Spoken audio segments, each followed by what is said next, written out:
He stood there on the floor of the sculptor's studio, his eyes fixed on the man who was climbing higher and higher on the marble statue that towered above him.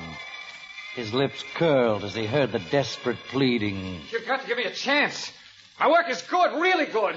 Look at this figure. The light, the power of these lines. I tell you, there's no use climbing up there. My mind's made up. And this higher figure. Look, it's like music. Music in stone. Music in stone. Murder in stone. Attention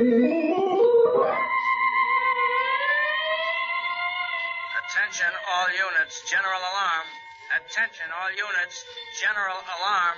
Criminal at large. Repeat, attention general alarm. Attention listeners, criminal at large. Wanted for murder, $1,000 reward. Repeat, $1,000 reward. Attention all listeners, criminal at large.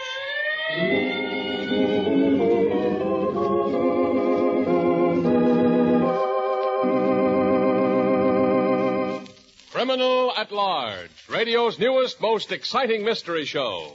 A complete half-hour mystery play, and then a thrilling nationwide manhunt with a chance for you, the listener, to win $1,000 for the capture of Criminal at Large.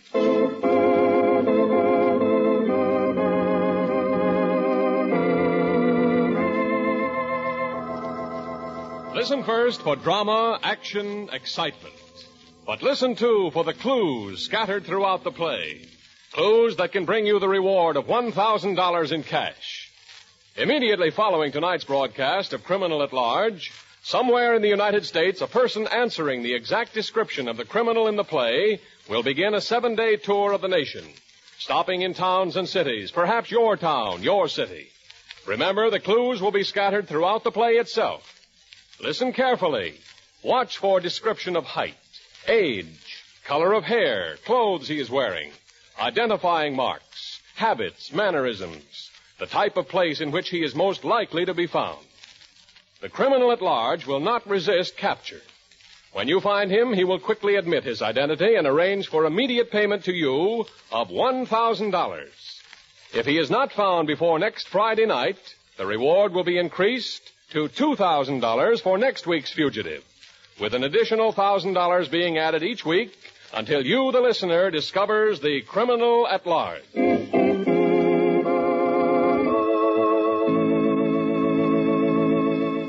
now the play. You'll enjoy it whether or not you're interested in the $1,000 reward. But you'll enjoy it more if you play the detective game All America is playing. Remember, listen for the clues that can bring you $1,000 for the capture of Criminal at Large.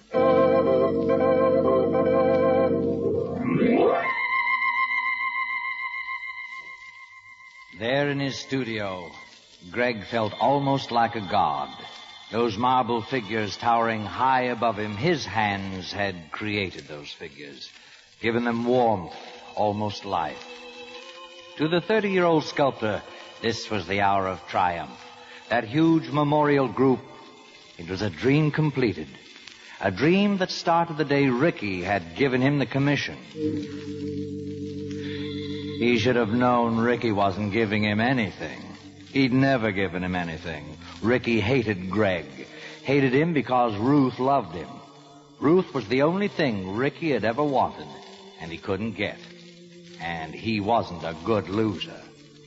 No, anything Greg got from Ricky, he paid for.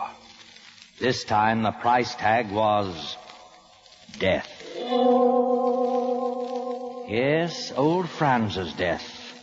The huge block of cement supporting the tall marble statue. Franz's body was in that block. Franz, whom Greg loved and who he killed. And that was only part of it. Part of the horrible thing began when Franz came to the studio to tell Greg that the plan for a statue to be erected in a central square had been approved. The committee has approved the memorial, even appropriated the money. It's to be in marble and to be done by a sculptor of this state. Oh, Franz, if they'd named me. That victory group of mine, think of it done in marble. Massive stone and power. Wait, Greg. A committee is to choose the sculptor. A committee headed by Ricky Thorne. Ricky? But why? Why? Ricky's no artist. He has money, Greg. Money and influence. Well, maybe the rest of the committee will... Oh, what's the use of pretending? Ricky will see I don't get it just as he's done before. I think you are wrong, Greg. Ricky wants to help you. Even with your plan to build an art museum, he helps you. Oh, helps me. But he does. He helped raise almost $15,000. He even leaves the money in your care until the building can be started. Sure, because he knew what it'd do to me. Not having enough to live on, sitting here without a dime to buy stone, without the tools that I need. And all the while having that money. Money I can't touch. Oh, I don't think Ricky meant that. No. Nobody ever thinks Ricky means that. He's clever, all right. Clever and cruel. Oh, Greg, Franz. Oh, wait till you hear. Oh, hear what? With the state memorial, it's been approved. Greg, do you realize what it means? Yes, I do. Another chance for Ricky to knife me in the back. Oh, Greg. Ricky's with me. He's parking his car, and he has wonderful news. Oh, yeah, sure. Oh, how sorry he'll be that I didn't get the commission. How he worked for me. How he pleaded with the rest of the committee. No, Ruth, there's no use. Hiya, Greg. Ruth tell you the news? She told us only Wait a minute, that... France. Wait a minute. Let Ricky tell it. He enjoys this. Don't you, Ricky? A chance to watch me squirm a Oh, little. now, wait a minute, old man. Wait a minute. Give me a chance. Go ahead. Tell me why I wasn't picked as the sculptor. But you were picked. Here. These are the official papers. You mean... I mean you've been commissioned to do that victory group of yours. In marble.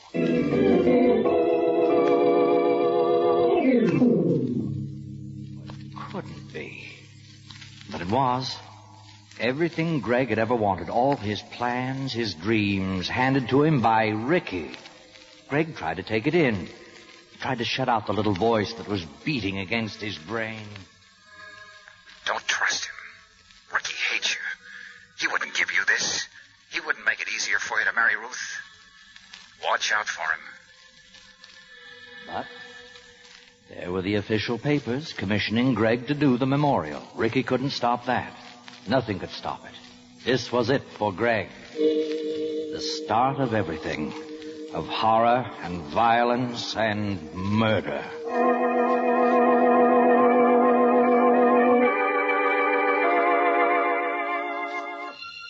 How Ricky must have laughed as Greg plunged eagerly into preparations.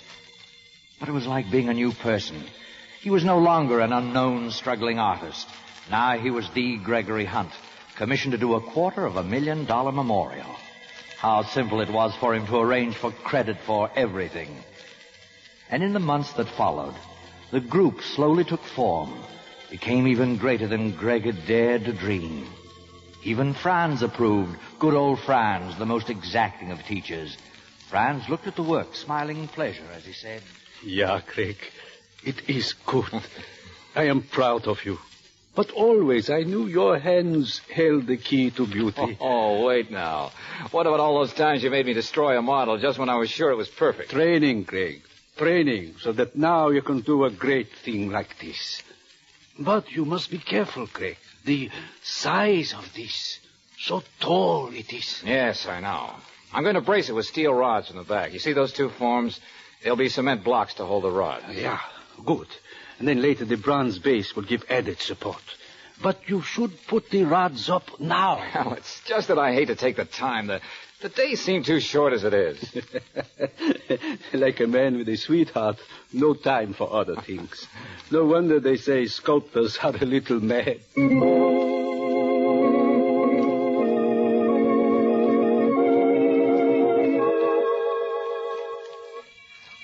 Passing of time, the changing of seasons, they meant nothing to Greg.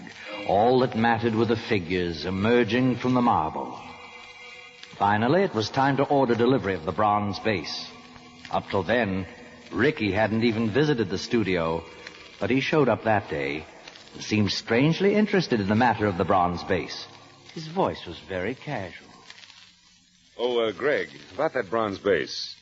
Won't it cost quite a bit? Yes, $12,000. But it's all right. You see, Ricky, having this commission makes it easy. The Atlas Company said not to worry about payment until I was paid. The Atlas Company. That's where you're getting the bronze? Mm-hmm. I'm going down there now. Why not come along? Oh, well, thanks. I have an appointment. Oh, well, wait, though. At least you have time to see how the work's going. Here, let me show you. No, Greg. I'm in a hurry, really. Some other time. Greg watched Ricky walk out through the door. Suddenly, he had that same feeling of danger, of warning. Something about the way Ricky had looked, the casual way he had spoken. Greg shrugged away the thought, pulled his light-colored trench coat over his brown suit, and went to see about delivery of the bronze base for the statue. At the ALIAS company, the clerk seemed courteous as ever. Why, yes, Mr. Hunt, the base is all ready for you. A magnificent piece of work. Oh, fine. How soon can it be delivered? Immediately, of course. Well, that is, after the payment. Payment? Yes, $12,037. That includes delivery, of course. Oh, but I've made arrangements to pay for the base when I get my check for the memorial. Oh, I'm afraid there's been a misunderstanding. No, I made it quite clear that... Wait, may I see the manager? Well, I'm sorry, Mr. Hunt, but it was the manager who instructed me. The base cannot be delivered until we receive payment. Payment in full.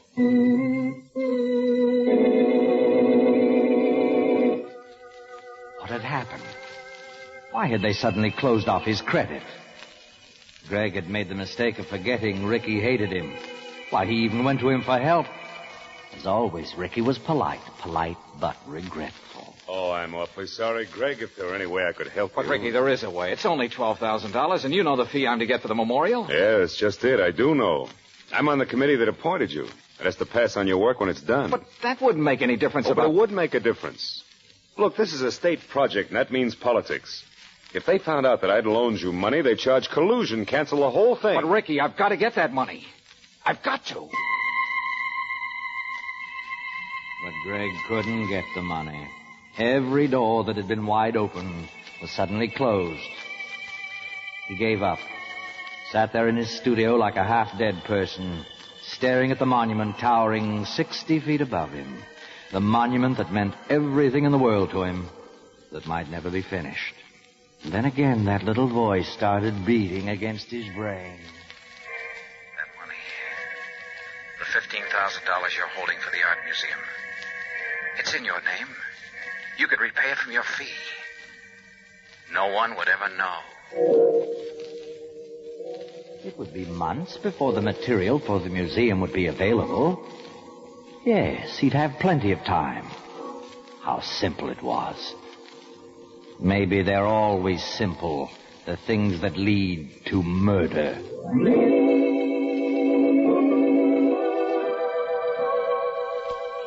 They didn't question Greg at the bank.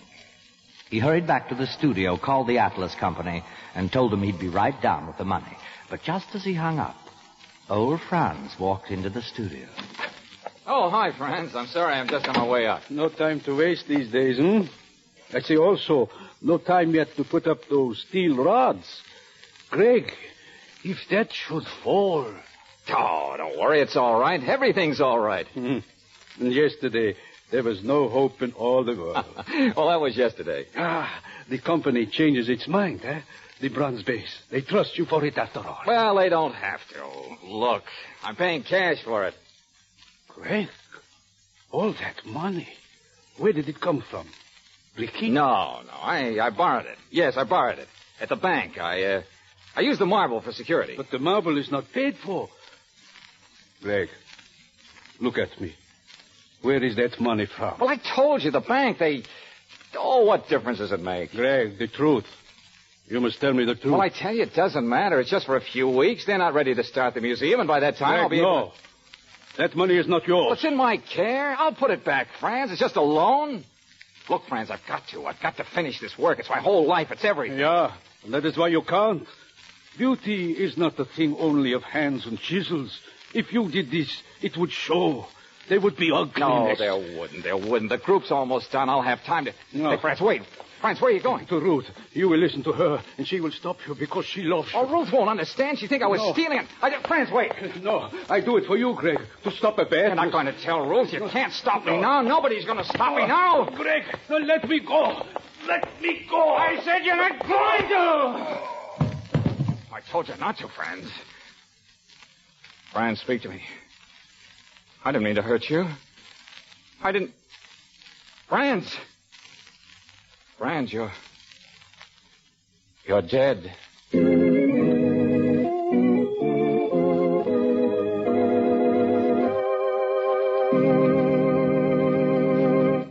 have just heard the first act of tonight's play on Criminal at Large. Remember, immediately following this broadcast, a man answering the exact description of the sculptor in this play will start on a coast-to-coast tour of the nation, stopping in towns and cities along the way. If you recognize that person, he will immediately admit his identity and arrange for payment to you of $1,000 in cash. We'll continue with tonight's play in just a moment. And now back to Criminal at Large.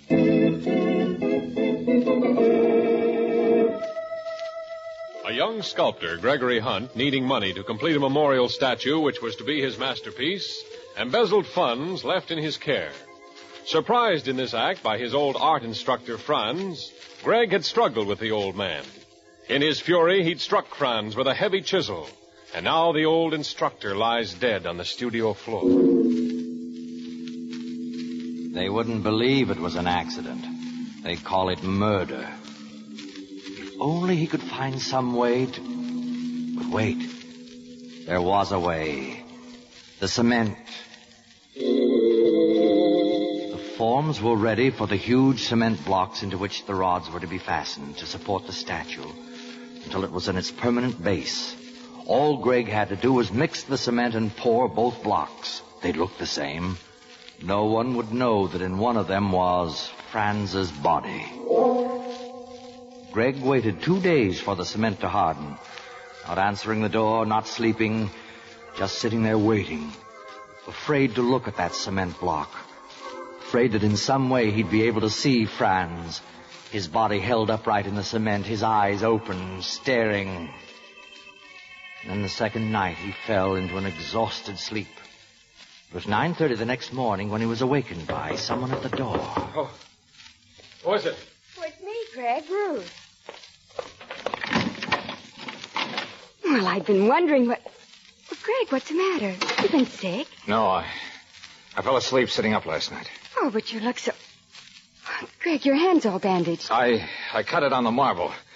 It's my left hand. It doesn't matter. Well, of course it matters. Oh, Greg, you look so tired. You're killing yourself with this work. Yes, but it's almost done. Oh, Greg, and it's so beautiful. But...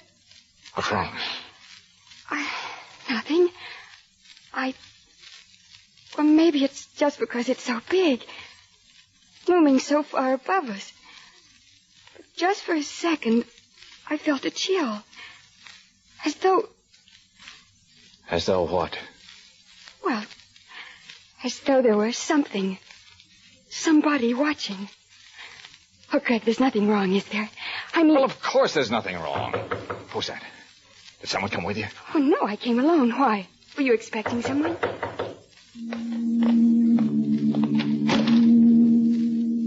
The man who stood there chewed sleepily on a toothpick. Greg knew what he was, as surely as though he'd worn his detective's badge on his lapel. The man walked in, slowly looking around the studio. You happen to know where I can find Franz Schuken? Oh, Franz, is there something wrong with Who are you? She happens to be a friend of mine. Now, what is it you want? Nothing. Just looking for Franz Schuken. His landlady's kind of worried. Seems nobody's seen him for a couple of days. She said he was good friends with some blonde-haired artist in this building. It's you, ain't it? Yes. Well, that is, Franz and I are good friends. But I haven't seen him for several days. Uh-huh. Hey, aren't you scared this thing will fall over on you? It can't. It's braced by those rods. And then anchored in cement. I just poured those blocks this week. Yeah, I noticed you got cement splattered all over your shoes. Good-sized blocks, ain't they? Well, they have to be. That marble weighs tons. Why, if it ever fell... Yeah.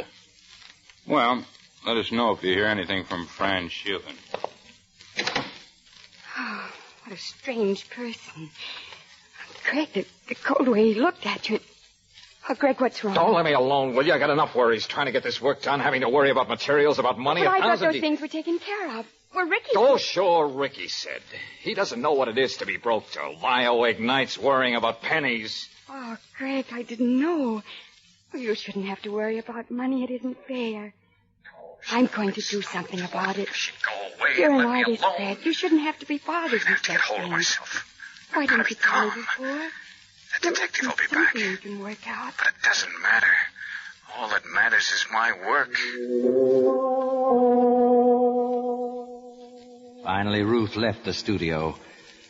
Greg went to the Atlas Company, paying the embezzled money for the bronze base. And again he plunged into his work, forgetting everything except the creation of beauty. And it was beauty.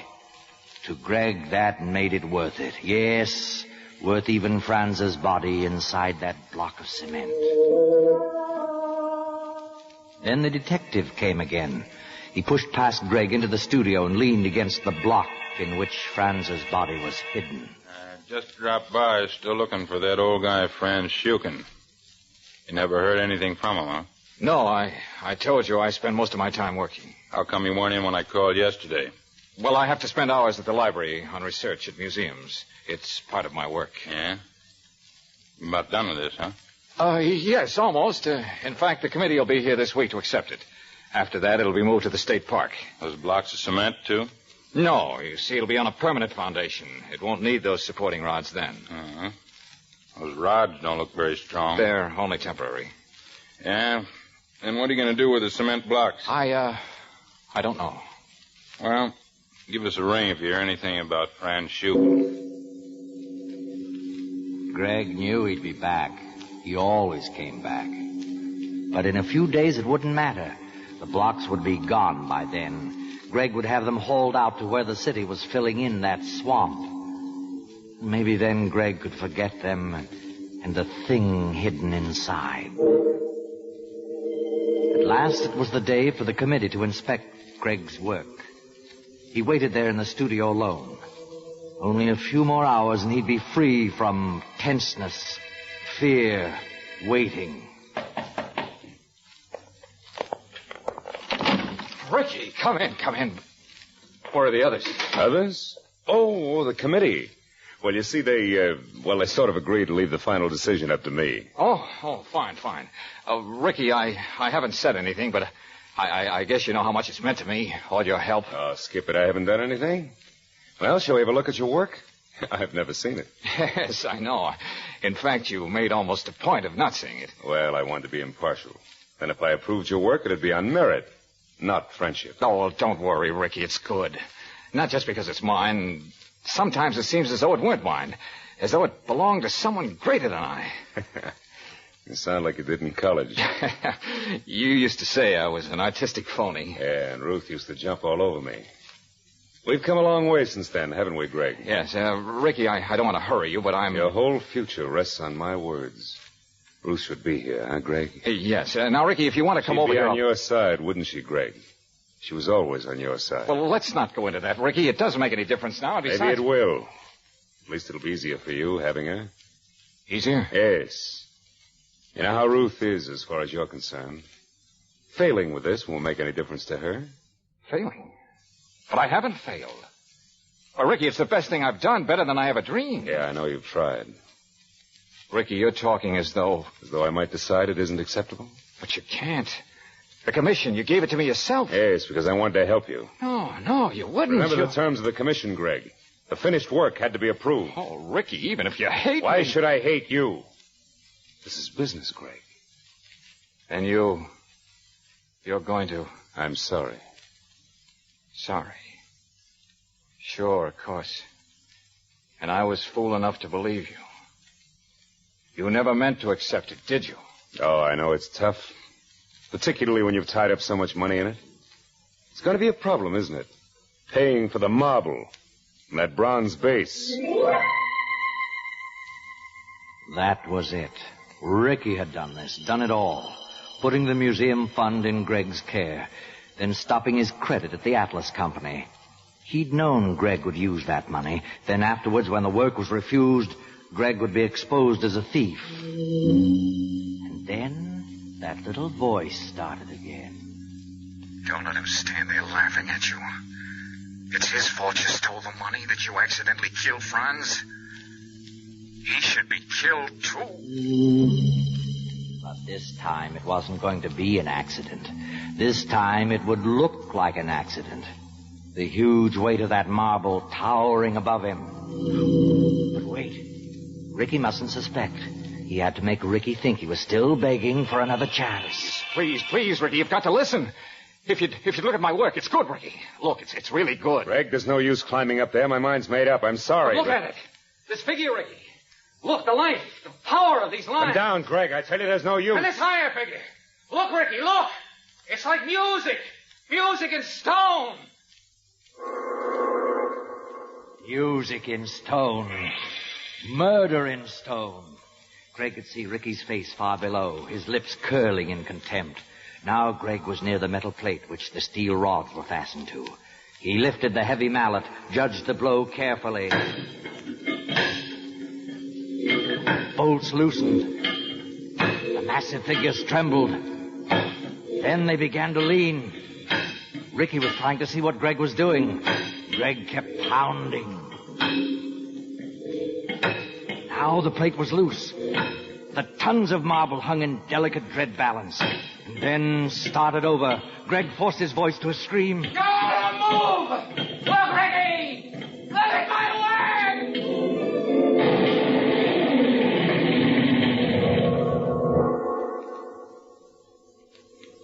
work! Greg had done it. Ricky was dead, pinned beneath the huge blocks of marble that had thundered 60 feet to the floor below. Greg let himself down from the scaffolding. And then the door was opening. Oh, Greg. Just as I turned in from the street, I heard the crash and... Oh, Greg. Oh, no. No, don't look. Ricky was standing in front of her when the rods gave way. He's dead. Oh, Greg. Oh. And this was to be such a happy day. I had good news for you. Good news? Yes. Had fun for the museum. I talked to the others. The money's yours now. The money's mine? Yes. We didn't know you needed funds, Greg. When I explained, they insisted that you take the money. The museum can wait. The words echoed against Greg's mind. The money was his. If they'd only done that when Franz was still alive, when... But wait. If the money was his, then he wasn't an embezzler. Yes, Greg, it was better than ever, wasn't it? Because Ricky couldn't stop you now. Ricky was dead. But you had to play it carefully. Call the police first, then. But you didn't have to call them. You turned, and there in the doorway was the detective, his cold eyes taking in the chaos of the studio. What happened? What's going on in there? The statue. What you warned me about. The steel rods pulled loose and they came... Hey, wait a minute. You got somebody, huh? Who was it? Ricky Thorne. Accident, huh? Yes. He was in front of it. I shouted to him, but he didn't move fast enough and they Yeah? came... You mind if I look around? Just curious. I can see how it happened, all right. Oh, Greg, what a horrible man. Those cold eyes and... Oh, Greg, wait, where are you going? I've got to get out. I can't stand Oh, it. Greg, wait! Hey, where'd he go? Oh, I don't know. He's completely unstrung by all this. Such a horrible thing. Yeah, pretty bad, all right. You know, for a minute I couldn't figure out that accident story of his. Oh, it's not a story.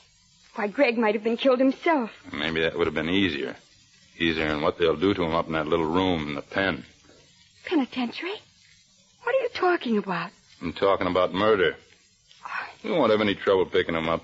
We got a perfect description of him. We know where he spends his time. Oh, but you're out of your mind. It was an accident. Maybe. Doesn't matter. See, I've been looking around behind what's left of the statue. And there was an accident. One that your friend hadn't counted on. What do you mean? Come on, I'll show you. It ain't so bad. Just like he was sitting there in a cement chair. Like who was sitting there? Come on, I'll show you.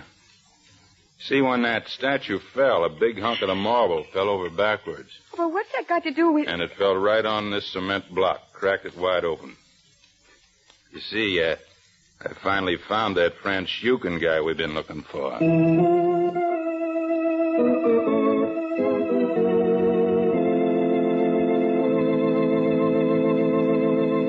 At this moment, somewhere in the United States, a person answering the exact description of Gregory Hunt is beginning a 7-day tour of the nation. $1,000 reward. Criminal at large. Gregory Hunt, wanted for murder. Sculptor by profession. 30 years old. 5 feet 11. Bandage on left hand. Cement stains on shoes. Wearing brown suit. Light trench coat. Frequents the vicinity of public libraries, parks, museums, civic buildings. $1,000 reward. Yes, $1,000 reward to you, the listener, for the capture of this week's criminal at large. You've heard his description, the places he's most apt to be. When you find him and say to him, "Are you the criminal at large?" he will quickly admit his identity and arrange for you to receive $1,000 in cash for the capture of criminal at large. The person portraying the criminal at large in the entire operation of radio's most exciting mystery game is under heavy bond with Lloyd's of London and conducted under the constant supervision of the world-famous Burns Detective Agency. Tune in next week for the next thrilling mystery play in this exciting series. Hear a report on the capture of Gregory Hunt. Hear the new clues for the next week's Criminal at Large. Remember, a new play each Friday night and a new reward of $1,000 for the capture of Criminal at Large.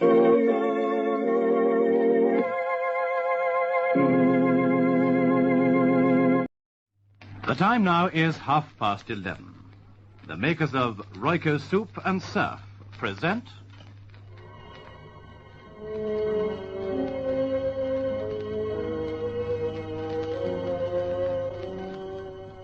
Dead. Touched. My shoulder.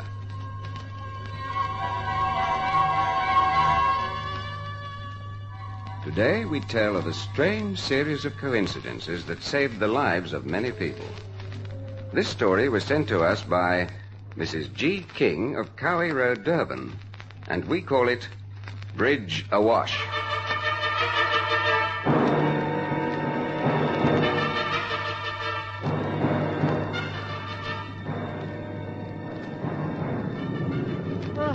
I can't run any further, Mary. I can't. You must, Martha. You must. Oh, come on. Don't sit there. We must stop that bus. We must. Oh, you said must 4 times in a row, dear. Oh, for goodness sake, who cares? Martha, there is no excuse for begging. Look, I'm going and leaving you here. The lives of many people depend on it.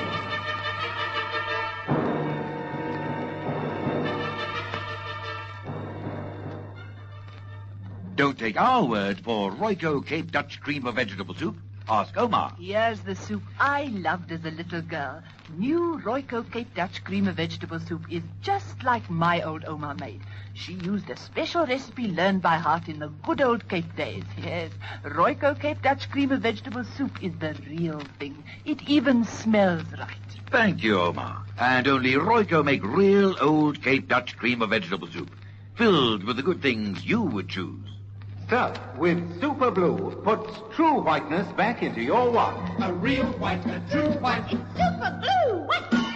Trust Surf to get your wash truly white. The white of Surf with Super Blue.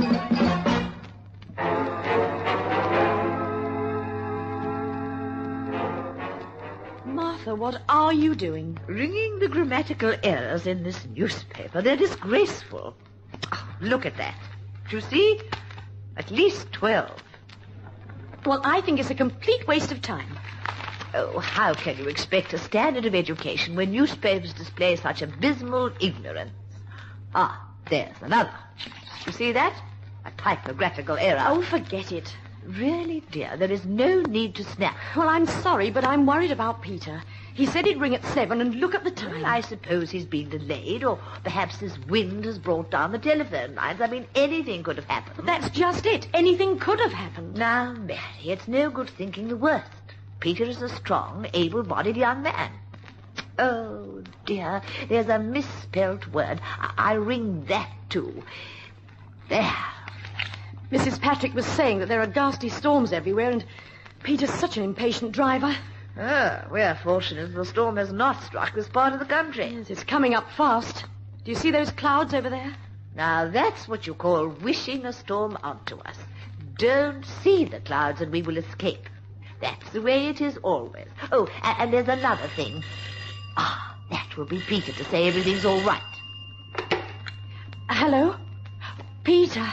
Oh, I'm so glad to hear your voice. What? No, of course I'm not worrying. What's that?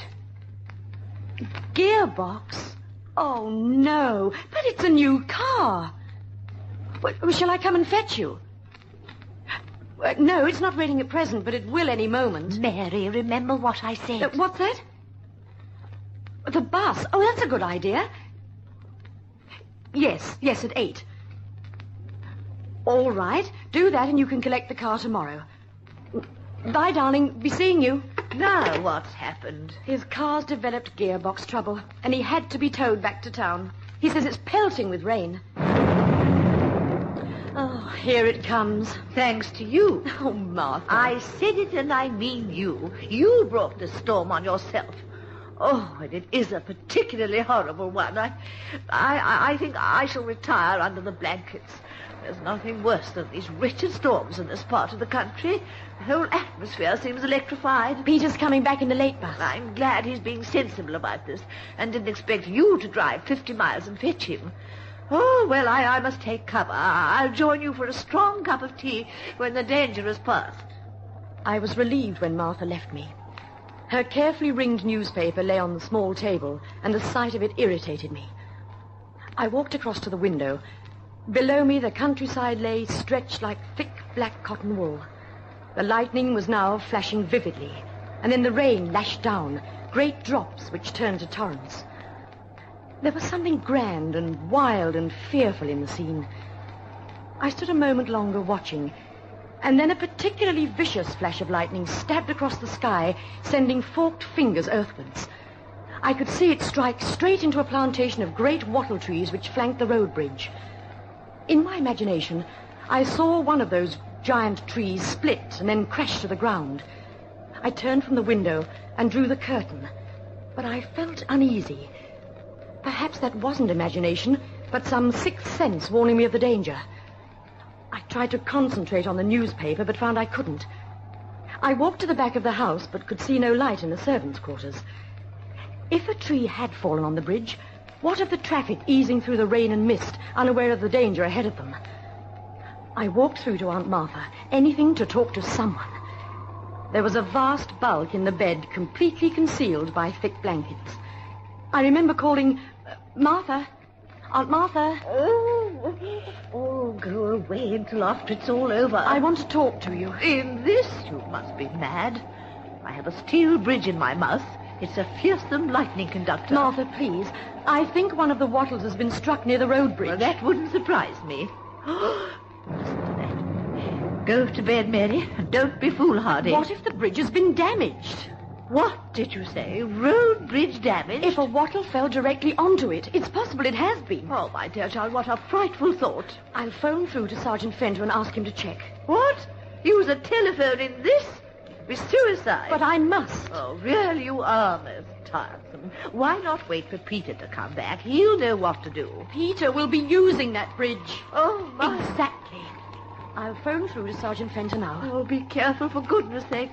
Oh, I'm going into retreat again. Oh, what a barbarous country to have storms like these. Oh! I wasn't too happy myself about using the telephone, but it was dead in my fingers. There was no chance at all of raising the exchange or warning the police. Then I was compelled. I was almost forced to do something about it myself. I went through to my aunt again. Oh, now what's the matter? I can't raise the exchange. I'll drive down to the bridge and see if it's all right. What did you say? Oh, look, I can't repeat everything I say, so listen to me. I'm driving down to the bridge to check. You will do no such thing. Wake the servant. They don't seem to be there. I must do something about this. Mary, listen to me. If that wretched bridge has been damaged, car headlights will pick it up. When the visibility is nil, never. Well, then, just hold the right thought. I'm not arguing about this. I'm going right now. You stay here. I shan't be long. I can't allow you to go out in this alone. Oh, Aunt Martha. Well, I'm coming too. Oh, no. I'll wrap up well and accompany you. Though heaven knows I still think you are completely insane. Almost before I sat in the car, I knew it wouldn't start. It was as dead as the telephone. Martha sat beside me, straight and disapproving, while the lightning still danced and lunged across the sky. Neither of us spoke as we left the car, and on one accord walked down the long road towards the gate. The water rushed around our ankles, and the red earth was churned into thick mud. The river, normally a gentle stream, rushed and rampaged. Ahead of us was the wattle plantation. And then, as I'd seen it in my mind, it materialized. A great tree had crashed across the bridge, shattering the side and straddling the road. This was a death trap to any unsuspecting motorist. Dear child, this is too terrible. A motorist couldn't see it in this ghastly weather. We'd better walk to the village just as fast as we can. Walk? To the village? But that's all we can do. Oh, but it's over 5 miles. Let's not argue about this. Let's go. Oh. Come on. It was a walk into a nightmare. The rain still slashed down. The thunder roared and rumbled and then crashed like giant waves around us. There was lightning, too. Always that lightning dominating the scene. I found myself running and praying that we'd see a motorist who'd help us. But there was no one. And then Martha collapsed onto a sodden patch of grass. Oh, I can't run any further. Mary, I can't. You must, Martha, you must. Oh, come on, don't sit there. We must stop that bus. We must. Oh, you said must 4 times in a row, dear. Oh, for goodness sake, who cares? Mary, there is no excuse for being... Look, I'm going and leaving you here. The lives of many people depend on it. All right, I'm coming. Well, too. come on, then. There's no time to lose. We staggered into the tiny village half an hour later. Sergeant Fenter was on duty. Mrs. King? Hey, what are you doing here? Hey, what's going wrong? It's the bridge. There's a tree crashed across it. What? I couldn't phone. The line's down and the car wouldn't start. Well, I'll send the van round there straight away. And now you sit where you are and I'll get you some coffee, eh? I shan't be a moment. Oh, I never thought I would be pleased to sit in a police station. But I am. What a relief. You know, Mary, I've been thinking... if it's about misspelt words, How did you guess? That calendar. You see the way they've spelt the... I'm not interested. I'm exhausted. Oh, darling, it was a very heroic thing you did. I would still be under those blankets. There you are. Here's your coffee. Now I've sent the van and we'll stop the bus at the turnoff. Oh, thank you, Sergeant. That was the best cup of coffee I've ever had. The bus was stopped, and I watched Peter climb off and almost laughed at the look of amazement on his face when he saw me. That could be the end of my story, but it isn't. There was a fantastic postscript.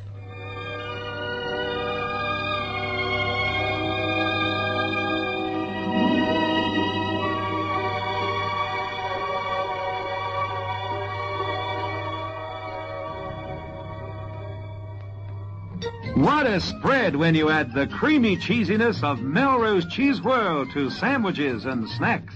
Creamy, smooth cheese that spreads with ease. Melrose Cheese Whirl. Yes, Melrose Cheese Whirl is real dairy fresh cheese whipped and blended with butter into a creamy, smooth spread. What a whirl of a way to have cheese. Melrose Cheese Whirl. Give yourself a spread. Add the creamy cheesiness of Melrose Cheese Whirl. Stuff with Super Blue puts true whiteness back into your wash. A real white, a true white. It's Super Blue white. Trust Surf to get your wash truly white. The white of Surf with Super Blue.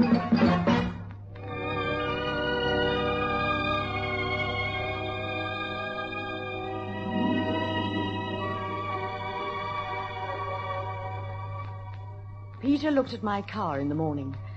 The battery was dead. But there was something else inside, very much alive. A thick puff adder which lay across the back seat.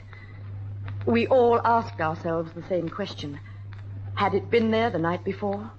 And if so, how fortunate my car didn't start and irritate the monster into striking.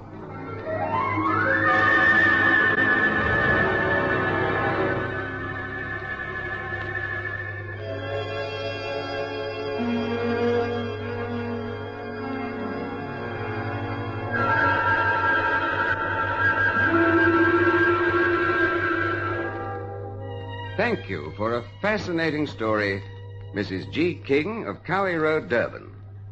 Our sponsor's check for 10 rands will be sent to you shortly. Now, don't forget, listeners, we welcome your letters. If death has ever touched your shoulder, do write in and tell us about it. Our address, Death Touched My Shoulder, Box 1540, Durban. Death Touched My Shoulder, Box 1540, Durban. Do write soon, won't you?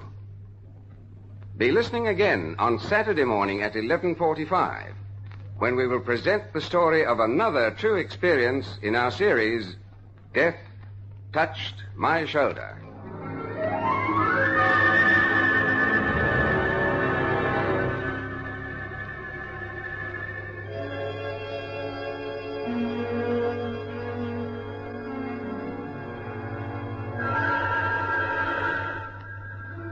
Death Touched My Shoulder was presented by the makers of Melrose Cheese Whirl and Surf. Listen again on Saturday morning at 11:45 for another interesting story in Death Touched My Shoulder. You're tuned to the national network of Springbok Radio for Brighter Broadcasting, and the time is 11:45. Adventures in the Supernatural.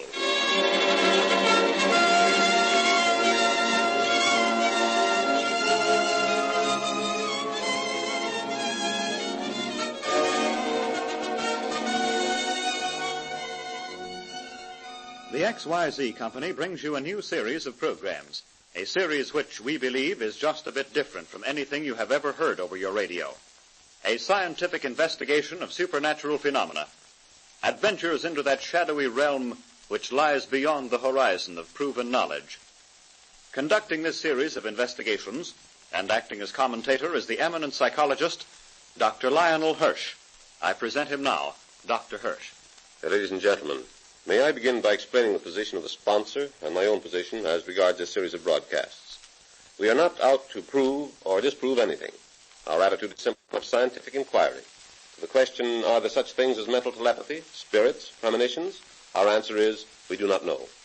However, events do occur, or are reported to have occurred, weird, mysterious happenings difficult to explain through the operation of known natural laws.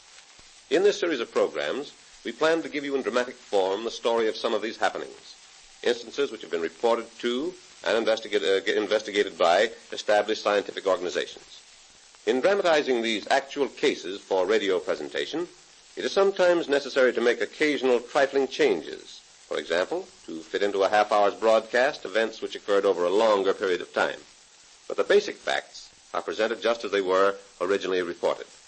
At the close of the dramatization, we will bring to the microphone the person or persons to whom the events occurred, and will introduce such testimony as has a bearing on the case. The final decision, however, as to whether the case is or is not an example of the supernatural, will be left to you. Thank you. And so, based upon an original report, we present our first adventure in the supernatural.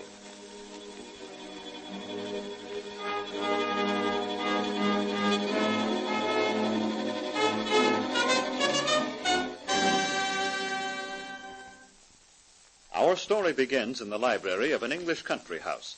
It is a pleasant room which looks out through a glass-paneled door onto the garden and a green velvety expanse of lawn, invisible now in the blackness of a hot, sultry August night. A night so black that the darkness seems to press like a tangible thing against the window panes. At a bridge table are the Major, his wife, his daughter, and son. Somewhere in the house, a clock strikes 11.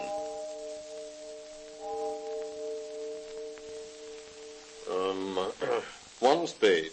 2 hearts. Well, Mildred? Oh, is it my turn? It certainly is. I'm so sorry. Well, what's the matter? Well, nothing. I was just listening. How quiet everything is. Not even the sound of the frogs in the creek. It's as if the whole world had suddenly stopped and was waiting for something. Are you going to finish this rubber? Oh, yes, of course. I said a spade. You should keep your mind on the game. And I said 2 hearts. You know, that is queer. What's queer? About the frogs. Ordinarily, they'd be croaking like good fellows. Have you noticed there aren't any beetles this evening, are there? Beetles? Bumbling against the windows. When the lights are on in here, there are usually dozens of them. No doubt the heat has killed them. I've never seen it so close and stifling.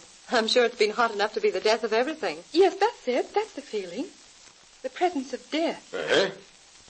It came over me as I was returning from the tennis courts.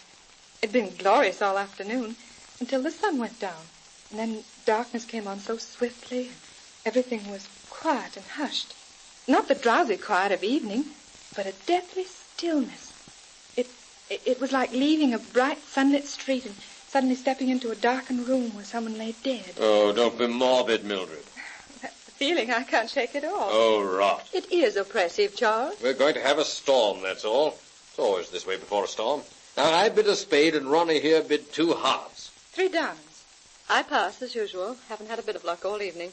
Well, I hope you know what you're doing, Mildred. Here's a nice run of clubs for you, too. Oh, hold on. That's Mother's trick. Oh, sorry. Oh, yes. Do watch the game, Mildred. The roses in that bowl on the piano are quite wilted. You'd better tell Ellen to cut some fresh ones in the morning. She's getting careless. Why, those were fresh this afternoon. I saw Ellen picking them in the garden. They don't look it. If you ask me, the whole garden looks a bit seedy. As if everything were dying. Oh, Miley. Where is Ellen this evening, anyway? I let her have the evening off. She has some cousins living near here. She wanted to call on them. Yes, but it's after 11 o'clock. She should be back by this time. I say, Mildred, would you please... Millie. Mildred, what's the matter? She's fainted.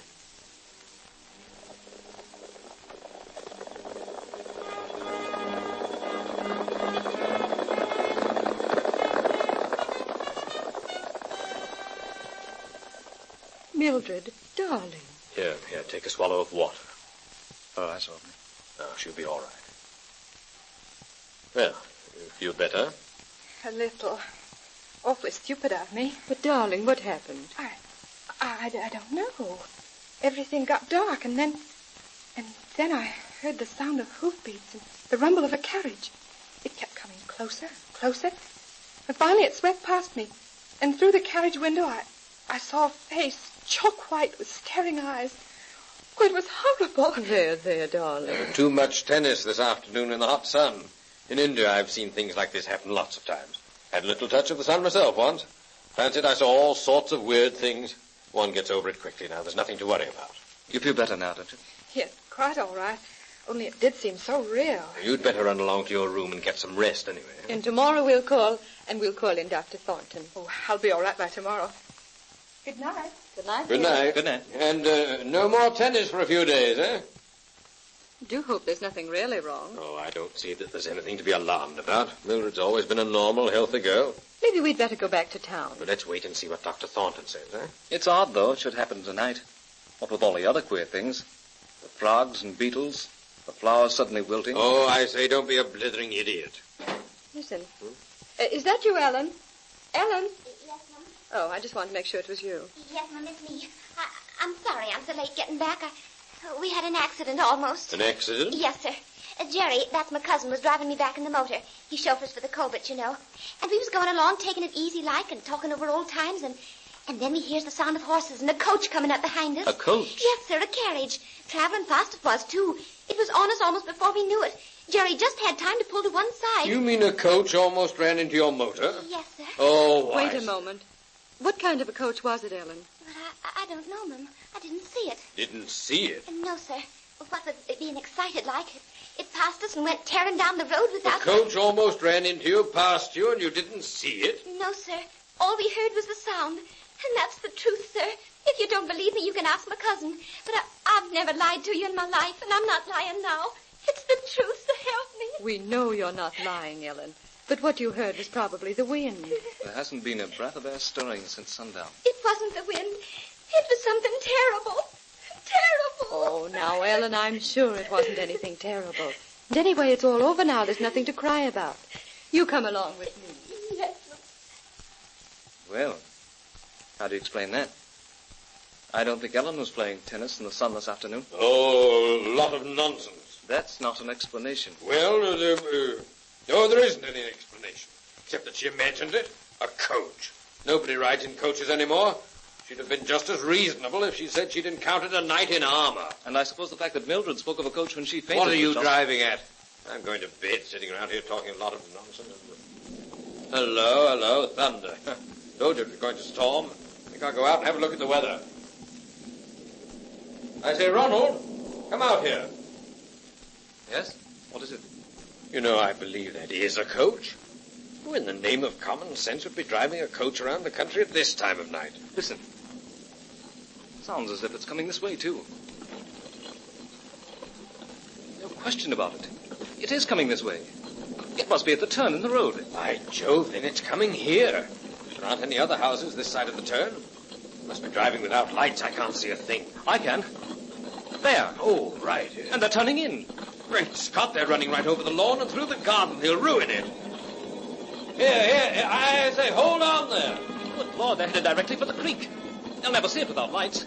They'll go over the bank. Stop! Stop, there's a creek down there with a steep bank. They can't stop at that clip. They'll go over the bank even if they do see it. Go in the house and get a lantern. Hurry. Charles, what is it? Carriage.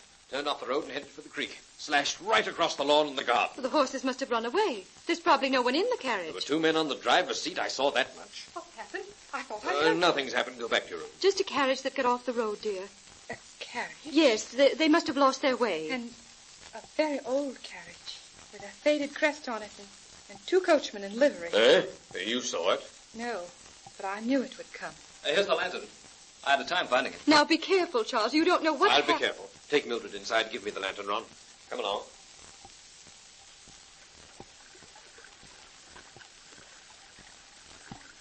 Hello? Hello there.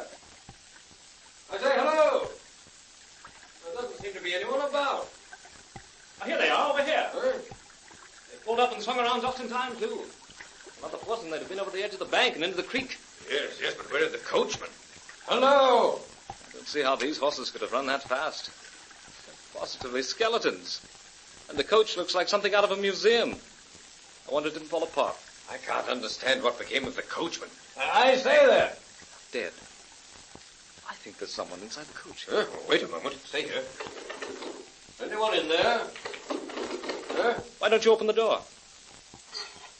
Oh, I beg your pardon, madam. Oh, Dad, here's the coachman. Oh, wait a moment, you fellows. What are you doing here? Us. Come down off that coach, I tell you. You're trespassing. We want to talk with you. I say we want to talk with you. Get up. Here, wait a moment. They won't stop. I didn't see them till they were climbing up on the coach. I don't know where they could have come from. That's not the only curious thing. There's a woman in that coach, and she was dead.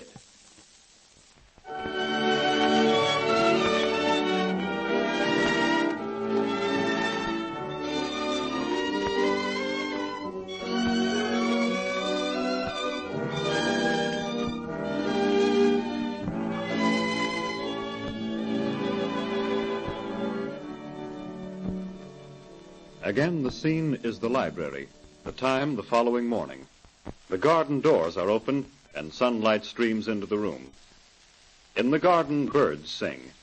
The Major and Dr. Thornton are standing in the doorway. Sorry to bring you out here on a wild goose chase, Doctor. I didn't imagine there was anything really the matter with Mildred. Still, you know... Nothing to worry about at all. Mildred's in perfect health. If everyone in the village were as healthy as she is, I'd have to give up my practice. Oh, what do you suppose made her faint? Oh, any number of things. The heat, perhaps. A little touch of indigestion. She's never been subject to fainting spells, has she? No. Some little temporary condition, that's all. I don't know whether she mentioned it to you or not, but for a moment after she came to, she talked rather incoherently. She seemed to have the impression that she'd seen a coach. A rather queer coach. Nothing especially unusual about that. Happens lots of times.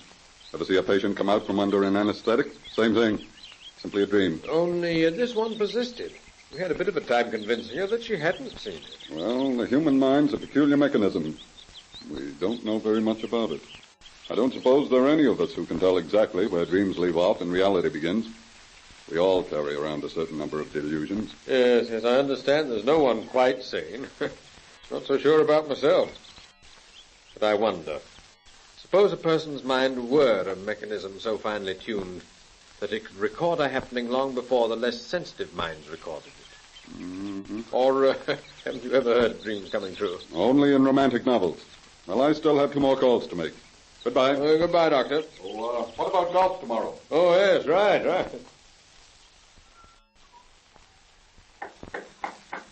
Come in. Oh, yes, Ellen? The inspector is here again, sir. Oh, yes. And I picked some fresh roses. They look much better today, sir. Yes, don't they? I'll put them here in the bowl. I think they're as pretty as we've had this summer. They are pretty. Oh, show the inspector in. Yes, sir. Oh, come in, Inspector. Sit down, won't you? Thank you.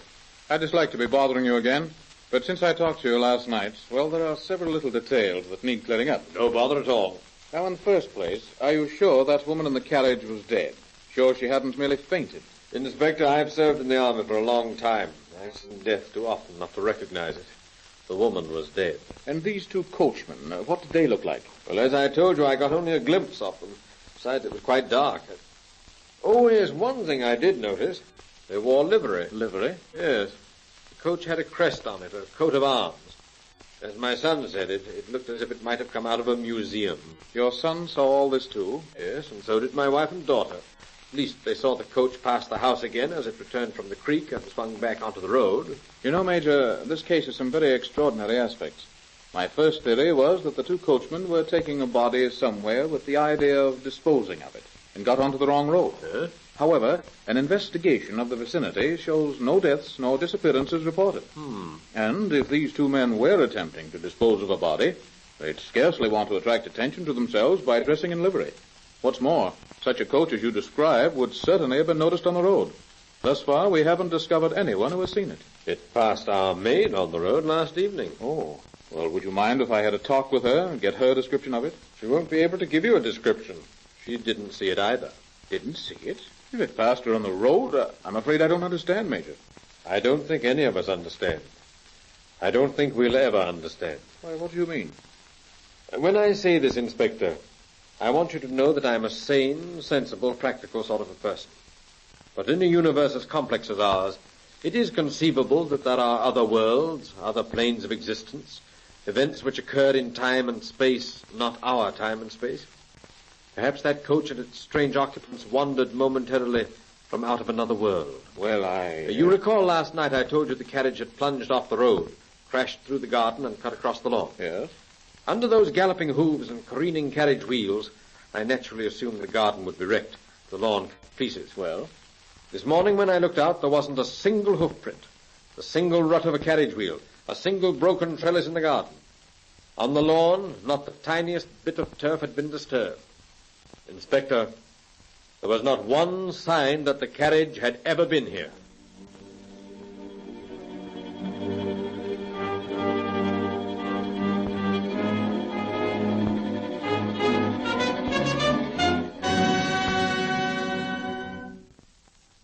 And now, ladies and gentlemen, I am turning the microphone over to Dr. Hirsch for his comments on the story you have just heard. Thank you. This dramatization was based upon an actual report given to the British Society for Psychical Research by Major Charles Gordon Beck. A mysterious coach carrying a dead woman, crashing across a lawn, yet leaving no marks, then disappearing into the night. And mind you, 4 sane people believe they saw it. What is the explanation? Now, from a scientific standpoint, we cannot begin our investigation with the assumption that the report is true. Neither can we take the opposite assumption, that it is false. In drawing our conclusions in this respect, there are several points to be considered. First, the character of the percipient, that is, the person who claims to have perceived or witnessed the phenomenon. We have to decide, by whatever ability we have in judging a man's character, whether he is truthful or not.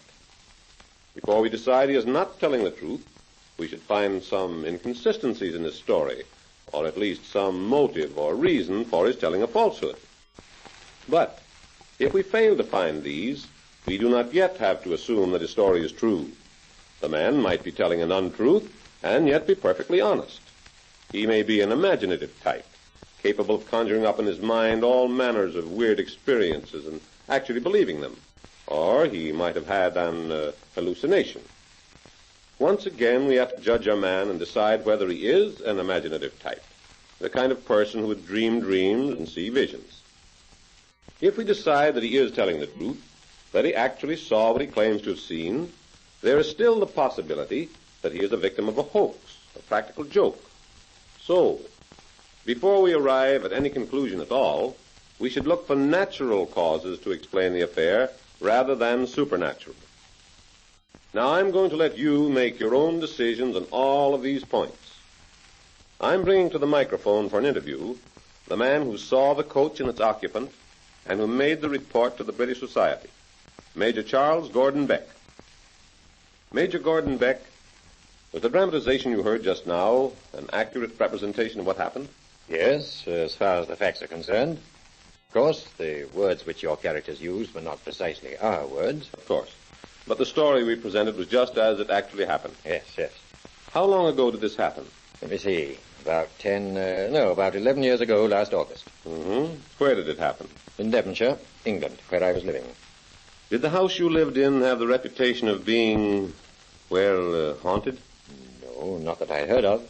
In your experience, had anything strange ever happened there before? No. Or after this curious affair? Never. You are an army officer, are you not? I was. I'm retired now. In your own personal experience, not only in your home in Devonshire, but anywhere, anytime, has any other occurrence like this ever happened to you?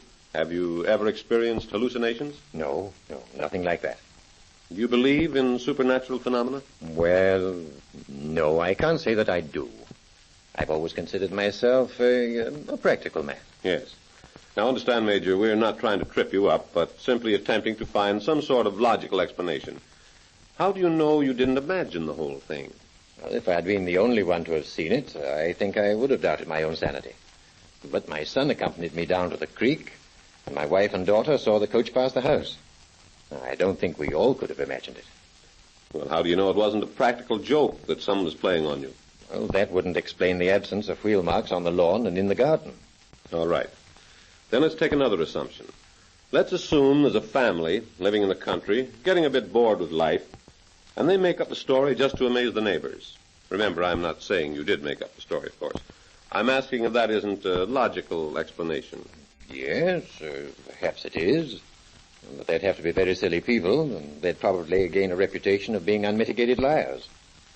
And in such a case, I don't think they'd take chances of running afoul of the law by leading the police on a wild goose chase. Of course, they might try to amaze their neighbors. But no, I don't think they'd try to amaze the police. Well, how long after this happened did you notify the police? Immediately, the same evening. Did you tell anyone else about it? Not at the time. You see, at first I was mainly concerned with the fact that the woman in the coach was dead. Yes. I didn't realize how unearthly the affair was until the next morning, until I saw there were no marks on the lawn. Then I decided I had better not say anything more about it. You see, people might think I'd gone out of my head. Mm-hmm.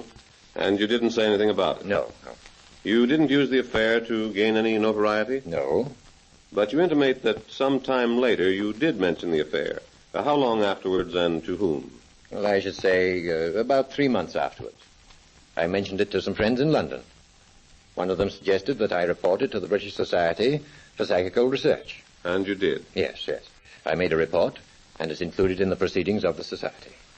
Did the British Society for Psychical Research offer any explanation? No, but they did tell me a very unusual thing.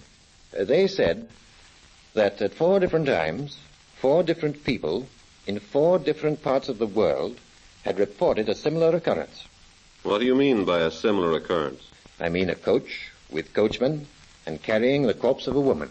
And this strange equipage was never apprehended, never caught, never explained? No. Have you yourself any explanation to offer? No, I haven't. I've puzzled over it for years. And so has my wife and my son and daughter. As I told you several days ago, my only reason for coming to your wireless studio here would be for the purpose of putting the story before a great many people.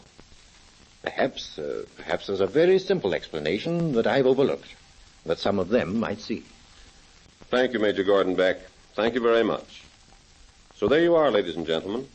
That's as far as we've been able to go. Is there an explanation for Major Gordon Beck's unusual experience? We leave that to you. And now I am returning the microphone to your announcer. Ladies and gentlemen, we are genuinely interested in studying so-called supernatural phenomena. If anything of this nature has happened to you, we would greatly appreciate a letter about it, giving names, dates, and the facts as you remember them. If your report is adaptable to dramatization, we will reimburse you for the story. We say good night now, and allow you to draw your own conclusions concerning the story you have heard.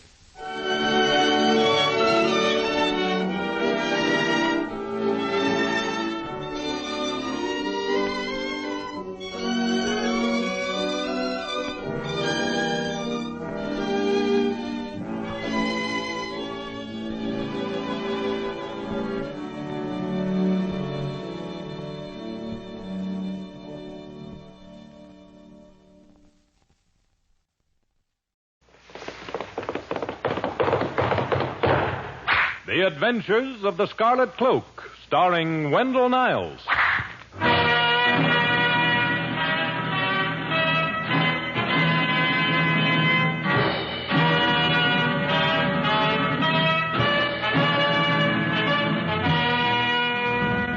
This is a story of the Golden West, as it was more than 100 years ago.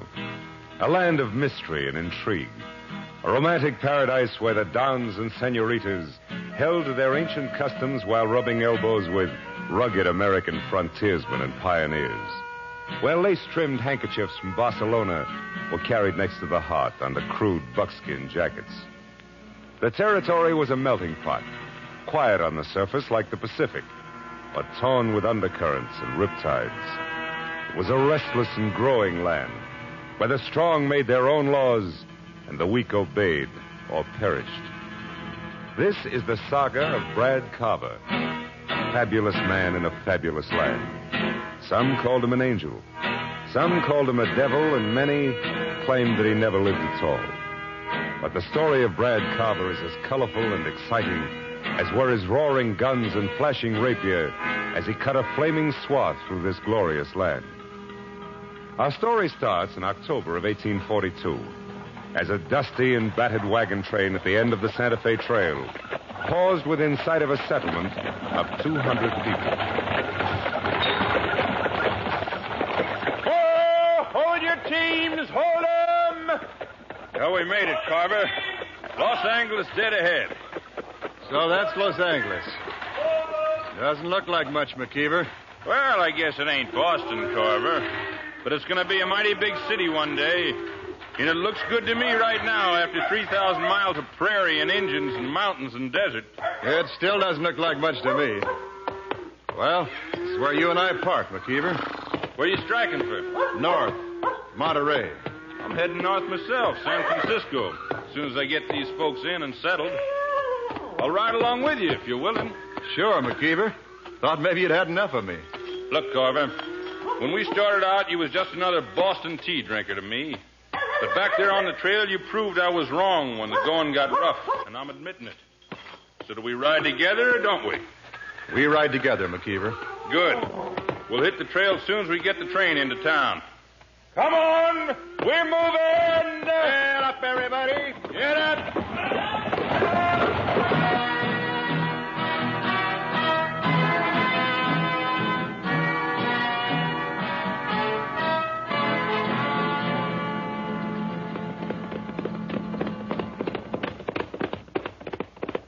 I ain't one for asking a man questions, Carver. But you're in a powerful hurry to get to Monterey. I haven't been there in 20 years. I've got an old score to settle. Old score? You couldn't have been more than a kid 20 years ago. I was old enough to remember my home on fire, my mother and father murdered. I'm sorry, Carver. It can be a bad country. You're lucky they didn't get you. They would have, except for the loyalty of a Mexican named Sancho who worked for my family. I don't know what happened to him afterwards, but he got me to San Francisco and put me on a ship that took me to my father's people in Boston. You know who murdered your folks? No. They rode in at night with their faces covered. My father wounded the leader through the shoulder with a rapier, and one of the mob stabbed him in the back. I've got to find the leader. Well, it won't be easy. He may be dead by now. He may be. But if he isn't, he'll carry a rapier mark on his shoulder. If that man is alive, McKeever, I'm going to find him and kill him. Now I know why we've been knocking on these ponies. We'll switch mounts at the next station. I want to stay on the trail all night and make Monterey by dawn. All right. Get up there, boy.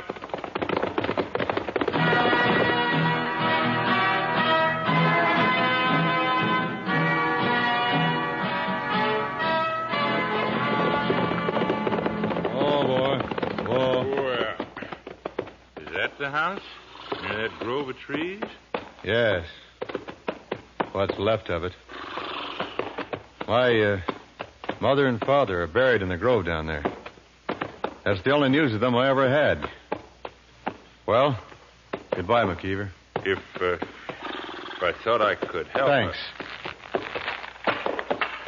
It's my fight. I want to go down into the grove and be alone for a while. If you ever come up to San Francisco... I'll look you up. I promise. Goodbye, and good luck. Goodbye, McKeever. Yep, there, boy. Take care of yourself, Carver.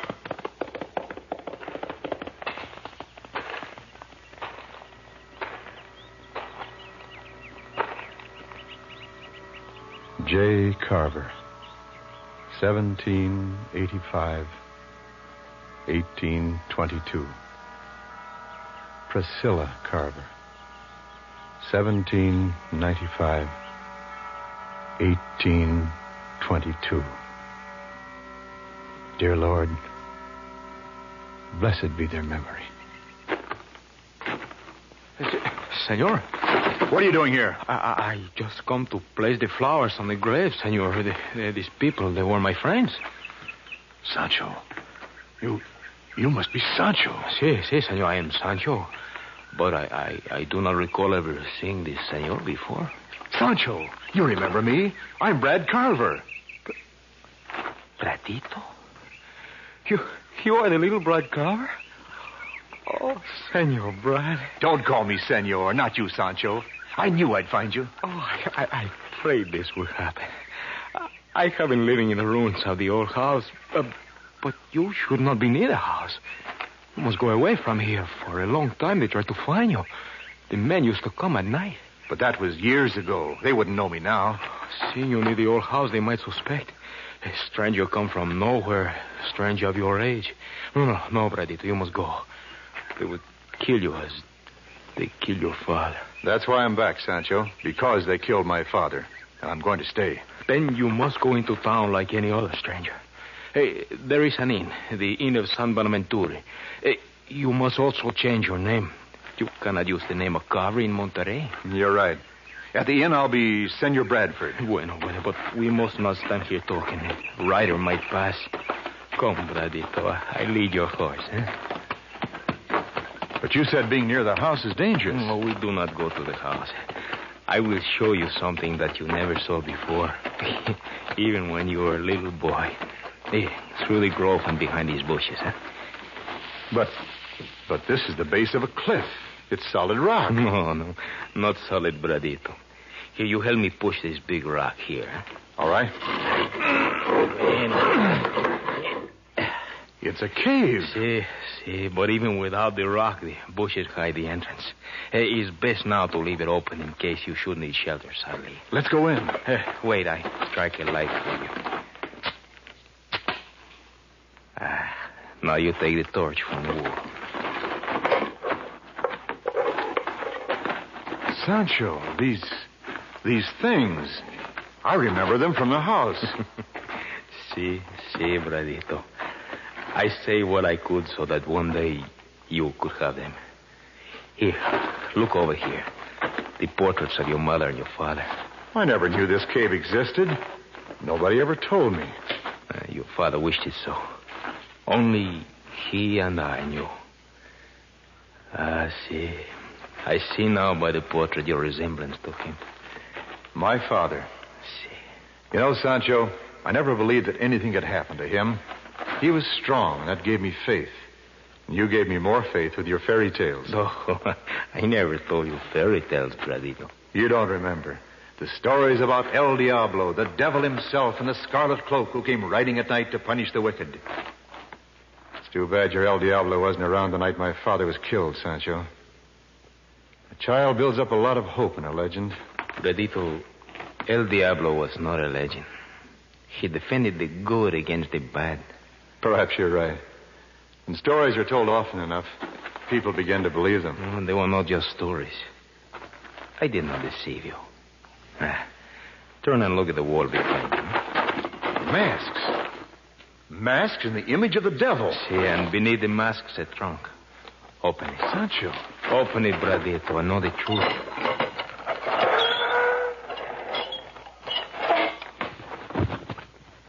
A scarlet cloak, a black sombrero, and a rapier.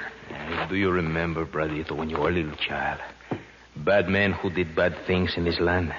Then one morning they would be found dead wearing the mask of the devil who had come to claim them. That was the work of El Diablo.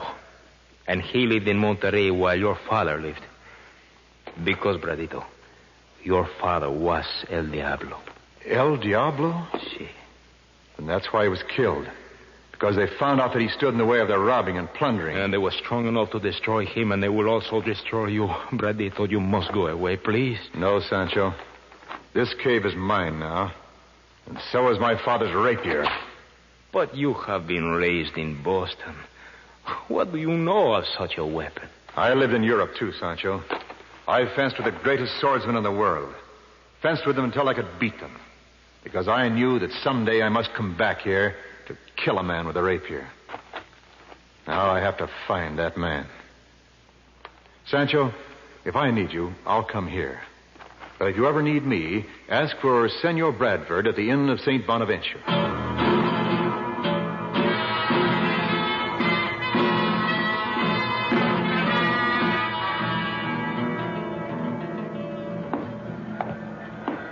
You slept well, Senor Bradford? Yes, very well. Say, what is that mob doing outside? Some kind of celebration? No, senor. There is much trouble. American gunboats from your country, they are in the harbor of Monterey, have taken down the Mexican flag and put up the American colors. Oh, I don't believe it. Not unless there's war. We have heard nothing of a war, but they say other nations would like to seize California. Oh, that's no secret. Half the world is after this territory. I am Mexican, senor. But Mexico is weak, and his land is too big. Many of us would welcome the American flag. It is our hope for peace. That mob outside doesn't seem to agree with you. That mob outside is not led by Mexicans, senor. It is led by Americans. Oh, really? Si. Say, if at times I don't return for the night, think nothing of it. But if I'm ever gone for more than 2 nights, there's a note for one of your countrymen under my pillow. Please deliver it. Si, senor. Muchas gracias.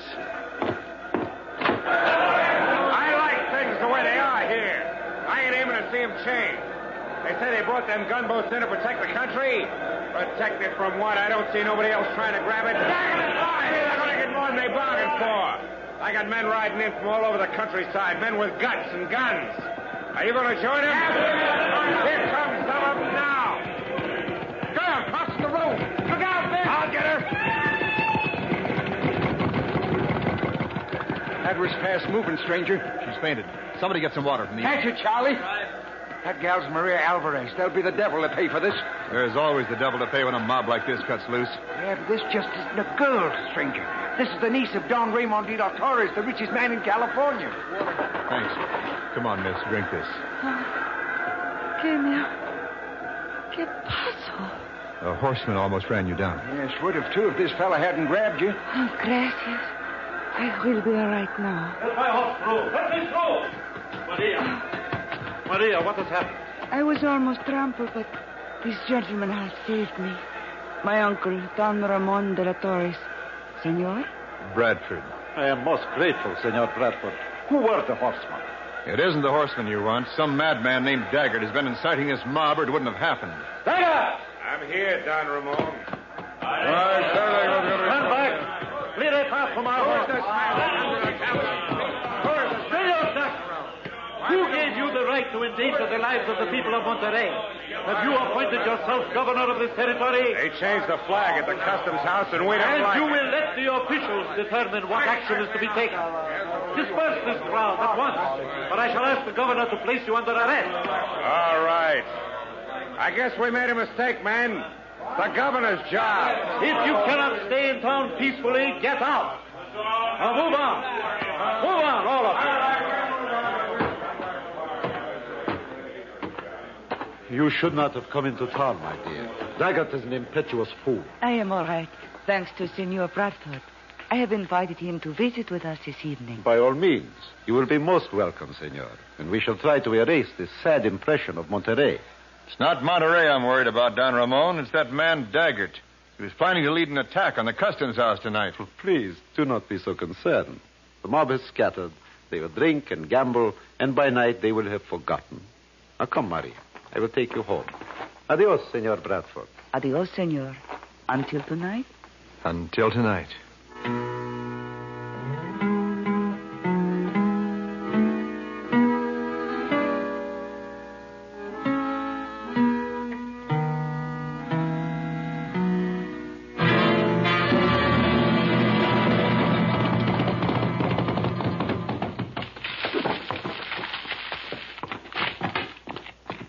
Sancho. I am here, Bradito. There's trouble in town. I know. I was there this morning. Senor Daggett finds their anger. He was stopped by Don Ramon de la Torres. But I think he still plans to go through with an attack. I do not think there will be an attack. Not in the town. If there is one, it will be out here in the country. In the country?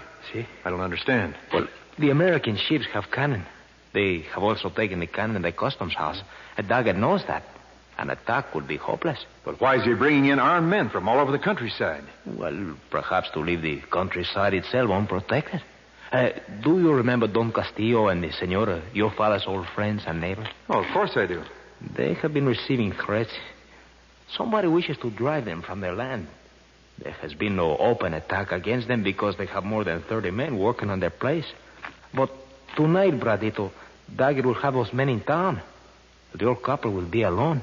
You're right, Sancho. But they won't be alone. Oh, Bradito, you are only one man. It will take the devil himself. That's what I mean. El Diablo, the devil himself. Tonight I wear my father's scarlet cloak, black sombrero, and his rapier.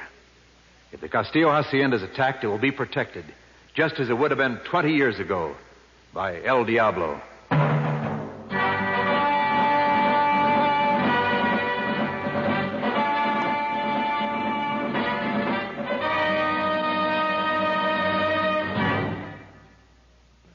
Let's take just a minute now to mention one or two of the many advantages this program provides for an astute advertiser.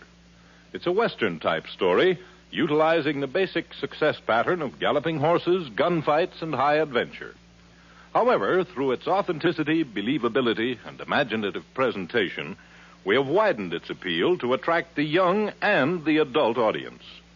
The locale of Monterey 100 years ago, which will be kept historically accurate, revives the romantic flavor of beautiful senoritas, colorful habits and costumes, old-world weapons such as the rapier, and interesting characters of Spanish, English, Mexican, and American origin. It gives you a dramatic, exciting radio program, but is even more suited to a filmed television series. The performers have been selected for their ability and experience, and also for their appearance, so that the television picture will bring you most of the same people you are hearing on this record. Our star for both the radio and television programs probably has talked to more people more often than any man who ever lived. The name of Wendell Niles is familiar to everyone. For 20 years, he has announced and performed several times a week on the highest-rated radio shows. The name is already universally associated with a pleasant, sincere, convincing voice. Through these programs, we now associate that familiar name with a likable, virile, adventurous personality who will quickly spring to life in the hearts of millions of Americans. As you listen to the second act, imagine, if you will, a television screen where you can watch this believable, exciting, romantic man of action, the wearer of the scarlet cloak and rapier, as he rides against the evil to bring hope to the oppressed.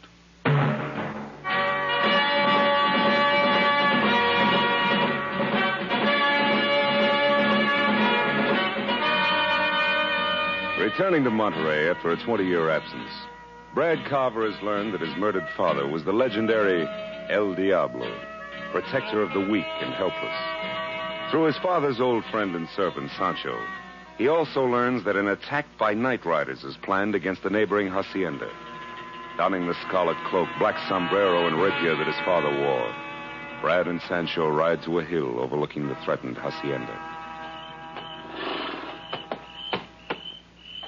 The lamps of the hacienda are out for some time now. And still no signs of a raid. They would wait for sleep to come in the house. I hope you're right. Oh, Bradito, I bless myself. here in the moonlight with your father's cloak and sombrero, I feel that once again I ride with El Diablo.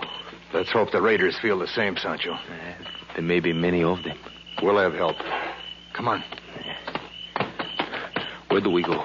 Down to the corrals to release the livestock. You have a plan? Yes. If they expect no resistance, they'll take the easy approach to the hacienda. That means they'll ride in on the road from town and across the bridge that fords the stream down there. See, that is the way they should come. Now, we'll herd the oxen and cattle and horses into that blind pass between the hills, just this side of the bridge. When they approach from the other side, I'll charge the bridge. From there on, it's up to you. Bueno, just tell me what to do. I want you to stampede the herd behind me. Drive them toward the bridge. In this light, with the sound of the stampede, they won't know what's coming at them. They'll scatter and run. Here is the main corral. Move them out as quietly as possible. I'll get the horses from the stables. You drive them into the blind pass, and I'll meet you there.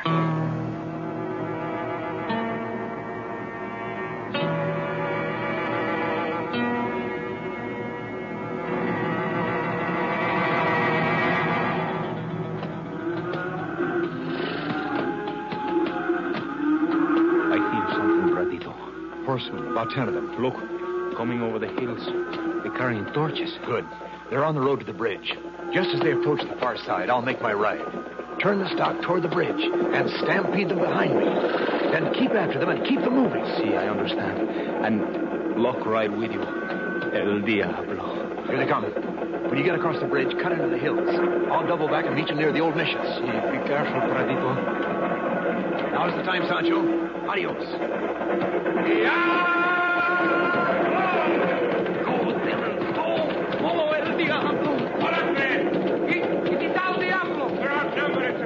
It is El Diablo, come back from the dead. Run, get out of here. Wait. No, wait, it's a trick. He's alone. Come back. Come back. Come back.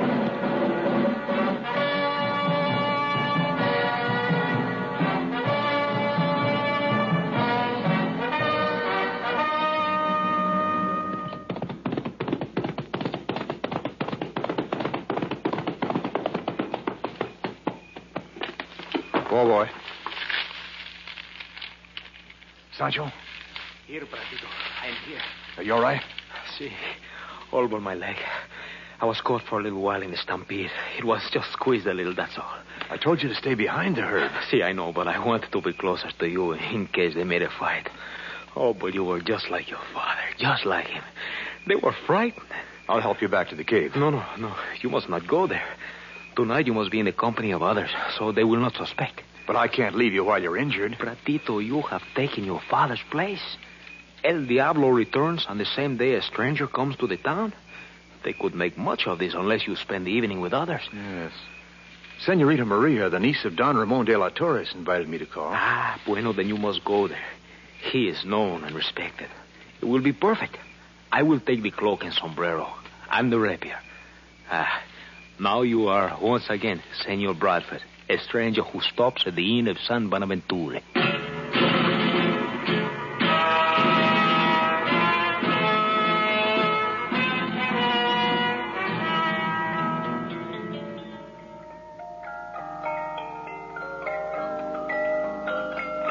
My niece plays that music box incessantly, Senor Bradford. I am afraid we are poor competition. It is so new and exciting, and has come all the way from Paris. Yes, I know. I've seen them there. You have been to Paris? Our Senor Bradford seems to have seen a great deal of the world. I was in Europe about 2 years ago. I thought I noted traces of European culture. Do you fence, Senor? A little. It's part of a gentleman's training. Excellent. I enjoy the sport. We must try it someday. It is fortunate for me I have the music box to entertain me. Oh, forgive me, my dear. I have been monopolizing the conversation. Now I have some work in my study. I will leave you alone. Why don't you show Senor Bradford the gardens? Perhaps the senor wouldn't care to. I'd like to see the gardens. They are very lovely. Adios, Senor Bradford. You must honor us again. My pleasure, sir. You must find Monterey different from your native Boston, senor. Different in many ways. Do you plan to stay here for a time? Do you think I should? I'm sure my wishes would not influence a man who has seen so much of the world. Will your family join you here? No, and aunt and uncle in Boston are the only family I have. Oh, I have not known many Americans. The man I am engaged to marry is an official of the Mexican government. Our families arranged it when we were both children. Oh, I see. I hope he isn't riding the horse that's headed this way. No, he's in Mexico. That is probably some friend of my uncle's coming to play chase. Good. Because I want to stay here a while longer, Maria. I'm very much taken with this garden. That is nice to know, senor.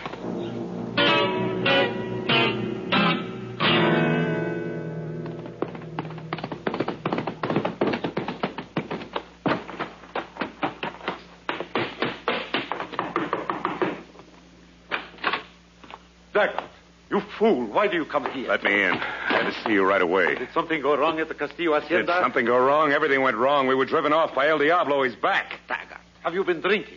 El Diablo has been dead for 20 years. Well, he wasn't dead tonight. I saw him as clearly as I'm seeing you. You let yourself be frightened by an apparition? I tell you the man is dead. You saw him die. Yeah?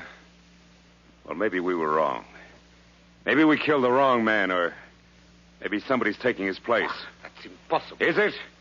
How about the fellow who tried to make trouble for us in town today? Don't be an idiot. His name is Bradford. He comes from Boston, and he is stopping at the inn. Besides, he is here in the garden with my niece at this moment. And he must not find you here when they come in. Now go. I talk to you tomorrow. I ain't waiting till tomorrow. I'm going to see what I can find out tonight.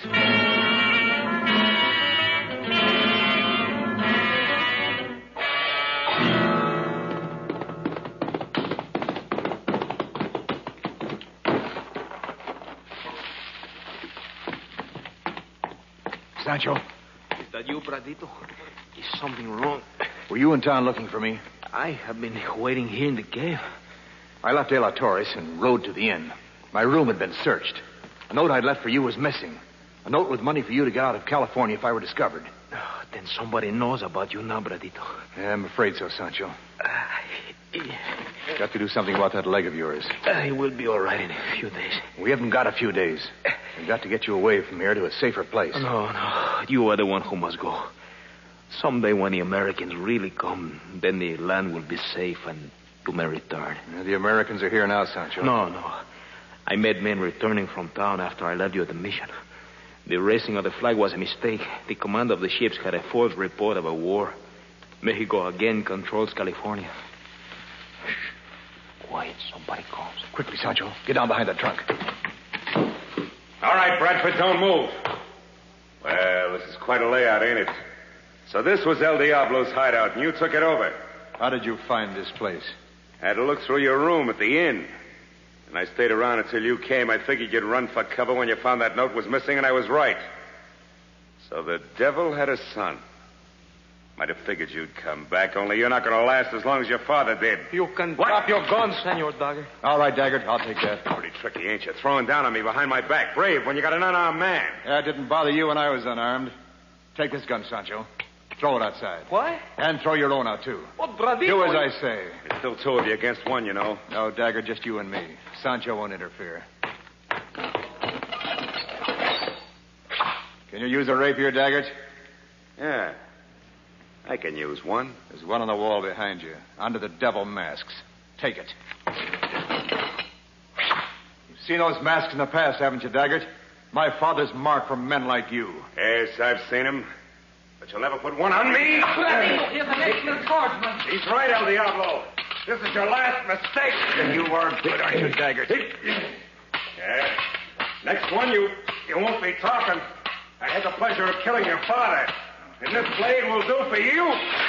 I'm glad to know that, Daggert, because that's going to cost you your life. This is your finish. You know, Bradito. Yes. There's a chance nobody else has seen it. I want to look at his shoulder. There must be a rapier mark there. See, Bradito, see. No mark, Sancho. Daggert was one of the mob that killed my father, but he wasn't the leader. And so from now on, you play a game of death in the dark with a man whose face you do not know? Yes. But at least I know that the man responsible for the death of my family is still alive.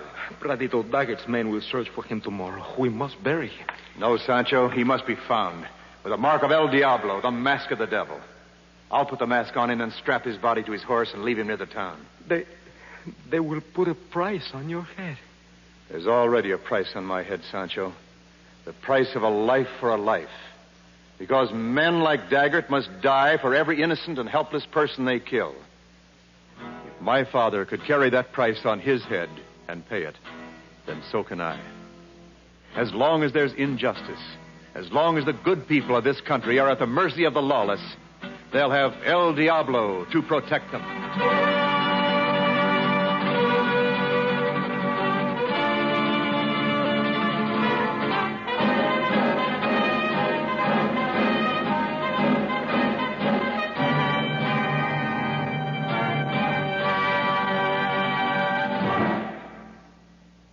You have just heard An Adventure of the Scarlet Cloak, starring Wendell Niles. Music by Lynn Murray, story by Joel Murcott. Produced by Vic Hunter and directed by D. Engelbach.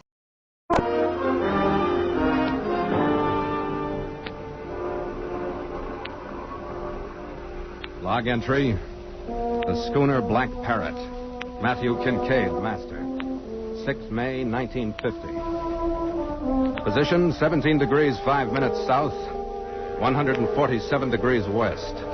Course 43 degrees. Fresh breeze, sky overcast. Barometer 310 and falling. Passengers 2, 1 restricted to quarters. Cargo, explosives in number 2 hold. Number 1, trade goods.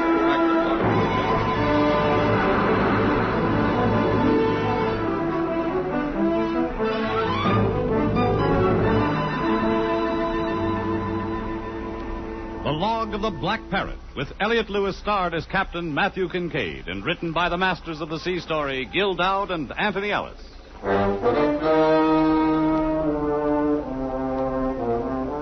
passage of a black schooner, sailing the southern oceans, sailing into adventure with a strange and restless man who is her master, as set down in The Log of the Black Parrot.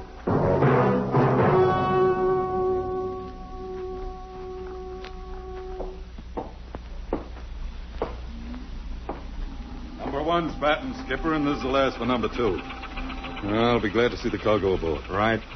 It's coming over dirty, Red, but at this rate we'll beat the wind. Well, that's all right with me. I don't want to run into anything with that stuff aboard. What's a doctor doing with explosives anyway? He wants to get rid of a reef. Hey, Red. Yeah? Do you have any trouble ashore? Trouble? Me? Here's the skipper. Take a look. Gendarmes. Oh, they're coming aboard. I'll be checking the dunnage in number 1. Captain Kincaid? What's the trouble? Will you come ashore, please? Why?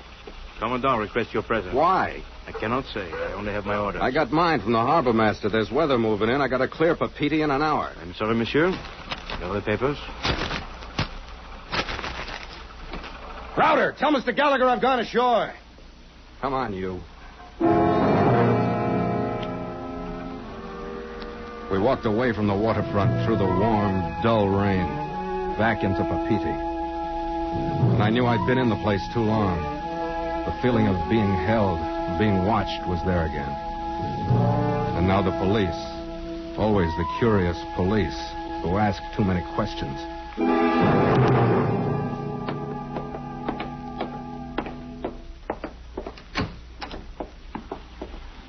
Captain Kincaid. Attendez dehors. Oui, monsieur le commandant. What's the matter with you? Captain Kincaid, I'm so sorry to inconvenience you. Please sit down. Oh, thanks. A cigar? Look, I'm in a hurry. What do you want? You are sailing for Ivaoa. Yeah. Then I have a favor to ask, unofficially. You make out forms in triplicate for a favor? I'm sorry, monsieur. It is most important. I know you are anxious Come to on, sail, come on. but I want to get out of here before the wind hits. I wish you to carry a passenger to the Marquesas. We will pay the passage. I guess I can take another 2,000 francs. It is a girl. Forget it. Not on my ship. I will pay you 3,000 francs. She is a daughter of a very good friend of mine in Hiva-Oa. He sent her here to school when she was 15, 3 years ago. Now she must leave. I can't take an 18-year-old girl on my ship. She's in a great deal of trouble. And she'll have to go to prison if she stays here. Why? She learned too much. But I think not in school. Men. Among others, a sailor. She shot him. Huh? She's half-caste. Her mother was Marquesan. That happens. Is the sailor dead? No. He will recover, and he will prosecute. You want her to be away before then? Yes. What happens if I get caught? You will not be caught. I shall see to that. All right, have the girl and her gear aboard in 45 minutes. 1, 2, 3. 3,000, Monsieur le Capitaine. 3,000 francs. Et merci mille fois. I said 2,000. So long.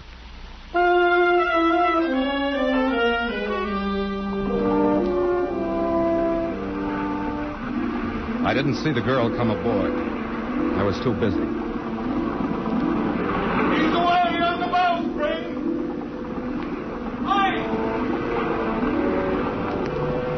My first passenger, Dr. John Mitchell, stood near me at the wheel, his thinning blonde hair ruffled by the breeze, the eyes in his scarred face following the movements of the crewmen. Out there! Let's go to stern!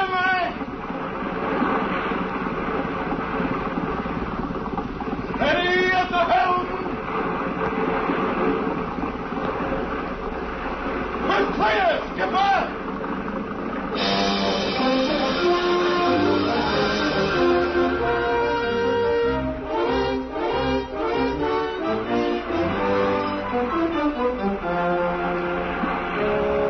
The jagged peaks of Moreya fell astern, and we shaped our course to clearing weather in the Tuamotus, sailing full and by. I turned the wheel over to Gallagher and went below to enter our departure in the log.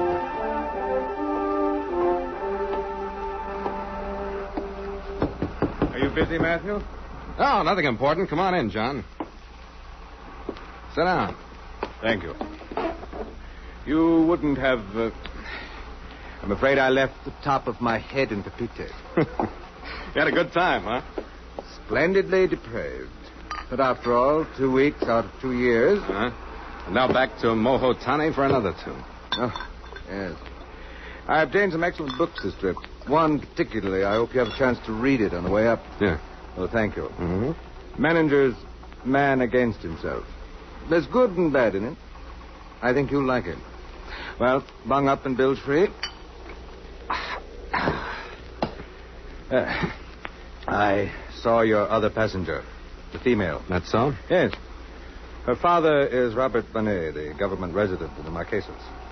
You haven't seen her yet? Not yet. Gallagher put her in her cabin. She's older than when I saw her last. Very nice. Awfully nice. Hands off, John. She's trouble. Yes, I heard about it. Amazing what happens to these children when civilization gets its cultured talons into them. It's a shame she couldn't have left her Marquesan blood at home. Another one, John? No, thanks. I think I'll go up on deck and say goodbye to Pepito. I'll bring you the book at dinner. Right.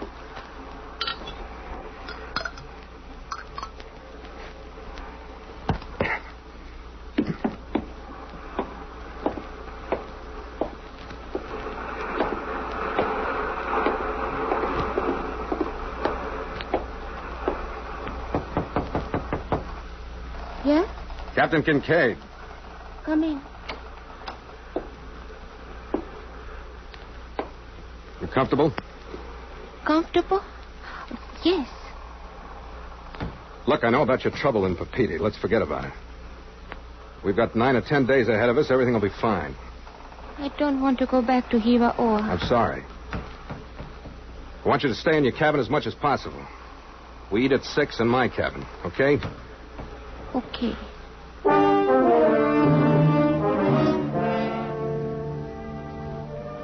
I was angry when I left. Because she was the loveliest thing I'd ever seen. And because she knew I couldn't look at her without staring. I didn't want to stare. So I didn't look at her very much.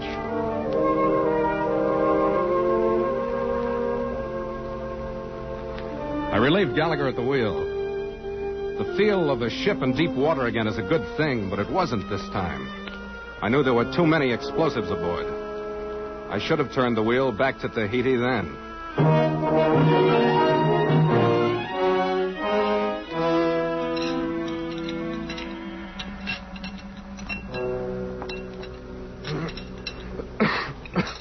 Salt, Skipper? Yeah. Excuse me. Of course.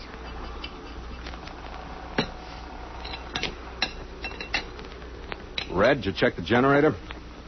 Since when did I forget? I was asking, mate. I checked it. You know, Matthew, I don't think Miss Bonet remembers me. I used to see her running on the beach when she was a very little child. Oh, I remember you, Doctor. You would be so difficult to forget. I mean, those terrible scars on your face. Have you finished? Yes, thank you. Then get back to your cabin. What's the matter, Skipper? She didn't mean anything, you know that. Forget it, Red. Isn't she good enough for your company? She's good enough for mine. Forget it. Why don't you let her out of that coop, get her up on deck? You know it's hot in there. Drink your coffee, mate. Stay away from her, mister!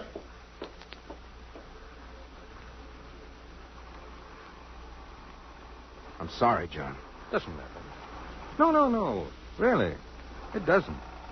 I've lived with this face for a long time. One gets used to surface scars. Those inside? Well, I've got my island, Otani. I don't have to see people for years on end if I don't want to. And you, Matthew, you've got your ship. That's right.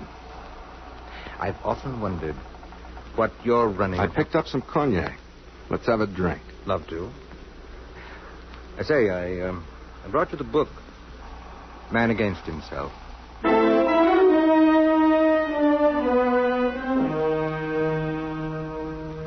From that first night on, she was fed in her cabin. I didn't want to see her. And I didn't want Gallagher or anybody else to see her. 3 days out, we raised the 2 Omotus and began the dirty business of picking our way through the hundreds of coral reefs and heads, which, with the islands, make up the group. But with those boxes in hold number 2, it was like the first time. Go to left. Hi. By the deep. Pull. Taut your helm. Steady as she goes. For 3 years, Gallagher and I had sailed and worked the southern waters. By the mouth. Hi. There'd been words before, and women, too. But now, except for ship talk, there weren't any words. And that was bad. By the mark! Sit!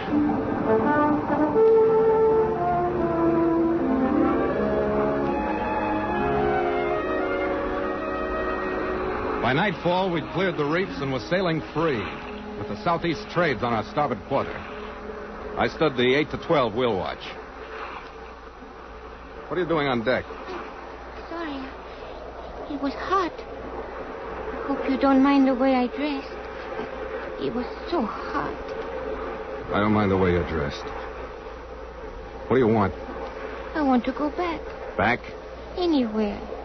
I don't want to go to Hiva or... We've been through that. Take me back. Please. Go on below. Don't you like me? I'm pretty. I've looked at myself in the mirror, I know. Take me back. To the sailor in Papiti? No. I go with you. Anywhere. Look, you go back to Hivaoa. You belong there. Papiti is no good for you. Anywhere is no good for you. You belong on your island with your own people. I have learned what it is to be French. I know what it is to be a French lady. The way I am now. I'm not good for my people in Hivaoa. Go below. Take me back. I want to be a French lady. Why don't you look at me? Because you're so beautiful, you make me sick. Get away from me or I'll kill you. Kill me? You.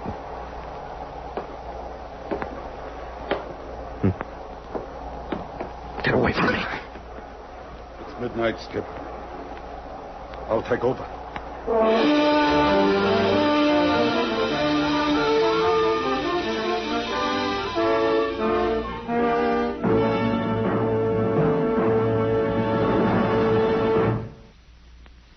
You are listening to Elliot Lewis's Captain Matthew Kincaid in Gil Dowd and Anthony Ellis's exciting story of the sea, The Log of the Black Parrot.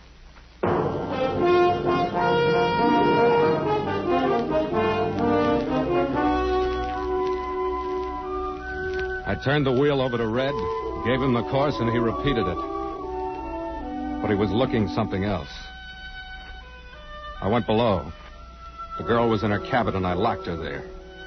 Went into my own quarters, tried to sleep. And the next night, tried to sleep.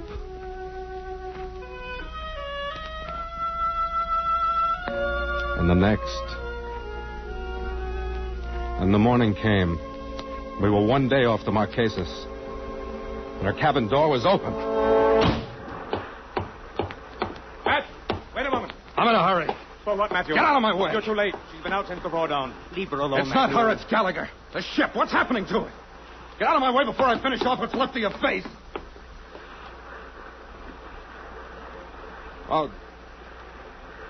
Get out of my way, will you?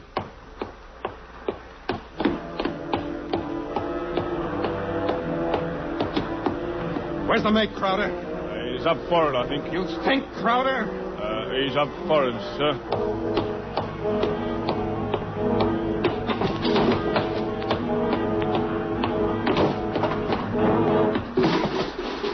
Mister!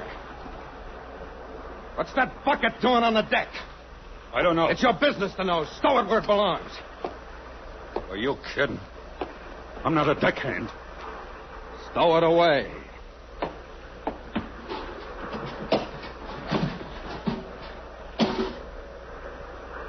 You! Get below to your cabin. All right. Wait a minute. We're going back to Pepiti's. I got a cargo for Hiva, mister. I'm taking it there. All right. If she stays on the ship, I'll pay her passage back. She gets off with the cargo. She's with me now. I told you to stay away from her. You told me. You...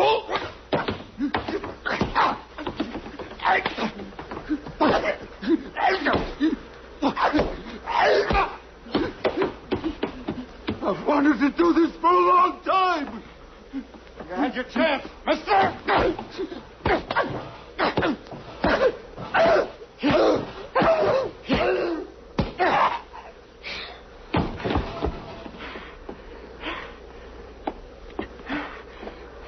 Feel better now, Matthew? Shut up. Bring him around. He takes the wheel in a half an hour.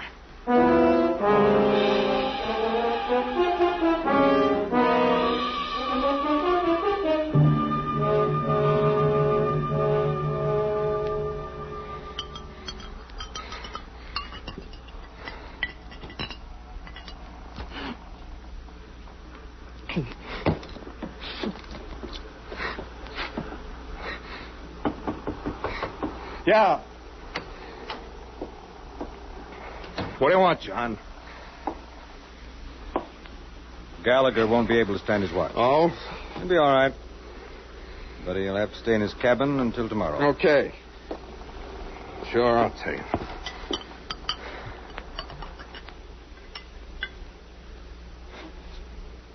Help yourself. Sit down, Matthew. Want to have a look at you? Yeah. Little more work on your face, and you'd have looked like me.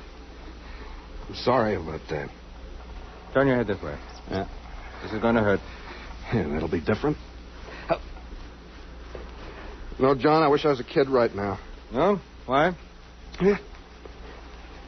So I could bawl my ears off. I must be a little drunk. Perhaps we should all be drunk. All the time. Is she in her cabin? Yes? Should I have taken her back to Papiti? What's the matter with her? I don't think it's me, and I don't think it's Red. What does she want? I don't know. If I knew why she so desperately doesn't want to go home, I could tell you, but I don't know. I gotta take the wheel. Now, just a moment. Huh? It's only plaster, but it may hold your ear on. Thanks, John.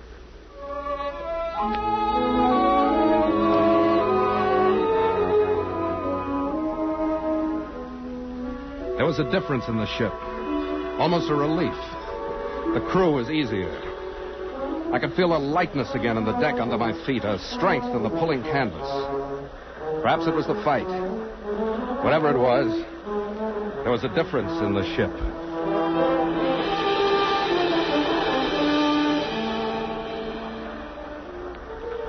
The girl came out on deck later, in the afternoon. I looked at her because I could now. I saw for the first time her hair. Her black hair. And how tiny she was. The blackness of her eyes. The gracefulness in her hands. The delicacy of her feet. Her eyes were on me, but I knew she didn't see me as she passed. And moved forward toward the waist of the ship. The crewmen no more than glanced at her and then turned back to their work. She went to the rail. No! Crowder, stop her! Gordon, take the wheel! Give me that. Quit it now. Quit it. Take it easy. All right, I got her. She went for my deck knife. Come on. I want the doctor to take care of that cut. Don't take me back. Please don't make me go home. Come on.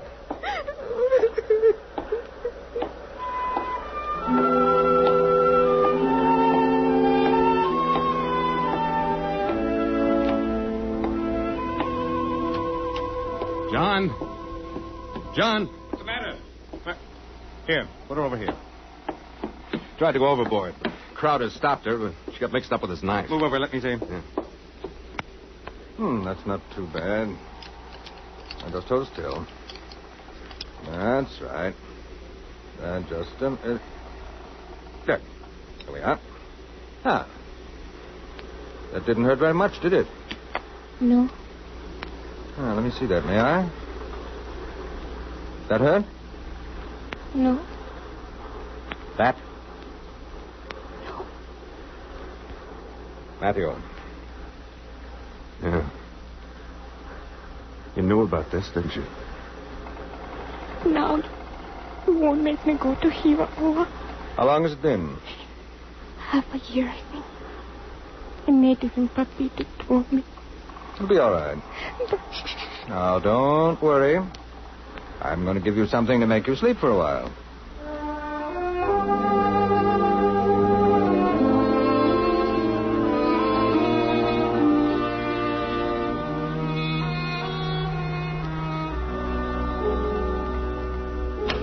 I guess there isn't much choice, is there?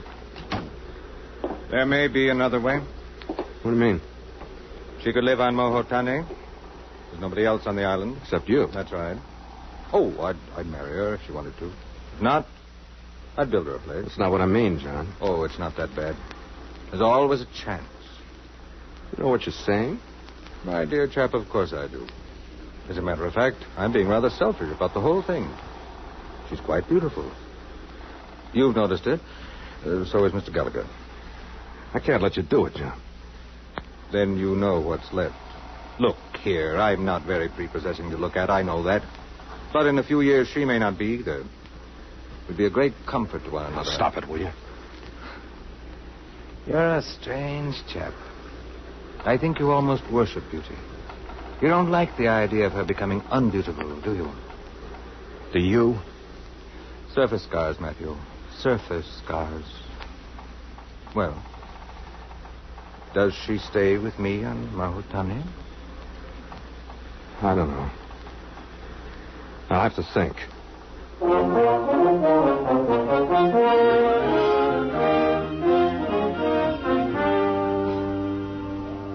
The next morning, we anchored off the emerald-shaped island of Mohotane. Hiva-Oa, our final destination, was a cloud-rimmed hump on the northwest horizon. The longboat was put over the side, and loading of John Mitchell's gear and explosives got underway. I looked at the little island, thought of the girl. Mitchell can go aboard now, Captain. All right, mate. John, you ready to go ashore? Here, I'll give you a hand with that. Thanks. You made up your mind, Matthew? Yes? Parrish, steady the ladder. He's coming down. Goodbye, John. Goodbye, Matthew. Drop in when you pass this way again. I'll see you. Gallagher. Yeah? Hold the boat for a few minutes. I'm going below. Right.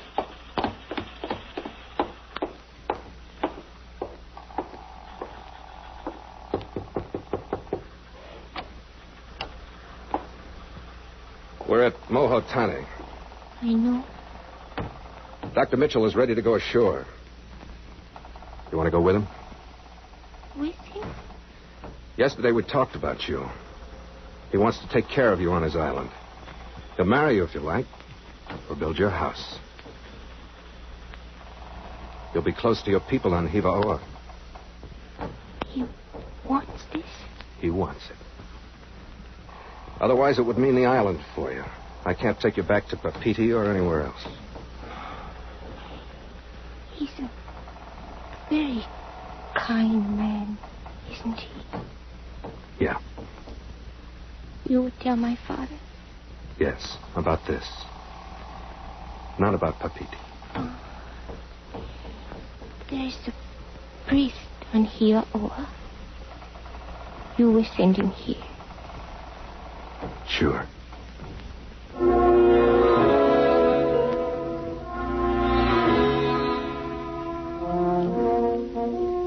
I watched the flash of oar blades in the sun as the longboat pulled shoreward. Then I thought of Gallagher. I found him on the port side, looking out at the open sea. She's better off with him, Gallagher. She would have been better off with me. Maybe she would if you had an island, lived alone, didn't care. Didn't care? Are you crazy? She has leprosy, Red. That's why she didn't want to go home. Oh, Skip. Did I do the right thing, Red? It would have meant a leper colony, but he wanted to take care of her, and I let him. Did I do the right thing, Red? You did the right thing, Skipper. I'm not sure, Red. Forget it. Forget it. We'll have a good breeze, Skipper. Yeah. Yeah, she holds. Come on, let's not waste time. Break out the crew, Red. We'll get the hook off the bottom. And stand by for the longboat under power. Right, Skipper. Let's get at it!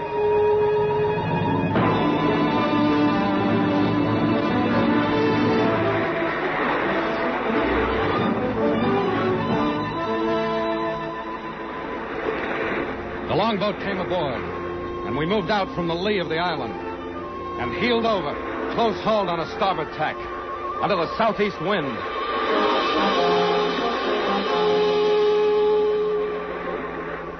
The bow dipped and rose again in the swell, throwing spray high in the rigging. And then open water, the horizon, and a new course to Port Moresby, island of New Guinea.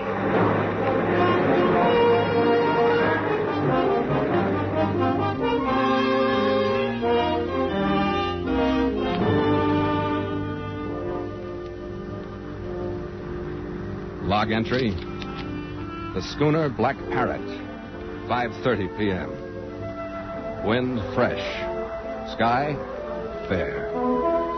Sea cresting with high cross swell. Main and foresail reefed. Ship secure for night.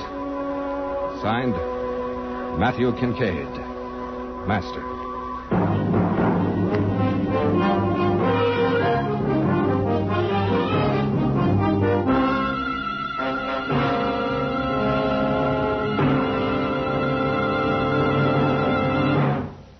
You are invited to sail into further adventure with a log of the Black Parrot next week at this same time.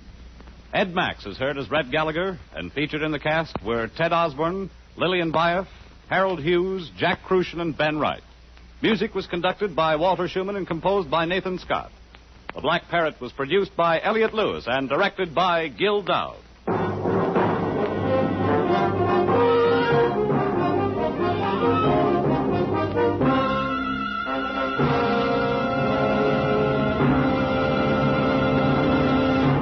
Bob Stevenson speaking. This is CBS, the Columbia Broadcasting System. Crucian and Ben Wright. Music was conducted by Walter Schumann and composed by Nathan Scott. The Black Parrot was produced by Elliott Lewis and directed by Gil Dowd.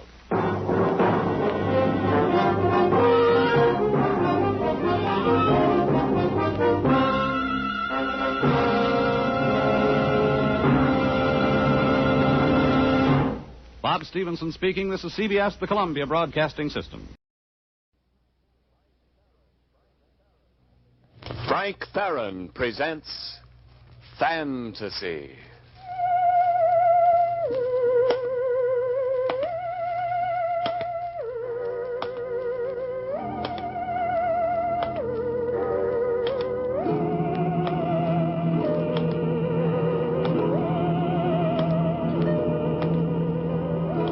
Out of the slime of creation he crawled, to force a wavering path through fetid jungle, until his footsteps echoed through his own self-made canyons, whereupon he dared to face eternity and call himself man.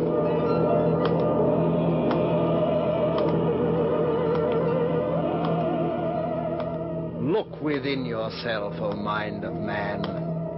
Of what worth are your fleeting impressions? What philosophy dares decide between the real and the unreal, the true and the false, without thought to the strange happenings in the universe? A caution to your puny wisdom, O mind of man. Do you dare to say that this is truth and that is fantasy?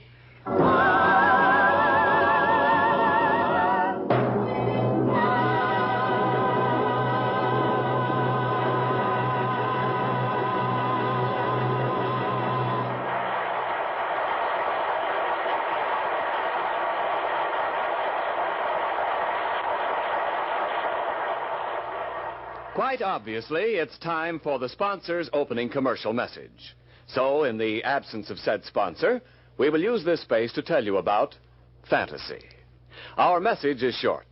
As you consider this program, bear 2 points in mind. 1, fantasy has the same high listener appeal as that enjoyed by the current cycle of murder mysteries, without the objectionable qualities of the murder mystery.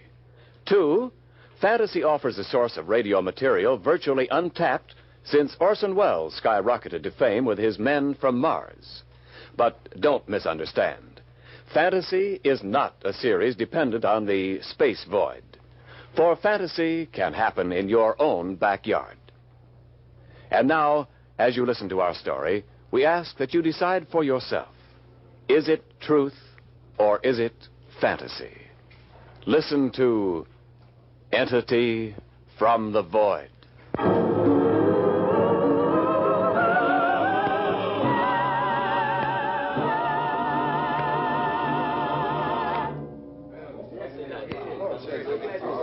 Hello, darling. Father, you old sweet. Did you come to have a glass of punch with me? I did indeed. Why aren't you dancing, dear? I did earlier. Oh, I'd love to dance, but Fred... Oh, he's drunk again. He's been very drunk for 2 hours. Look, darling, again I ask, why don't you divorce Fred? After all, there can't be much left. There's nothing left. But marriage meant so much to me, Father. It was a new life, a useful life. Children, a home to make. Oh, my child, you can marry again. Perhaps. But you see, Father, there's no one else. Think I'll hang on to my frayed threads a while. Very well, my dear. Well, I'll run along. I'm playing cards with Carl. Bye, darling. Be careful, Plunger. Nada. Hello. Oh. You love to dance. Will you dance with me? I don't think we've met. Does that matter so much? We might still enjoy dancing together. Yes. We might. Very well. Do you hear a strange sound? I hear intriguing music. Shall we go to the dance floor? Why hasn't someone introduced us earlier? I was not here. Oh, then you came late. No, I was near you. I've been near you often. You have? I don't understand. I swam in the surf with you yesterday. Yesterday? Now I know you're having fun with me. I swam alone. Yes, out to the old breakwater. I was there when you tore your swimming clothes on the rusty nail. You saw that? How terrible of you. I was mortified even though I was alone. But you couldn't have been there. I would have seen you. It's no fault of yours. I did not let you see me. Who are you? What is your name? Is a name of any importance? Isn't it pleasant just to be together? Dancing, talking. How strangely persuasive you are. Yes, I admit it. I find it pleasant. Now I am happy. Now I feel that I can say more to you. Let's step out on the terrace. Now I want you to tell me where did he go? How strange. Seems almost as though he disappeared. Well, here you are, darling. Oh, Fred. Oh, Fred. Yes, dear. Your husband. Is there anything wrong with that? Please, Fred. Please, Fred. Please, Fred.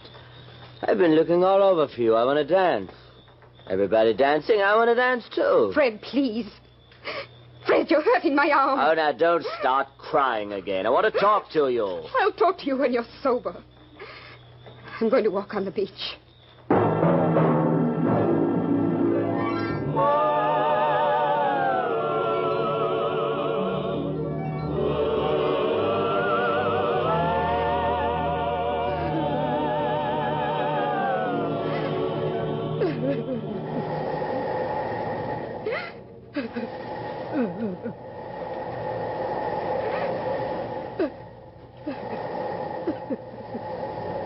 Nada, darling.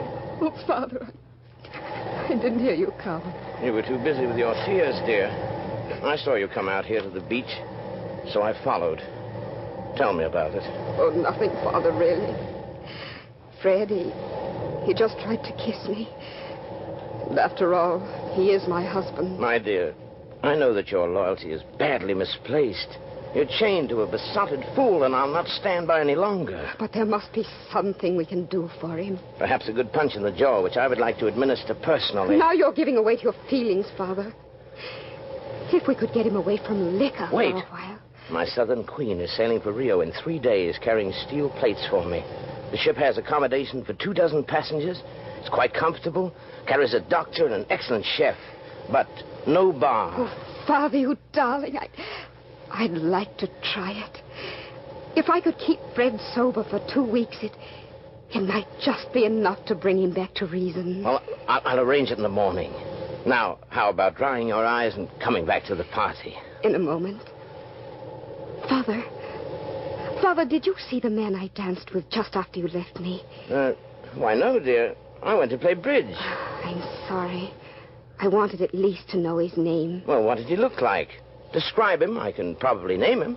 Well, he was tall, with wonderful shoulders and crisp brown hair with just a little bit of a wave in it.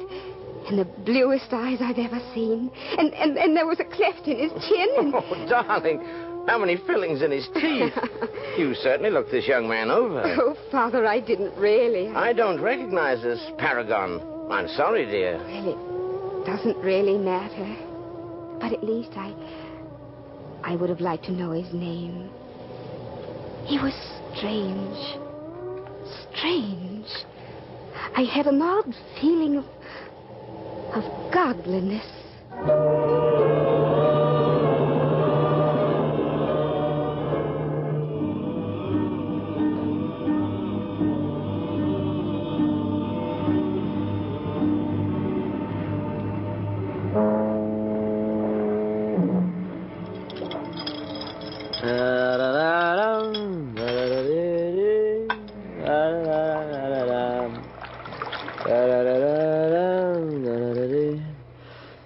Well, now, dear, after 3 days, this cruise begins to look a little better.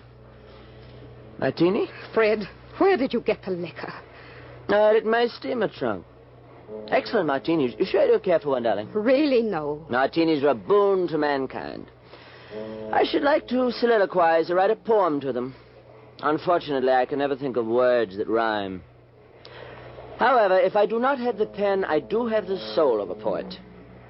Don't you think I have the soul of a poet, Nada? Really, now? Please, Fred. I'd rather you didn't put your arm around me now. My dear child, may I point out that drunk or sober, I'm still your husband. And you're doing an excellent job of bringing that to an end. Really? My little chickadee planning to fly her nest? I don't think I would. And why not? Because I'll simply take it upon myself to make your life as miserable as a life could be from then on. How hateful you can be. Darling, you've no idea. You're quite sure you don't want a martini? No? Well, then I'll drink it myself. Nectar of the gods, solace of the lonely, companion of the dilettante. Fred, I'm going to take a walk on deck.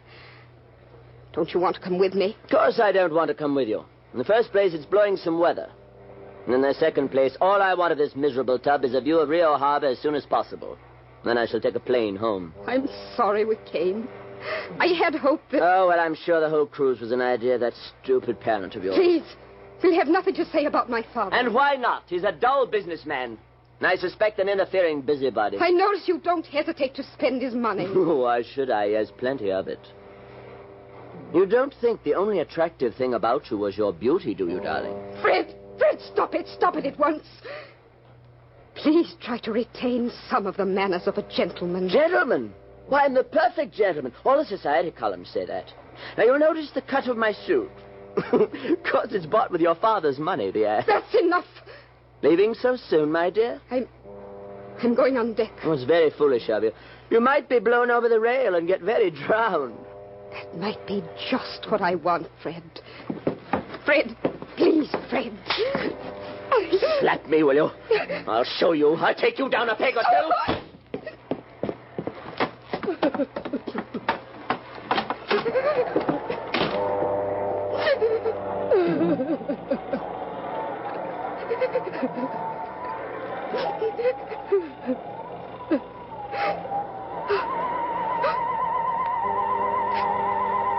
Strange light in the sky. That light! That terrible light!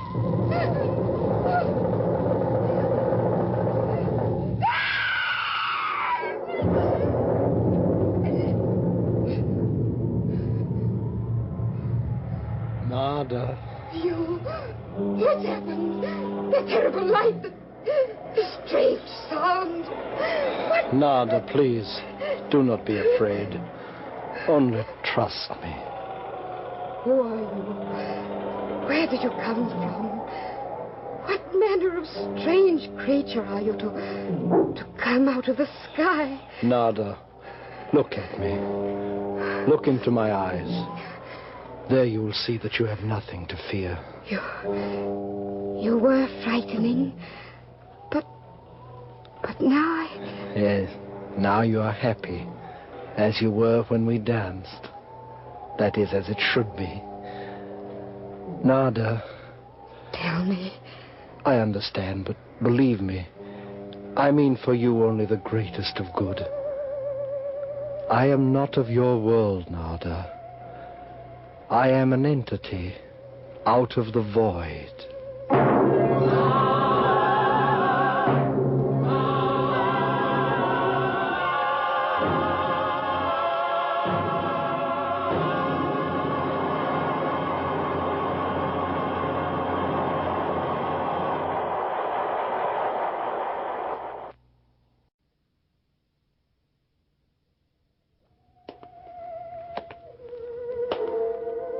And now, let us return to Entity from the Void.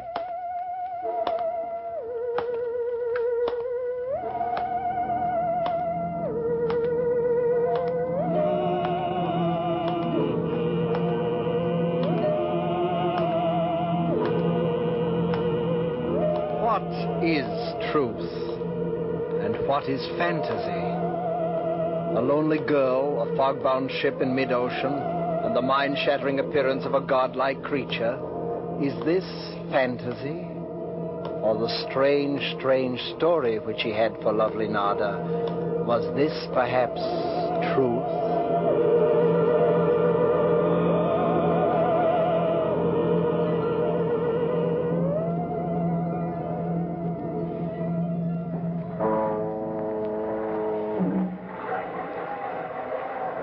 An entity out of the void. What a frightening thought. I am called Thur, and my world was called Kor. Thur? And from a world called Kor? This is so hard to understand. Patience, my dear, and you will understand. Kor was a planet in the 5th galaxy beyond this. My world has been destroyed for 1,000 years. Yet the light from it still shines upon your Earth, for the distance is so great that 2,000 light years are required to bring its glow this far. These things you tell me, they're staggering. My mind, it's in a whirl. But you believe me? Yes. Oddly, I do believe you. My people, though much like the people of your Earth, far surpassed you in intellect. And yet, our science, our culture, our developments of all kinds were of no use when the end came. The end of a tired, worn-out planet.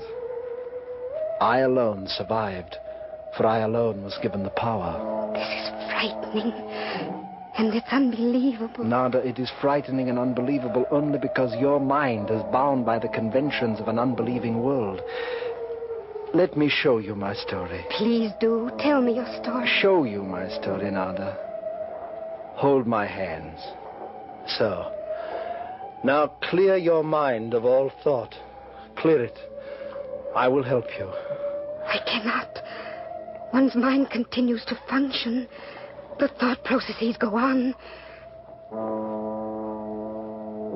Clear your mind. Refuse your mind the privilege of thinking. I help you now. Think only as I tell you. See now a great hall, a hall of science, a hall wherein are gathered the greatest minds in the whole universe. See them, handsome men, some young, some gray-bearded, thinking. Wishing. Somebody will do something about this. I can't understand. Oh, there's Scar now. Here comes Scar. He'll know.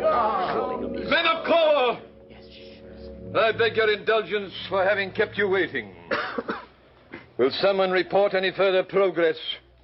Raga, you are in charge of ministry. I have little to report, Gar. Ah, yes. A pitiful shell, this planet of ours.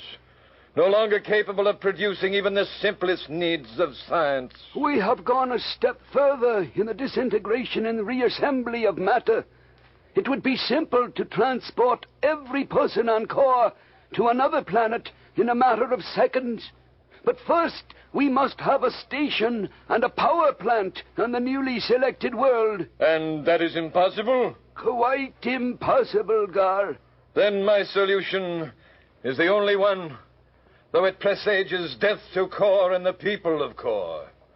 My friends, it is inevitable that we die, for I tell you this, that already has the breakup of our planetary mass begun. Within 12 nods, our world will have disintegrated, and all upon it will be dead. Oh, no. Wait. We must not let die what we have accomplished. We must preserve our sciences, our arts, our cultural advantages. I can send one man to another world. I am ready to teach one man the secret of the free entity. Why, only one man, I don't understand. To one man can I give the ability to free himself from his mortal body, and as a free will, a free entity, he can roam the universe with a thought and settle where he will. Men of Kor, if we are to send abroad our science, then I say that Gar himself is the one to go. Yes, Hold! The severance of the free will from the body will bring about shock of tremendous proportions. We need a young, strong man whose intellect is as well developed as his body. I call upon the young man, Thur. I am here, Gar. Then step forward. Thur. There is grave danger for you in this transmigration. You have the courage? I am ready. Then join hands with me and clear your mind of all thoughts. I will give you the power by impression, the more quickly to accomplish the freeing of your entity. When your mind is cleared, tell me. Begin.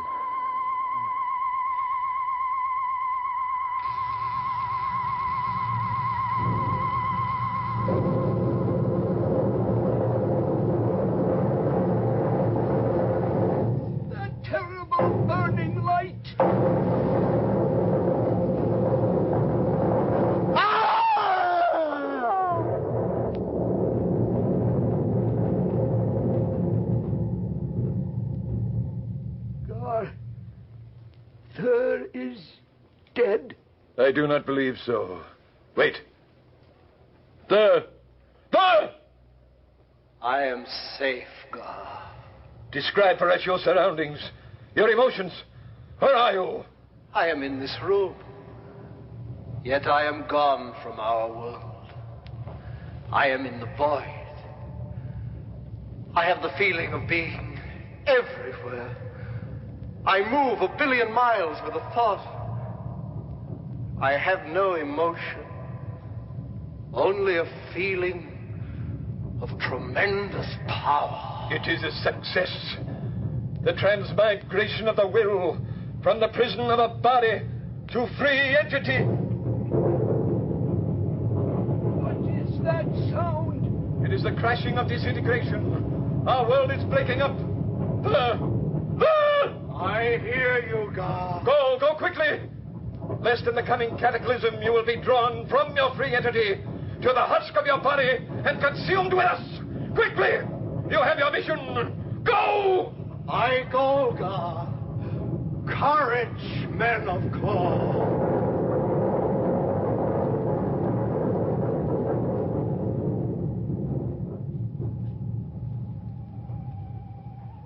And thus it has been, my Nada. For 1,000 years, I have searched for a world to give the science and culture of Kor. Fantastic and wonderful story. And I have no doubt now, Third, of your wonderful powers. Then you will give these great powers, these sciences and this culture of Kor to our world, to the earth. No, my Nada. No? But you said... I said I searched for a world. I examined the planet you call Venus and which we call Mech. The great monsters which people displace, the horrid things still crawling in the steaming slime, have millions of years ahead of them before they'll reach even a remote stage of intelligence. And the hairy creatures who scuttle about on 6 ugly legs and the great ball you have named Jupiter are intelligent enough, but the arts and sciences of Kor are best suited to a race of our physical proportions. But then, this world of mine, why do you not give these things to us? No, my Nada. On this earth, I have found only greed and selfishness and destruction. Man is pitted against man in hatred and lust. Were my powers given to him, man on this earth would destroy himself and his world. I understand. Then you must go on searching. No. No, in finding you, my search is completed. I have a plan.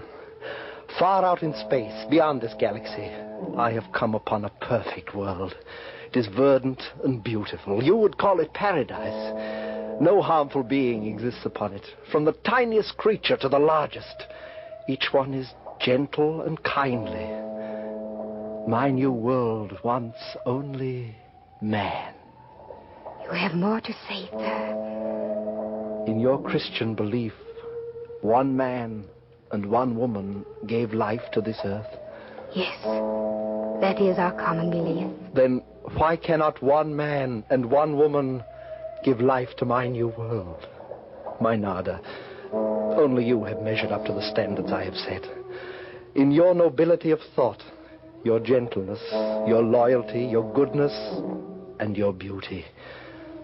Come with me. How amazing and beautiful.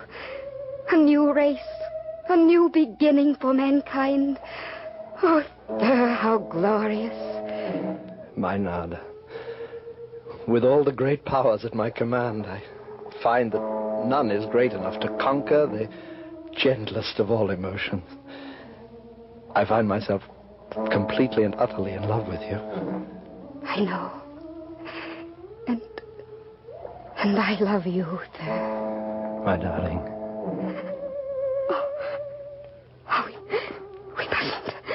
Why did I let... Oh, sir, please. My Nada, what is wrong?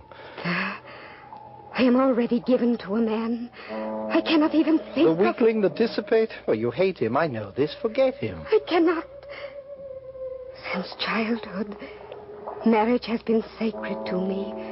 I cannot break a vow. In sickness and in death, for better or worse. No, sir. Without you, my power is worthless to me. Sir, if you love me, perhaps you could find among your great powers a way to strengthen my husband against his weaknesses.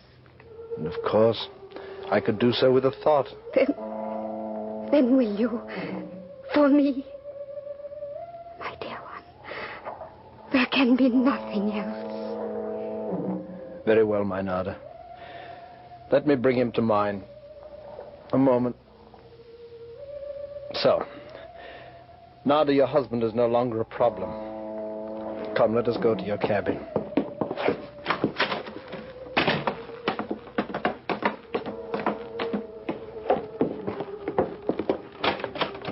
Oh, he's sleeping. Let me wake him. Fred. Your husband is not sleeping, my Nada. He is dead. Dead? Fred. Oh, no. I am sorry, my dear. But why did he die? I have no answer to that. It is strange. I feel little emotion. I feel no sorrow. Only pity. Pity for the pathetic wastrel whose unhappy life I shared. But I do feel some emotion. There it is hateful of me, but I cannot conquer it.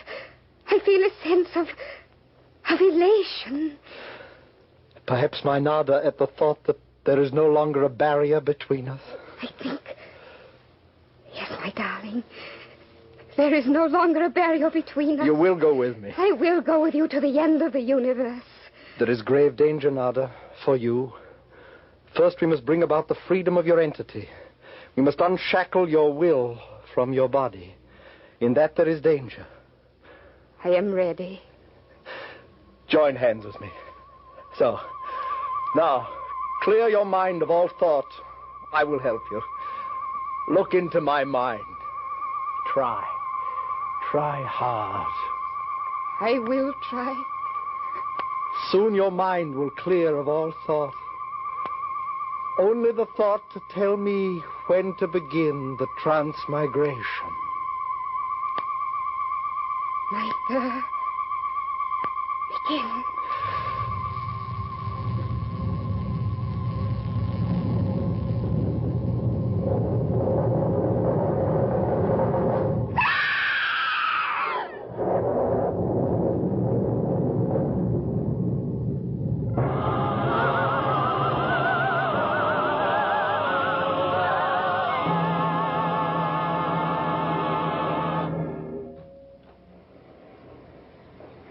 God, what a terrible thing. That girl's father is the owner of this ship. She and her husband here are socially prominent. Doctor, what killed them? Captain, this man died of acute alcoholism. I saw him at dinner in the salon, and already the signs were there. But Mrs. Westgate and this stranger, whoever he is, what killed them? You're the ship's doctor. You must find out. I have no idea. There are no marks of violence. And see their faces. Captain, they are supremely happy in death. One of these love pacts. This will be a terrible scandal. Somehow I don't believe it was a suicide pact. Captain, they have been dead less than half an hour. We know that. And yet these two bodies are cold. Strangely cold. Why, it is comparable only to what is called absolute cold. The cold of the space void.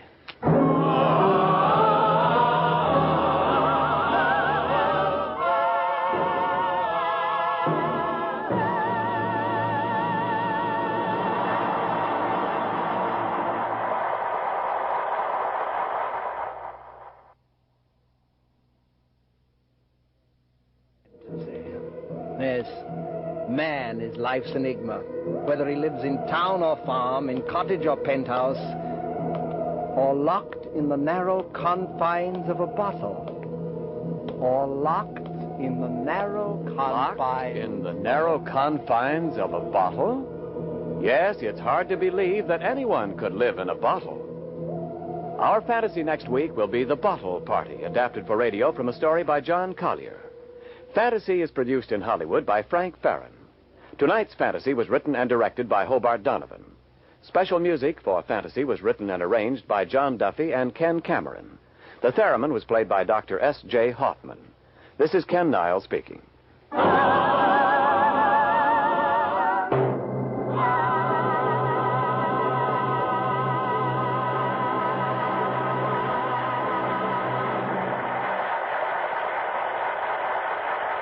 This is an audition transcription. And now, The Hunters, starring tonight Mr. Victor Jory.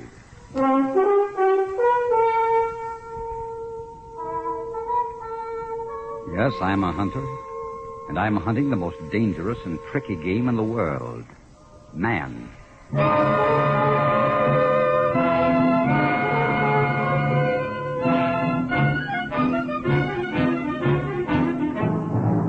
Since the dawn of time, human beings have loved the chase, the hunt. Every Sunday night at this time, the Columbia Broadcasting System brings you the greatest chase stories of all time. Stories of the hunter and the hunted, from the annals of history, from the world of adventure fiction, from yesterday's headlines. Tonight's story is Cornell Woolrich's exciting tale of suspicion and murder, You Take Ballistics. And tonight's hunter is the star of stage and screen, Victor Jory.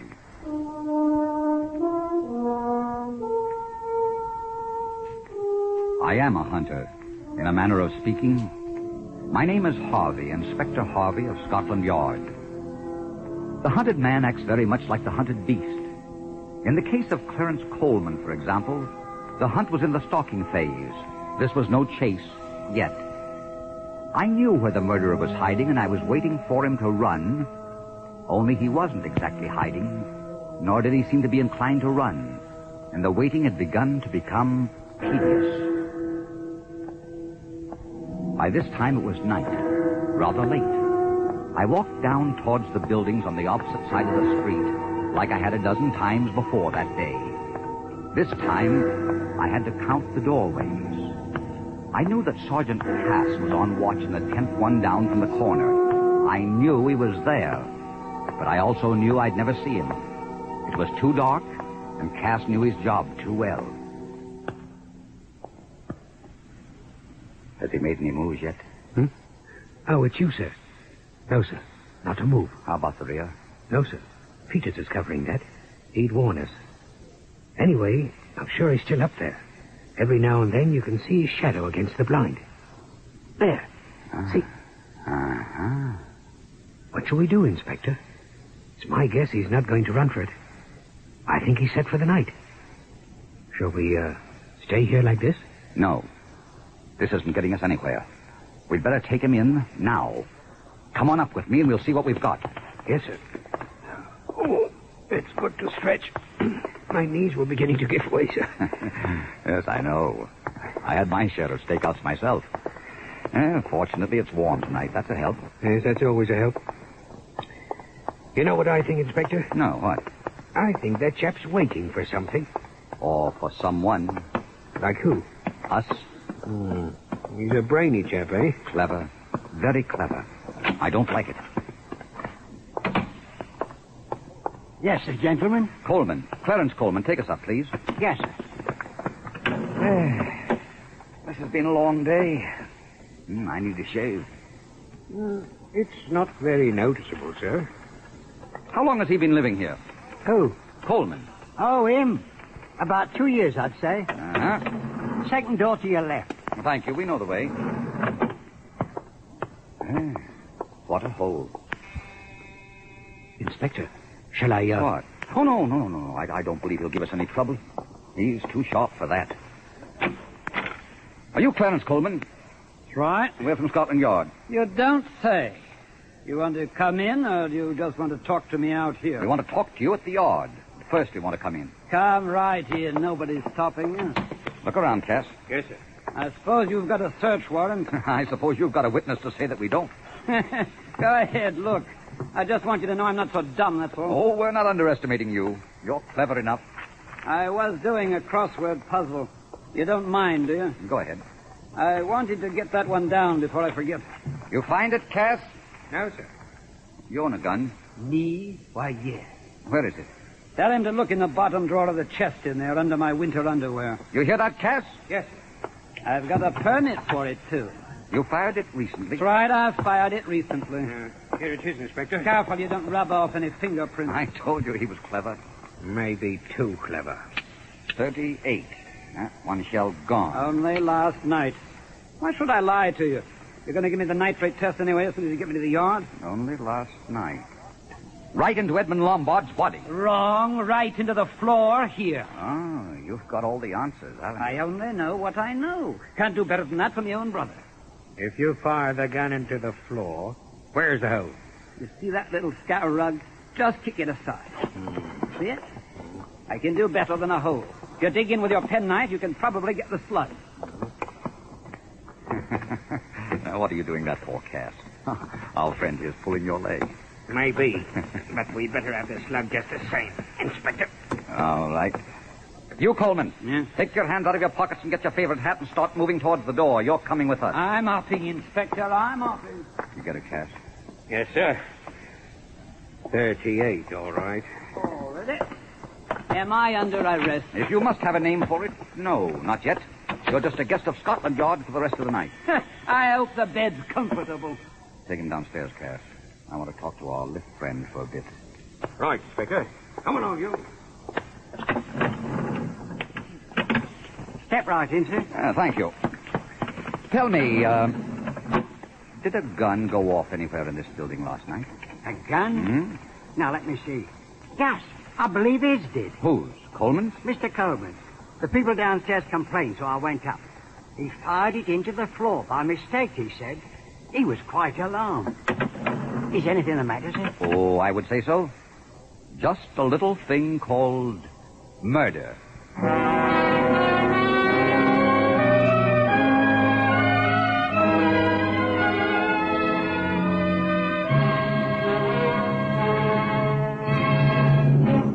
Yes, murder, the motive for the manhunt. The hunted man, whom you've just met, is not only inspired by the instinct for self-preservation, but also by an evil desire to outwit the law. And these two forces bring out in him not only every wile of the desperate primitive beast, but also every trick of the fertile human brain. The hunter, then, has his work cut out for him.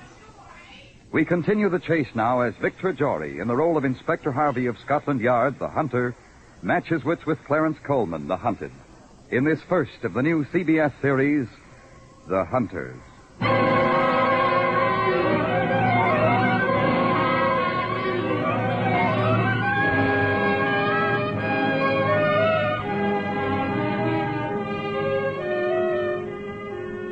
I've been a member of Scotland Yard for some years now, and I've brought in my share of criminals, big and small. Yet I never made an arrest that looked better and that I liked less than this slippery chap Coleman. I had everything. I had to make the arrest, and yet I knew it was going to turn sour the moment I walked into his flat. And a sour murder charge is something an old hand like me doesn't care for. We didn't take him down to the yard. Instead, we took him to a police station in the West End, and we didn't charge him. We simply left him in the back room to stew a bit. Chief Inspector Lettinger, my superior, arrived there about 10 minutes later. You brought him in, Harvey? Yes, sir. He's in back. Here's his gun. Claims it went off on the floor last night by mistake. And he beat us to the paraffin test, huh? Well, he could have arranged it that way after he killed Lombard. He could have. Here's a slug, sir. Oh, 38. Suppose you turn those over to ballistics. Yes, sir. Any report on the one they dug out of Lombard's body? Probably on its way now. Who are those two chaps? The night lift operator who took him up to Lombard's apartment, and the night attendant at a small sandwich shop half a block away. You recognize him? Positive. Well, let's go to work. Sergeant. Yes, sir. We'll want to surprise him with these witnesses. So one buzz, send in the lift man. 2 buzzes, the other chap. Yes, sir. You think he'll break, sir? You? No. All right, Coleman. Sit over there. Right-o. Perhaps we better put some light on him, O'Farrell. Yes, sir. All right, Coleman. Suppose you tell us what you did last night. Beginning when? When you left your flat. Well, I went out about 9 o'clock and I walked over to the Edgware Road. There's a tobacconist there. I made a phone call. To whom? To Edmund Lombard. So you did contact Lombard? Why, certainly. Did I say different? Go ahead. Well, do you know what business Lombard was in? Suppose you tell us. I don't mind. He collected bets on the horses. Only the long shots he wouldn't turn in. They never come in anyway, so who knows the difference? Only this one time I received a tip on a filly that did come in at 20 to 1. Lombard couldn't pay off and he disappeared. I just caught up with him last night. On the phone, I told him I want my money and I told him to meet me in an hour. Did he meet you? I didn't give him a chance. I went up to his place. You went up to his place? That's right. There's no use for me to lie. I know you got witnesses to place me up to. So you did go up to his place? Yeah. He was already packing. He was getting ready to run away again. He kind of laughed and said, you can't blame a chap for trying. And I said, I want my money. Okay, he says, you win. And he asked me for a receipt, so I can't come at him again. Fair enough, so I write one up for him on the hotel stationer. Go on. And let's hear how good you can make it. Well, that's all. He started to unpack, thinking he might just as well stay where he was now, and I left. So that's how it was. But are you sure you didn't leave out anything? No, Why'd you leave out the fact that you killed him? Because it belonged out, because I didn't. You didn't have a gun with you when you went up there? You can bet your last shilling I did. Why'd you take a gun if you didn't plan to shoot him? So he wouldn't pull one on me. You think a chap like Eddie Lombard is going to cough up 500 quid just like that? Unless he has to?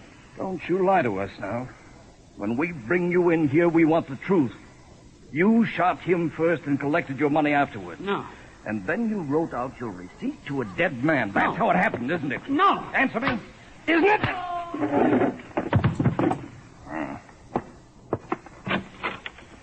Cash. Yes, sir. Never mind those other witnesses. We won't need them. Come in here and give us a hand. Yes, sir. All right, now bring him out. He seems to have a rather delicate constitution. Come on, you. Get up there. Yeah, now, that's better. Now, why did you tell the night man that Lombard was staying and not to bother about his luggage? Because I was afraid he'd go up there. Lombard might think it was me again and take a shot at him. Because he was dead in there, and you wanted to get clear of the building before he was found. If I did, I didn't go very far. I stayed in the sandwich shop down the street for 15 or 20 minutes afterwards. Why'd you take the money? Why'd you take it from him after you killed him? The money he gave me? I put it in a bank first thing this morning. Oh, take over, Cass. Come on, Hobby. If I'd stayed in there much longer, I'd have been tempted to hurt him. Now see what I mean? Yes, I do. But how is it that no one heard the shots? People next door were out. Down below, they were asleep. I don't like it. You notice how he beats us to the punch every time? We have witnesses for everything except the killing. Which seems to indicate that we have nothing but circumstantial evidence. It wouldn't stand up in court 5 minutes. Well, maybe the ballistics people will tie it up for us. Maybe. What's the matter, Harvey? Don't you believe in ballistics? I do. But you heard the chap. He's got every other angle covered. He wouldn't be likely to slip up on anything as obvious as ballistics. Don't you think he's guilty? I don't think. I know he's guilty as sin.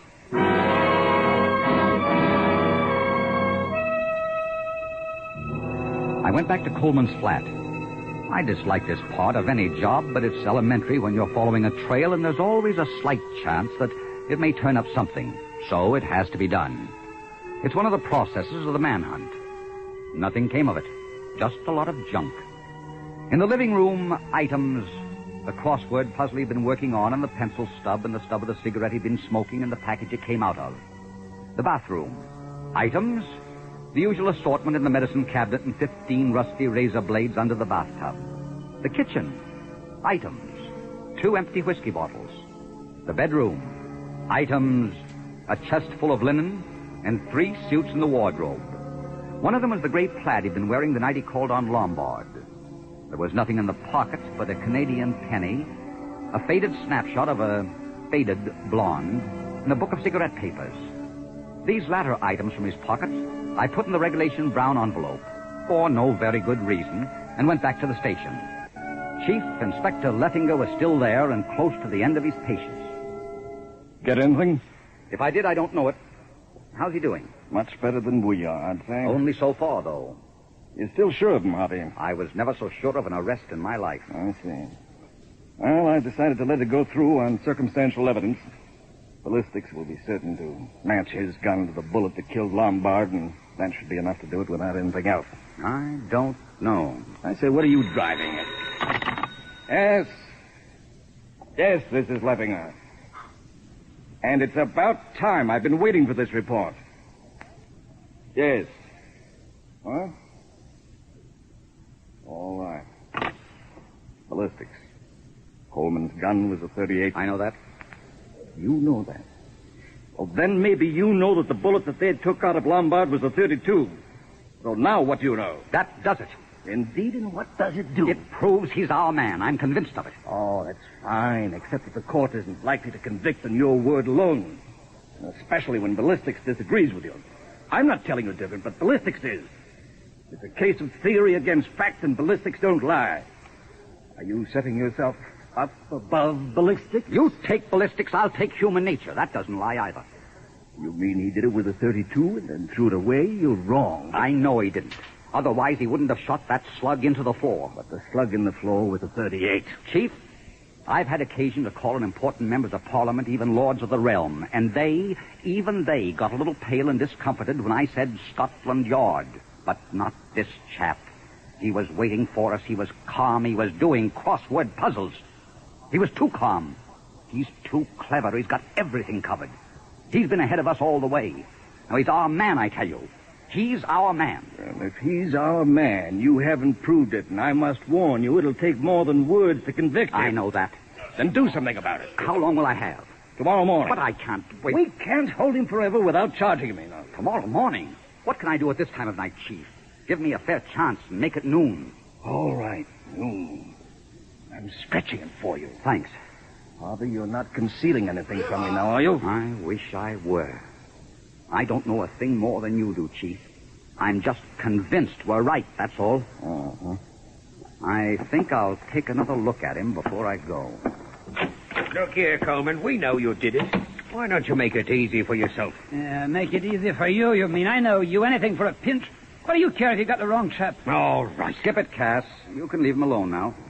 Have you got something new, Inspector? Possibly. The bullet that killed Lombard was a .32. What? Yes, Coleman's gun here is a .38. But take him to his cell and let him try our beds. We'll probably have to turn him loose in the morning. Morning? What's the matter with tonight? What's the matter? Don't you like it here? All right, dear chappie. But you'll have a sweet case of false arrest on your end by morning. Now, you remember that, Inspector, when you're a sergeant again. I won't forget you, Coleman. You're too smart. Cigarette? I got my own. Oh, go ahead. Have one. I wouldn't take a smoke from a copper if it was the last one before I die. You may have a chance to prove that one day. Will I now? You will. When you go to the gallows.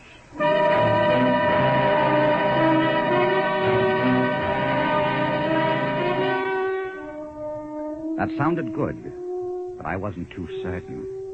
They say every criminal makes at least one mistake, but well, I couldn't be too certain of that either. All I was certain of was that he'd done it and that I had to keep hunting for a way to prove it. First, I went back up to his apartment again. I went over the place with a fine-tooth comb. Nothing new. Then I thought of that suit in the wardrobe, and I got it out and went over it inch by inch. I turned the pockets inside out, and right there was where I found something that gave me an idea. Or maybe it was what I didn't find that I should have. I went out to Coleman's kitchen and made a pot of tea and sat down to think. And the more I thought, the better I liked it. It might not mean a thing. It might not even be possible. But it was all I had. The next step was the yard, headquarters, and the pistol range in the basement. By the time I got there, it was daylight. At 6:45, I was waiting outside that tobacconist shop on Edgware Road where Coleman had made his phone call to Lombard. It was run by a small chap named Truehaw. We'd questioned him before. However, this was different. The shop wasn't opened yet, but finally, after what seemed at least an hour and a half, I saw Truehaw come puffing down the street. Well, Inspector, you're the real early bird, eh? You're late. Late? What time do you want the shop to open? The middle of the night? Let's go inside. I want to ask you a few questions, eh? Oh, more questions. Didn't you already ask me everything but my grandmother's middle name? Well, that's the point. I forgot that. Yeah, that's why I came back. So now what? Well, about this Coleman. When he was here that night... Yes, he telephones from the box back there, but how can I hear what he says from way up here? Well, I don't care about that now. He used to buy his cigarettes from you, though. You said that That's right. Every day, almost. Any particular brand? I certainly always the same for 2 years. These, yes, these here. Oh, yes. Uh-huh. Always machined-made cigarettes, huh? Always, why not? What did he buy from you the night he was in here phoning? Well, the same, why not? You're sure he didn't buy these? Oh, wait. Yes. Now, if I hadn't seen them in your hand, I wouldn't ever remember. Cigarette papers. For a change, he said to cut down expenses. Did he buy any loose tobacco to go with them? Let me see now. No, I don't. Yeah. He didn't ask me, so I thought he'd got some more. All right. You can give me some now. Be happy to. I say, what is it all of a sudden with you, Inspector? You look like you just swallowed the cat that ate the canary. You're all right, Dad. And I'm going to arrange some things for you. Is that so? What? Why, to be a witness at a nice big murder trial, free. I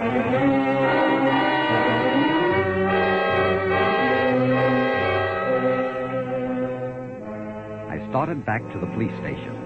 Now that the hunt was nearly over, except for the kill, I suddenly felt tired. Tired as an old foxhound at the end of the chase.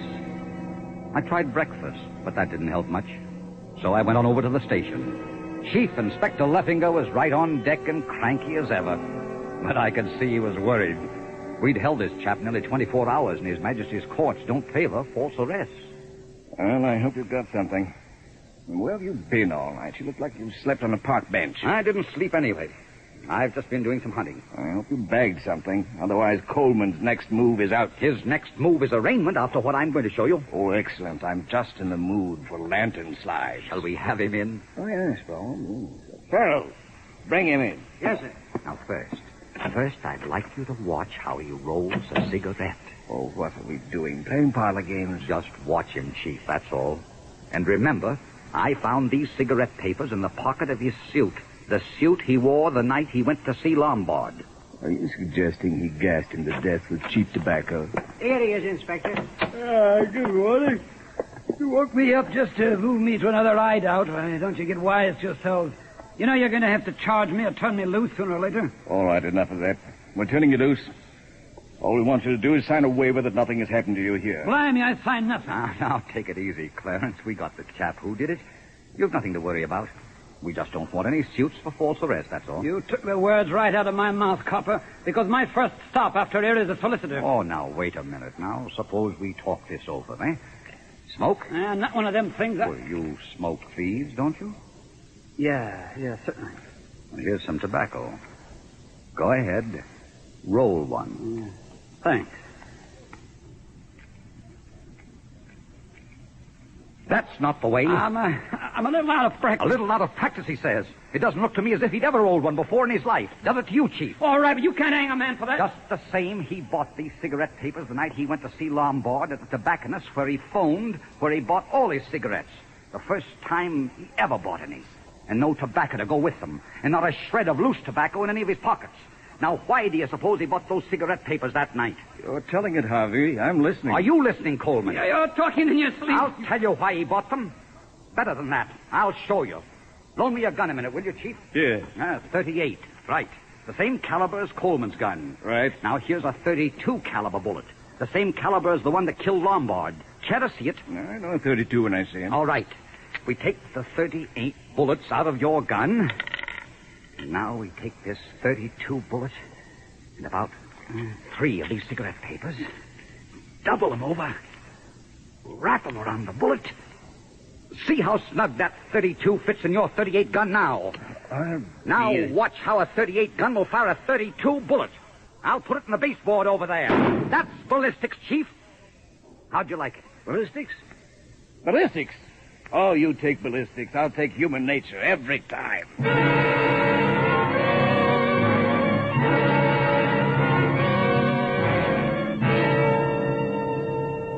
3 months later, Coleman went to the gallows, as you must have read in your newspapers. It wasn't a very spectacular case, and they didn't waste any space telling you about it. Nor did they mention whether Coleman took a cigarette from a copper before he died.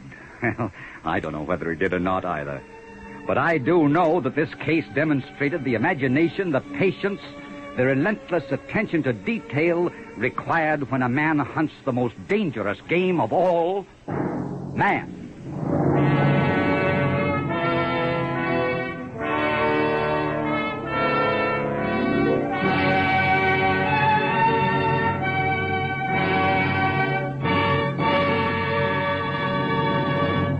Thank you, Victor Jory, for playing the first hunter in our new series, The Hunters. Tonight's script for The Hunters was based on Cornell Woolrich's famous short story, and with music by Lud Gluskin, was produced and directed by Tony Leader.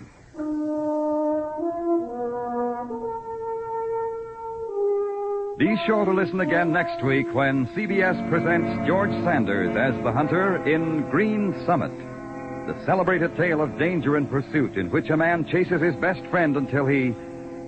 But perhaps you'd better tune in yourself and find out next week on... The Hunters.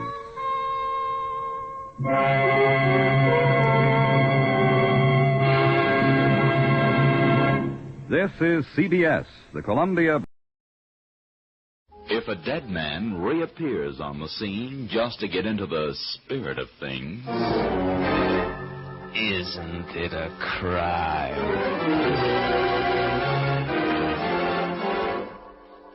WNEW presents the 13th in a series of famous mystery stories relating to the gentle art of mayhem and the less gentle art of murder. Isn't it a crime?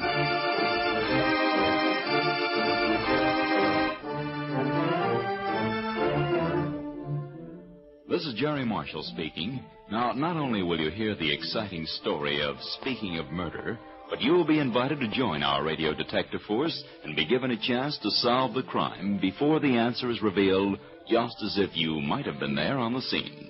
When all the clues are in, we'll return to the scene of the crime for the solution of tonight's mystery, Speaking of Murder.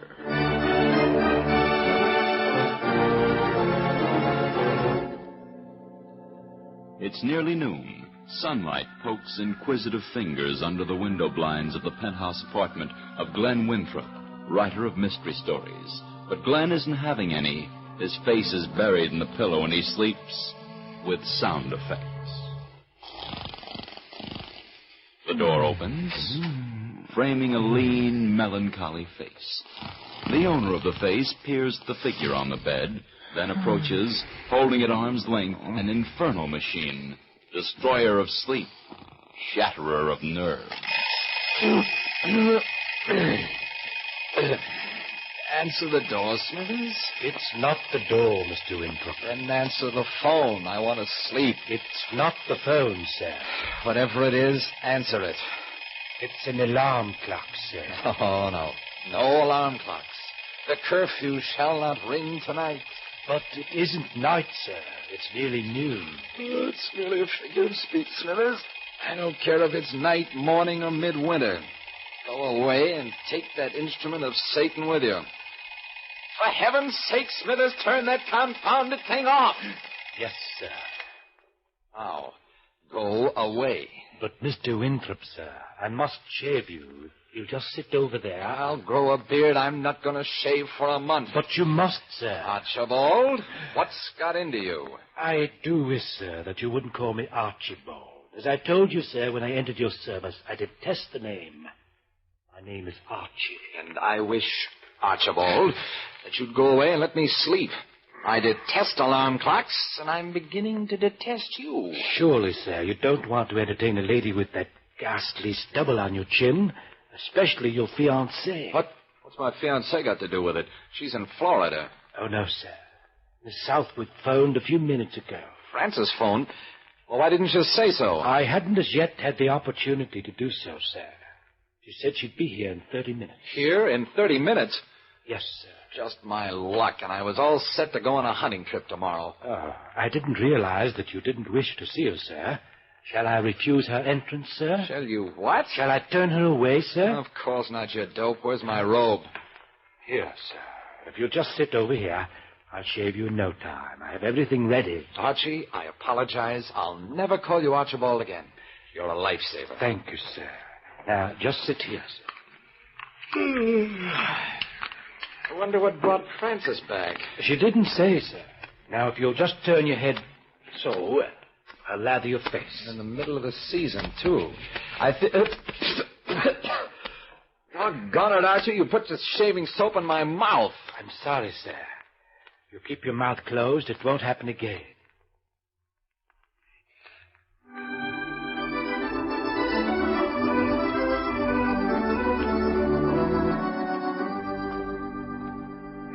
Oh, Glenn, darling, I'm so glad to see you. Kiss me again. What is it, Archibald? Shall I bring some coffee, Mr. Winthrop?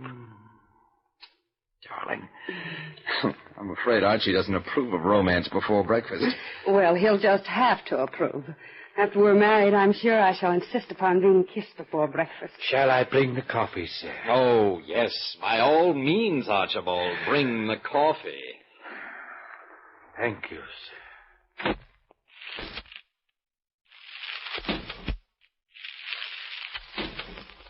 Your valet is sort of weird, darling. Oh, he's all right. He's fussy about his name, that's all. I don't think he liked it when you called him Archibald. But you just called him that yourself. I always do when I'm annoyed with him. And you were annoyed with him just now? When anyone interrupts the most beautiful woman in the land and the best actress just when she's about to kiss me, why shouldn't I be annoyed? Oh, you're crazy, but I love it. Now, tell me, darling, what brings you back to the city so soon? When your show closed last week, you told me you were going away for a month. I got a wire from Robert that I must be at my uncle's house tonight. In that gloomy old ruin out in the suburbs? But why? I thought that house was closed after your uncle died. It was, but Robert stayed on there. Who's Robert? He was Uncle Ned's confidential secretary. He had charge of all my uncle's affairs. He and my cousin Irma nursed Uncle during his last illness. Robert wired that it was urgent that I come to the house tonight. Irma's to be there, too. Be taken care of by mail. I don't know what it is, but Robert's wire states that if I hoped to participate in Uncle's estate, I had to be there tonight. Anyway, there's something funny about the way Uncle died. I almost think sometimes that it was murder. That sounds like the beginning of one of my mystery stories. I know. I dread going out there. The place has always made me so uneasy. That's why I want you to come with me. Ah, I see. I just spent 3 months writing a book about a spooky old house. Now I have to visit one. And me on my vacation.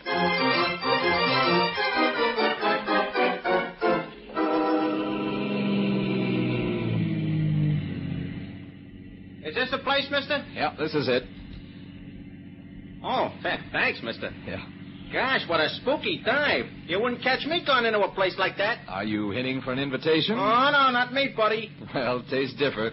Be seeing you, cabby. I hope so, but I ain't holding my breath. cab driver gives me the creeps, the way he said he hoped so when you told him you'd be seeing him. Oh, he was just kidding. But this is a spooky-looking place. Why'd your uncle, with all his dough, want to live in a house way back from the street like that? He built the wall all around the grounds so he'd have privacy. Well, he might as well have lost himself in the jungle.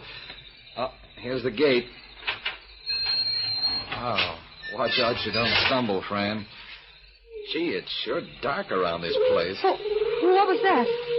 Oh, it's just a hoot owl, darling. We're really in the jungle. But don't let it get on your nerves. Oh, but it is scary. After that gate shuts us off from the street, we might as well be in another world. Say, by the way, is there a dog here? Oh, yes, Uncle's dog, Hamlet. Robert kept him after Uncle died. He's a Great Dane. Hamlet, I mean, not Robert. That's not so good. Well, why? Don't you like Great Danes? I don't mind them in the daylight, but I certainly don't fancy a young elephant jumping on me in the dark. Oh, Hamlet won't hurt us. He knows me. Yeah, but he doesn't know me. I can't understand, though, why he hasn't barked. He usually raises the roof when anyone comes to the grounds at night.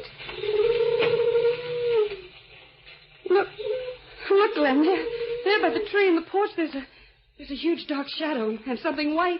Oh, Glenn, let's get out of here. No, wait a minute. I'm going to see what it is. No, darling, don't. Come out of there, whoever you are. Is that you, Mr. Winthrop? Archie! Yes, sir. When Miss Southwood screamed, it nearly scared the wits out of us. Well, Archie, I can't say that your sudden appearance was a sedative to our nerves. Oh! That outlandish creature seems to be a bird, sir. It's been roosting over my head ever since I got here. Incidentally, Archie, what are you doing here anyway? Oh, I beg your pardon, sir. It quite slipped my mind in my discomposure. You see, sir, after you and Miss Southwood left for dinner, I discovered an appalling thing. A terrible oversight. What is it? I hope you'll forgive me, sir, but when you were dressing, I was guilty of a terrible bit of negligence. Well, Archie, what is it? It was an oversight, sir, and I'm terribly sorry. I didn't know where you were dining, so I came out here to meet you. Here, Archie, what are you talking about? Oh, it's horrible, sir. I let you come out in public without a handkerchief in your breast pocket. Oh. And here it is, sir. Well, I'll forgive you this time, Archie. Just so you don't let me go out in public someday without my pants. Oh, no, sir. Oh, come on, Glenn. Let's go inside. This dark yard frightens me. That house looks just as dark. Are you sure Robert said he'd meet you here? Yes, I'm sure. Look, there's a light, that window at the side. That used to be Uncle's den. I beg pardon, sir. Robert said he'd meet you here? Yes, I'm sure. You'd mind walking to the gate with me? It seems that the nocturnal aspect of this place appalls me. I feel that my nervous system has been sadly deranged. Well, you may as well come in with us, Archie. We shan't be here long. I hope. Miss Southworth is planning to fly back to Florida tomorrow, and I want to start on that hunting trip. God, I almost fell down. Confound it. Somebody left a rolled-up rug or something on that porch. Why can't they have lights on when they're expecting company? Well, there never was any furniture on the porch when Uncle was alive. Where in blazes is that bell? There isn't a bell, dear. Uncle could never stand bells ringing. He wouldn't even have a telephone for that reason. Here, the big door knocker. Well, let's see how this contraption works. Ah, I've got it. Oh, echoes through the house like the crack of doom. You suppose there's anybody there? Well, I'm sure I saw a light in the den. Knock again. Okay. It's as silent as a mausoleum, sir. Archibald, your choice of words is unfortunate under the circumstances, but you're right. Fran, I think someone's been playing a practical joke on you. Bringing me out to this gloomy old house when there's nobody here isn't my idea of a joke. That isn't funny. Practical jokes rarely are. I beg pardon, sir, but there seems to be someone with a candle moving around inside. Oh, good evening, Miss Frances. You're a little early. Good evening, Robert. This is my fiancé, Mr. Winthrop. Good evening. Good evening. Why the candle? What's happened to the electric lights? A fuse blew out, Miss Frances, and I had no spare. We'll have to make out with candles tonight. Who is this other gentleman? Oh, I'm sorry. This is Smithers, Mr. Winthrop's man. Great Scott, Archie. What's the matter with you? You're shaking like a leaf. Look, sir. There on the porch. That's what you stumbled over. Hold the light higher, will you, Robert, please? Thanks. It's a dog. It's Hamlet. No wonder he didn't bark at us. He's dead. There's not a mark on him. Wonder what happened to him. The dog grieved for his master. Probably died of grief. He was very old. No. Glenn, I'm frightened. There's menace in the air here tonight. I can feel it. Something terrible will happen here tonight.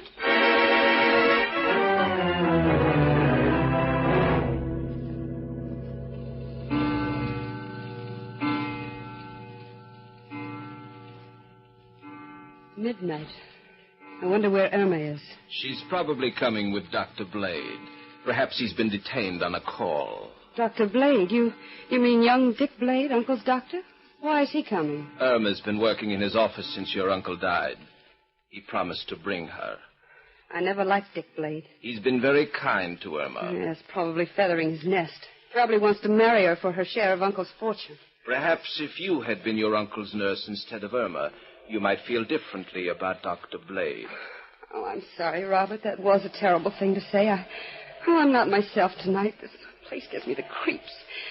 It almost seems that Uncle is here tonight, reproaching me because I wasn't with him when he died. I'm sure your uncle understood that you would have been with him had it been possible. You were very thoughtful. You sent fruit and flowers nearly every day. Fruit and flowers. It meant nothing. Oh, I should have left the show and come here. Your uncle wouldn't have wanted that. He was proud of your career. Oh, why doesn't Irma come? It was just a month ago tonight that he died. At 1 o'clock. It's just an hour from the... Why, Miss Francis, you're shivering. Are you cold? No. I was just listening to that wind. It has an eerie sound. It's been a sultry day. Probably a storm brewing. What was that? I didn't hear anything. Oh, listen. You're upset, my dear. I heard nothing. But I tell you, I heard something. It was the sound of something banging, like someone pounding on the wall. There it is again. Miss Francis, you're overwrought. You're imagining things. I must have Dr. Blade prescribe something for you. No, I don't trust that man. Oh, hello, darling. Sorry I scared you. Oh, Glenn, where have you been? Archie and I were moving Hamlet's body so your cousin wouldn't get a scare when she arrived. Oh, by the way, Robert, Smithers is out in the hall. If you'll be so kind as to show us where we can wash up. No, don't leave me, Glenn. Why, Francis, what's wrong? I don't know. I just don't want to be left alone. All right, I'll stay. I'll show Smithers the way upstairs. Thanks. Oh, darling, I'm so glad you came back when you did. That man gives me the creeps. Oh, Robert? Yeah, he is sort of strange. I suppose it's just his way. Gee, you're sort of nervous. I've never seen you like this before. Oh, that wind. That unearthly screeching wind. It's almost as though Uncle were trying to speak to me from his grave. Oh, see here, young lady. You've got to get a grip on yourself. You mustn't go to pieces this way. If only Irma would come, then we could get this business of Robert's over with and go home. I thought you said that your uncle never had a phone. Gave me a start, too. I guess I'm developing your nerves. Oh, all right. I'm coming. Well, where is the confounded thing? It's over in this corner somewhere, but I can't find it. Oh, there it is, in the wastebasket. It's a fine place to keep a phone. Hello. That's funny. Did they hang up? No, that's the funny part of it. There wasn't even a dial tone. The line's dead. Oh, Glenn, darling, take me out of here. There's something horrible going on in this place. I'm beginning to agree with you. There's something mighty funny about a phone hidden in a wastebasket ringing when the line is dead. And Hamlet, I'm sure somebody killed him. There wasn't a mark on the dog's body. He could have been poisoned. Yes, that's true. Did Robert tell you why he sent for you to come here tonight? Well, he said we'd have to wait until Irma got here. She and I are Uncle's only surviving relatives, and it has something to do with the will. Robert drew it up, you know. Yeah, but why should your uncle's secretary draw up his will? Why not a lawyer? Well, Robert was more than Uncle's secretary. He was an old friend. He gave up his law practice to handle Uncle's affairs. You know, Francis, this is all very strange. I feel as though I'm living in the pages of one of my own crazy books. I've written this story 12 times myself. Your man will be down in a minute, Mr. Winthrop. Thanks, Robert. Robert, when did you have a phone installed in this house? Phone? Yes. A little while ago, a phone rang. Oh, I had trouble locating it, but finally found it in the wastebasket. When I answered, the line was dead. It did seem rather strange. I had the phone put in shortly after your uncle's death, Miss Francis. I was working at the desk today and remember putting it in the basket to clear the desktop. As to the line being dead, are you sure of that, Mr. Winthrop? Quite sure. Try it yourself. Oh, that's probably Irma. Excuse me, I'll let her in. You know, Francis, I believe you're right. There is something fishy about that man. That strange gliding walk. That flat voice. And that pale face. Glenn, he looks like a dead man.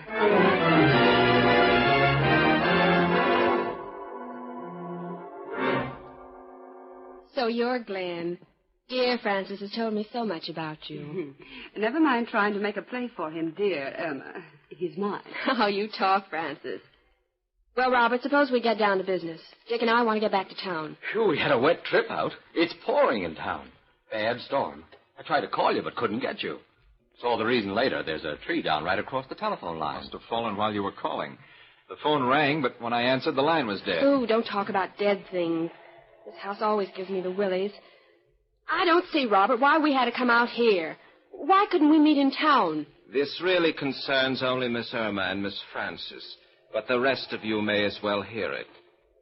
You know, of course, that I drew up your uncle's will. Yes, of course. And you know, too, that for some time before his death, your uncle was interested in spiritualism. Yes. It always gave me the creeps to hear him talk about it. Well, your uncle's will contained a strange clause. I, as executor, was instructed to request his heirs to be present here tonight, exactly 1 month after his death. Cute little idea Uncle had.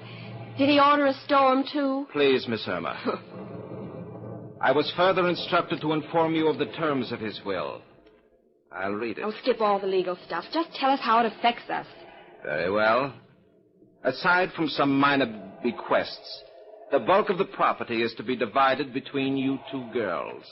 And you hauled us out here to hear that. Wait, Miss Irma.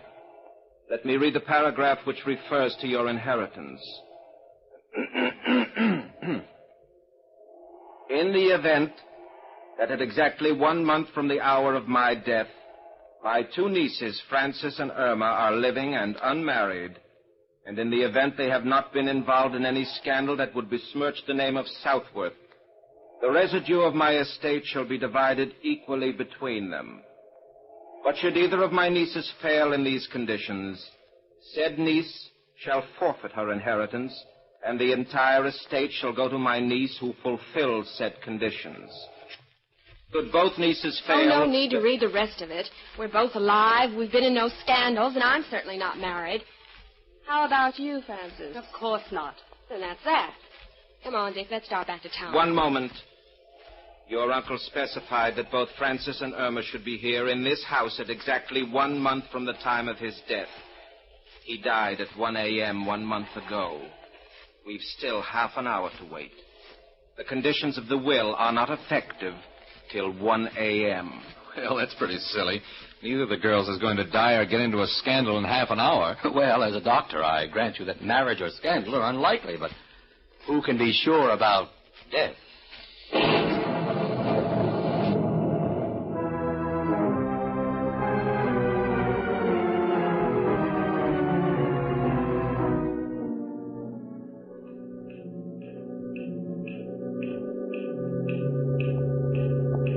Ten minutes of 1. Now we must fulfill the final conditions of the will. What do you mean, final conditions? I will explain. Your uncle's interest in spiritualism prompted one other request. We are all to sit around this table. Miss Irma, sit here beside me. Dr. Blade on my other side. Very well. Thank you. Miss Francis, next to Dr. Blade. Yes. Mr. Winthrop and Smithers at the foot of the table. Thank you. Good. Now I am instructed to place this loaded revolver on the table in front of me. So. What's this all about? At exactly 1 o'clock, the hour of his death, your uncle will endeavor to speak to us from the grave. Oh, this is so silly. If you wish to forfeit your inheritance, you may withdraw. Oh, not on your life. You will note that a fire is laid in the grate. If your uncle succeeds in returning to us, he will light that fire. Must we go through with this ridiculous farce, Robert? You have heard the terms of your uncle's will. Oh, that's a lot of tommy rot. Perhaps. But it was your uncle's wish. I intend to carry out his wishes. Oh, all right. Get on with it, then. Now, each one clasp his neighbor's hand. All right? Yes. Then our circle is complete. I will now blow out the candle. That clock. That monotonous clock. Tick, tick, tick. It's driving me crazy. Your uncle was very fond of that clock. Well, I don't like it. It must be nearly 1. We must be quiet. I tell you, I can't stand this. Quiet, please. Robert. Robert. Oh. Yes? You have done well. Is that you, Mr. Southworth? On Earth, that was my name. Now I have no name. I cannot free myself from Earth until my work is done. Your work? What is your work? Vengeance. Only one here need fear me. The one who murdered me. Murdered? Yes, with a slow poison. One of you murdered me. Robert, you brought me whiskey. Was the poison in that? Or was it in the medicine Dr. Blade gave me? Francis, you sent me the fruit nearly every day. Was it the fruit of death? No. Irma, you cooked my food. One of you murdered me. It wasn't I tell you. I didn't do it.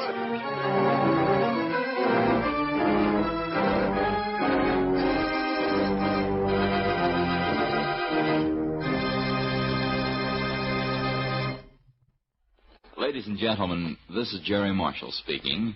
We take time out now, in fact, 60 seconds time, to allow you amateur detectives to solve the mystery of tonight's story.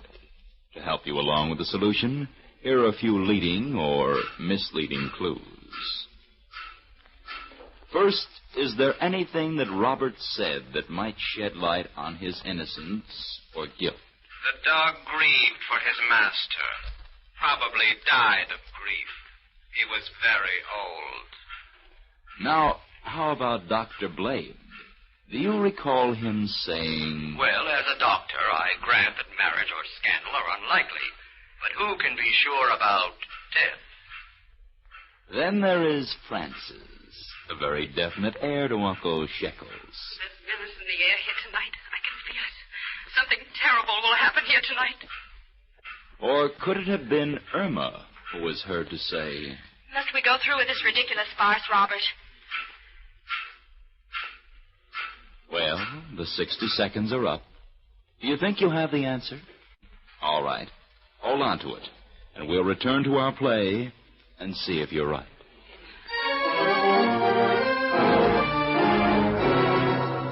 It wasn't I tell you, I didn't do it. Ned, don't you know who killed you?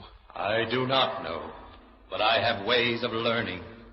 At the stroke of one, I will light that fire in the fireplace, and the finger of death will touch my murderer.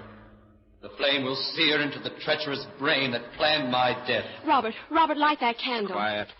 Tell me, Ned, who killed you? I can't tell you, but in a moment you will know. In a moment the finger of death will touch the guilty one. There is a gun on the table. That is the only chance for the murderer.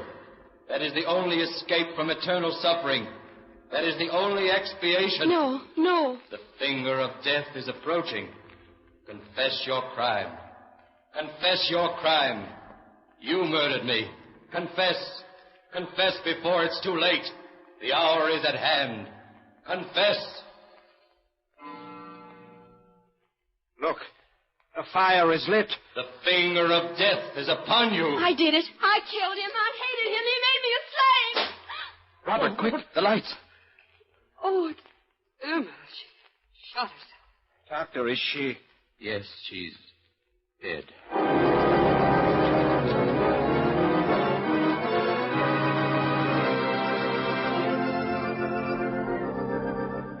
felt for a long time that his death was not natural. And so Dick Blade and I got an exhumation order, and Dick found signs of poison in the body. We suspected both of you, Miss Francis. It had to be either you or Miss Irma. So we set the stage for our ghost. The banging shutter, the candlelight, the seance. It was all staged. But, Hamlet. Well, the dog died this afternoon. I put the body on the porch. Oh, and the fire lighting itself? Dick released my hand, and I set off a charge of flashlight powder. What about the ghost boys? That was Dick. We planned to scare a confession from the guilty one. And it worked. Poor Irma. It's horrible. It's better the way it happened. Won't there be legal complications and publicity about all this? After all, Irma committed a murder and then committed suicide. No, the police have informed me that no one need remain for questioning. No charges will be pressed. There will be no publicity. In fact, an inspector from the homicide squad was present in the West Room. It was he who removed the body. Oh, Glenn, I'll be so happy to get out of this awful house. Listen, darling, I'm not going to go back to Florida. Let's get married tomorrow. Francis, you darling, of course. I beg your pardon, sir. What is it, Archie? Mr. Winthrop, sir, speaking of tomorrow, have you considered you were going on a hunting trip?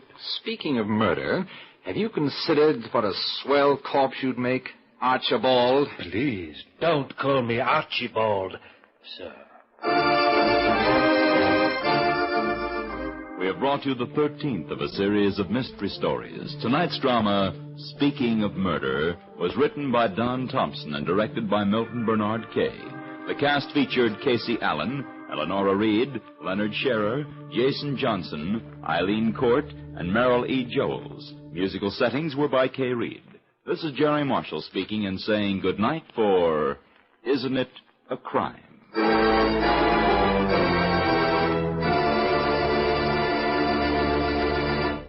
This is WN.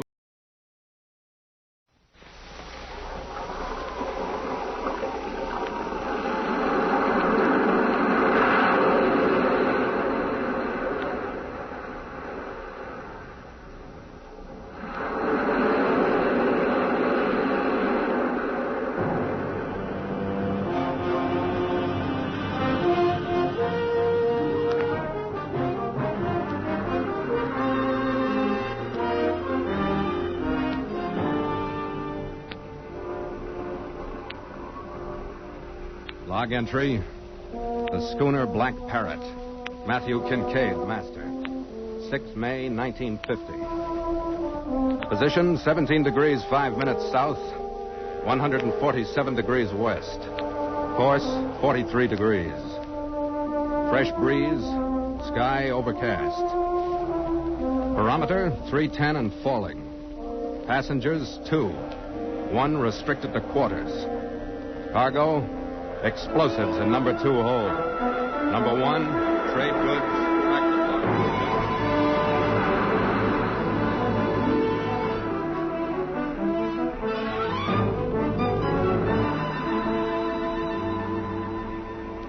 The Log of the Black Parrot, with Elliot Lewis starred as Captain Matthew Kincaid and written by the masters of the sea story, Gil Dowd and Anthony Ellis.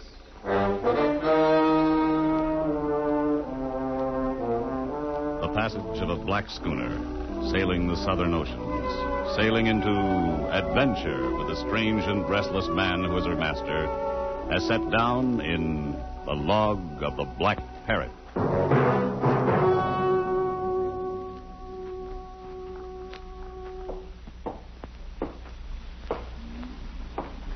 Number 1's batting, skipper, and this is the last for number 2.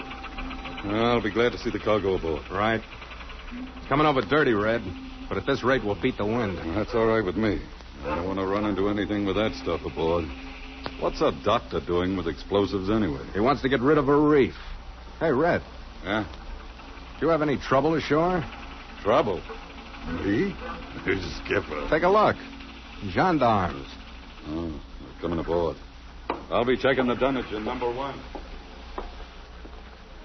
Coming out, Kincaid? What's the trouble? Will you come ashore, please? Why? Commandant requests your presence. Why? I cannot say. I only have my orders. I got mine from the harbor master. There's weather moving in. I got to clear Papeete in an hour. I'm sorry, monsieur. You have the papers? Crowder, tell Mr. Gallagher I've gone ashore. Come on, you. We walked away from the waterfront through the warm, dull rain, back into Papeete. And I knew I'd been in the place too long. The feeling of being held, being watched was there again. And now the police, always the curious police, who ask too many questions.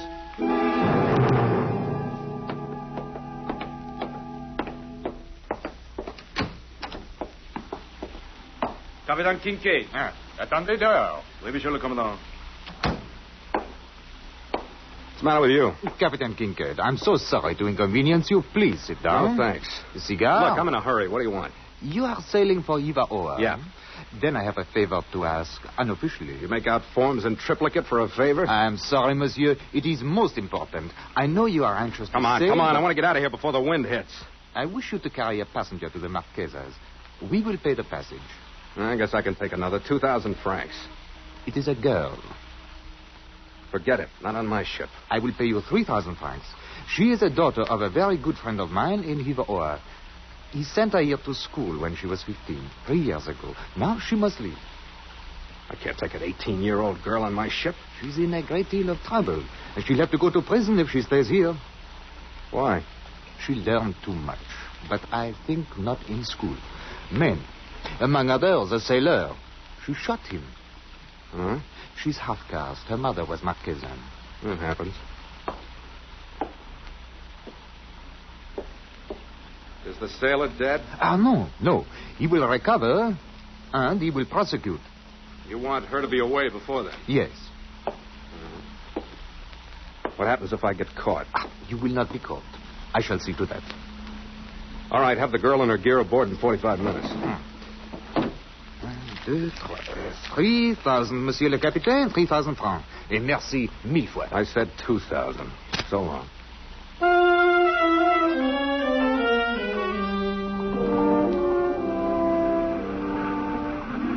I didn't see the girl come aboard. I was too busy. He's away on the bowsprit. Aye. My first passenger, Dr. John Mitchell, stood near me at the wheel, his thinning blonde hair ruffled by the breeze, the eyes in his scarred face following the movements of the crewmen. Out there! That's on the stern line! Steady at the helm! We're clear, skipper!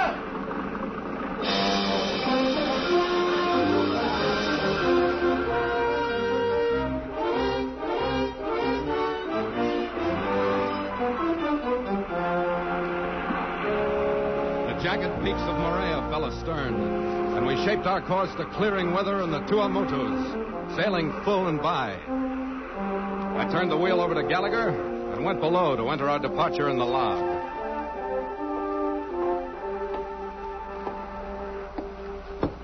Are you busy, Matthew? Oh, nothing important. Come on in, John. Sit down. Thank you. You wouldn't have... I'm afraid I left the top of my head in Papeete. You had a good time, huh? Splendidly depraved. But after all, 2 weeks out of 2 years. Uh-huh. And now back to Mohotani for another 2. Oh, yes. I obtained some excellent books this trip. One particularly. I hope you have a chance to read it on the way up. Yeah.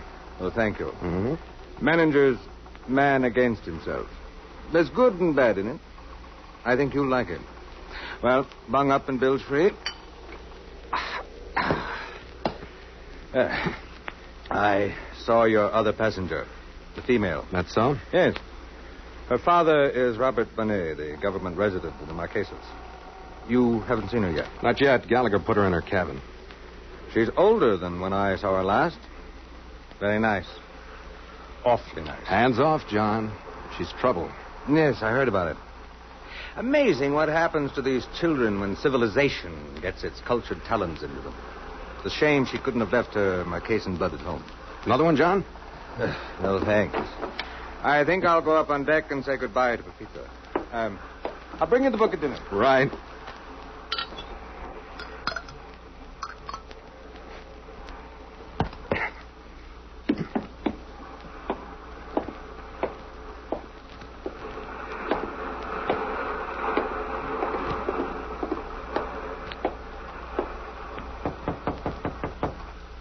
Yes? Captain Kincaid. Come in. You comfortable? Comfortable? Yes. Look, I know about your trouble in Papeete. Let's forget about it. We've got 9 or 10 days ahead of us. Everything will be fine. I don't want to go back to Hiva Oa. I'm sorry. I want you to stay in your cabin as much as possible. We eat at 6 in my cabin, okay? Okay.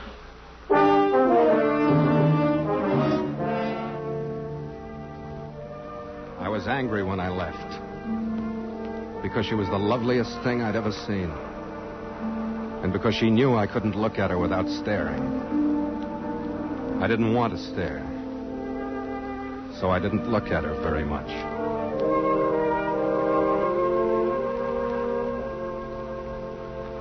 I relieved Gallagher at the wheel.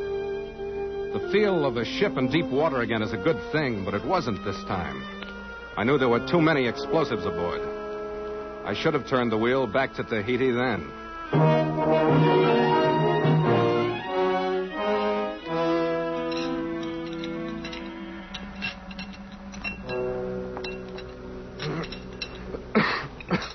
Salt, Skipper? Yeah.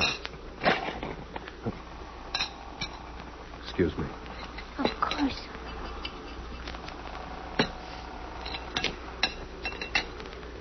Red, did you check the generator?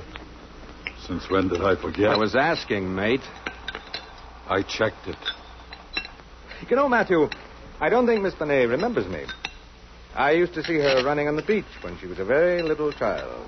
Oh, I remember you, Doctor. You would be so difficult to forget. I mean, those terrible scars on your face.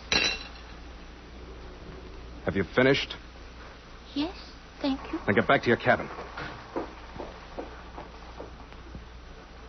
What's the matter, Skipper? She didn't mean anything, you know that. Forget it, Red. Isn't she good enough for your company? She's good enough for mine. Forget it.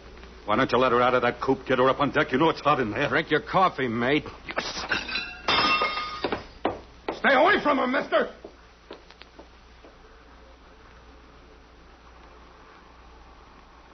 I'm sorry, John. Doesn't matter. No. Really. It doesn't. I've lived with this face for a long time. One gets used to surface scars. And those inside? Well, I've got my island, Otani. I don't have to see people for years on end if I don't want to. And you, Matthew, you've got your ship. That's right. I've often wondered what you're running... I picked up some cognac. Let's have a drink. Love to. I say, I brought you the book, Man Against Himself.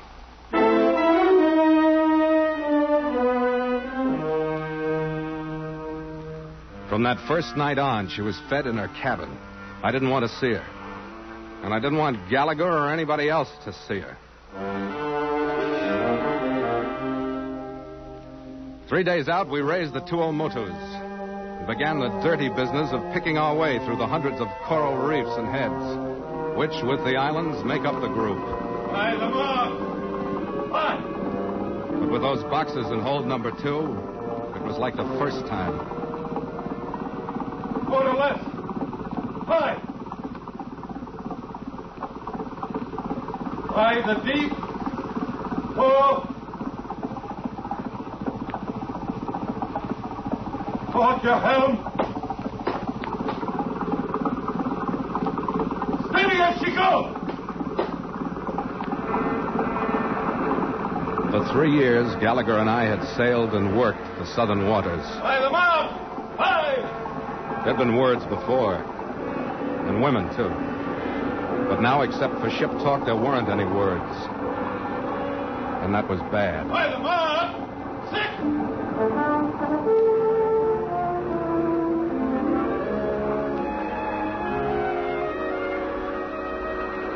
By nightfall, we'd cleared the reefs and were sailing free, with the southeast trades on our starboard quarter. I stood the 8 to 12 wheel watch. What are you doing on deck? Sorry. It was hot. I hope you don't mind the way I dressed. It was so hot. I don't mind the way you're dressed. What do you want? I want to go back. Back? Anywhere. I don't want to go to Hiva-Oa. We've been through that. Take me back, please. Go on below. Don't you like me? I'm pretty. I've looked at myself in the mirror, I know. Take me back. To the sailor in Papiti? No. I go with you, anywhere. Look, you go back to Hiva-Oa. You belong there. Papiti is no good for you. Anywhere is no good for you. You belong on your island with your own people. I have learned what it is to be French. I know what it is to be a French lady. The way I am now, I'm not good for my people in Hiva-Oa. Go below. Take me back. I want to be a French lady. Why don't you look at me? Because you're so beautiful, you make me sick. Get away from me or I'll kill you. Kill me? You.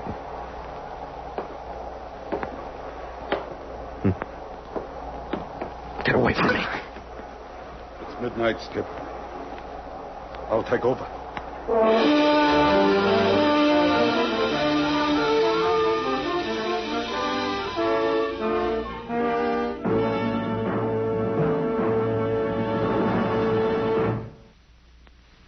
You are listening to Elliot Lewis's Captain Matthew Kincaid in Gil Dowd and Anthony Ellis's exciting story of the sea, The Log of the Black Parrot.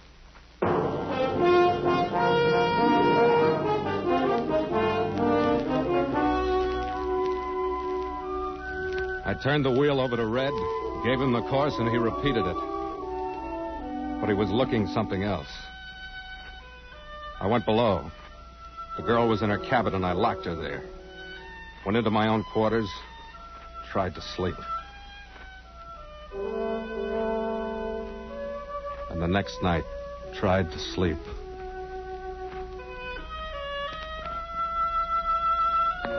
And the next. And the morning came. We were one day off the Marquesas. And our cabin door was open. Matt, wait a moment. I'm in a hurry. For what, Matthew? Get out of my way. You're too late. She's been out since the dawn. Leave her alone, It's not Matthew. her, it's Gallagher. The ship. What's happening to it? Get out of my way before I finish off what's left of your face. Oh. Get out of my way, will you?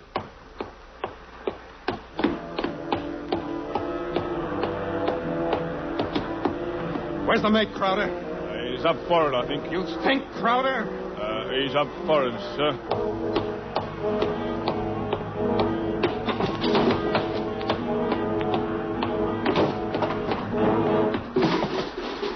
Mister!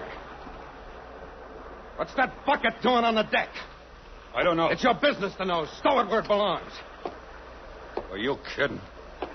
I'm not a deckhand. Stow it away.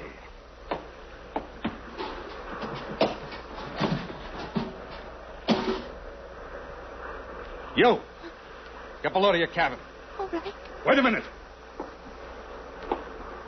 We're going back to Pepiti's. I got a cargo for Hiva-Oa, mister. I'm taking it there. All right. But she stays on the ship. I'll pay her passage back. She gets off with the cargo. She's with me now. I told you to stay away from her. You told me. You...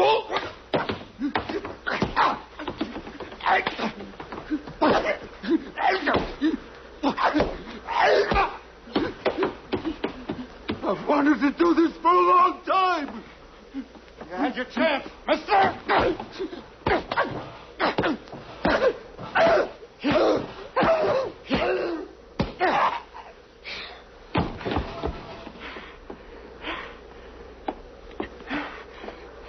Feel better now, Matthew? Shut up.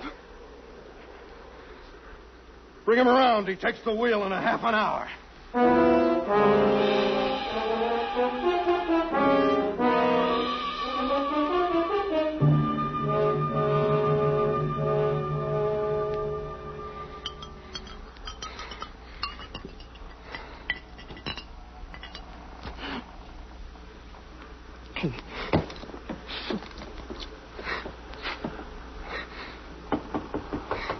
Yeah.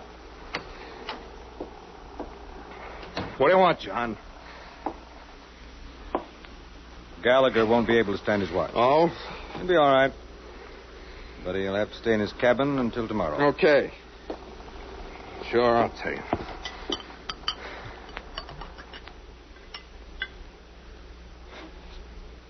Help yourself. Sit down, Matthew. Want to have a look at you? Yeah. Little more work on your face, and you'd have looked like me. I'm sorry about that. Turn your head this way. Yeah. This is going to hurt. Yeah, that'll be different. No, John, I wish I was a kid right now. No? Why? Yeah. So I could bawl my ears off. I must be a little drunk. Perhaps we should all be drunk. All the time. Is she in her cabin? Yes. Should I have taken her back to Papiti? What's the matter with her? I don't think it's me, and I don't think it's Red. What does she want? I don't know. If I knew why she so desperately doesn't want to go home, I could tell you, but I don't know. I gotta take the wheel. Now, just a moment. Huh? It's only plaster, but it may hold your ear on. Thanks, John.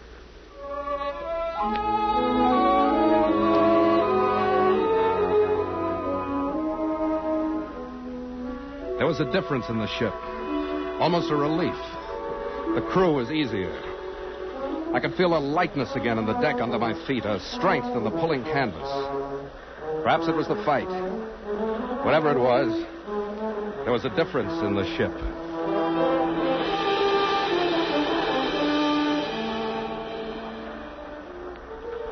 The girl came out on deck later, in the afternoon. I looked at her because I couldn't. I saw for the first time her hair. Her black hair. And how tiny she was. The blackness of her eyes. The gracefulness in her hands. The delicacy of her feet. Her eyes were on me, but I knew she didn't see me as she passed. And moved forward toward the waist of the ship. The crewmen no more than glanced at her and then turned back to their work. She went to the rail. No! Crowder, stop her! Gordon, take the wheel! Give me that. Quit it now. Quit it. Take it easy. All right, I got her. She went for my deck knife. Come on. I want the doctor to take care of that cut. Don't take me back. Please don't make me go home. Come on.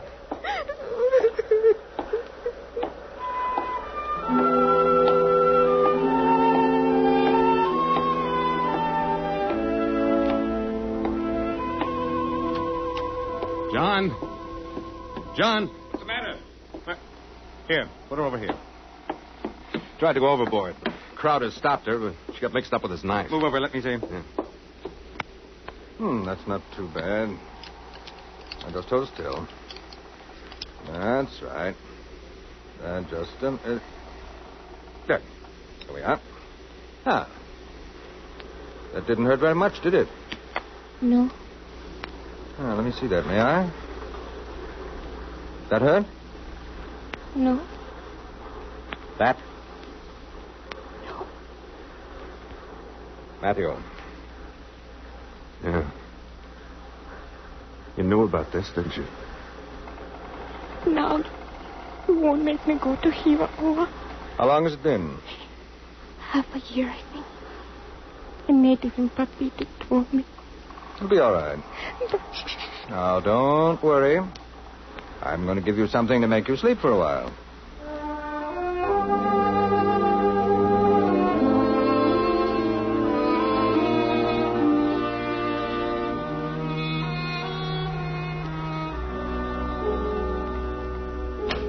I guess there isn't much choice, is there? There may be another way. What do you mean? She could live on Mohotane. There's nobody else on the island. Except you. That's right. Oh, I'd marry her if she wanted to. If not, I'd build her a place. That's not what I mean, John. Oh, it's not that bad. There's always a chance. You know what you're saying? My dear chap, of course I do. As a matter of fact, I'm being rather selfish about the whole thing. She's quite beautiful. You've noticed it. So is Mr. Gallagher. I can't let you do it, John. Then you know what's left. Look here, I'm not very prepossessing to look at, I know that. But in a few years, she may not be either. It would be a great comfort to one another. Stop it, will you? You're a strange chap. I think you almost worship beauty. You don't like the idea of her becoming unbeautiful, do you? Do you? Surface scars, Matthew. Surface scars. Well, does she stay with me on Mahotane? I don't know. I'll have to think.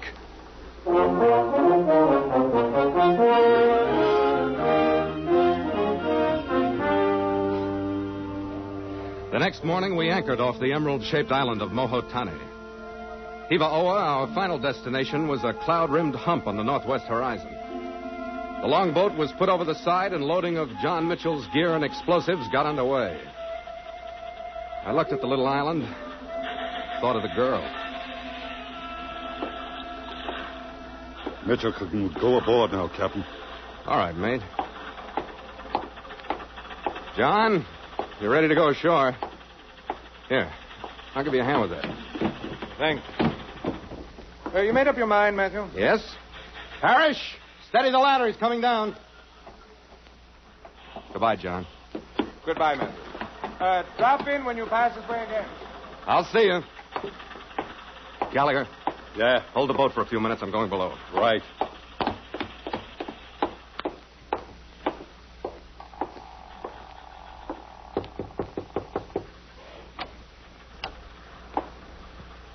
We're at Mahotane. I know. Dr. Mitchell is ready to go ashore. You want to go with him? With him? Yesterday we talked about you. He wants to take care of you on his island. He'll marry you if you like, or build your house. You'll be close to your people on Hiva-Oa. He wants this? He wants it. Otherwise, it would mean the island for you. I can't take you back to Papeete or anywhere else. He's a very kind man, isn't he? Yeah. You would tell my father? Yes, about this. Not about Papeete. Oh. There's a priest on Hiva-Oa. You will send him here. Sure.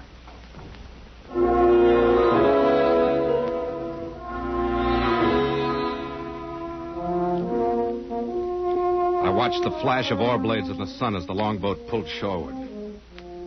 Then I thought of Gallagher. I found him on the port side, looking out at the open sea. She's better off with him, Gallagher. She would have been better off with me. Maybe she would if you had an island, lived alone, didn't care. Didn't care? Are you crazy? She has leprosy, Red. That's why she didn't want to go home. Oh, Skip. Did I do the right thing, Red? It would have meant a leper colony, but he wanted to take care of her, and I let him. Did I do the right thing, Red? You did the right thing, Skipper. I'm sure, Red. Forget it. Forget it. We'll have a good breeze, Skipper. Yeah. Yeah, she holds. Come on, let's not waste time. Break out the crew, Red. We'll get the hook off the bottom. And stand by for the longboat under power. Right, Skipper. Let's get out of here.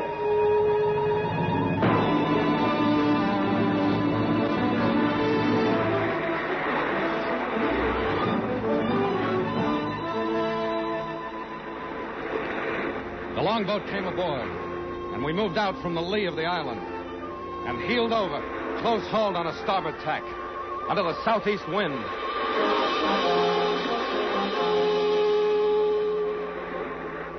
The bow dipped and rose again in the swell, throwing spray high in the rigging. And then open water, the horizon, and a new course to Port Moresby, island of New Guinea.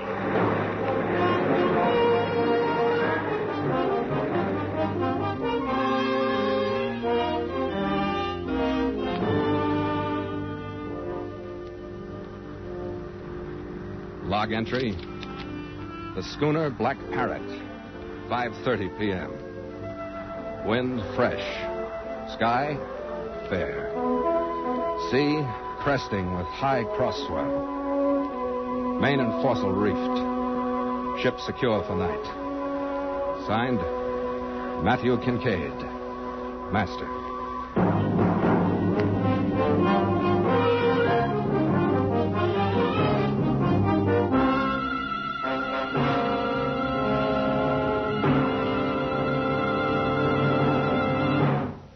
You are invited to sail into further adventure with a log of the Black Parrot next week at this same time. Ed Max is heard as Red Gallagher, and featured in the cast were Ted Osborne, Lillian Byoff, Harold Hughes, Jack Crucian, and Ben Wright. Music was conducted by Walter Schumann and composed by Nathan Scott. The Black Parrot was produced by Elliott Lewis and directed by Gil Dowd.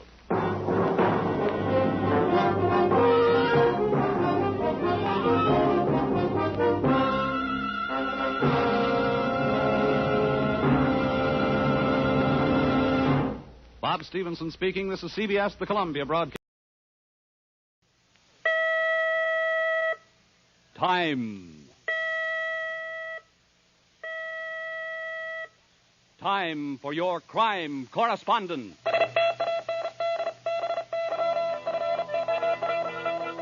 Good evening, citizens. This is Larry Mitchell with the latest news of the world. The Underworld Bulletin. Los Angeles, California. Police tonight were close to the solution of the lurid Black Dahlia killing. After several hours of intensive grilling, Harry Forbes, 28, broke down and admitted he had known Elizabeth Short intimately.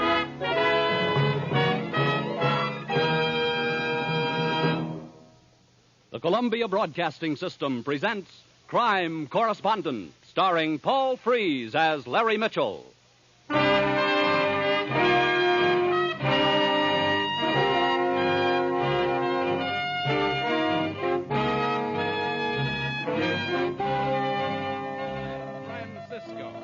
Police broke up attempted tavern robbery tonight, but a running gun battle ensued in which 2 policemen were wounded and 1 bandit was killed. To Officer Ryan, we say, good shooting. Exclusive. Now it can be told.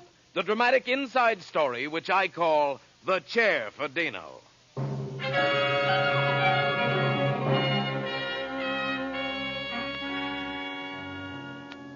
You saw it in your morning paper, citizen. Read the story of cop killer Dino Cerroti, who barricaded himself in a rooming house on East Lancey Street last night. Kept the police of your city at bay for almost 2 hours. Yes, it was there in your morning paper. And on page 1, you saw the photograph. You saw the figure of a man sprawled out on the front steps. He was Sergeant Frank Vixen of your police department, who died by a killer's gun. And here, by tape recorder, is how he died, as told to your crime correspondent by the witnesses. First, Mrs. Dillon, the landlady. Well, it was a few minutes after 8 when the 2 police officers came to the house and asked about Mr. Cerroti. He must have heard them because suddenly he opened his door and started shooting.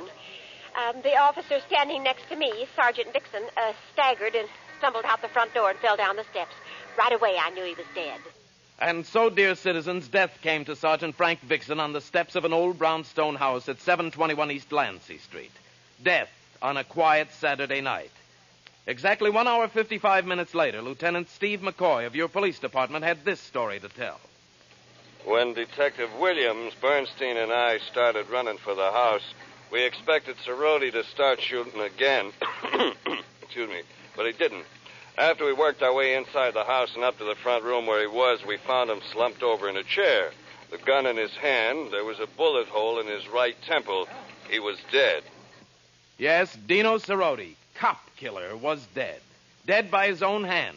And up and down the street, the citizens of East Lancey breathed a sigh of relief. Happiest citizen was one Charlie Simmons, who'd been trapped in the rooming house with killer Cerroti through it all. Well, I was taking a nap in my room here when I heard the shooting. I went out in the hall to see what was going on. That's when I saw Cerroti with a gun. I ducked back into my room and locked the door. And I stayed there until the cops came. Oh, boy, am I sure glad it's over. Yes, it was over, ladies and gentlemen. Over for Charlie Simmons, who'd been trapped in the rooming house. Over for Dino Cerroti, cop killer, who was dead. Over for the citizens of East Lancey Street. Ladies and gentlemen, it was not over, because all the facts were not there in your morning paper. There was more to the death of Dino Cerroti. There were other facts your police department could not reveal. And here are those facts, reported exclusively here. Yes, now it can be told.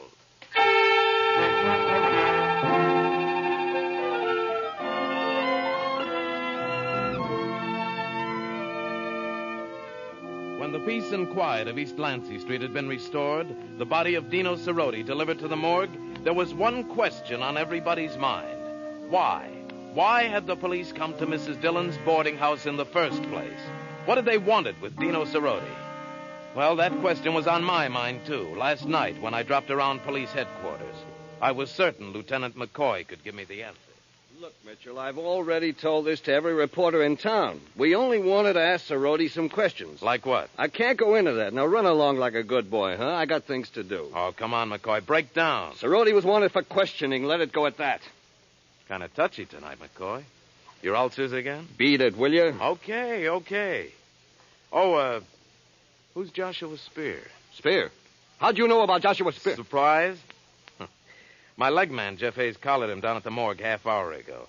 He got his name before you boys whisked him inside. Maybe Spear went in to take a look at Cerroti, huh? Maybe. Friend? Relative? Call it morbid curiosity. Look, McCoy, what's going on? What's all this hocus-pocus? Who's Joshua Spear? What's he to Dino Cerroti? Why don't you go back to the morgue? Maybe the boys there will tell you. Only you don't think they will, huh? Okay, McCoy, I'll give it another try. See you later.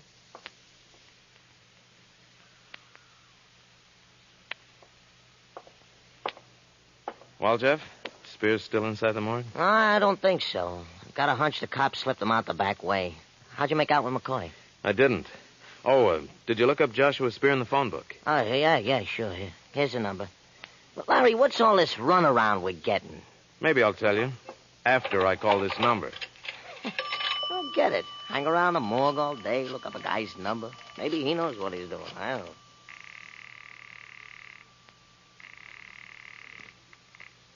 Hello? Mrs. Spear? Yes? This is an old friend of your husband's. Just got into town. I thought I'd look him up. Well, I'm sorry. He isn't in just now. Oh, that's too bad. Say, how's he doing with his bakery? Bakery? I'm afraid you've made a mistake. My husband works for the Fallon Construction Company. He... What? Mrs. Spear? Who's this? Hello? Hello, who is this? Well. What happened? Lieutenant McCoy was out there. He grabbed the phone from Mrs. Spear. McCoy? Say, what are the cops up to anyways? Maybe Mrs. Spear said something she shouldn't have. Yeah, like what? Ever hear of the Fallon Construction Company? Well, sure. They're building that new cutoff, the tunnel road up.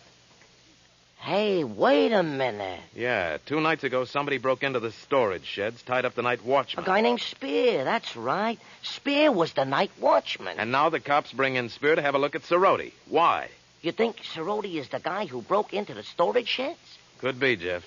Come on, let's get back to Mrs. Dillon's boarding house. She might have something interesting to tell us. Well, I can't say I ever really felt at ease, with the lax of Cerroti in my house. There was something about him that, gave me the creeps. Are you sure, Mrs. Dillon, that you didn't see Cerroti leave the house night before last? No, I didn't. But I did see him go out tonight. Oh, well, it was around 6, just getting dark. Had 2 suitcases with him. Oh? Oh, I was so relieved I didn't even ask him for the rent. He owed me a day, But I didn't care. I was so glad he was checking out. As it turned out, he wasn't checking out. Came back about an hour later and stayed in his room. Then around 8, the police showed up. About the suitcases, Mrs. Dillon. Did he... He didn't have them with him when he returned. I see. I don't know what he was doing with those suitcases. All his clothes are still in the room. Now I ask you, Mr. Mitchell, what am I supposed to do with these things? And who's going to pay for my chair? It's ruined, completely ruined. What was that, Miss Dillon? Well, my chair, the one Cerroti was sitting in when he killed himself, covered with blood stains. It's no good to me. Oh, yes, good. Well, thank you, Mrs. Dillon. Are you leaving? Sorry to rush off like this. I suddenly remember I have some business to take care of down at police headquarters. That's what I said, Rourke. Get every squad car in that neighborhood on it right away. We haven't got all night. Well, you back again? You find the TNT yet, Lieutenant? What did you say? I said you find the TNT. You know, the stuff Cerroti swiped from the Fallon Construction Company night before last. I don't know what you're talking about, Mitchell. Let me try this on you for size, McCoy. You had Joshua Spear brought down here to see if he could identify Cerroti as the guy who broke into the sheds of the construction company the other night, right? Go on, smart boy. Cerroti was the guy, wasn't he? Sure, maybe you had a hunch, a lead on Cerroti. So that's why you send a couple of your boys around to Mrs. Dillon's rooming house. That's when the shooting happened. You're in a weed field, Mitchell. What happened after that we can all read about in the papers, can't we, McCoy? Except there's one little item you didn't mention to the press. You didn't tell us about the TNT. You didn't find it in Cerroti's room, did you? You're raving. I don't think so. I think it'll make a great story. See you around, Lieutenant. Wait a minute. Wait a minute. Come back here. All right. Let's have it. Why did he steal that TNT, McCoy? I don't know. But there's one thing I do know, Mitchell. If you let that story out, I'll see to it personally that you never get near another microphone as long as you live. Oh, Lieutenant, do you think I'm that stupid? If that story gets out, we'll have the biggest panic on our hands this town has ever seen. So Cerroti did plant the stuff somewhere? Yeah, here. Take a look at this. We found this piece of paper in Cerroti's hand.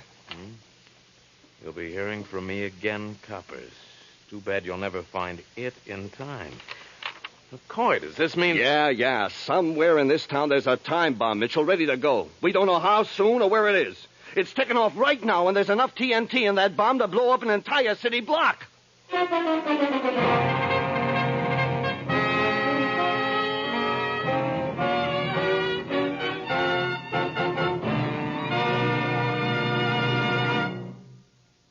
We'll return to the second act of Crime Correspondent in just a moment. But first, may we remind you of the great lineup of adventure shows on your CBS station every Saturday night. The Adventures of Philip Marlowe, followed by Gangbusters, one of the most famous crime shows on the air. Then there's the highly unusual adventure show, Escape.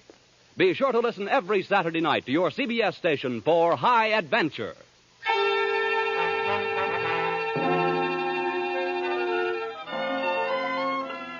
Now, back to Larry Mitchell, your crime correspondent. Yes, citizens, last night, somewhere in your city, a bomb had been planted. A bomb that would blow up an entire city block. Only one man knew where it was, DINO Cerroti, cop killer. But he couldn't talk for a very good reason. He was stretched out on a marble slab at the morgue. Why had he planted that time bomb? That was the very big question. And there was another important question. Would your police find it in time?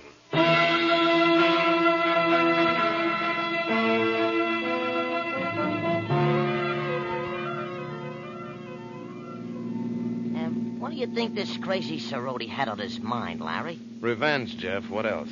Had a grudge against somebody, huh? Any idea who? No. No leads at all, huh? Not a one. Oh, fine. And that bomb's liable to go off any second. Yeah. Oh, there's the Dillon boarding house up ahead, Jeff. Oh, okay. Hey, isn't that somebody sitting there on the steps? Yeah, Charlie Simmons, the guy who was trapped in the building with Cerroti. If I was him, I wouldn't be sitting on my rooming house steps. I'd be out getting drunk. Wait for me, Jeff. Oh, and Jeff, if I leave here without you... Sure, I know. I'll follow you. Right.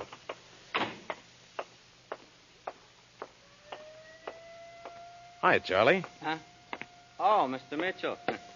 Didn't recognize you for a minute. How you feeling? Still a little shaky. I've been thinking I ought to go out and get drunk. I don't blame you. That was quite an experience you had. If it never happens again, it'll be too soon. Yeah. Oh, is Mrs. Dillon in? She went out. Be back soon, though. Why don't you wait? Oh, thanks. By the way, I understand this Cerroti wasn't much of a mixer, was he? That's right. He wasn't a friendly sort. Yeah, the rumors here stayed away from him. Didn't you? No. Maybe it was because I felt sorry for the little guy. He really wasn't so bad. Oh, sure, he acted kind of crazy at times. Once you got to talk to him and found out what made him tick, he wasn't such a screwball. He was smart. You get to know him pretty well? I didn't say that, Mr. Mitchell. I don't think anybody could ever get to know Sorority real well. I guess he had a mad on. Somebody must have done him a bad turn once, I guess. He didn't happen to mention who it was, did he? Nope. The police asked the same thing. Yeah, I couldn't remember him ever mentioning anyone by name. Say, what's going on? The law seems mighty interested in Sorority. The law is, Charlie. Yeah. I was getting a little chilly here. Let's go back to my room if you want to wait for Mrs. Dillon. Oh, all right. Police sure are busy tonight, ain't they? It sure sounds that way. Go ahead, Mr. Mitchell, after you. It's way back at the end of the hall. Oh, thanks, Charlie.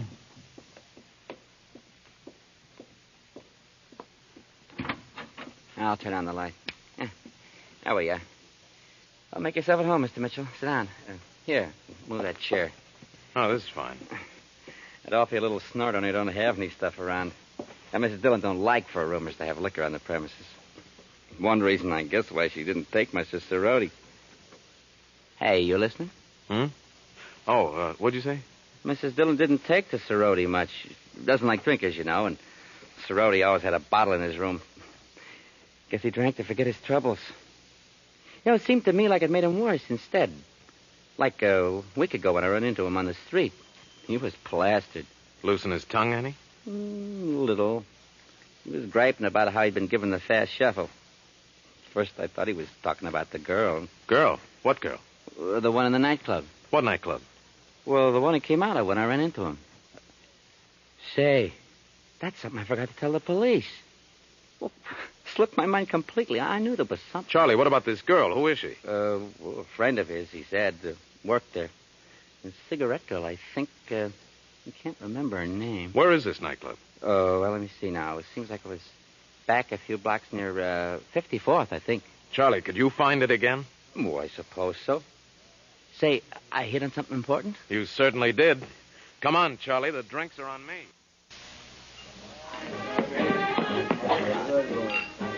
What'll it be, gents? Oh, scotch and water for me. How about you, Charlie? Well, as long as you're buying. Make that two, bartender. 2 scotch and water coming up. Oh, by the way, Charlie, I don't see the cigarette girl around. Yeah. I wonder where she could be. You sure this is the place? Well. You look like a couple of friendly characters. Let's say we'll have a little drink, huh? Someone you know, Charlie? Never saw him before. Oh, now that's no way. Sorry, pal. We're talking business. Do you mind? Oh, all right. If you want to be unfriendly, I can take a hand. Yeah, shove off. I'll get as far away as possible. Way down at the end of this bar. Bartender, scotch, double. Is that character bothering you? No, he's all right. Say, bartender, I don't see the cigarette girl around. That's right, you don't. She quit a couple hours ago. What? She's entitled to quit if she wants to, ain't she? Oh, all right. Where's she live? I wouldn't know. Come on, barkeep. You can remember if you tried real hard, huh? Put your money away, Buster. I don't know where she lives. And leave her alone. She's a nice kid. You still want the scotch? Yeah, sure. Okay. Hey, Gus. Gus, take care of the 2 gents there at the end of the bar, will you? Teachers and water. I gotta make a phone call. Okay, Vic.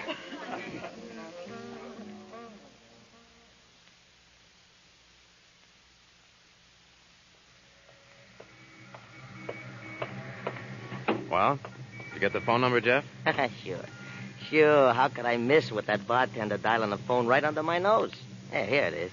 That was a good act you put on. Okay, let's go. Hey, where's friend Charlie? Leave him in the bar? Yeah, I think he's in the mood now to tie one on. Come on, let's get down to headquarters. I want McCoy to trace this phone number. Yeah, but McCoy will stick his nose in. I've got another bit of information that'll keep him busy. Come on. When we get that address, we're going to call on a lady.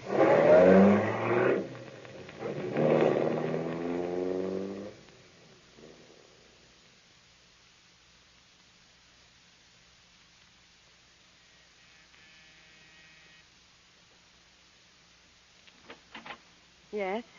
Hello? Do I know you? No. I'm just curious about a guy called Sorority. You police? Just a reporter, Larry Mitchell. Oh. Look, I don't know anything about... Sure you do. I'll get out of here. Give me a break, will you? I don't want to get mixed up in this. You won't if you'll answer a few questions and fast. I'll tell you anything you want to know, only you got to keep me out of this. Was he your boyfriend? No. No, but he kept coming around to the club bothering me. He wouldn't leave me alone. We used to go around together back east years ago. Before I got married. Oh, married? Yeah, my husband's been overseas. He's coming back in a week. Look, I don't want to get mixed up in anything. Okay, relax. Cerroti carried a big fat grudge around with him. He was good and sore at somebody. Who was it? A grudge? Oh, sure. Sure, that'd be a man named Malcolm. Yeah. J.V. Malcolm. Malcolm Wholesale Drugs? Yeah. It was something that happened several years ago back east. Dino said the company had gypped him. Wait a minute. This doesn't add up. Malcolm lives in New York, doesn't he? No, he and his family moved out here a week ago. Oh, this is it. You sure? Yeah. Dino told me a couple of nights ago. They're living out on River Road. That's all I wanted to know, honey. I hope you're telling me the truth. Oh, I am. All right. Mr. Mitchell, you promised you wouldn't involve me. Yeah. You know something, honey? I've already forgotten your name. Good night. Good night.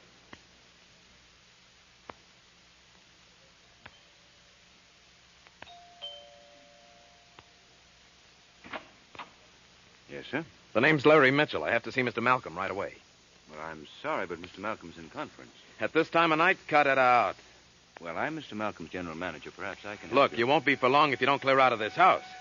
See here, is this some sort of a joke? Ever hear of a guy called Cerroti? Cerroti? Why, no. Say, what's going on out there? Those cars pulling into the driveway. The police. I called them 10 minutes ago. I've got a good hunch there's a load of TNT somewhere in this house, and we're going to find it before it finds us. TNT? Oh, great Scott. Come along, Mr. Mitchell. Mr. Malcolm's in the library, executive board meeting. Mr. Malcolm's selling his interests, retiring. All the big shots of Malcolm drugs collected under one roof, huh? That figures. Perfect setup for a guy with a grudge. Cerroti had it all figured out. Who is this Cerroti? It's a long story, Mr. Gargan. Let's get everybody out of this house first. I'll fill you in on details later.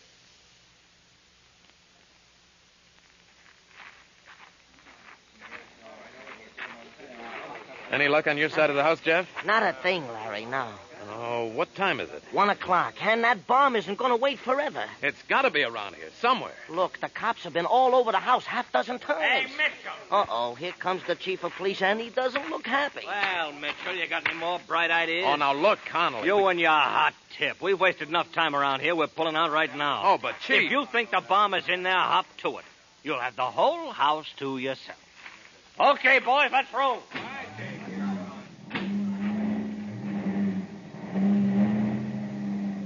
Come on, Larry, let's get back to town, huh? Yeah, sure. The car's right over here. Huh? Where to now? We're not licked yet, Jeff. We better see if we can locate McCoy. Want to find out if we made any headway with that tip I gave him. Larry, you think there's really something to that... Hey. What? Hey, isn't that somebody sitting in our car? Yeah, it looks like a girl.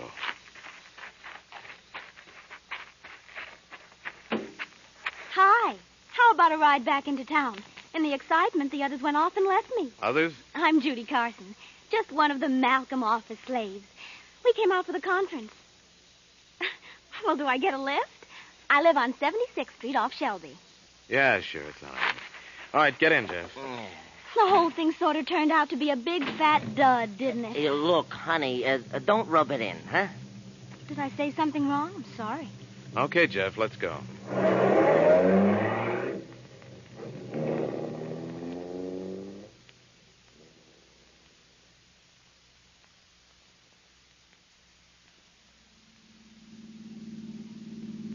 That's my apartment house up ahead.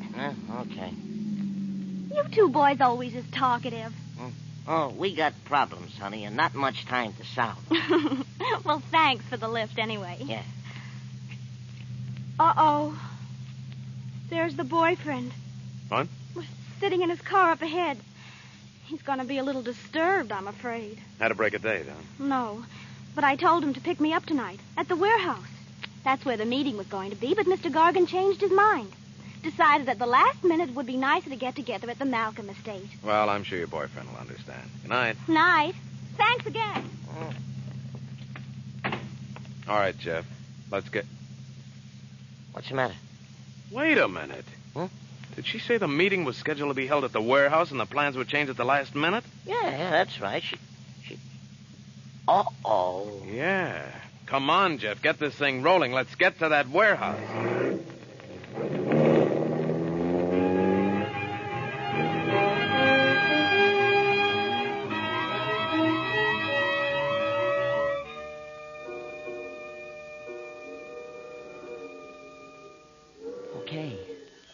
Okay, Larry, so here's the warehouse. How do we get in? There's a window over here. Must be the office. Come on. Let's have a look. Give me the flashlight, Jeff.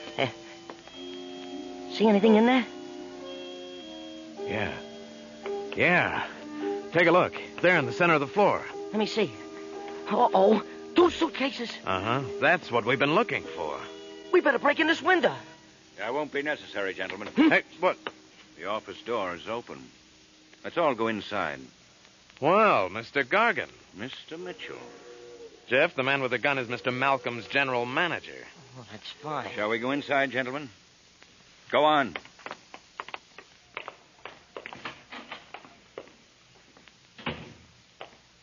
Go right on through.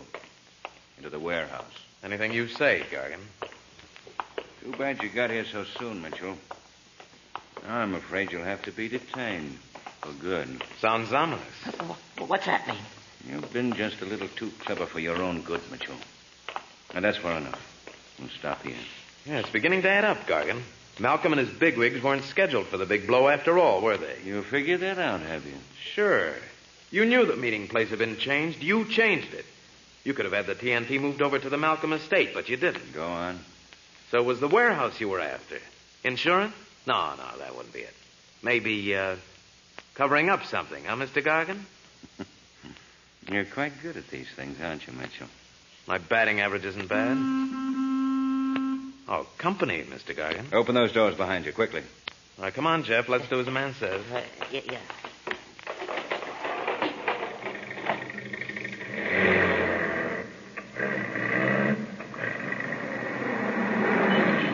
Larry, you see who's driving that truck? Yeah, Charlie Simmons. Hello, Charlie. Hello, Mitchell. You know, Charlie, I figured you were in on this somehow. Did you, smart boy? I knew you were the minute you left your room tonight. When you took me over to that bar. That's so? You wanted me to find that cigarette girl, didn't you? But you were certain I wouldn't reach her until after the explosion. Then when she talked, Cerroti would be blamed for everything. It would have to do with his grudge against Malcolm. He sure is clever, ain't he, Gargan? Only your little scheme backfired.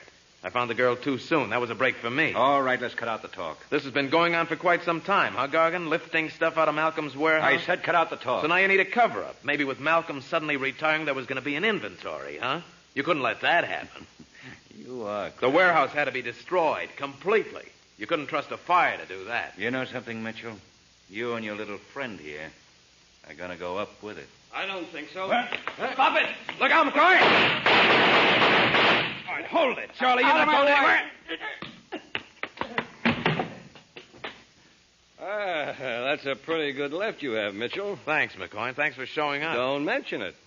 Look, are we going to stand around here gabbing? What about those suitcases back there? Relax, Jeff. I've already taken care of them. What? Before Charlie and Gargan arrived. Oh. Okay, Charlie, on your feet.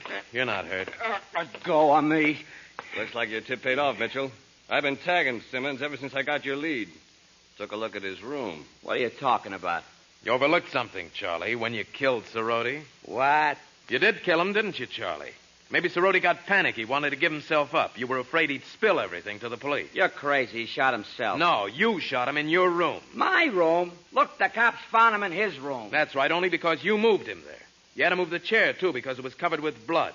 You didn't want anyone to find it in your room. So you just switched chairs, Simmons, took the one in Cerroti's room and brought it back to your own. You didn't think anybody would notice the switch of chairs because all of them in the boarding house are exactly alike. You're crazy. There was one thing you didn't notice, Charlie. There was a small hole, a bullet hole, in the back of the chair you took from Cerroti's room.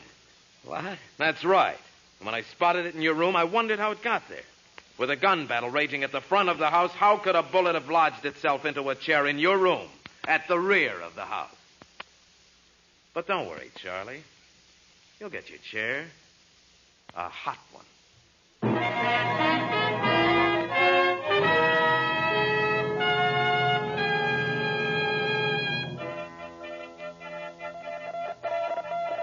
Yes, citizens, it all began with the death of a police sergeant on the steps of a rooming house on East Lancey Street. Ended just a few minutes before your crime correspondent came on the air tonight. The late word from police headquarters, Charlie Simmons has confessed to the murder of Dino Cerroti. And there it is, citizens, the exclusive story. Yes, and society gladly accepts the resignation of members Gargan, Simmons, Cerroti, mourns the loss of gallant police officer Frank Vixen, who lived in your service, died for your protection.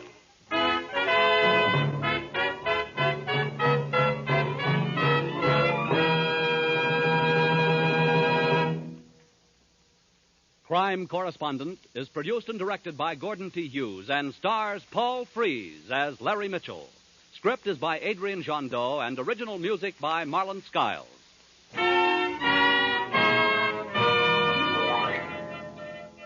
Here once again, Larry Mitchell. Next week, death in an alley, a woman's laugh, and a silver key opened the door to Hangman's house. Till then, and at this very same microphone, this is Larry Mitchell, reminding you that truth, like the sun, submits to being obscured, but like the sun, only for a time. Good night.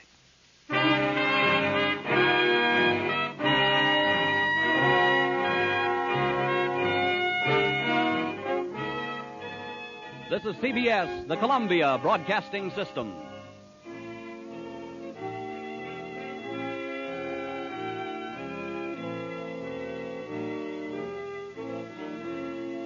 I petition, I attest, I insist that Joseph Moriano was wrongly and unjustly convicted of murder. No matter how long it takes, I'm going to prove it. It will be then, and only then, that the defense rests. The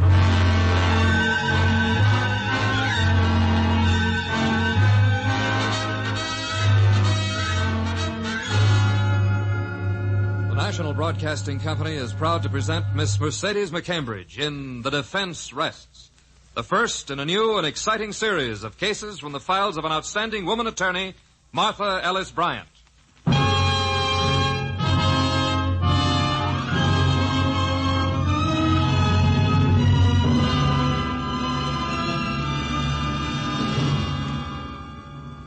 When young, attractive Martha Ellis Bryant chose law as a career, she was expected to take advantage of her prominent family background and attend to the minor legal needs of the rich.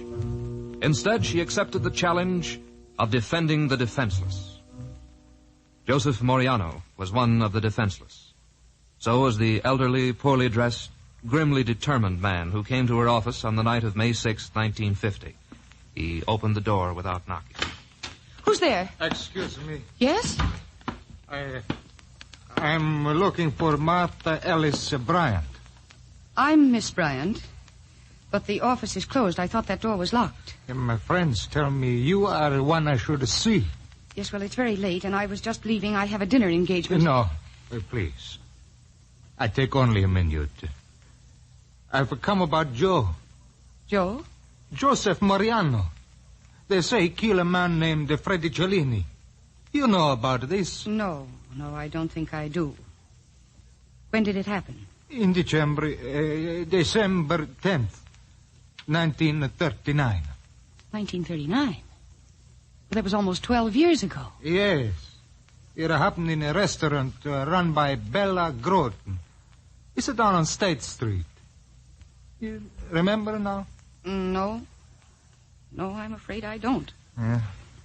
In the back of Bella's restaurant, there was a gambling room. But the police were after Bella, so on the night Freddie Cellini was murdered, the back room was closed up tight.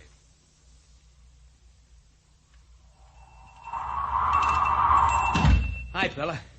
I come in to get warm. Yeah, Freddie.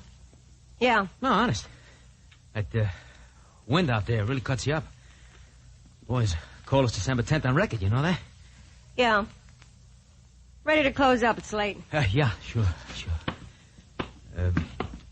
No customers tonight?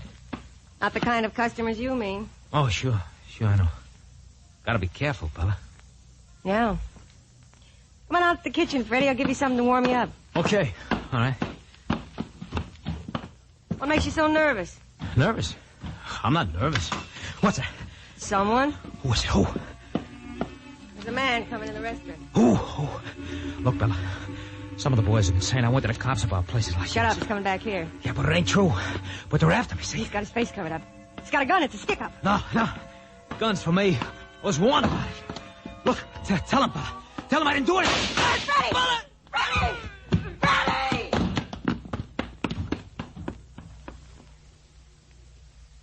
So that was the end of Freddie Cellini. Yes, Miss O'Brien. Nobody really know why he was killed. Nobody much care. He was not a good man. But then one day the police come for Joe Mariano and they say he killed Freddie. Joe is not at home, only his wife and the two bambinos. The police look for Joe, but they don't find him. And then Joe, he's here. The police look for him. He goes to a police station to say he did not do it. Yes, and then what happened? Joe's sent to prison for the rest of his life. He's there 12 years now. But he's no do it. I tell you, he's not do it. Do you have proof? I am Tony Mariano. Joe is my son. My son not kill Freddie Cellini. My boy is not a murderer. I know. Oh, I see. That's your proof. Well, you not believe me. Mr. Moriano, I'm very sorry. I know it's hard for a father to believe, but if he was convicted and sentenced for life, there must have been good reason. My boy, he don't do it. Someday, somehow he get out. I see to that. I live for nothing else. Why did you wait for 12 years before taking any action? My friends, they tell me it take big money to find a man who really killed Freddie Cellini. Now I got the big money. $5,000. $5,000? That is a lot of money. Not if it buy freedom for my boy. Suppose it doesn't. Well, then somehow I get more. Someday, somehow Joe is a get out.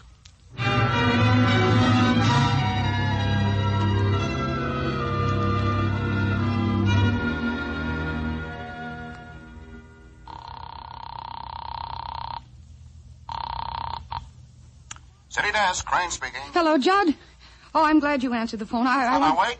Don't tell me. Let me guess. It's Martha Ellis Bryant. Yeah. I hate to mention this, old friend, but you stood me up tonight. We had a date for dinner. Yes, remember? I'm terribly sorry, Judd. I'm still at the office. I was detained and I couldn't call. Another man? Yes.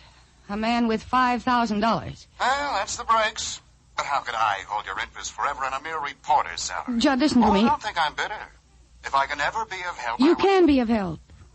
You can meet me at Bishop's Steakhouse in an hour with some information. Information about what? About a 12-year-old murder.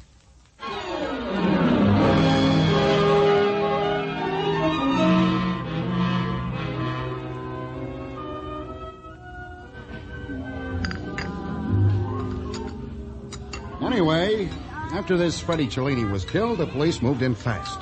This all had something to do with an official war on small rackets. I guess the cops were afraid his death would cause an outbreak of gang killings. They got a tip on this Moriano. Where did it come from? Well, it was never brought out. At least there's nothing on it in the files of the dispatch. They just got the tip on him, and at first they couldn't find him. Later he surrendered. That's right. Voluntarily. Yeah, protesting his innocence every inch of the way. How did you know? I'll tell you in a minute. The point I'm trying to make, Judd, is this. If a man is innocent, he surrenders to clear himself. Otherwise, he lets the cops find him. Maybe. But Moriano was brought to trial. But on what basis? I think I'll have some coffee now. Okay. Eddie, some hot coffee for Miss Bryant. Coming right up. Well, the basis was confused testimony about what he was doing on the night of the murder. He told one story, the wife another. Until he had a record, he was on probation. Oh? It was enough to get him life in the state penitentiary. Life? On such flimsy evidence? No. Bella Groton cinched the conviction. She identified him as the killer. She'd have identified anybody as the killer to save her own skin. She was tied up with every petty racket in town.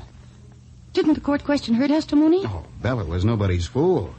The minute the police put the heat on, she slapped a padlock on her back room and became respectable citizen number one. Yes, but even so... Yeah, but it all boils down to this, Marty. The state wanted to make an example of Moriano. Like I told you. They didn't want a repeat of the bloody gang wars of 1932. I still think the sentence was a little... coffee, Miss Bryant. It's nice and hot. Thanks, Eddie. You like a little music, too? Sure. So how about a nickel? Okay. Here. Judd, it was Joe Moriano's father who came to my office tonight. The guy with $5,000? He said he had $5,000. He wanted me to use it to get Joe out of the penitentiary. He says the kid didn't do it, that he was framed. Come now, you don't No, think... he was so sincere, so on the level. Why did the old man wait 12 years? It took him that long to get the money. Where'd he get it? The money? Yeah. Well, he didn't say. Oh. You'd make a fine reporter. There might be a good story here. Do you have old Moriano's address? Yes, he gave it to me. He wrote it out on a slip of paper, and I put it in my purse. It's right here, son. Here it is. Oh, this can't be it. This just says Tony, Box 32. Box 32? Oh, baby, did you get taken? Taken? Sure. So sincere. So on the level. If anyone was framed, it was you. Almost. What are you talking about? Just this. The old man's probably a front for young Moriano's mom. They've obviously decided the kid's cooled his heels long enough, so they've cooked up some phony idea to spring him. I still don't see what that is. Marty, Box 32 is the post office address of a little village out on the flats near the river. You know the place. It's made up of packing crates, burlap, and busted hopes. Oh. Pauper's Paradise. Mm-hmm. Now, how would a guy who lives in Pauper's Paradise get $5,000? Come on, Judd. Let's find out.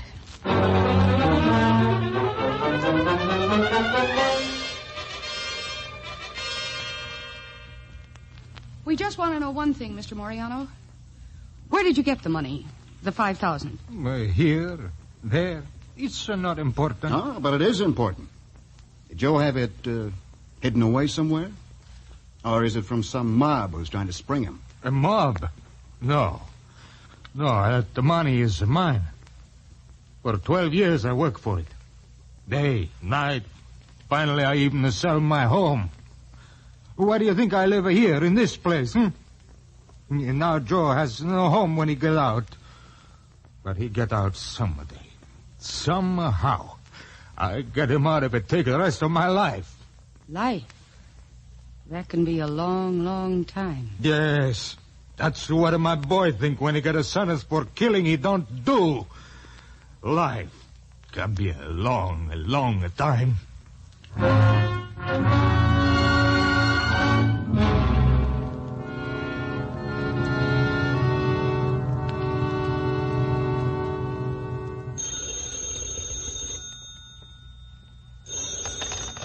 Hello? Judd, Marty. Oh, I've been looking through the paper for your yarn on Moriano. What's the matter? Isn't a father's faith in his son even good for a human interest story? Oh, lay off, Marty. I told you how I feel. I don't believe a word the old man said. I still think he's a tool for young Moriano's mob. The setup just isn't on the level. And I'm not going to write a sob story just to glorify a killer. Oh. Have you got proof that he is a killer? They didn't give him life for shooting pool. Besides, he had a record. He was on probation. Sure, I just read the transcript of the trial. He was public enemy number 1. He robbed a grocery store. He got $2 and a record. Look, Marty, can you prove he isn't a killer? I don't know, but I'm going to try.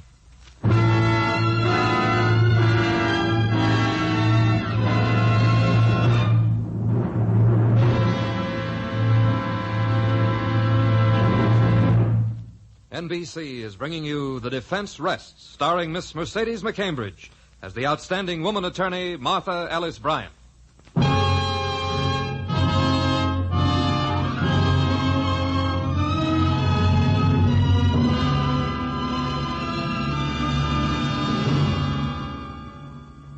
An old man's dogged faith in the innocence of his son is a poor substitute for concrete facts. Still, it was that faith, and that alone, that drove Martha Ellis Bryant to State Penitentiary, where she is talking to Joseph Moriano. You say you're not guilty, Joe. But I read the transcript of your trial. And you couldn't prove your innocence then. No, ma'am. My lawyer wasn't much good. He didn't even let me understand. He was afraid. I don't know why. But Judge Clinton knew I wasn't guilty. He said so. The judge who gave you life? Yeah, in his chambers after the trial. Oh. He said it after the trial. You can check on that, Miss Bryant. He'll tell you that it's so. I'm afraid not, Joe. Judge Clinton died several years ago. Are there any other facts that didn't come out in the trial? They took me from one police station to another every few hours, taking me around the horn, they call it, so my lawyer couldn't get me out. Anything else? No, only Bella Groton. What about her? Well, the first 2 times she saw me, she said I wasn't the man. Then all of a sudden she said I was. Uh-huh. Joe, what about your wife? I'd like to talk to her. Do you ever see her? No, ma'am. Rosie's dead, too.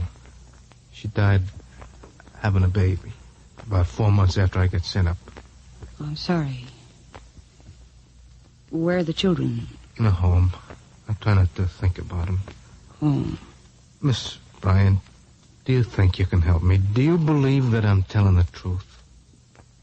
For your sake, Joe, you better be telling the truth.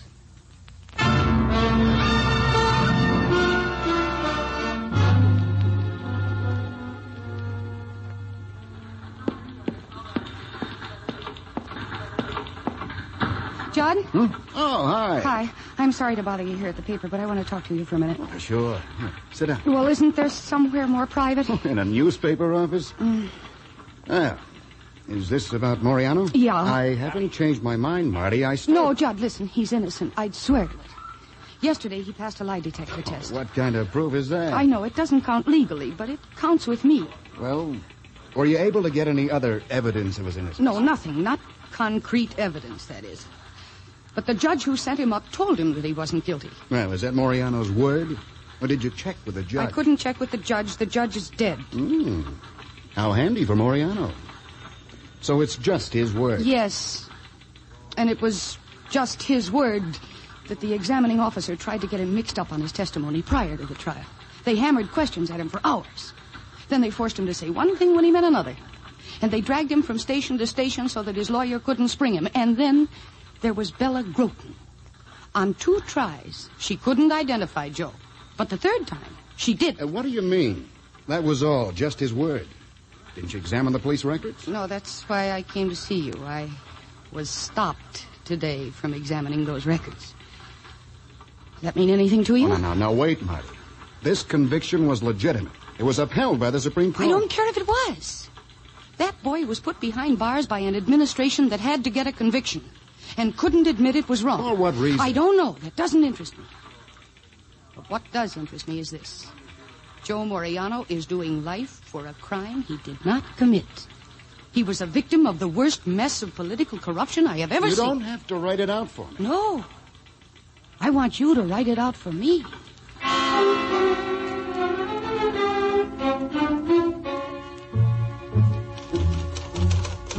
Martha Ellis Bryant against corruption in Moriano case. The state's attorney's office today endeavored to stop prominent attorney Martha Ellis Bryant from examining records behind the conviction of Joseph Moriano in 1939. Miss Bryant says that she was...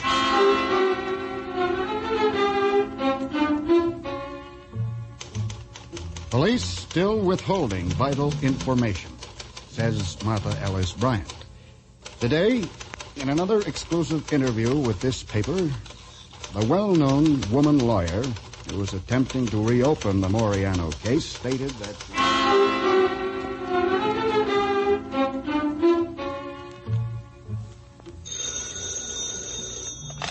Hello? Judd, Marty. Oh, I've been waiting for you to call.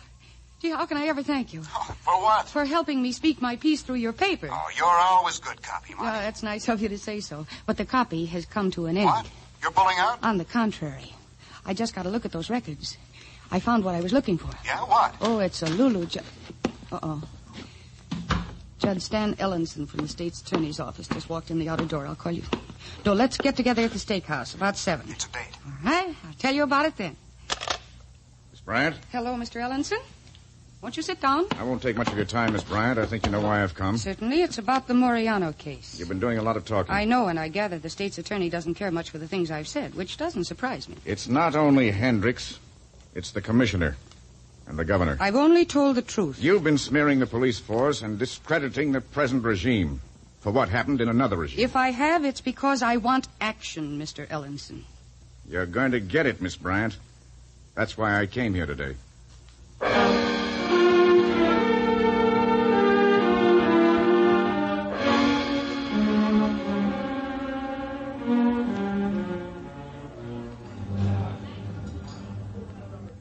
So that's it, Judd. The governor wants to settle this thing once and for all. He'll set up a special hearing of the pardon board next week, and if I can prove that Moriano is innocent, he'll get a pardon. And if not, I'm to drop the whole matter at once. Yeah. But will you? No. Moriano is innocent. I know it beyond any doubt. Your folks want to order? What?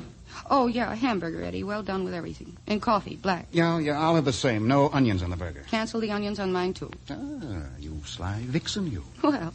That be all? Yeah, that's all. No music? No music. Okay, so no music. Now, just what evidence do you have that Moriano is innocent? Well, after I got at those records, I found the bailiff of the court where Joe was tried. Mm-hmm. And he gave me a signed affidavit that Judge Clinton had promised Moriano a new trial. Of course, that evidence is inconclusive. Judge Clinton is dead. Yeah. And the lie detector test is inadmissible. I know. That was just for my own morale. But I do have the picture I lifted from the police record files. What picture? Judd, Bella Groton testified that she didn't see Moriano from the time of the murder until she identified him on the 31st. Well? Well, this picture shows a cop taking Moriano into a precinct station, and with them is Bella Groton. Bella Groton? When was the picture taken? On the 30th, obviously. That's when he surrendered. That's when they were taking him from station to station. Now, Marty, you can't say obviously it was taken then. You have to prove it. But it's right. It could easily have been taken after she identified him. Admit it. You have no evidence. You got no case. Well, then I've got to find Bella Groton. Where? After all the stuff that's been printed, she would have come out to defend herself. If she were around. She lied. She knows she lied. She's kept hidden so that she wouldn't have to admit it. Then what makes you think you can change her testimony? I'll meet that problem when I get to it. Well, how are you going to get to it? That's what I want to know. Where are you going to find Bella Groton? I got an idea. She used to run around with a fellow who ran a carnival. That's a good place to hide. Those people take care of their own. Yeah, those outfits float all over the country. This one floated, but it was a local affair. But you can't... I'll find it if I got to cover every carnival in the state. And, Judd, I'd like you to cover me. What? Talk to your city editor about it. See if he'll give this search a big build-up in the paper. Well, a build-up might drive her farther into hiding. But it might smoke her out. Anyhow, I got to risk it. I've only got a week.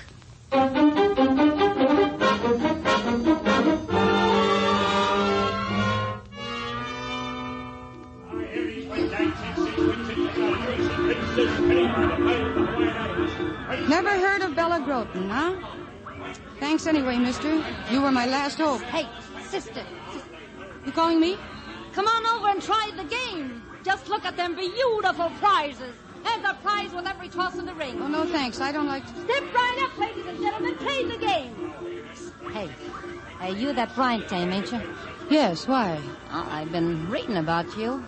Step right up, folks. A prize with every toss of the ring.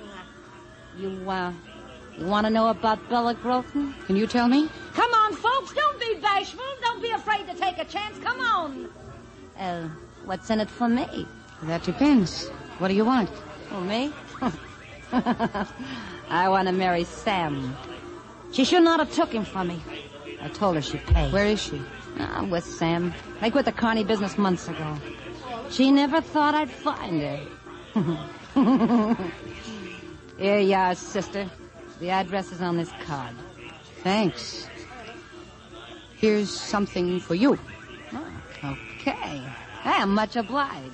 How Okay, folks, let's go now. See the beautiful prizes. Step up and toss the ring, ladies and gentlemen.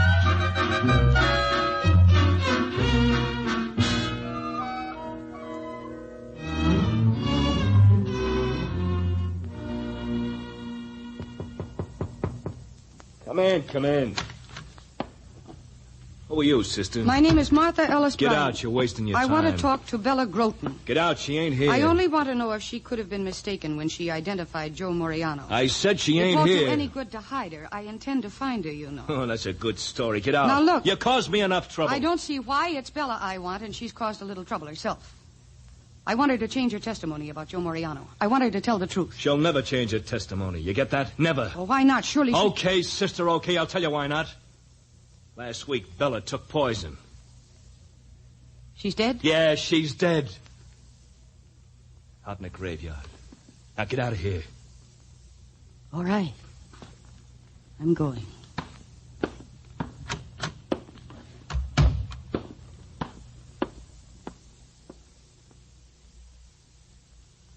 I didn't want you to read about it in the paper, Mr. Moriano. That's why I came out here to tell you. But I'll have to call off the hearing. And you better take that money, get yourself another house. I still don't understand. Mr. Moriano, there's not a chance in the world to get Joe a pardon. No chance? No chance. Without Bella Groton, there's nothing I can do. I'm going before the pardon board in an hour and request that the petition be withdrawn. My Joe is not get out? Not ever? I'm sorry, Mr. Moriano. Sorrier than I can say.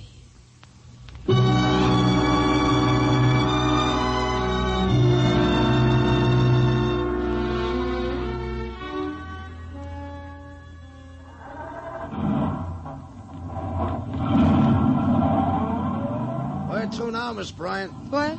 Oh, the State Board of Appeals, Al. 1911 Lower Street. Okay. Hey, I just been reading the afternoon paper. You seen it?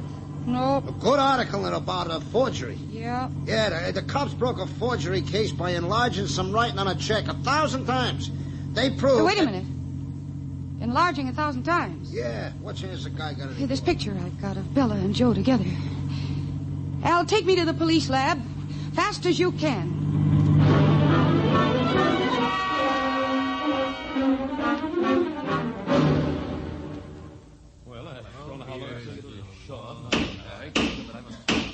The special hearing of the Board of Pardons is now in session. Where is Miss Bryant? Well, is anyone here to speak for Miss Bryant? Gentlemen, I'm very sorry to be late. I apologize. Mr. Chairman? Yes, Miss Bryant? May I address the board? You may. Thank you.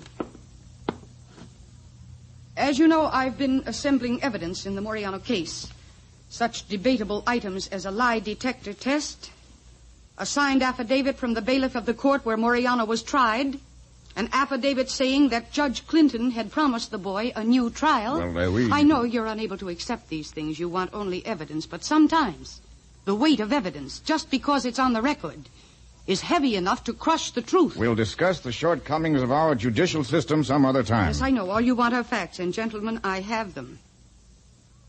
About an hour ago, I uncovered conclusive evidence in support of Moriano's petition. You may produce the evidence. Well, gentlemen, Bella Groton is dead. A suicide. What? But she was the one responsible for Moriano's conviction, and I know that she lied. Can you prove that? Moriano was arrested on December the 30th at 5 a.m. He was not booked until 6 p.m. of the 31st, a day and a half later. That often happens. I know, but I ask you to look at this picture. It shows Joe Moriano and Bella Groton entering a precinct police station together. Well? If I prove that this picture was taken on December 30th, the day before Bella Groton identified Moriano at the police lineup, what then? In that event, we might be obliged to render a favorable decision. That's all I wanted to know. The police lab has enlarged a section of this picture for me. Oh, a close-up of Bella Groton? No, it's a close-up of a clock on the building across the street from Bella Groton. Will you all look at it, gentlemen? It proves that Bella Groton did see Joe Moriano on the 30th. It proves that Joe Moriano was convicted on perjured testimony. Gentlemen, look at the face of that clock. There's a mechanical date line right across the middle. The sign above it says, "This date is always correct." And the date, gentlemen, is December 30th, 1939. Members of the Pardon Board, the defense rests.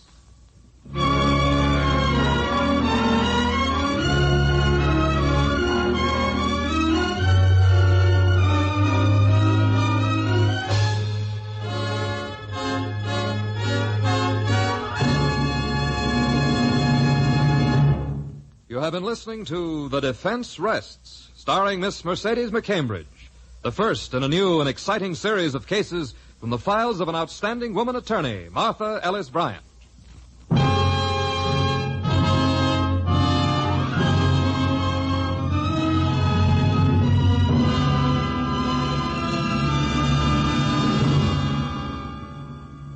Mercedes McCambridge may currently be seen in Metro-Goldwyn-Mayer's Inside Straight, Warner Brothers' Lightning Strikes Twice, and the United Artists production The Scarf, currently having its premiere at the Park Avenue Theater in New York. The Defense Rests was written by Cameron Blake, produced and directed by Warren Lewis. Your announcer is...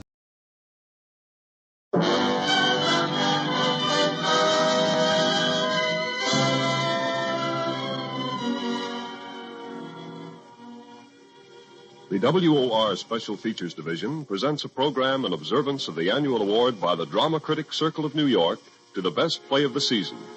The award for the 1947-48 season went to Tennessee Williams' play, A Streetcar Named Desire.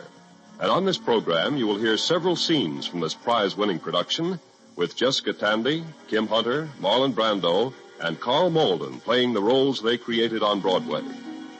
Mrs. Irene M. Selznick, producer of the play, is here with us, and Elia Kazan, who directed the drama, will accept the award for Mr. Williams, who is in Italy. The presentation will be made by John Mason Brown, distinguished critic and president of the Drama Critics Circle. Mr. Brown.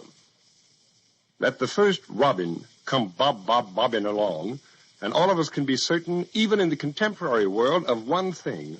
The season for prize giving is upon us. There are Americans more loved and less abused, more loving and less abusive, too.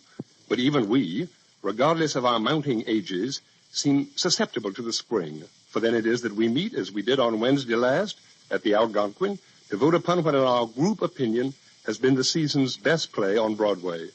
Our sessions in the past have often been stormy enough to make the Executive Council of the UN look to its laurels. Last Wednesday, however, we met without raised voices, bloody noses, pierced hearts, or even wounded feelings. A group of Quakers could not have been friendlier or less warlike. This year it was Terence Rattigan's moving and well-written drama, The Winslow Boy, which was chosen as the season's best foreign play. The Circle's choice for the season's best American play was A Streetcar Named Desire by Tennessee Williams. It is the second time a drama by Tennessee Williams has been honored by the reviewers, the first time being in 1945 with The Glass Menagerie. A Streetcar Named Desire is a fascinating and unflinching study of the disintegration of a Southern school teacher who has not confined her professional activities to the classroom. This school teacher is a woman who, well, in deference to the radio's extreme sensibilities, can perhaps most safely be described as having lost her amateur standing. It is her descent into madness that Mr. Williams follows. He writes of her and her days in New Orleans with both force and sensitivity. Mr. Williams passes no moral judgment on his schoolteacher. He does not condemn her. He allows her to destroy herself and invites us to watch her in the process. The Circle is proud to bestow its prize again upon Tennessee Williams. He, alas, is in Europe at this moment. As a matter of fact, just this morning from Rome, the Critics Circle has received from Mr. Williams a cable reading.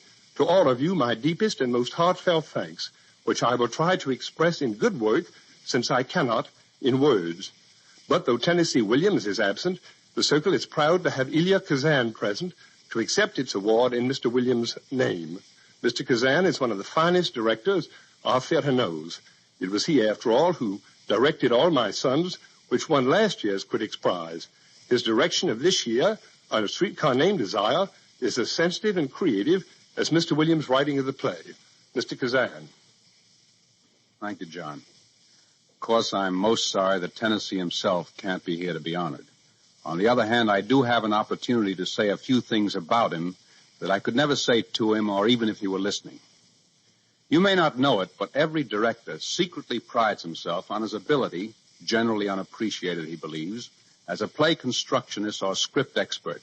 I was no exception. But unfortunately, in the differences that Tennessee and I had in rehearsal, most of which time has mercifully erased from my memory, experiment in the first audience proved him right too often for my comfort. I also found that while I didn't know as much as I thought about play making, he knew considerable about staging plays, particularly his own. I found him an inexhaustible source of stage business. I finally arranged to keep him tethered to the footlights and have his food and liquid refreshment brought him to him. I wanted him there constantly and used him as a cook uses a superbly stocked larder. The significance of this might escape you unless I add that too often the only thought the director has for the author after a couple of days of his company at rehearsals is, oh, please, where can I send this man for 2 weeks while I stage his play? But not so here. Tennessee knows as if by instinct that the theater is the collective expression of many arts and crafts, and it conveys what it does to the audience through a full repertoire of these means. Words, of course, but action as much, and also music, props, paint and light, sound and color. And so I'm sure today Tennessee would want me to express on his behalf his great debt not only to the actors who are seen and applauded, but to other craftsmen as well. To Joe Mazzina for his setting, which successfully and superbly houses both the action and the spirit of Streetcar Named Desire. And to Lucinda Ballard, who found just the right thing to put on the back of each actor to make him meaningful and still humble and right. And now, speaking for myself, allow me to note that for the second year in succession, a young and comparatively fresh playwright has been honored in this forum. Both Arthur Miller and Tennessee Williams are at the threshold of their careers. And it makes me particularly happy that our New York theater is so richly replenishing itself, is so fertile and growing. It makes me proud to be part of it. Thank you, Mr. Kazan. The Circle is also pleased today to have Mrs. Irene M. Selznick present. Mrs. Selznick had the discernment and the courage to produce A Streetcar Named Desire. We would like to hear from you, Mrs. Selznick. Thank you, Mr. Brown. I'm humbly and gratefully aware that my brief career in the theater has been blessed with great good fortune. First, that rare artist, Tennessee Williams, entrusted me with the production of A Streetcar Named Desire, which was a true privilege. Then to secure the extraordinary talents of Elia Kazan made it seem that the gods of the drama were watching over Streetcar. To prove it, they brought us the brilliant performances of Jessica Tandy, Marlon Brando, Kim Hunter, Carl Malden, others of our cast, and the splendid contributions of Joe Melzina and Lucinda Ballard. For all of them, and for the many others to whom the production was a labor of love, I want to express the happiness and appreciation we feel to be permitted to share in this tribute to Tennessee. To you, Mr. Brown, and your eminent colleagues, I must speak bluntly. I simply love the critics this year. Thank you, Mrs. Selznick. And now to the play itself, with Mr. Kazan serving as narrator.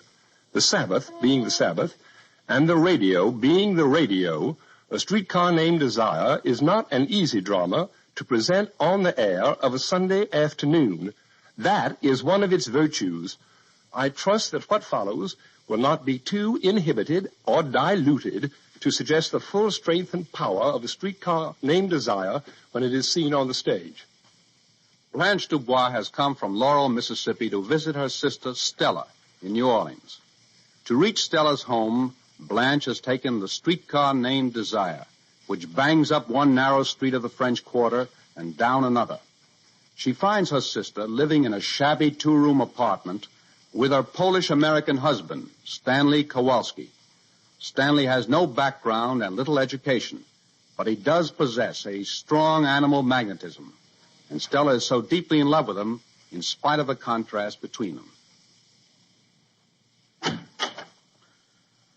Oh, Stout Tutti Frutti. Oh, Stanley. Hey, what's all this monkey doing? Stan, I'm taking Blanche to Galatoire's for supper and then to a show because it's your poker night. Hey, how about my supper? I'm not going to Galatoire's tonight. I put your cold plate on ice. Well, ain't this just dandy? I'm going to try to keep Blanche out till your poker party breaks up because she's very sensitive and I don't know how she'd take it. Oh, you better give me some money. Yeah, help yourself. Hey, where is she?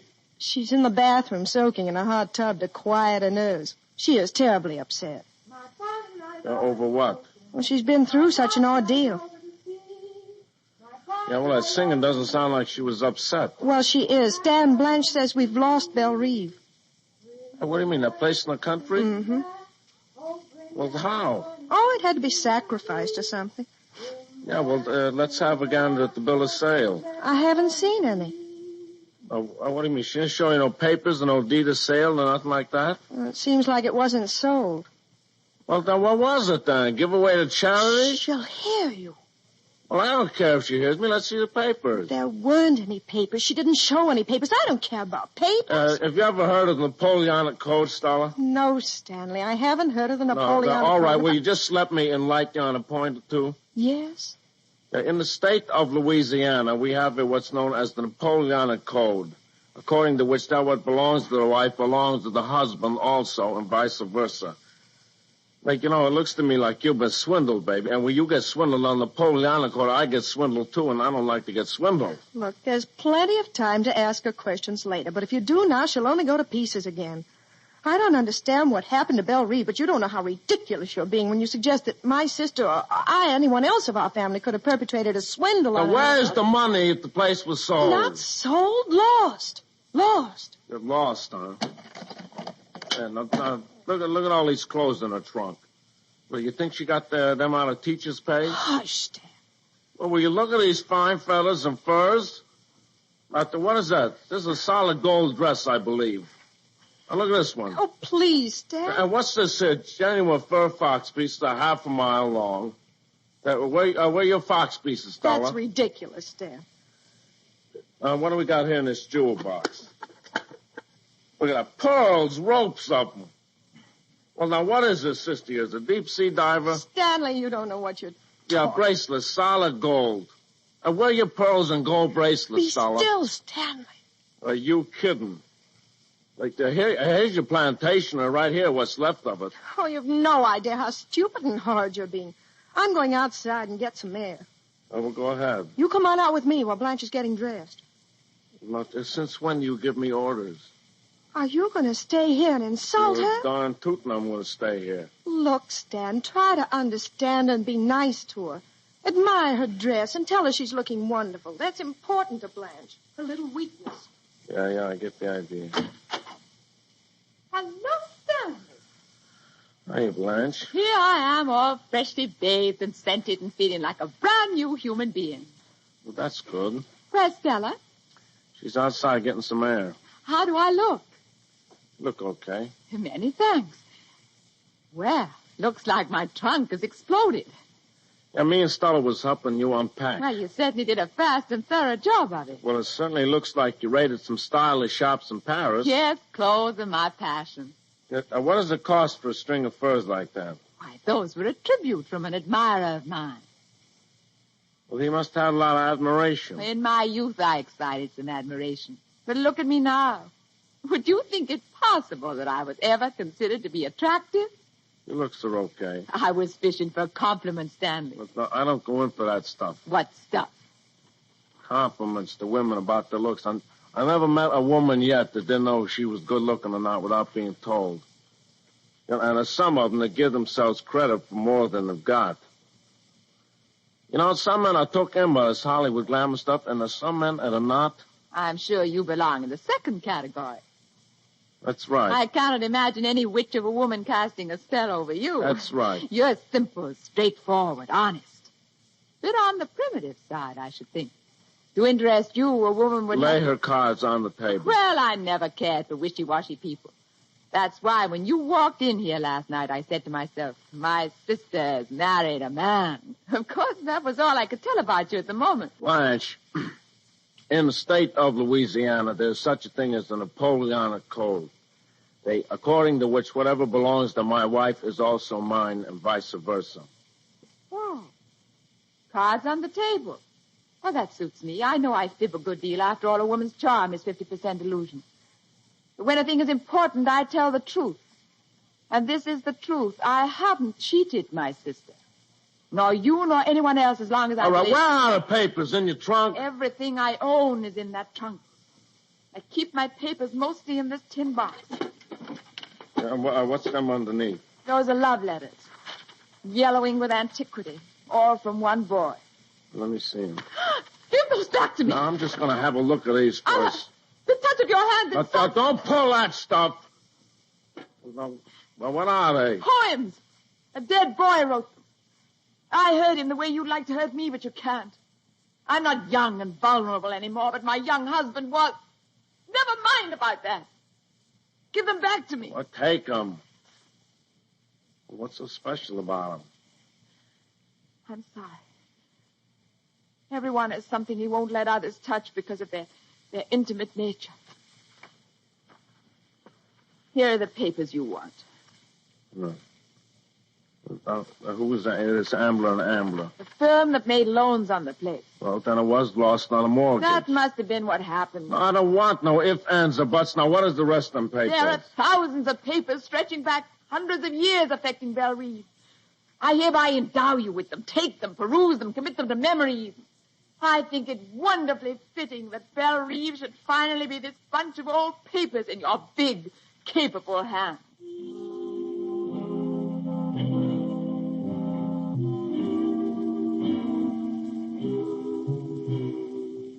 Weeks pass, and Blanche has become a fixture in the Kowalski household, with tension constantly mounting between her and Stanley. Knowing she must find a way out, Blanche clutches eagerly at the possibility of a romance with Harold Mitchell, a young man who works with Stanley. One evening, Blanche and Mitch return after an evening at an amusement park. I guess it must be pretty late and you're tired. Mitch, see if you can locate my door key in this purse. When I'm so tired, my fingers are all thumbs. Here, is this it? No, honey, that's the key to my trunk, which I must soon be packing. Why, you mean you're leaving here soon? I've outstayed my welcome. Oh, is this one it? Eureka! Honey, will you open the door? Well, I guess you want to go now. Can I, can I kiss you goodnight? Why, you always ask me if you may. Well, I don't know whether you want me to or not. Why should you be so doubtful? Well, that night when I parked by the lake and kissed you, Honey, you told me that... It wasn't the kiss I objected to. I liked the kiss very much. Honey, you know as well as I do that a single girl, a girl alone in the world, has got to keep a firm hold on her emotions or she'd be lost. Lost? I like you to be exactly the way that you are. Because in all my experience, I have never known anyone like you. Are you laughing at me? Oh, no, honey. I'm not laughing at you. Come on in. The Lord and Lady of the house have not returned. We'll have a nightcap. Let's leave the lights off, shall we? You want a drink? I want you to have a drink. You've been so anxious and solemn all evening. We've both been anxious and solemn. And now for these last few remaining moments of our lives together, I want to create joie de vivre. I'm lighting the candle. That's good. We're going to be very bohemian. We're going to pretend that we're sitting in a little artist cafe on the left bank of Paris. Here, I found some liquor. Just enough for 2 shots without any dividends, honey. There. Oh, boy, that's good. Sit down. Why don't you take off your coat and loosen your collar? Oh, no, all right, if you say so. This is a nice coat. What kind of material is it? Oh, it's very lightweight alpaca. Oh, lightweight alpaca. A man with a heavy build like mine has to be careful of what he puts on him so he don't look too clumsy. Well, you're not the delicate type. You have a massive bone structure and a very impressive physique. I thank you. Blanche, guess how much I weigh? Oh, I'd say in the vicinity of 180. Oh, no. I weigh 207 pounds, and I'm 6 feet 1 and 1/2 inches tall on my bare feet. Oh. without shoes on, and that is what I weigh stripped. My goodness, that's awe-inspiring. Well, my weight is not a very interesting subject to talk about. What is yours? You guess. Well, let me lift you. Oh, Samson. Well, go on, lift me. Oh, well? You're light as a feather. Well, you may put me down now. Oh, yes. Well, unhand me, sir. Oh, Blanche. Now, Mitch. No, Blanche. Mitch, just because Stanley and Stella are not home is no reason for you shouldn't behave like a gentleman. I tell you, Blanche, just give me a slap whenever I step out of bounds. Well, that won't be necessary. Why, you're a natural gentleman, one of the very few there are left in the world. I don't want you to think that I'm severe or old-maid school teacherish or anything like that. It's just, well... Well, what? I guess it's just that I have old-fashioned ideals.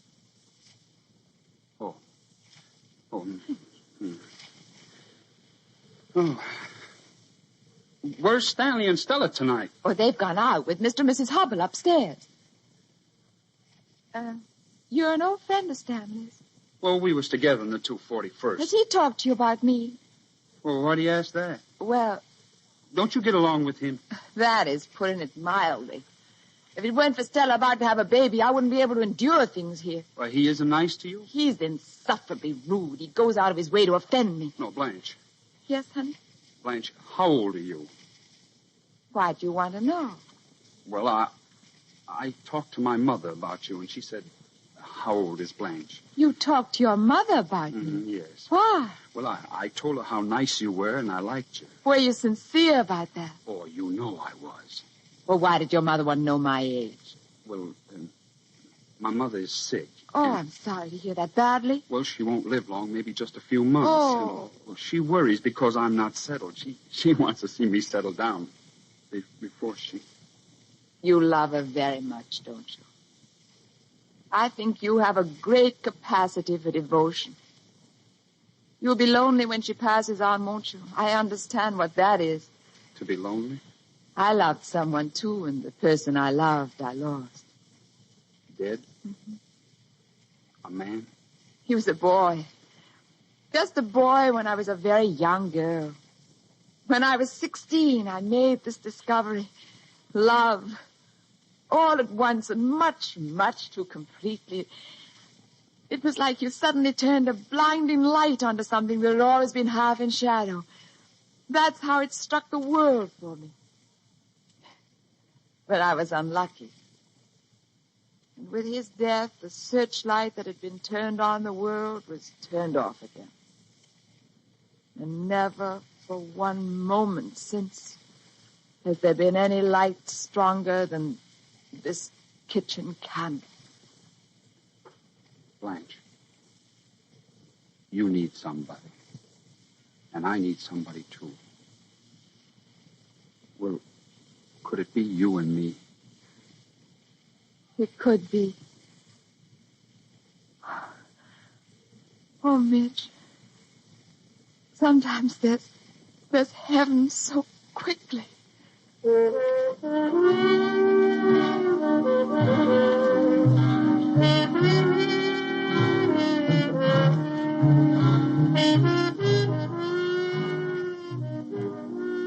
Several weeks pass, and the relations between Stella and Blanche get progressively worse, in spite of Stella's efforts to keep them on a friendly basis. But as Stanley comes home to dinner one night, he finds Blanche, as usual, in the bathroom, soaking in a hot tub and singing to herself. Well, the temperature is 100 on her nose, and she's soaking herself in a hot tub. She says it cools her off for the evening. Well, I got the dope on your big sister, Stella. Stanley, stop picking on Blanche. You know, she has been feeding us a pack of lies here. No, I don't, and I don't want to hear any more. Well, she just has, however. But now the cat's out of the bag. I found out some things. What things? Yeah, there are things I already suspected, but now I've got the proof from the most reliable source, which I have checked on. Well, please tell me quickly just what you think you found out about my sister. Okay. Line number 1. All this squeamishness that she puts on there. You should know the line that she has been feeding to Mitch. You know that he thought that she'd never even more kissed by a fella? You know, Sister Blanche is no Lily. What have you heard, and who from? Our supply man down at the plant has been going through your town of Laurel for years, and he knows all about her. Yeah, and everybody else in the town of Laurel knows all about her. So she is as famous in Laurel as if she was the President of the United States. Now, this supply man stops at a hotel called the Flamingo. What about the Flamingo? She stayed there, too. My sister lived at Belle Reed. This is after she let the place slip through her lily white fingers. She moved to the Flamingo, which is a second-class hotel, and it has the advantages of not interfering with the private and social life of the personalities there. Now, the Flamingo is used to all kinds of goings-on, see? But even the management of Flamingo was impressed by Dame Blanche. In fact, they were so impressed that they requested her to turn in a room key, honey, for permanently. And this happened a couple of weeks before she showed here.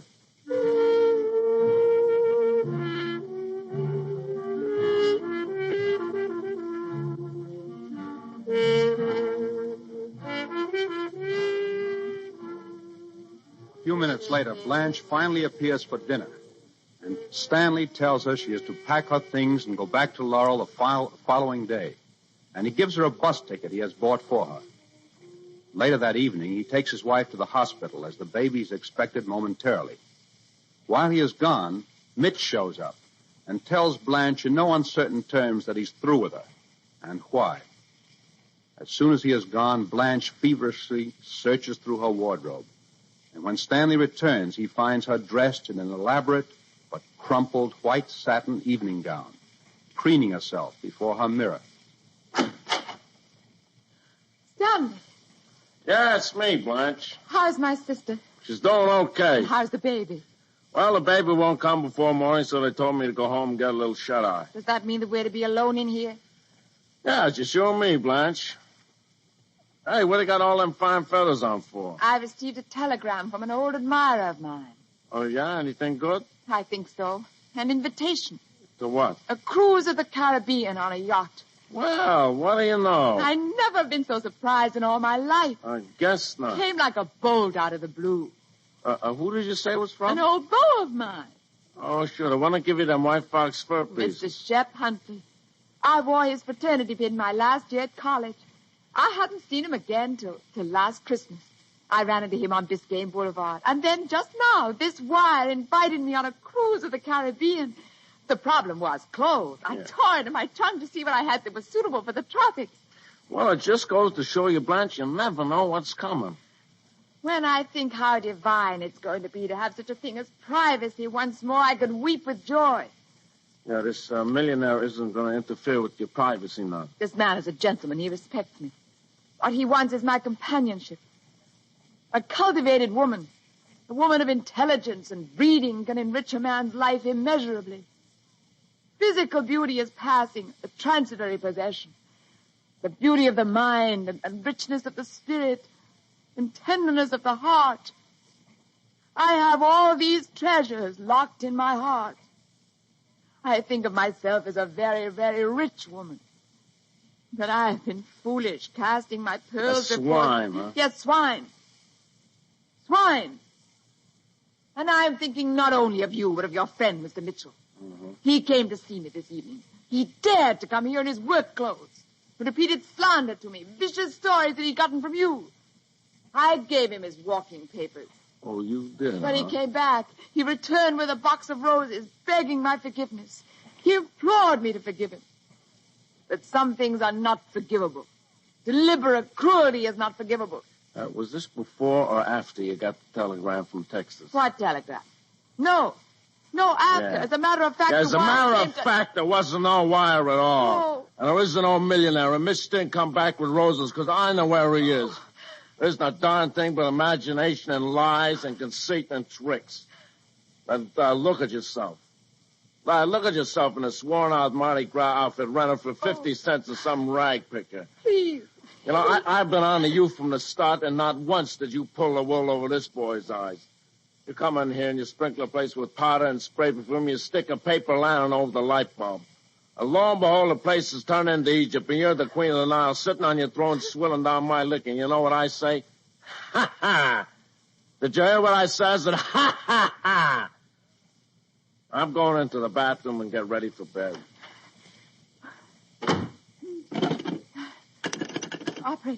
Operator, give me long distance, please. I want to get in touch with Mr. Shep Huntley of Dallas. He's so well known, he doesn't require any address. Just ask anybody. No, wait, please. I couldn't find it right now. Please understand. No, wait. Operator, never mind long distance. Get me Western Union. There isn't time to... Western Union, take down this message. In desperate circumstances, help me. Caught in a trap. Stanley. What's the matter? Do I interfere with you? You know, come to think of it, maybe you wouldn't be bad to interfere with. Stay back. Don't you come toward me another step, You're or gonna what? Something awful will happen. It will. What kind of act are you putting on now? Don't. I'm in danger. What'd you smash the bottle for? So I could twist the broken end in your face. I'll bet you would do that. I would. I will. Oh, you want some roughhouse, huh? All right, let's have a little roughhouse. Off that bottle top, you tiger. Drop it. We've had this state with each other from the beginning.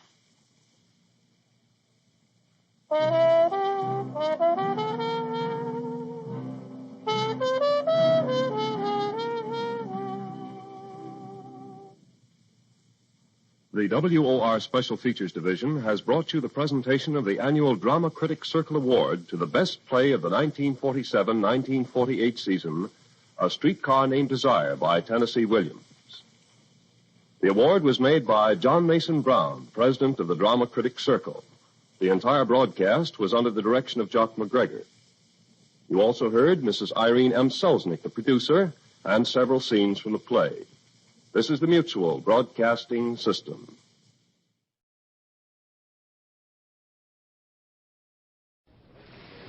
I am Judge A.J. Adams.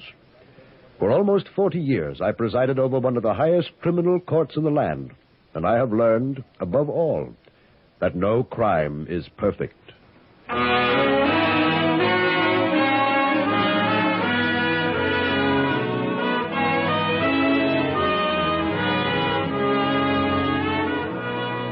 Judge.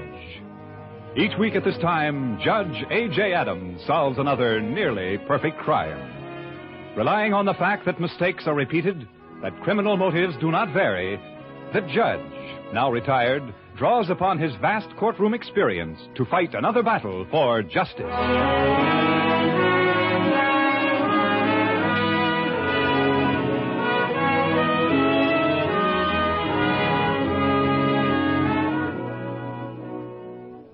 It is evening just outside the palatial home of Mrs. Agatha Winters, one of the town's wealthiest widows. Mrs. Winters lives with her stepson Ronald and her secretary Catherine Shaw.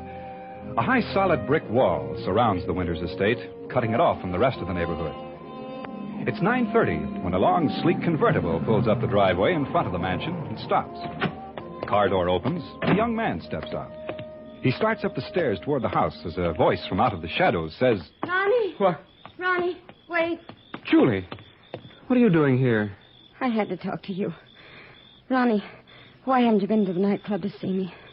It's been almost a week. I've told you, Julie, it's no use. Ronnie, have you forgotten? We were going to be married. You're only making this more difficult. I'm sorry if I sound brutal, but there's no other way. But, Ronnie, you can't end this. Good night, Julie. Or perhaps I should say goodbye. Ronnie.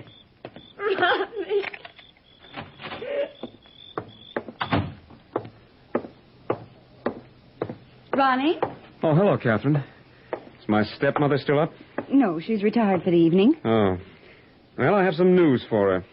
She won't have to worry about Julie Young anymore. I know she'll be pleased to hear that. Your stepmother did worry, so. Yes, I'm sure she did. Good night, Catherine. Good night, Ronnie.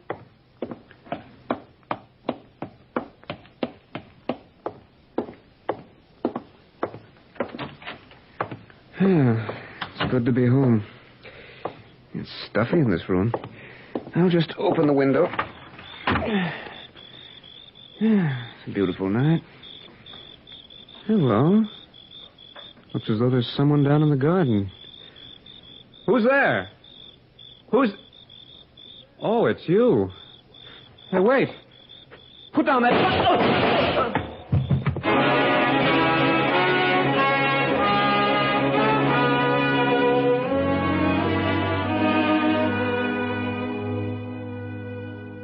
It is 30 minutes later. Not many miles away, sitting in his study, is Judge A.J. Adams. Once one of the nation's most fearless fighters against crime, Judge Adams is now retired. However, from time to time, the good judge is pleased to lend his brilliant judicial mind to the cause of justice when called upon by the police. Now the telephone just outside Judge Adams' study rings suddenly. A short, plump woman of about 50 wipes her hands on her apron and walks towards the phone. She is Mrs. Maloney, Judge Adams' faithful housekeeper. She lifts the receiver. Judge Adams' residence? Mrs. Maloney, this is Lieutenant Tommy Ross of the police department. Oh. I wonder if I could disturb the judge for a moment. Well, he's resting in his study, Lieutenant. Can it not wait till the morning? I'm afraid it can't, Mrs. Maloney. This time it's really important. Would you call him to the phone? Well, seeing as how you're an old friend, Lieutenant, but next time... Mrs. Maloney. I'll get him right away. It's them police again, Judge, bothering you at all hours. Mm. Oh, yes, Mrs. Maloney. I'll take it on this extension. Judge Adams speaking. Hello, Judge. This is Tommy Ross. Well, hello, Tommy. What can I do for you? Judge, does the name Agatha Winters register with you? Oh, indeed it does. Mrs. Winters represents one of our very prominent families. In fact, she is the leader of the reform movement in the coming city elections. Exactly, Judge. Mrs. Agatha Winters is chairman of the Citizens Committee Against Crime. Yes. Right now, she's a murder suspect. She what? If this thing breaks in the newspapers, it'll blow the lid off City Hall. Now, Tommy, suppose you try being a little more explicit. Judge, I called to ask if you'd mind coming over to the Winters home right away. I could use your help. You see, Mrs. Agatha Winters' stepson, Ronnie, has just been murdered.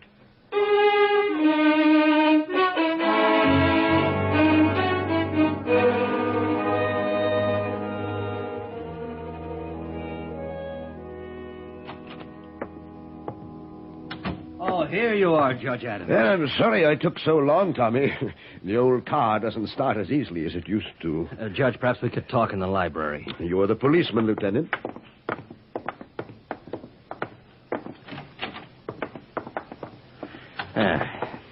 Now, about 45 minutes ago, Ronnie Winters was shot through the heart. As best we can tell, he was standing at the window of his bedroom upstairs when it happened. There were no powder burns on the body, and from the angle of the wound, it's our opinion young Winters was shot from the garden below. He was at home alone? Oh, no. There were two other people in the house. His stepmother, Mrs. Winters, and her secretary, Catherine Shaw. Now, Mrs. Winters claims she was in bed asleep at the time. And Catherine Shaw tells me she was in the kitchen making some coffee. Well, then neither can alibi for the other. Right, Judge. Tommy, what about the murder weapon? I was afraid you were going to ask me that. Oh? It can't be found. I've got 10 men on this case, Judge. They've searched every inch of the grounds in the house. The gun that killed Ronnie Winters has disappeared. I see. Now, tell me, Tommy, who telephoned the police? Mrs. Winters. She says she was awakened by the shots and called us immediately. Yes. And luckily, there was a squad car patrolling only 2 blocks away. They arrived here within minutes after the shooting. Then there is an excellent chance that the murderer at this moment is on the Winters estate. All right, Judge. Neither Mrs. Winters nor Miss Shaw heard a car leave after the shooting, and the grounds around this mansion cover almost 5 acres. Also, I've got 4 squad cars patrolling the area bordering the Winters home. No one has been seen leaving the estate. Well, Lieutenant Ross, I must say you are doing a thorough job. Coming from you, Judge Adams, that means something. Now, there's just one more thing. Yes, Tommy? If the newspapers get wind of this murder, they're going to spread the Winters family all over the front page, Judge. You know what that'll do to this town's reform movement. Well, with Mrs. Winters a murder suspect, I should imagine it would be a severe blow. Well, that's why I called you, Judge. We're working against time. Tommy, this matter affects our entire community. They'll come along now. I think we better have another chat with Miss Shaw and Mrs. Winters.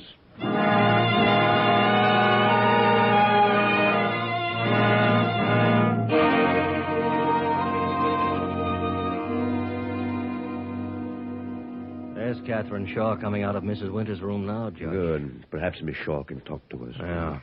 Oh, Miss Shaw. Yes, Lieutenant Ross. I would like you to meet Judge A.J. Adams. I'm deeply honored, Judge Adams. How do you do, Miss Shaw? I've read a great deal about your work with the police. Thank you, Miss Shaw. Well, I see right now you are reading Emile Zola's fascinating book, The Human Beast.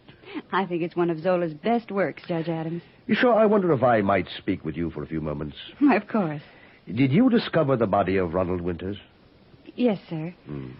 I was in the kitchen when I heard the shots. I ran upstairs immediately and found Ronnie lying there, beneath the windowsill. And Mrs. Winters, when did she arrive? Just a few moments later. She was awakened out of a sound sleep. Miss Shaw, I'm going to ask you a very important question, and I must have a completely frank answer. I'll be glad to answer, Judge Adams. Thank you. Did Mrs. Winters and her stepson get along well?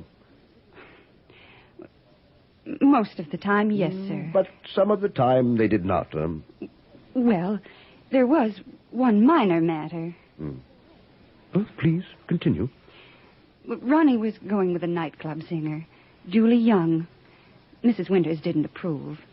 She asked Ronnie to stop seeing the girl. And did he? Well, there was a scene.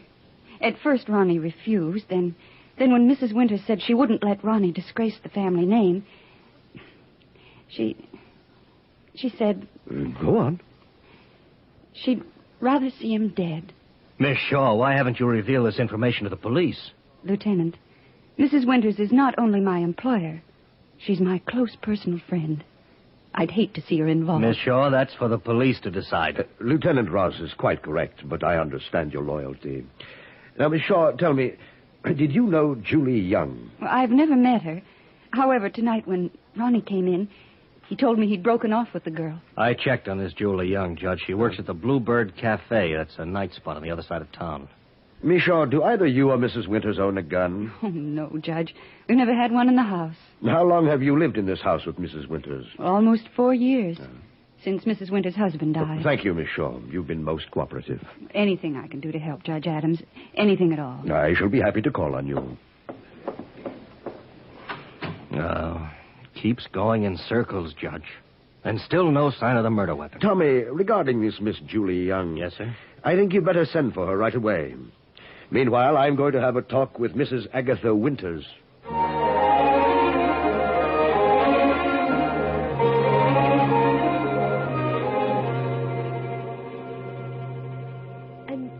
And he was there, beneath the windowsill, Ronnie, dead. Now, there, Mrs. Winters. Please, try to calm yourself. Oh, I'm so glad you're here, Judge Adams. I know you'll help us. I shall try my best. Mrs. Winters, exactly what were the terms of your late husband's will? I'm afraid I can't recall the terms of his will. To whom did the bulk of the estate go? To Ronnie. Oh, poor Ronnie. And he received his inheritance 4 years ago? No, it was held in trust until his 25th birthday. I was named executor of the estate until then. And when would Ronald have become 25? On Thursday. Just 3 days from now. And if he died before his birthday, you retain control of the estate, Well, yes. Thank you, Mrs. Winters. I hope it won't be necessary to trouble you again. Oh, please, Judge Adams, please help the police to find the person who killed my son. Your stepson, Mrs. Winters. Yes, my Judge, you don't think that I... Mrs. Winters, I shall do everything in my power to see that the murderer of Ronald Winters is apprehended.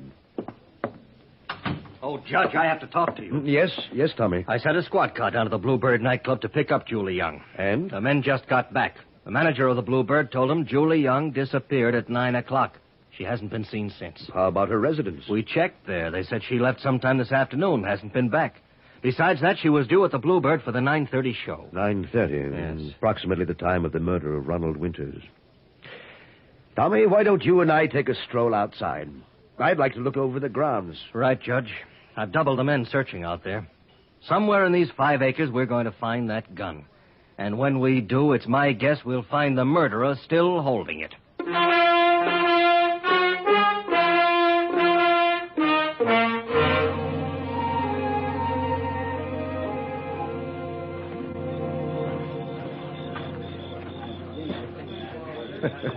Well, Lieutenant Ross, it appears you have half the city's police force searching for one gun. Oh, I'd have more if they weren't needed elsewhere. Judge, this case has got to be cracked, and soon. We can't hold the reporters off much longer. Yes, sir. No.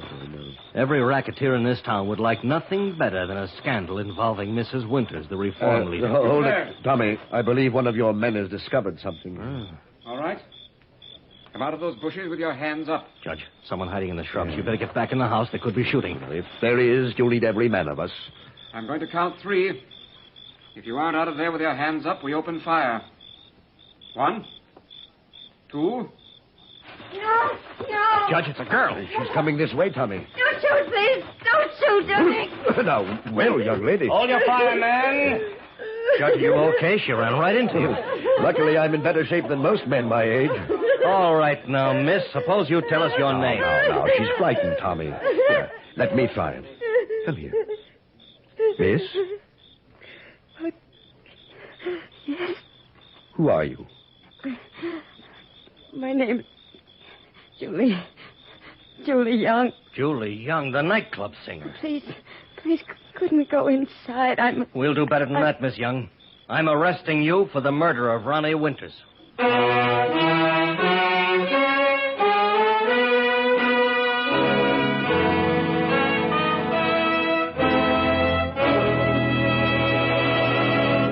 We will return to the judge in just a moment.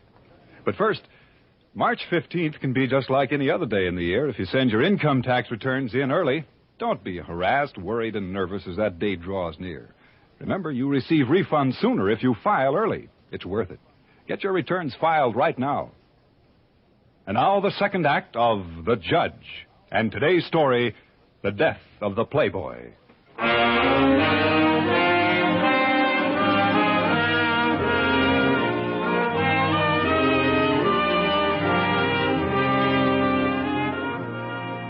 Playboy Ronald Winters, stepson of the wealthy Mrs. Agatha Winters, has been found murdered. Because Mrs. Winters is leader of the city's reform movement, Police Lieutenant Tommy Ross has called upon Judge A.J. Adams to assist him in solving the case. Both the police and the judge realize that should the newspapers play up the role of Mrs. Winters in this case, the city's much-needed reform movement would collapse. Thus, the judge and Tommy Ross continue their investigation at the Winters home, even though the hour is very late. Lieutenant Ross is now questioning singer Julie Young, who is in love with the murdered Playboy. All right, Miss Young. If you're as innocent as you say you are, why were you discovered just a few minutes ago hiding on the Winters estate? I was afraid. Afraid of what? After I left Ronnie earlier tonight, I heard shots. I ran down the driveway, and then suddenly there were headlights coming toward me, and I hid in the shrubs. When the car passed, I saw it was the police. I was too frightened to move. Miss Young. Yes, Judge. Would you please describe the scene that took place between you and Ronald Winters earlier this evening? I came to the house to see Ronnie. Yes? It was about 9:30, I guess. Just as I arrived, he drove up in his car. I asked him why he hadn't come to the club to see me. And he said it was all over between us. He left me, standing there, and he went in the house. And you're asking us to believe that after being jilted by Ronnie Winters, you turned meekly and walked away? It's true, Lieutenant. I swear it. I wouldn't have killed Ronnie no matter what he did. I loved him. Okay. I loved him. Sanders, take her in the other room. Come along, Miss. Come along. Well, Judge, I'm licked. None of these people killed Ronnie Winters, but he's dead. You know, Tommy, it's entirely possible Julie Young is telling the truth. Well, Judge, she's sincere, she's innocent-looking, but she had the perfect motive. And furthermore, she was found hiding on the ground. If Julie Young murdered young Winters, wouldn't the gun have been found either on her person or somewhere on the grounds? Well, now, Judge, do you realize I've got more than 20 policemen on this case now? And every single one of them are looking for a small hunk of metal, a gun. The gun that killed Ronnie Winters. Oh, easy, Tommy, my boy. I realize this is an extremely unusual case, but I assure you there is some logical explanation. Oh, yeah? But where do we find it? I recall a case of some years back during which the solution hinged upon the finding of the murder weapon. I believe I have the history of that case at home in my study. Now, what has a case years ago got to do with the murder of Ronnie Winters tonight? Tommy, it is my opinion that there is very little new under the sun, and that includes murder. For each criminal investigation, there is one in the record books that has many similar factors. You might even say that it is upon this premise that our system of law is based. That is why lawyers and judges alike so often refer to older cases during a trial. Okay, Judge, okay. So somebody else once had trouble finding a gun. Now, where does that leave us? With your permission, Lieutenant, I would like to return to my home and study my law books. I believe something vital will come of it. I'll do better than that, Judge Adams. I'll give you a squad car and 2 men to help you. But let me warn you in advance, Judge. I've got my murderer, and her name is Julie Young.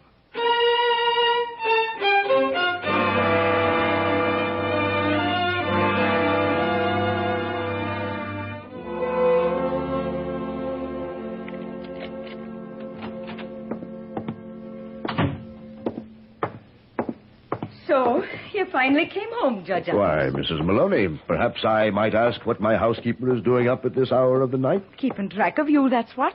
And where is your hat? I beg your pardon? Judge, I said, where is your hat? Do you want to catch your death on such a cold night? Mrs. Maloney, if you'll excuse me, I have an urgent matter. Urgent enough. 'Tis about time you got some sense in your head. Staying up to all hours and going bareheaded in this weather. See here, Judge Adams. You may be very intelligent, like them policemen and newspapers is always saying, but to me, you're just a man who needs taken care of. No hat, indeed. Good night, Mrs. Maloney. In the future, I shall check with you regarding my haberdashery. Now, let me see. Where is that book? Yes, here's the volume I need. I see. Case of... Yes, it's just the case I had in mind. The state of Illinois versus Cartwright. Page. Why, yes. Of course. It's a very important point. What now, Mrs. Maloney? It's a telephone for you, Judge. Lieutenant Ross. And he says it's very urgent. All right, Mrs. Maloney, thank you. Yes?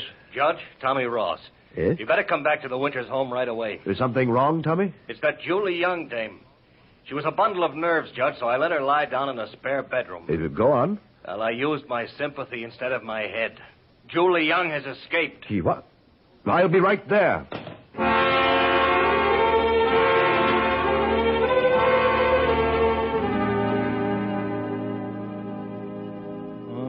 In the soup, the reporters are outside screaming for blood, and my number one suspect just flew the coop. Easy, Tommy. She couldn't have gotten very far. Oh, I suppose you're right, Judge.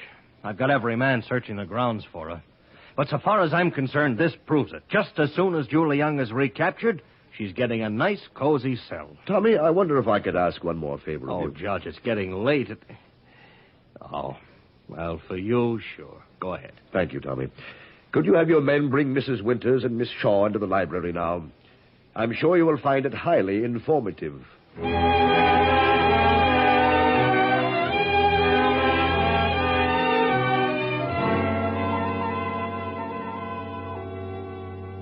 going to have to ask you, Mrs. Winters and Miss Shaw, to give Judge Adams your complete cooperation.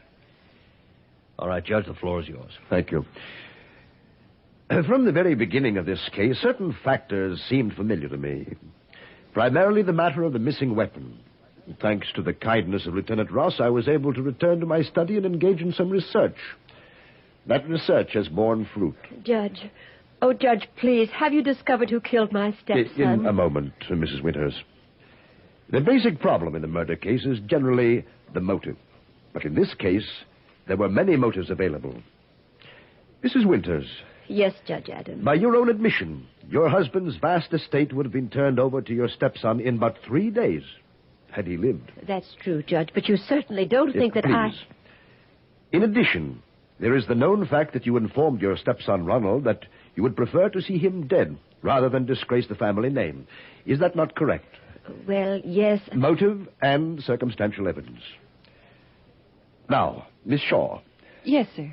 I believe you stated you had been in Mrs. Winters' employ for 4 years. That's true, Judge. And during that time, you have served her faithfully. In fact, have become more her companion than secretary. Well, yes, I suppose so. Thank you. With Ronald Winters now dead, a new will is in effect. Yours, Mrs. Winters. With no children of your own, could you please tell me how you have planned to distribute your estate? Well, a great part of it is to go to charity. And the remainder? To Catherine Shaw. Did Miss Shaw know that? Well, yes, Judge. I told Catherine I'd take care of her for the rest of her life. In other words, a strong motive for Miss Shaw. If you, Mrs. Winters, were convicted of the murder of your stepson, Catherine Shaw would inherit the entire fortune. Judge Adams, I didn't kill Ronnie. Yes? Lieutenant Ross, I've got Julie Young. Julie Young? Bring her in, Sanders. Well, Miss Young, I imagine you're ready to sign a statement now?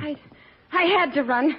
You made everything point to me, but I didn't kill Ronnie. Judge Adams, okay if we bust up this little gathering now? We've got the guilty party. I'm afraid I can't agree with you, Tommy.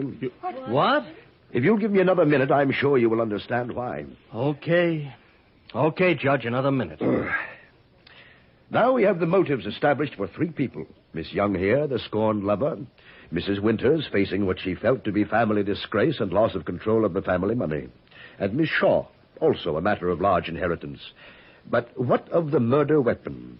20 policemen have covered this entire estate, have searched this home from attic to cellar. The gun is still missing. It's no use, Judge. We've covered every inch of the grounds. Yeah, and very efficiently, too, Tommy. And that is why I wanted to check my law books. It was while studying the case of the state of Illinois versus Cartwright that I found my answer. Answer, Judge? Exactly. In the Cartwright case, as in this one, during the entire investigation, the murderer concealed the weapon on his person. Oh, but, Judge, all these people were searched. I'm sure they were, Tommy. Nonetheless, in this room, right now, we have a murderer carrying the gun that killed Ronald Winters. Miss Shaw. Yes, Judge Adams. Do you enjoy reading Emile Zola's novel, The Human Beast? Why, of course. You do? You asked me that once before. Well, would you tell me about the book, please? Well, it's about a Frenchman who was a human beast. Very interesting, Miss Shaw. You've enjoyed reading the book so much that you do not know the human beast described by Zola is actually a locomotive and not a man at all. Locomotive? You have enjoyed the book so much you have carried it in your right hand since the moment Ronald Winters was murdered. All right, Judge. You're right. I've got the gun. Here. The gun that killed Ronnie. Catherine, the gun was inside your book. By carefully cutting out the pages of this large novel, Miss Catherine Shaw has been able to conceal the gun with which she killed Ronald Winters. That book and the murder weapon never left her person. And I still have it in my right hand, ladies and gentlemen. Only I won't need this book anymore. All right, Lieutenant Ross. Call off your men. I'm leaving this house and no one dares stop me. You see, Tommy, a book may conceal a dangerous weapon, just as darkness conceals an attack. Right, Judge? Don't move or I'll shoot! And since this light switch is near my hand... Right. Quick, Tommy. Right, Judge. Grab her. Stop that now. I'll get the lights. Oh, let go. I've got a Judge. Good work, Tommy. Well, Miss Shaw, yours was a diabolical plot. You killed Ronald Winters and hoped Mrs. Winters would be executed for the crime so that you would inherit a large portion of the estate. Take her away. Yes, Sanders. Take her out of here. Come along, you. Come along. Oh, Judge Adams, I don't know how to thank you. Well, Judge, as usual, I owe you more than I can tell. Oh, nonsense, Tommy. We merely used a stuffy old law book to help us solve a difficult riddle. No, not we, Judge Adams, you. I'm sure Mrs. Winters and all the others in the reform movement won't forget your brilliant work in solving this crime. Tommy, Chief Justice Holmes of the Supreme Court once taught me that every criminal makes the initial mistake of believing he has discovered a new way to beat the law. Yet, like Catherine Shaw, they too must learn any way to crime will end in prison.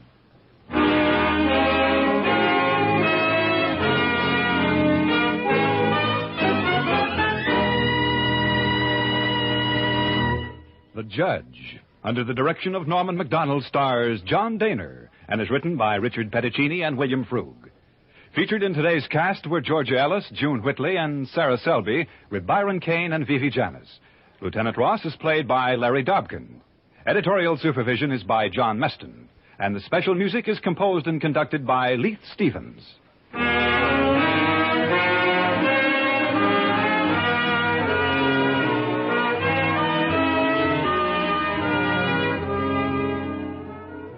The meanest man in the world is one who steals your radio just before it's time for the Jack Benny Show. America's favorite miser, a man with more flaws in his character than Swiss cheese has holes, Jack Benny is yours for delight every Sunday on CBS Radio. Tonight again, be sure to be listening and laughing at Jack Benny Time.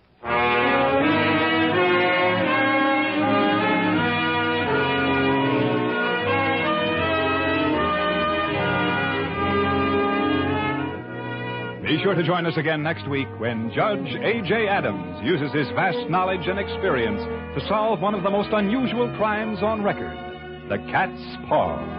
Your announcer, Clarence Cassell. This is the CBS Radio Network.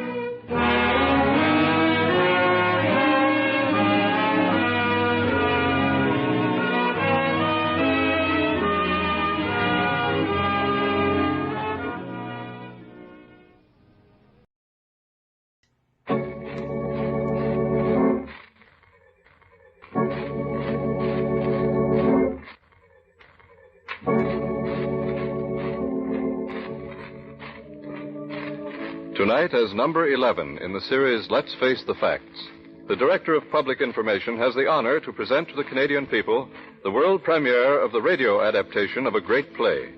The name of the play is There Shall Be No Night. Its stage version is a current Broadway success. The author is Robert Emmett Sherwood, whose notable address in this series you heard on August 25th. Mr. Sherwood himself has written the radio adaptation of tonight's play. The central characters will be portrayed tonight by Mr. Alfred Lunt and Miss Lynn Fontaine, two of the most distinguished artists of the English-speaking stage. They are co-starring in the Broadway production.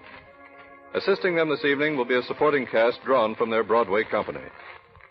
Until tonight, Mr. Sherwood has declined many flattering offers to allow this play of his to be performed on the air.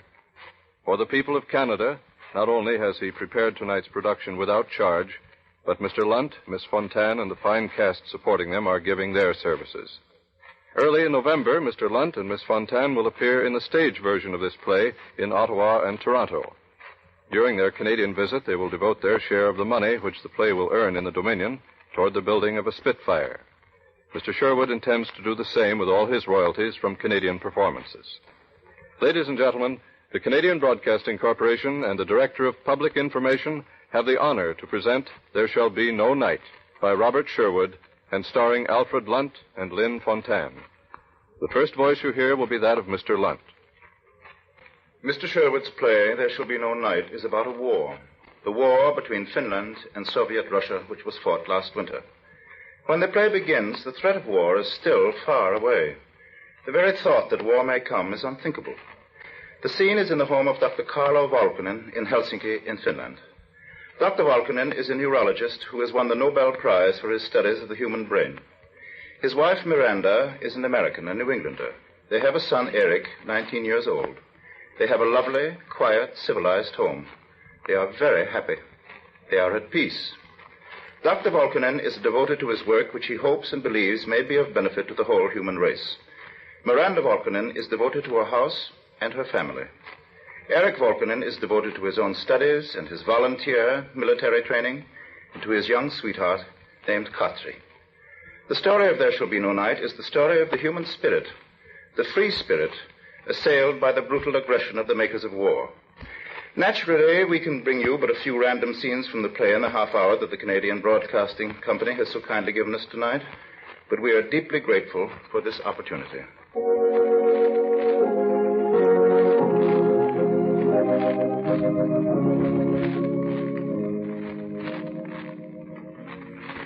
The first scene that you will hear is in the living room of the Valkonen house on an evening late in November 1939. On that day, the Red Army has started the invasion of Finland. Helsinki has been savagely bombed and many civilians killed. The Valkonen's son, Eric, has gone to the north to fight for the volunteer ski troops. Dr. Valkonen has been warned by a friend, the German consul general, to leave Finland, leave Europe at once before it is too late. The German consul knows that this Soviet-Finnish war is only one phase of Hitler's vast scheme for world revolution. Dr. Valkonen refuses to go. He must abandon his own experiments and join the Army Medical Corps to do what he can for his suffering country. But he is determined to do anything and everything to persuade his wife to leave Finland. And now a scene from There Shall Be No Night, with Mr. Alfred Lunt as Dr. Carlo Valkonen and Miss Lynn Fontaine as his wife, Miranda. Carlo. Yes? I've made some coffee. I had to make it myself because the cook has gone. Will you have some, Carlo? No, thank you. I want to talk to you, Miranda. Why?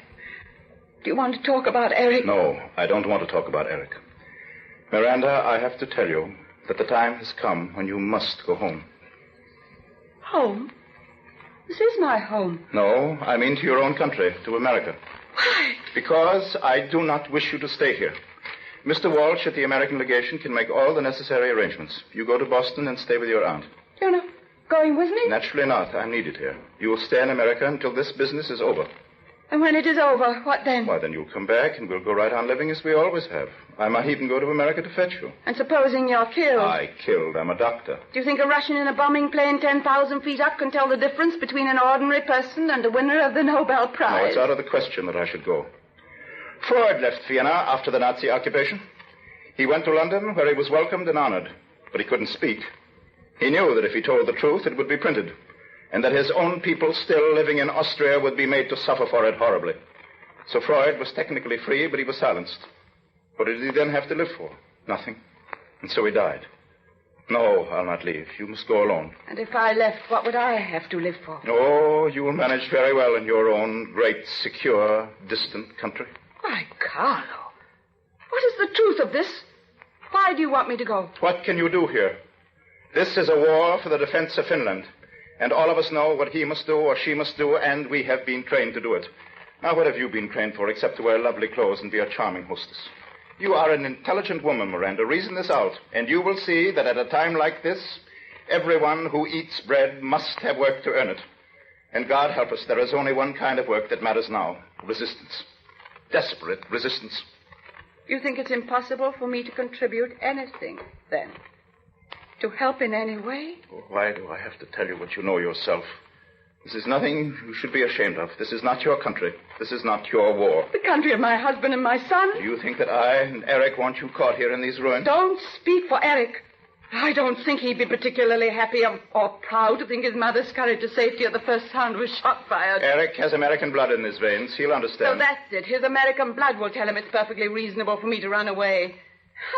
You evidently share Carter's opinion of me. Please don't put words into my mouth I haven't uttered. Well, then why don't you come out and say what you mean? I'm incompetent, a parasite, a non-essential. In all the years we've been together, nothing has happened before to disturb the lovely serenity of our home.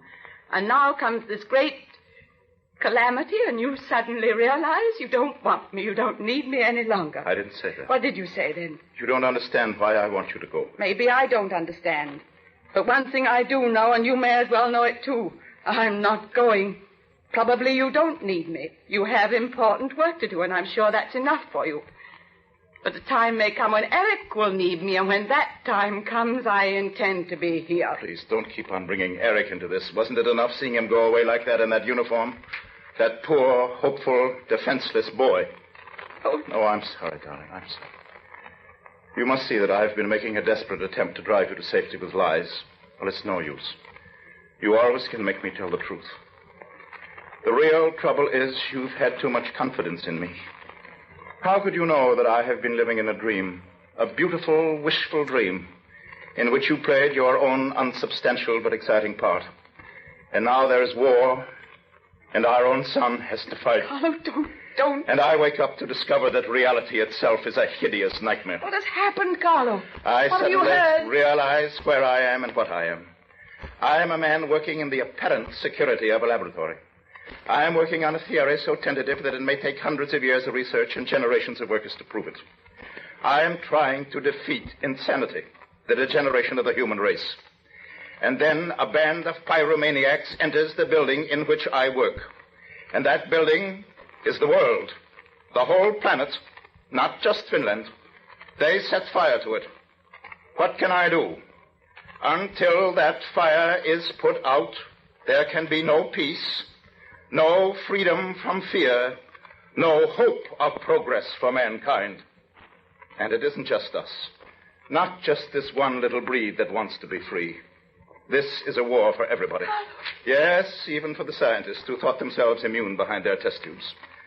Darling, I think I can stand this ordeal if I know it is for myself alone. Yes, I can stand it. If I know that you are safe and beyond their reach. You see, I love you. And that is the only reality left to me. I can stand it too, darling. Whatever it is. I can stand it so long as I know that you love me, that you need me, that I'm essential. Even if I'm a woman who's nothing but a woman. Even at a time like this when the whole life of the world is marching with men. I'm sorry, friend. I hadn't intended to talk like that. Why shouldn't you talk to me? You always have. Nothing has changed, my darling. Nothing. Now come and have some coffee. Hmm? Oh, dear. It's not very warm. Oh, that's all right. It's all right.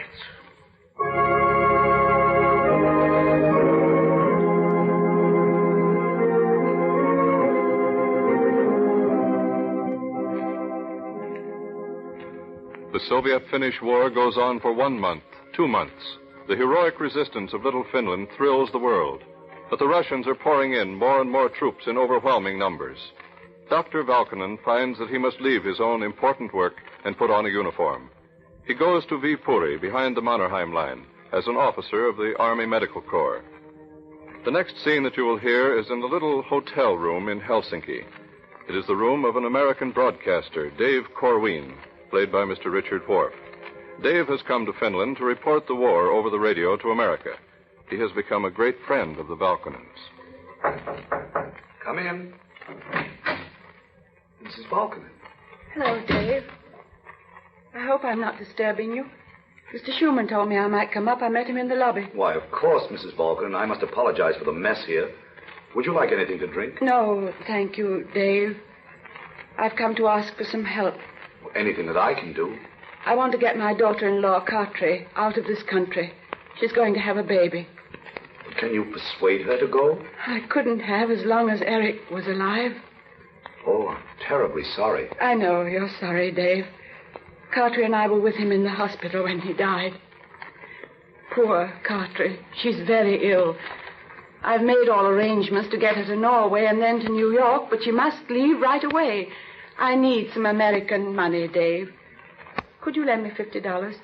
It'll be paid back. Will that be enough? Oh, plenty, plenty. Here's the address of my aunt in Boston. When you get to America, write her and tell her where to send the money. You see, Finnish money is worth very little now in foreign exchange, and by the time Carter gets to New York, it may be completely worthless. That's why I had to have dollars. Now, if this is inconvenient, Dave, say so, because I can surely get it elsewhere. It's perfectly convenient. I'm very much flattered that you came to me. Thank you. We had the most awful time persuading Carter to leave. We never could have if she hadn't been too ill to resist. She's a very strong girl, really. But, oh, Dave, there are limits. I wish you were going with her. I wish I were. I'd love to be present at the birth of my grandchild. Poor Cartray. She'll have a bad time of it there all alone. I don't imagine my relatives will be much help. Oh, well, perhaps she'll have a son, and he'll grow up to be a nice, respectable New Englander, and go to Harvard and wonder why he has an odd name like Valkonen. You know, Dave, Eric wasn't badly wounded. He could easily have pulled through if he hadn't been in such a state of terrible exhaustion. It was lucky we found out where he was and got to him. I sent word to Carlo. I don't know where he is. Somewhere around Viipuri, I think. There's terrible fighting at Viipuri, isn't there, Dave? Yes. They're getting closer, aren't they? Yes. Well, I'm very grateful for that loan. Come and see Uncle Valdemar and me. We're always there. Thank you, Mrs. Balkan. I wish to God you'd really let me do something. Oh, Dave, you've done a lot. That $50. Well, it's not much satisfaction to know that $50 is the best I can do. It's all I wanted. All I could use. I had to get her out of this country. It means one little link with the future. Gives us an illusion of survival. And perhaps it isn't just an illusion. Well, goodbye, Dave. Goodbye, Mrs. Balkan.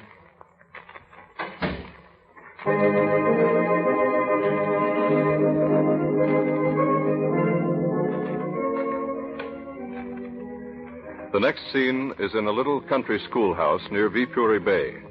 The Russians are breaking through the Mannerheim line. The characters in this scene, Sergeant Gosden, an English volunteer in the Finnish Army, played by Mr. Claude Horton, 2 American ambulance drivers, played by Mr. Thomas Gomez and Mr. William Lamasina, and an American aviator, played by Mr. Charles Ansley. The little schoolhouse where they have taken refuge is within sound and range of the Russian guns. Who are you? Friends. We're not Russians and we're not armed. Glad to see you. Sorry, but I'm a bit jumpy these days. Oh, that's all right, pal. Americans, eh? That's right. What are you, English? Yes. The name's Gosden. I don't rightly know what my rank is in this army, but I call myself Sergeant. Glad to know you, Sergeant. My name's Ben Gitchner. This is Frank Olmsted. I'm glad to know you. It's a pleasure to have your company. I was getting the wind up all alone here. You chaps in the medical corps? Yes, we're ambulance drivers, only we've lost our ambulance. It's frozen stiff as a goat in a snowdrift. When the Russians occupy this territory, they'll come into possession of a Buick. How far are the Russians from here? I wish I knew. Nice little schoolhouse, this, eh? How long have you been in this war? I joined up in London just after Christmas. My wife and 2 kiddies were sent to Cornwall in the evacuation. Then I lost my job. I was working in the furniture department at Harrods. Who wants to buy furniture in wartime? I couldn't join up with their own army. Too old. All I could do was walk the streets looking at nothing. There was no news to read in the papers except about heroic little Finland. So I thought, why not have a go at heroic little Finland? And here I am. Where I should be tomorrow, I really couldn't say. Who's that? Oh, it's all right. It's Dr. Volkman. How do you do? How do you do, sir? I gather that things here are a bit disorganized. And no wonder, sir. It's a miracle there's any sign of an army left the way they've been pushing us. Do you think there's a chance we'll get out of here alive? If you're asking me for the truth, I'll have to say no, I don't. Well, I asked only out of idle curiosity. You know, the children must have left this school very quickly, right in the middle of an arithmetic lesson. Children were probably delighted. How old would the kids be at a school like this, Doctor? Oh, from 7 to 12, I should judge. It's just a little country school. I wish you could see it when the children are here. The boys on that side, the girls there. When the teacher comes in, the boys all rise and bow stiffly. The girls make their little curtsies. Maybe in their hearts they loathe the teacher, but they are always very polite. And all full of moral preachments. Oh, yes. You see that inscription around the walls? That's from the Kalevala. That is the epic poem of Finland. It had its beginnings in the songs of our minstrels 1,000 years ago. Your poet Longfellow knew the Kalevala and used its rhythm for high water. Let us clasp our hands together. Let us interlock our fingers. Let us sing a cheerful measure. Let us use our best endeavors while our dear ones hearken to us and our loved ones are instructed.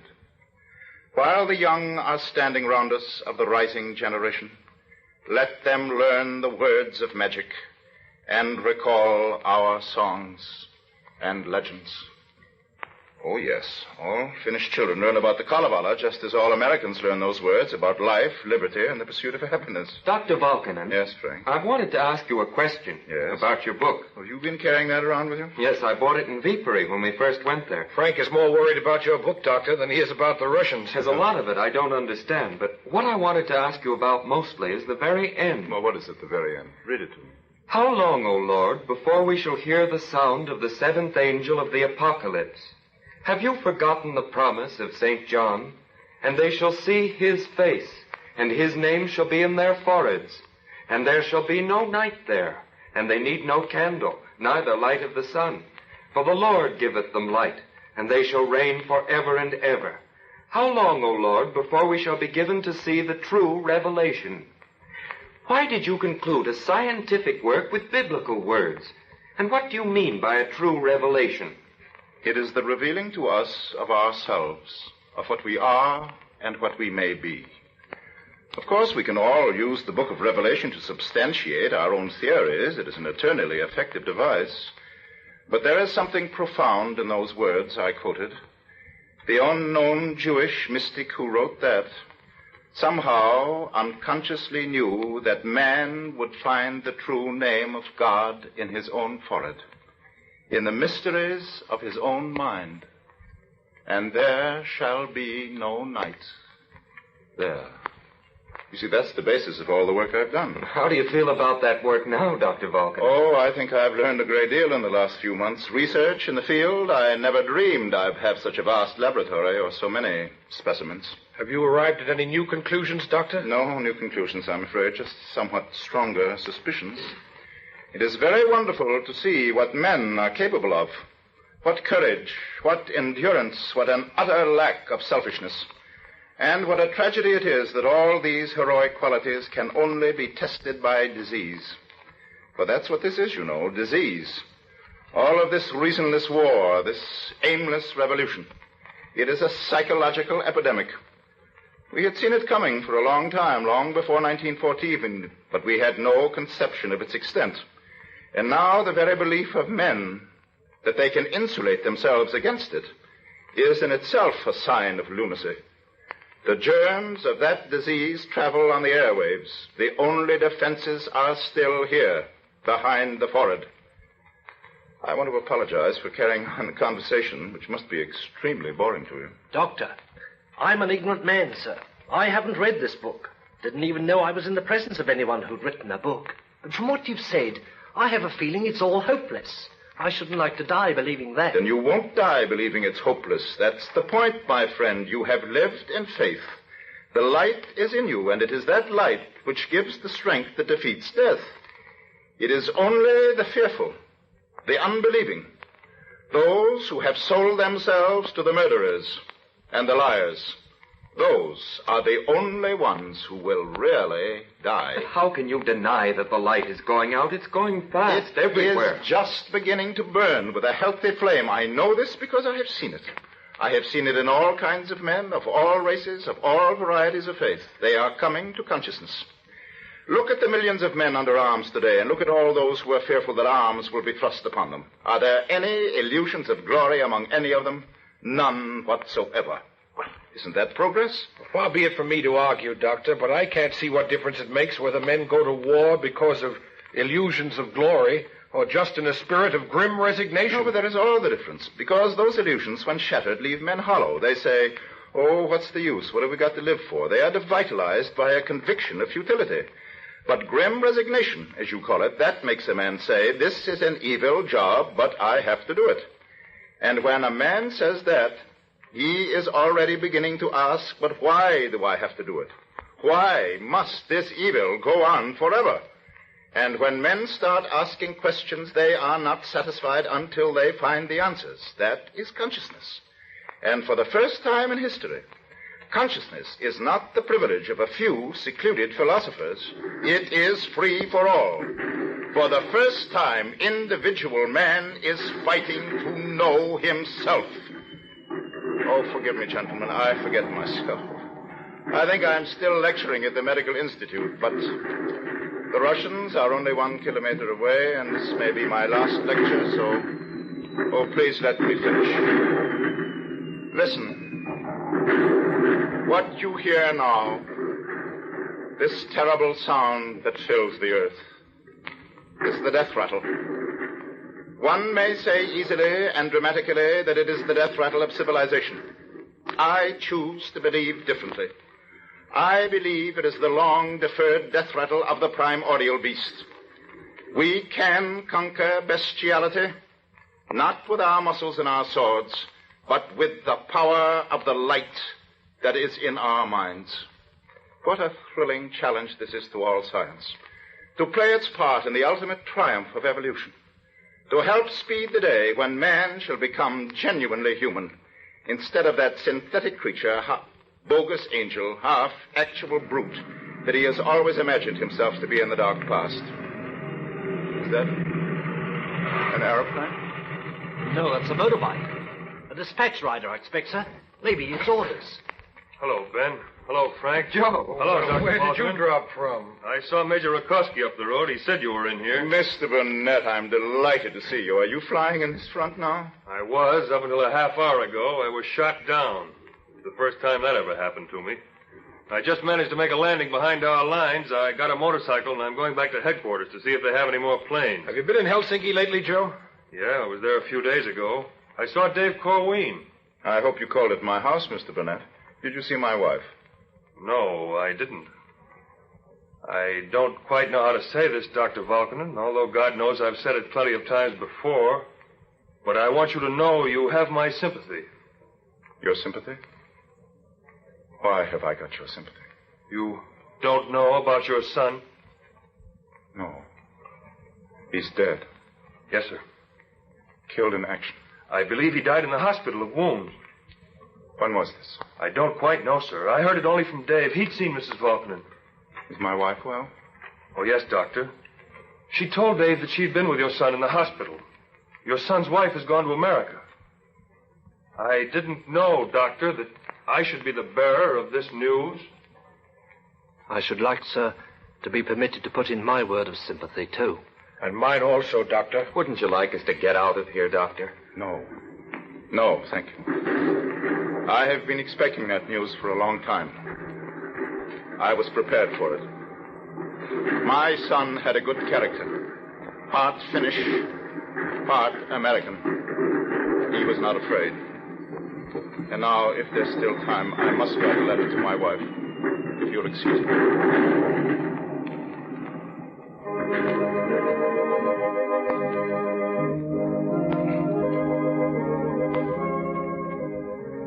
The final scene is again in the Valkonen home. Miranda has received Carlo's letter and the news that he was killed in the fierce fighting around Viipuri. Dave Corwin comes to see her. I've come to say goodbye, Mrs. Valkonen. I've been ordered home. Oh, I'm sorry you're going, Dave. So am I. But I'll never forget you or Dr. Valkonen. You'll have a great book to write, won't you, Dave? Your own personal history. Well, I'm afraid it'll be too much for me. I'd love to read it. Oh, Dave, when you get back to America, will you do me another favor? Of course, Mrs. Valkonen. I have a package here that I want you to take, and the letter that Carlo wrote in the little schoolhouse just before he was killed. The package contains photographs of Pavlov, Freud, Carell, the Mayos, all of them signed, you know. Carlo was very proud of those photographs. There's also the Nobel Gold Medal. I want you to take the package and the letter and deliver them to Cartwright to keep for her child. You have that address in Boston. The aunt who's going to pay you the $50 I borrowed? Yes, I have the address. Carlo had just heard about Eric when he wrote this. He wanted to comfort me in his curious way. Do you mind if I read it to you, Dave? Please do. In this time of our own grief, it's not easy to summon up the philosophy which has been formed from long study of the suffering of others. But I must do it, and you must help me. You see, Dave, he wanted to make me feel that I'm stronger and wiser. I have often read the words which Pericles spoke over the bodies of the dead in the dark hour when the light of Athenian democracy was being extinguished by the Spartans. He told the mourning people that he could not give them any of the old words which tell how fair and noble it is to die in battle. Those empty words were old even then, 24 centuries ago. But he urged them to find revival in the memory of the commonwealth which they together had achieved. And he promised them that the story of their commonwealth would never die, but would live on far away, woven into the fabric of other men's lives. I believe that these words can be said now of our own dead and our own commonwealth. I have always believed in the mystic truth of the resurrection. The great leaders of the mind and the spirit, Socrates, Christ, Lincoln, were all done to death that the full measure of their contribution to human experience might never be lost. Now the death of our son is only a fragment in the death of our country, but Eric and the others who give their lives are also giving to mankind a symbol. A little symbol, to be sure, but a clear one of man's unconquerable aspiration to dignity and freedom and purity in the sight of God. When I made that radio speech, you remember? I quoted from St. Paul. I repeat those words to you now, darling. We glory in tribulation, knowing that tribulation worketh patience, and patience experience, and experience hope. There are men here from all different countries, fine men, those Americans who were at our house on New Year's Day. They're all here. They're waiting for me now. So I must close with all my love. There it is, Dave. Take good care of it. I shall, Mrs. Falconer. But it may be a long time before I can deliver it. It'll be a long time before my grandchild learns to read. Goodbye, Dave. Oh, my, we shall miss you. Why, you've become quite a part of our life here in Helsinki. Goodbye, Mrs. Falconer.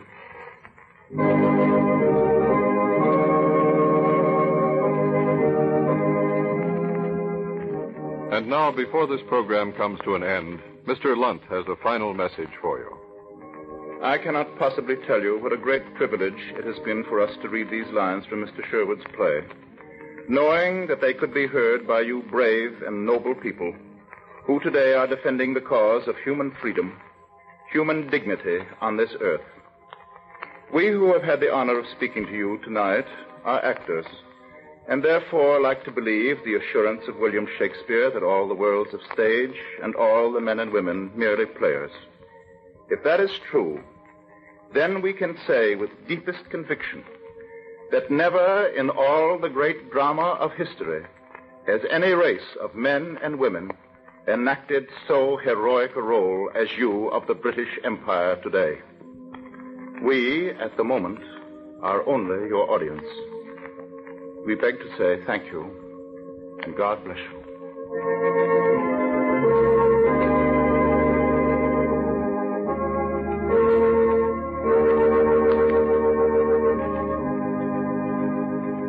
You have been listening to number 11 in the series Let's Face the Facts. Tonight you heard the world radio premiere of the current Broadway success, There Shall Be No Night. The radio adaptation was written by the author of the stage play, Robert Emmett Sherwood, and the principal roles were performed by two of the most distinguished artists of the English-speaking stage, Alfred Lunt and Lynn Fontanne. They were supported by a cast drawn from their Broadway production. Copies of tonight's play will not be available to the public. If you have written for printed copies of talks given in this series and have not been receiving them, will you please renew your request? But print your name and address plainly. Illegible writing has prevented the Director of Public Information from fulfilling many requests. All requests should be sent to the Director of Public Information, Ottawa. Let's Face the Facts will be heard again next Sunday night at 9:30 o'clock Eastern Daylight Time or 8:30 o'clock Eastern Standard Time. The speaker will be Mr. Lawrence Hunt. This is the Canadian Broadcasting Corporation. This is the Canadian Broadcasting Corporation. This is the Canadian Broadcasting Corporation. This is the Canadian Broadcasting Corporation. This is NBC, the National Broadcasting Company. This is the MCCOY.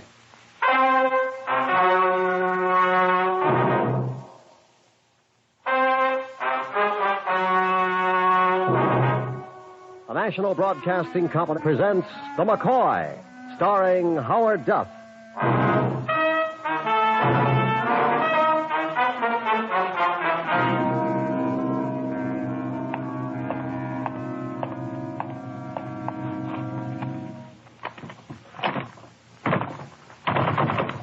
on, door, open. What do you want me to say to your door? Sesame? All right, sesame. If there's anything I hate, it's a door that has to be coaxed. Take that.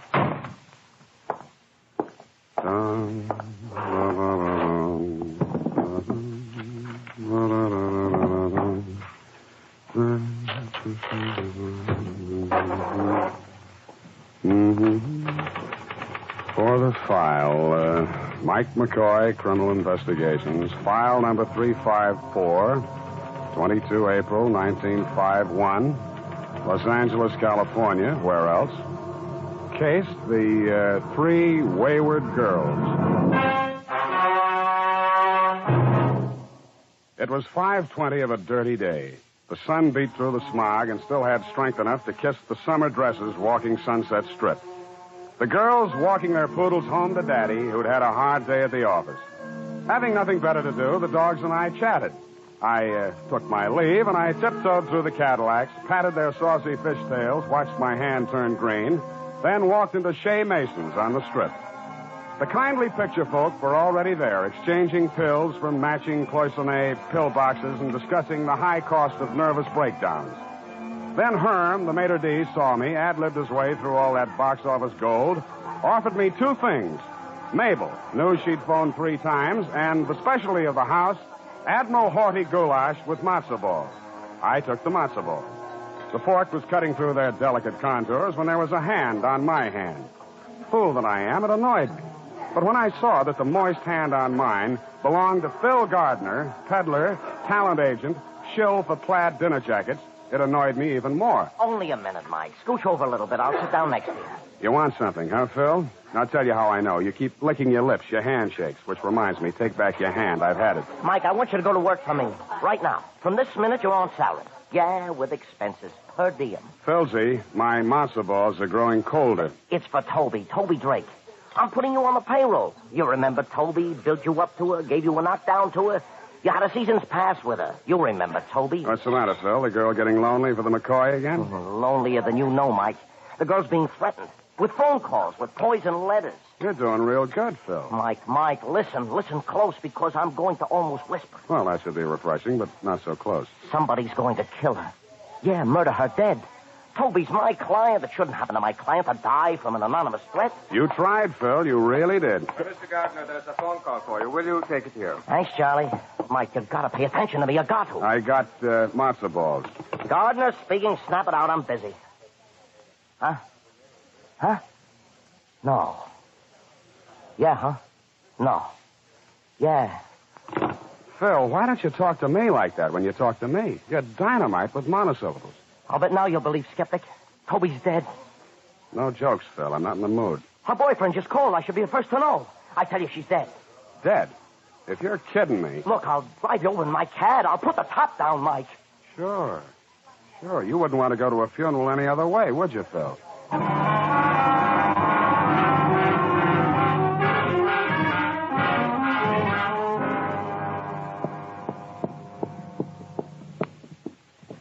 This way.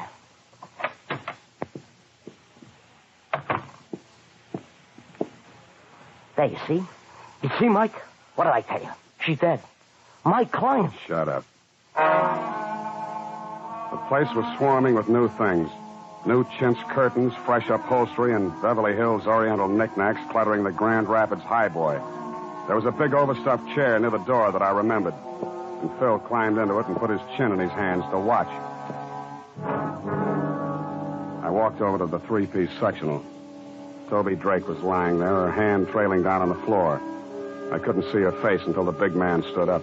Somebody wrapped that black silk stocking too tight around her neck. You know her, Mike?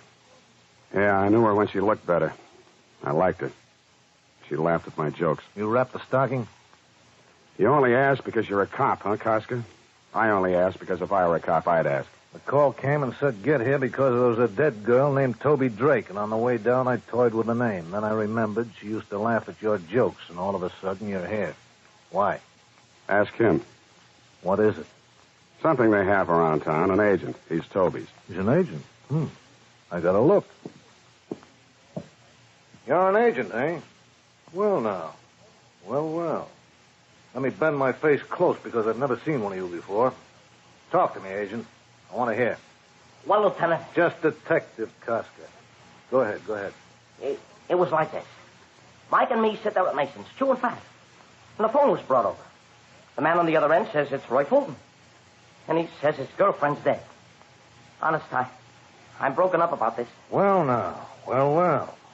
You wrapped the stocking, Agent? Me, Rat? Leave him alone, Casca. Leave him alone. Agents only kill other agents. Thanks a lot, Mike. I'll jot it down in the book. You been hired, Mike? I was, but I don't know if I'm still working. You're working. All the way, Mike. Find out for me who killed my client, Toby. Oh, you're hired. Oh, these guys employ you, huh? Look, Casca, I got a crummy license, and I'm in a crummy business because people sneak up dark alleys, because people hate, people rob, people strangle. That's where my money comes from, because people do all those things. What do you want me to do? Apologize for earning a buck? You want me to crawl? Or maybe just bow low enough so you can pat me on top of the head and say, "Oh, now, Mike"? Oh, now, Mike. Yeah. Where's her boyfriend? He's in the bedroom. He's a guy by the name of Roy Fulton. He hardly says a word to me. Maybe you're not his type. Well, go talk to him, Mike. Go tell him it's okay that you should talk to him. Let me count the ways I love thee to the depth and breadth and height my soul can reach when feeling out of sight. Go on. I like it. Who are you? I'm Mike McCoy. I'm a criminal investigator. Toby's dead. She was murdered, Mr. Fulton. I'm trying to find out who did it. We had a date. I came here. I saw her. I didn't lose my head. I called her agent. Then I called the police. Did you kill her? No. But she should have been more careful. Girls like her. What kind of a girl did you think she was? Very pretty. In my old griefs, in my childhood face, I love thee with a love Mr. Fulton. I seem to lose with my lost saints. I love thee with the breast. Mr. Fulton, Mild tears of all my life, and if God choose, I shall but love thee better after his death. I couldn't get through to him anymore. The poetry he spouted stood between us. In his own way, Mr. Fulton was grieving. So I got out of the place. Then a fascinating 20 minutes in the center lane of Pico Boulevard, getting dared by the pedestrians and the swarms of cars on both sides of me. The parking lots had just hung their 50 cents till closing signs when I drove up to the office building on Olive. Then to the corner beanery and a few reminiscences about Toby Drake. Toby, a kid who had once won a title, something like Miss Donegal Tweed of Patterson, New Jersey. Expenses paid to Hollywood, shake hands with the stars, lunch at the Derby. A nice kid. A pretty kid. Now dead. I bought a paper and went upstairs.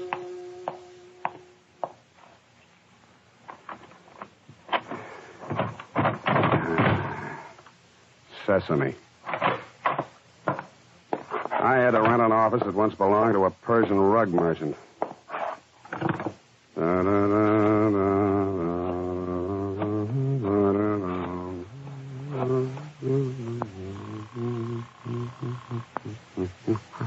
Good evening, Custom Call Service. McCoy, baby. Any calls for me? You know who, Mike?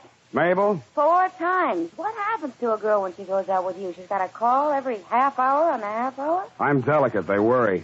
You worry about me, Judy? Cut it out, Mike. You worry about me, don't you, kid? You got another call with a message. You want it? Sure, Judy, sure. Go ahead. I'll listen. Goes like this. First, Toby, then Stella Martin. You can't stop it, McCoy. First Toby, then Stella Martin. You ad-libbing this, Judy? It says right here. Who left the message? The man said it and hung up. What's Stella Martin to me? I wish I knew, baby. We had a Stella Martin who used this service a long time ago, an actress or something. I used to get calls for her. You discontinued. You got an address on her? No more. Why don't you try Central Casting? They'd know. Yeah, I should have thought of that. Thanks a lot.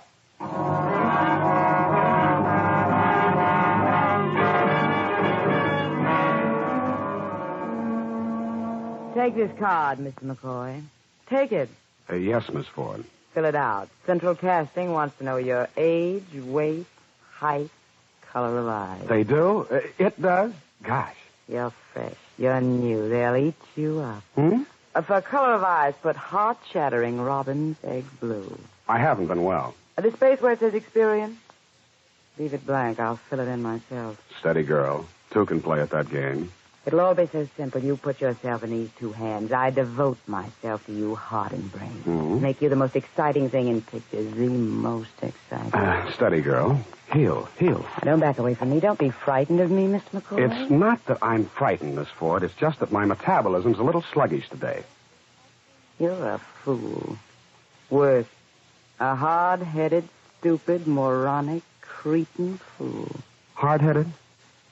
They'll tell you outside what you want to know. Get out. No. Now you tell me, baby. Baby? What do you want? Well, right now, the address of Stella Martin, actress. After that, we'll meet in conclave, shall we? I'll have to look it up. In the files.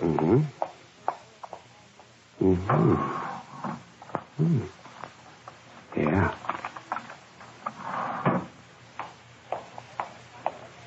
Stella Martin, dropped from our ready file. Non-payment of dues. Oh. Well, there must be an address where you done it. Las Flores Hotel on Selma. The Las Flores Hotel. Well, that burned down last month. It should happen to you, Mr. McCoy. Come on, I'll open a door for you. No hard feelings, huh, baby? Miss Ford, baby? I'll remember you always. Bye. Cute kid. Make a note, McCoy. Must wear chest protector.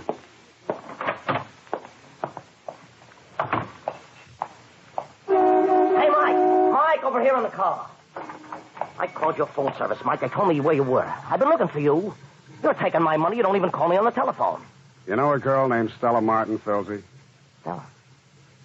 What's she got to do with Toby's dying? You know her, Philsey? Well, a couple of weeks ago, a girl came in my office, Stella Martin, pleaded I should put her on my clients list. Only no talent, you know what I mean? To soothe her tear-stained face, I took her home. Lived all the way to Westchester. I've never been to Westchester. Make it come true, huh, Philsey? It was just 9 o'clock when Agent Phil let me off in front of a redwood frame house in Westchester. Then he suddenly remembered he had to pick up a client at the airport, and speedy Phil Gardner, game to the core, went back into the traffic again. The walk up to the house was lined with rose trees, carefully tended, and on every fourth one, there was a rose. But there was only one doorbell, so I knew just what to do.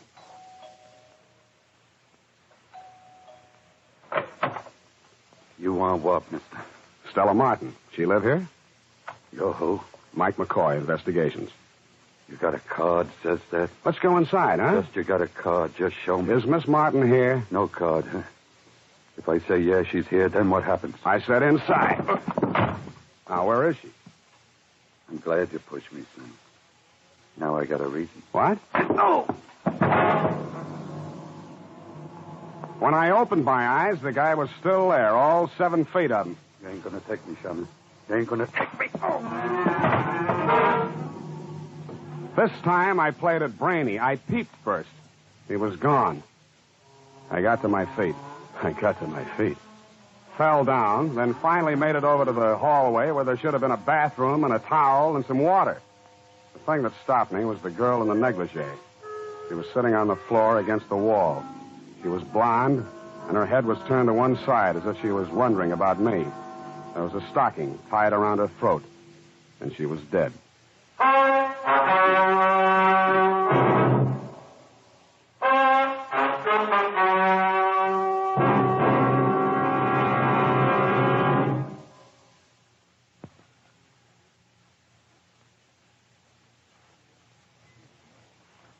And now back to the McCoy, starring Howard Duff.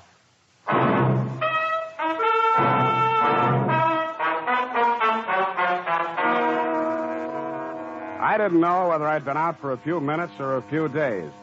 I decided on the minutes because the girl's body was still warm and death hadn't taken charge long enough to wipe the prettiness out of her face. I'd seen her a couple of times long ago in the jungle picture spliced between the main feature and the newsreel. The girl in the puttees who gets chased by the lion, Stella Martin. I stopped trying to convince myself it wasn't real. It was real, all right, and I didn't need the pounding on the door to knock it into my head. I didn't need Koska either, but I had him. What is this, Mike? You on a rampage? You want to know what happened, or you want to be a big man? Now, just be gentle with me. That's all I want you to do, Mike. 15 minutes ago, I was in a warm bed. Just be gentle. I got slugged. A man 7 feet tall in a black leather jacket. Look, Mike, I spent 5 hours questioning Roy Fulton about the murder of his girlfriend, Toby. Nothing. He quoted poetry. Then I climbed into this warm bed and I was sleeping fine. Then Sergeant Hurd called. It seems someone phoned in this address to Sergeant Hurd. You were saying what, Mike? She's in the hallway, propped up against the wall. Show me. Here she is. She's young and she's strangled, and her name's Stella Martin. You want to clear it up for me? You want to listen about a guy in a black leather jacket? 7 feet tall, eh? Yeah, 7 feet tall. Find him. That shouldn't be tough for a sharp fella like you. Now, don't be sour on me, Mike. You took some lumps and you... You see this, kid? What? This. Holding something in her hand. Well, now. Well. Read it, Mike. Read what it says on the paper. There'll be another one tomorrow, McCoy. Another one tomorrow, McCoy. McCoy. Well, now. What makes me so popular, Koska? Why doesn't it say your name? Why doesn't it say Sergeant Hurd? Because it says McCoy. Because it says the name of a guy I stumble over when I get out of a warm bed. Because you know things you're not telling me and you're not going to tell me because you think it's clever to obstruct justice. What am I going to do with you, Mike? Take you downtown and sweat you? Watch you be a hero because you won't tell me what you know? Get out of here, Mike. Get out.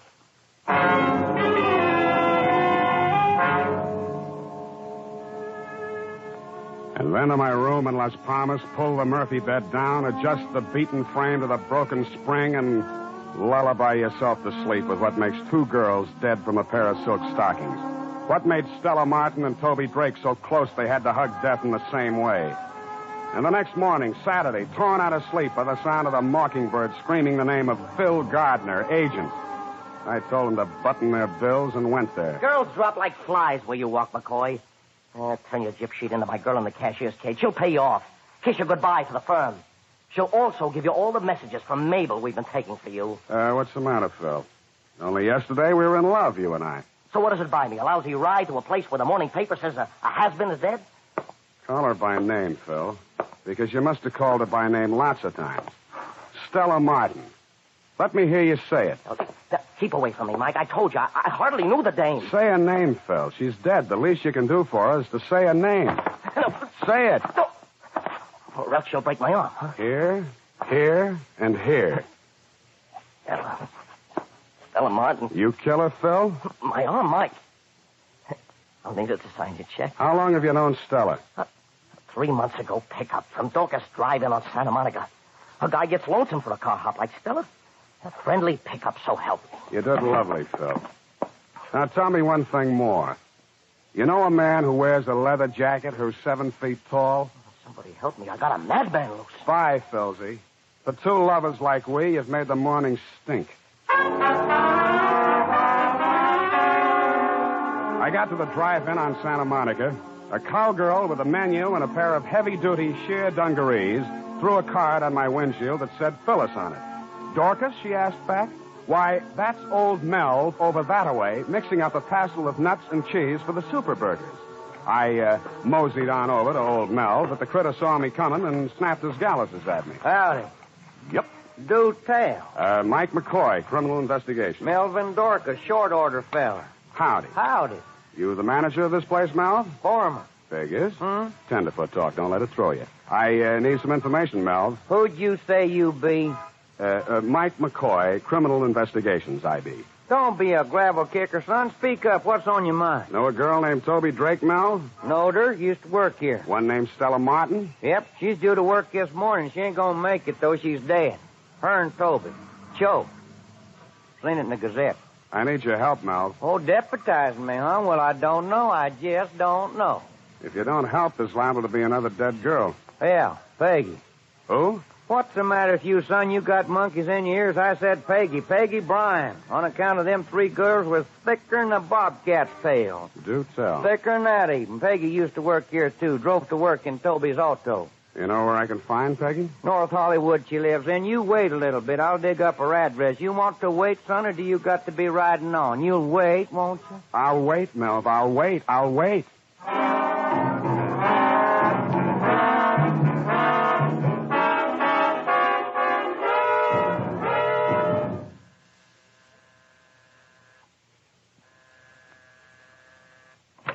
kill you.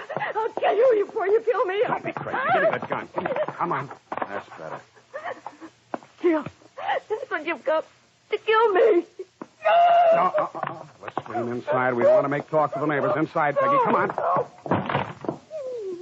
Hush, baby girl. Hush. See? I'll let you go. Nothing to be scared of. Don't do that. Scream, but don't do that. Kill me.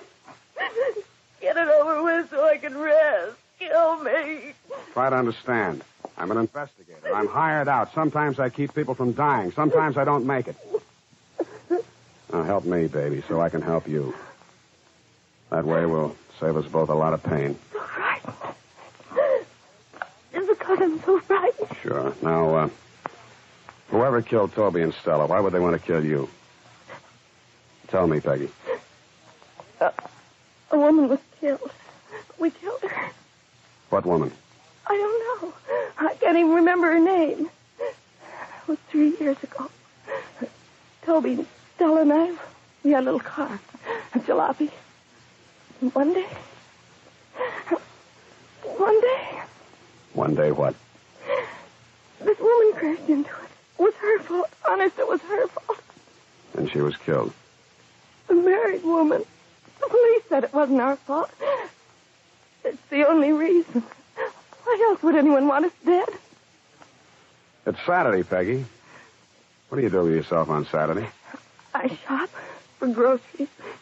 For a new house dress sometimes. I need a new one. We'll go buy you one. And tonight? What'll we do tonight? You mean you're asking me for a date? Mm-hmm. What'll we do tonight, Peggy? Saturday nights I usually go to Ocean Park.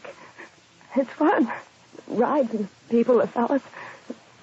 It's fun. Sure it is. Saturday night, Ocean Park. We'll have fun. Then I made a lot of phone calls to my call service to tell them I was going to Ocean Park with a girl named Peggy Bryan. They told me that Mabel was keeping her line open for me. I told them to tell Mabel to keep it open. Then I called Agent Phil Gardner and let him know where I was going. Next, I got Koska on the phone. I didn't tell him anything. I asked him something. But no tall man in a black leather jacket was newly arrived in the pokey. Finally, I called Roy Fulton, Toby's boyfriend, the man who quoted poetry, and let him know all about my plans for the evening. And then, nothing daunted, I took Peggy Bryan by the arm, opened the door for her, and bowed her into my car with a flourish.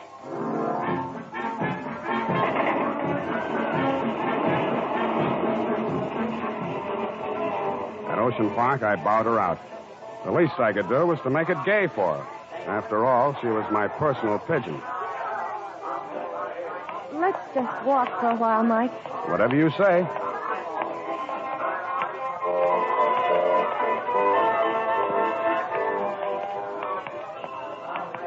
You hungry, Peggy? Let's go on the roller coaster. Sure. Peggy. What? Just stand still for a moment. Look around you. See anybody you know? No, Mike. Let's go on the roller coaster. Right.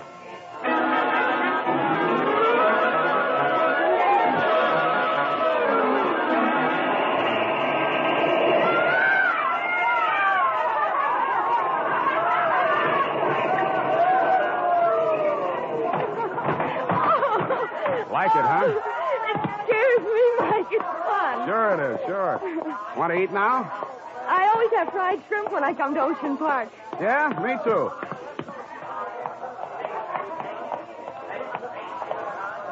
I know what you're doing, Mike. Sure you do. I'm on a Saturday night date with a nice girl. You think you'll find me here, Mike? You want me to level, don't you? Is he going to kill me? Not while I'm here. Come on, let's eat.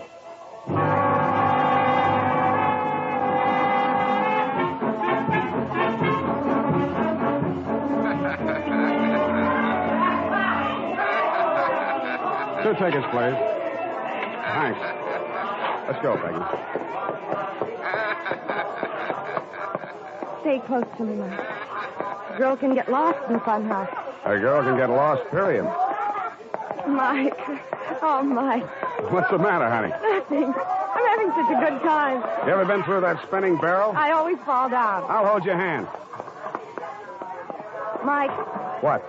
That man. Huh? That man over there who watched us buy our tickets. Which man? The tall one. The one wearing that black leather jacket. Yeah, I see him. Peggy, walk through that spinning barrel. Fall down if you have to, but get right up and get out on the other side. Go on, I'm right in back of you. He's following us. Get out of this thing fast. I'm staying. I've been trailing you, son. I've been waiting. Come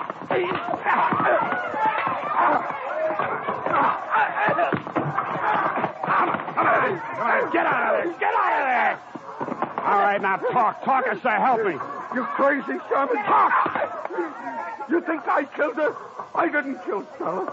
She was dead when I got there. I swear she was dead. Yeah, sure she was. And you come in, I went crazy. I wanted to kill something to get even. Why are you following me? Because you're a shamus. If you get to the killer, I want a piece of him. I didn't kill Stella. You gotta believe me. You gotta...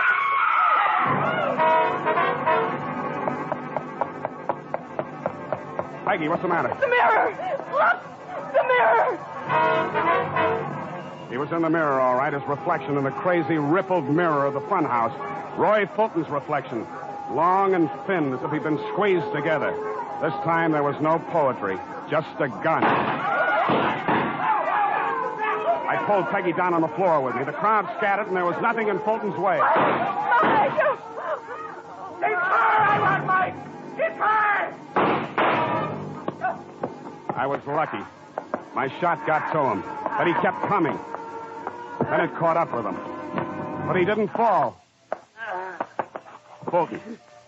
They killed my wife. They killed her.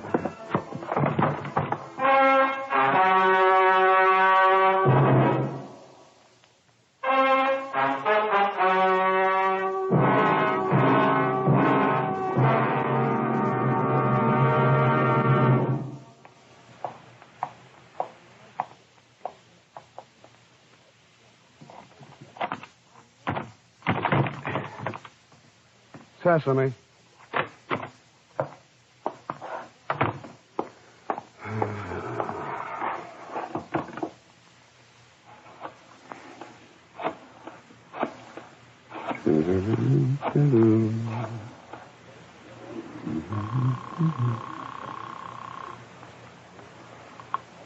Hello, Miss Ford. Remember me? You wanted me for the talking pictures? Yeah. Mike. Mm-hmm. Oh, you saw it in the papers. That's right, Roy Fulton. Yeah, his wife had been killed in the automobile accident, and he blamed those 3 girls for it. He was definitely off his rocker. Baby, Miss Ford, what are you doing tonight? A ballet dancer? Instead of me? But a ballet dancer. Miss Ford, Miss...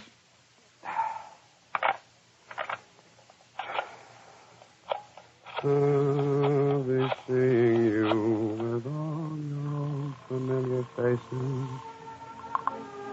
Hello, Mabel. This is the McCoy.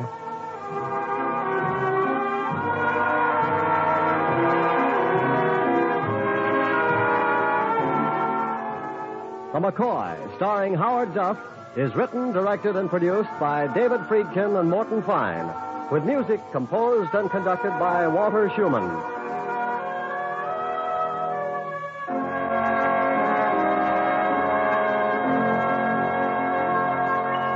This has been an NBC Hollywood Program Department presentation.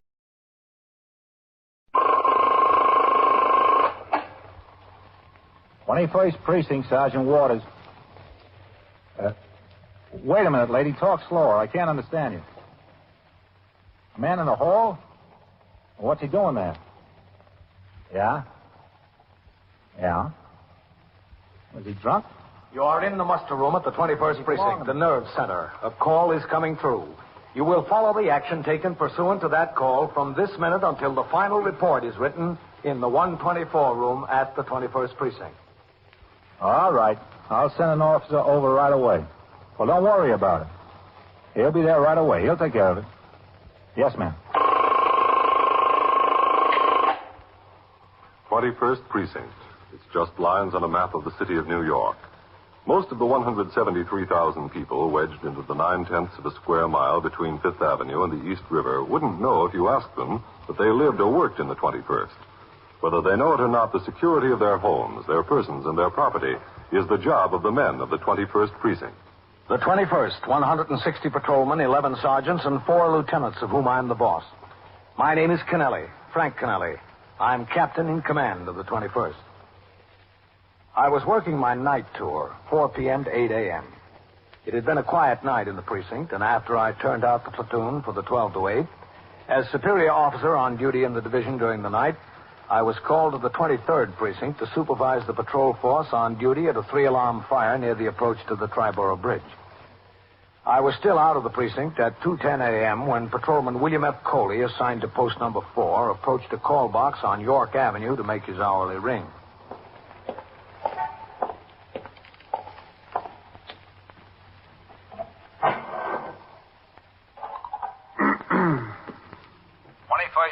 Sergeant Waters. Patrolman Coley, box 31. Hold on a second, Coley. I've got something for you. Yes, sir. Listen. Walk around the 341 there. Yeah. A party named Healers called in. There's a drunk sleeping in the hallway. Okay, Sergeant. When you get it cleaned up, ring in again. He'll take your meal. Yes, sir.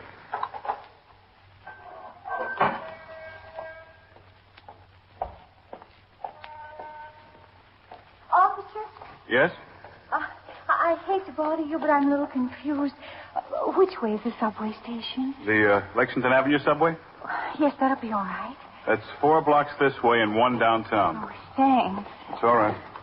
I got sort of mixed up. Is that a local or an express station? A local. Which way are you going? To Brooklyn. Well, then take the local to Grand Central, then change for the express there. Oh, thanks.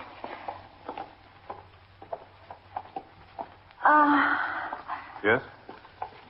Do you smoke? Yes, ma'am, but not on the job. Look, officer. What? There's just 1 or 2 cigarettes smoked out of this package. I'd like to sell it to you for a nickel. Madam, I Please. I've got 10 cents. I need 15 to ride the subway. Oh.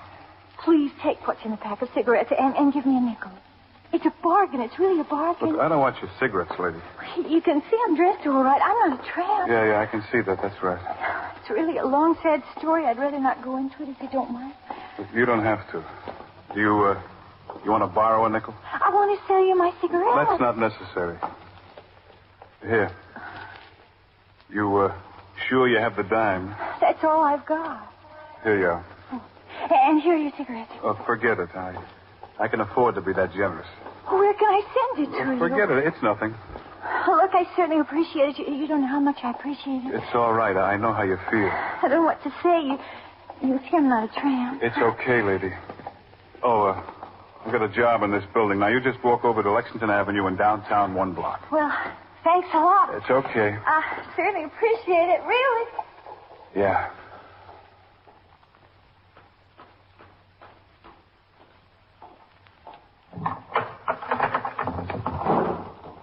Are you the policeman? Yeah, that's right. He's on the 2nd floor landing, passed out drunk, right outside of my door almost. Look, the downstairs door is locked. Can you press the buzzer? All right. Just a second.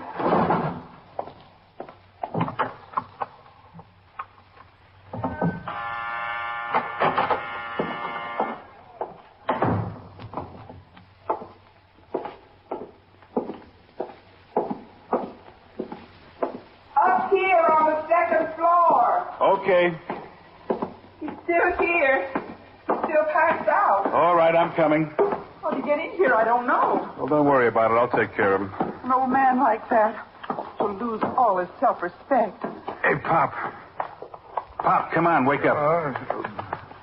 What's the matter? Come on, Pop, sit up. You ought to be ashamed of yourself. Ashamed of yourself. That's it, Pop. That's it. What are you doing here? Oh, sleeping, that's all. Just sleeping. Look, don't you know better than to get drunk in other people's hallways? No, I'm not drunk. I was just sleeping. Look, Pop, you can kid yourself, but you can't kid me. No, I'm not drunk. I'm 78 years old. I never had a drink in my life. Then what were you doing here? What were you doing in this hallway? I was sleeping. Can you stand up? Of course I can stand up. The idea. Coming into a hallway and sleeping. Well, I wanted to sleep someplace. Don't you have a home? No, not anymore. You live someplace, Pop. Where? If I lived someplace, I'd be there. I wouldn't be sleeping in the hallway. Why did you have to pick my hallway right outside of my door? I'm sorry I didn't know it was your hallway. Any hallway had been good enough. What's your name, Pop? You called me Pop. Now, come on, will you? Pop is good enough. Look, old-timer, it's 2 o'clock in the morning, and we're going to wake up the whole building. Now, what's your name, and where do you live? My name is Pop, and I don't live anyplace. Look, I can't stand here and waste time with you. I can take you down to the station house, and we'll get it settled there. He's not drunk. What do you want to do that for? Lady, you sent for the police. I thought he was drunk. You can take me to the station house if you want to. I don't care. Look, I want to be reasonable. Just tell me your name and where you live and what you were doing here. And we'll see if we can get the whole thing straightened out. You saw what I was doing here. I was sleeping. Well, what's your name? Pop. All right. You have a phone, don't you, Mrs. Heelis. Mrs. Bertha Heelis. You have a phone? Yes, I have a phone. We go inside so I can ring in. Yes, we can go inside. But what are you going to do with him? He wasn't drunk. I was mistaken about that. Look, I don't know what to do with him. That's what I want to ring in for. Let them tell me. Patrolman Coley rang into the station house and explained the situation to Lieutenant Gorman, the desk officer on duty. He was instructed to bring the man to the station house, and for this purpose, an RMP car was sent by radio to the address. In the meantime, the fire in the 23rd precinct had been extinguished, and I returned to the 21st. It was 2:25 a.m. when I got out of the car, crossed the sidewalk, and walked up the 3 stone steps into the muster room of the precinct house. It is required by the manual of procedure that the commanding officer sign the blotter immediately upon leaving or entering the station house, and I went around the desk to comply. Hello, Captain. Sergeant? 21st Precinct, Sergeant Waters. Hello, Red. Captain? All right, hold on. Lieutenant. Yes. Cahill is ringing in. He reports 1 male at Roosevelt Hospital in that auto wreck. Kessler went over in the ambulance.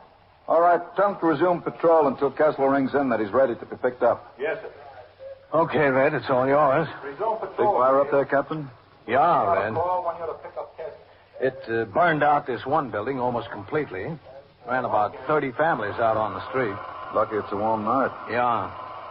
And we had to reroute bridge traffic. Nobody hurt, was there? No, the alarm was turned in fast. Come on, Pop. Right up to the desk. Where do you want me? Right here is all right. Here he is, Lieutenant. Hello, Captain. Coley? You still won't tell you his name, Coley? No, sir. Will you tell me, Pop? Well, if I wouldn't tell him, why should I tell you?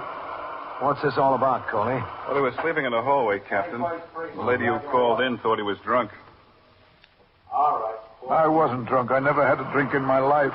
Well, what were you doing there, Pop? Sleeping. Look, Pop, we don't want to put you in jail. Let's get it straightened out. What's your name? Well, I'm not so sure jail would be so bad. At least there's a bed in jail. The floor in that hall is kind of hard. What about your family? What about them? Where are they? Can we get in touch with them? I'd rather go to jail. Well, it wouldn't be any problem. Sleeping in a hallway, that's disorderly conduct. Maybe you call it disorderly conduct. I was just sleeping because I was tired. How old are you? 78. I was 78 in March. Don't you have any money? Well, I've got $3, $4. Look, don't you want to tell us your name? No. I thought I made that clear. Well, how can we help you out? I don't know that you're trying to help me. If you are trying, I don't know that I want your help. We are trying to help you. Maybe so, but I'm still not going to tell you my name. All right, Coley. Let's see what's in his pockets.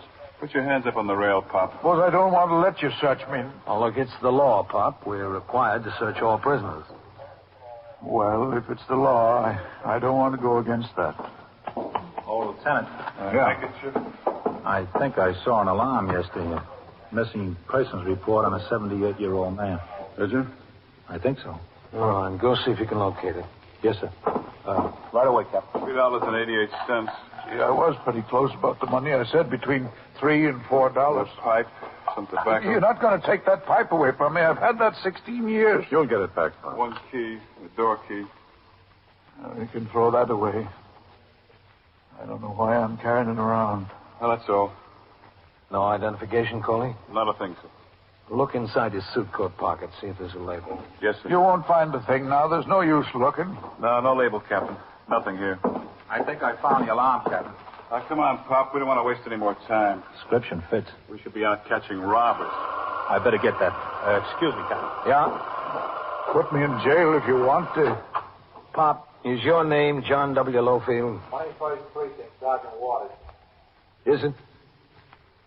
We have a missing persons alarm for a John W. Lowfield, age 78 years old, put out yesterday morning by his daughter, Mrs. Elizabeth Heppel, 42 West 79th Street.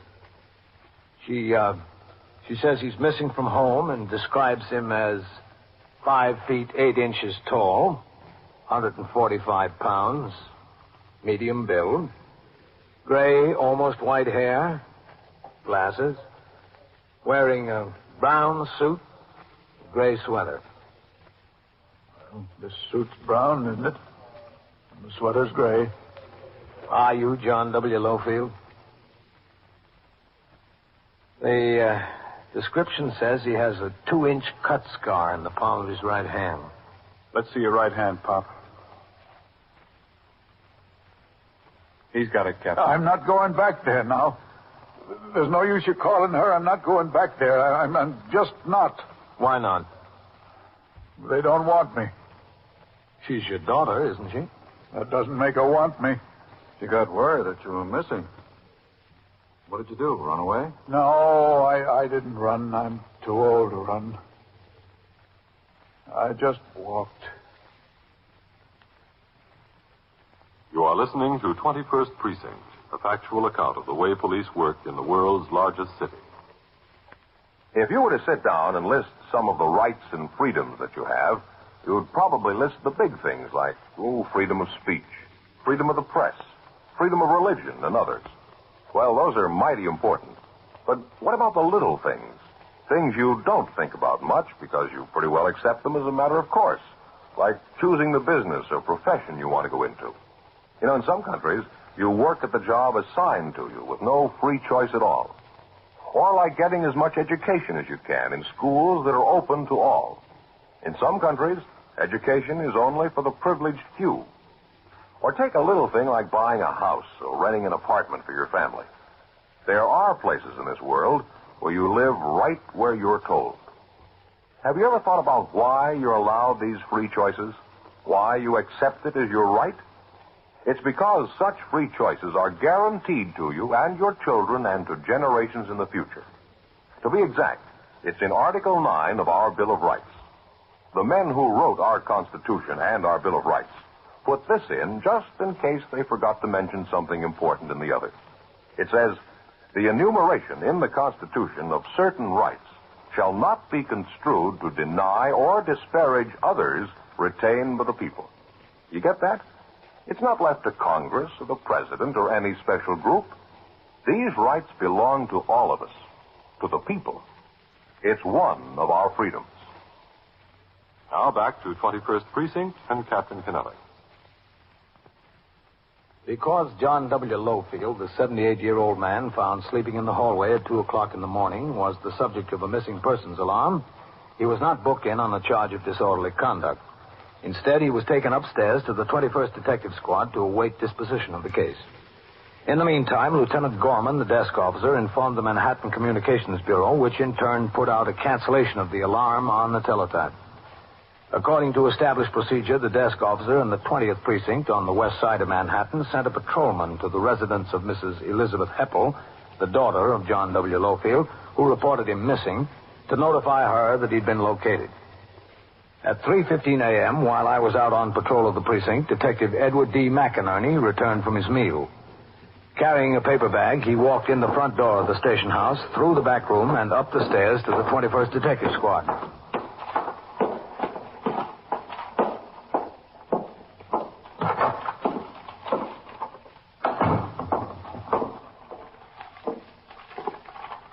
Here you are, Pop. Bought you container of coffee. And a Danish. Oh, thanks. Thanks a lot. I didn't know how much sugar you wanted, so I brought 3 lumps. No, I don't use any sugar. Now, how much do I owe you? Oh, you don't owe me a thing. No, you're not supposed to buy food for me now. Forget it. No, how much is it? Forget it, Pop. I've got money. Save it for your old age. Well, thanks. Thanks a lot.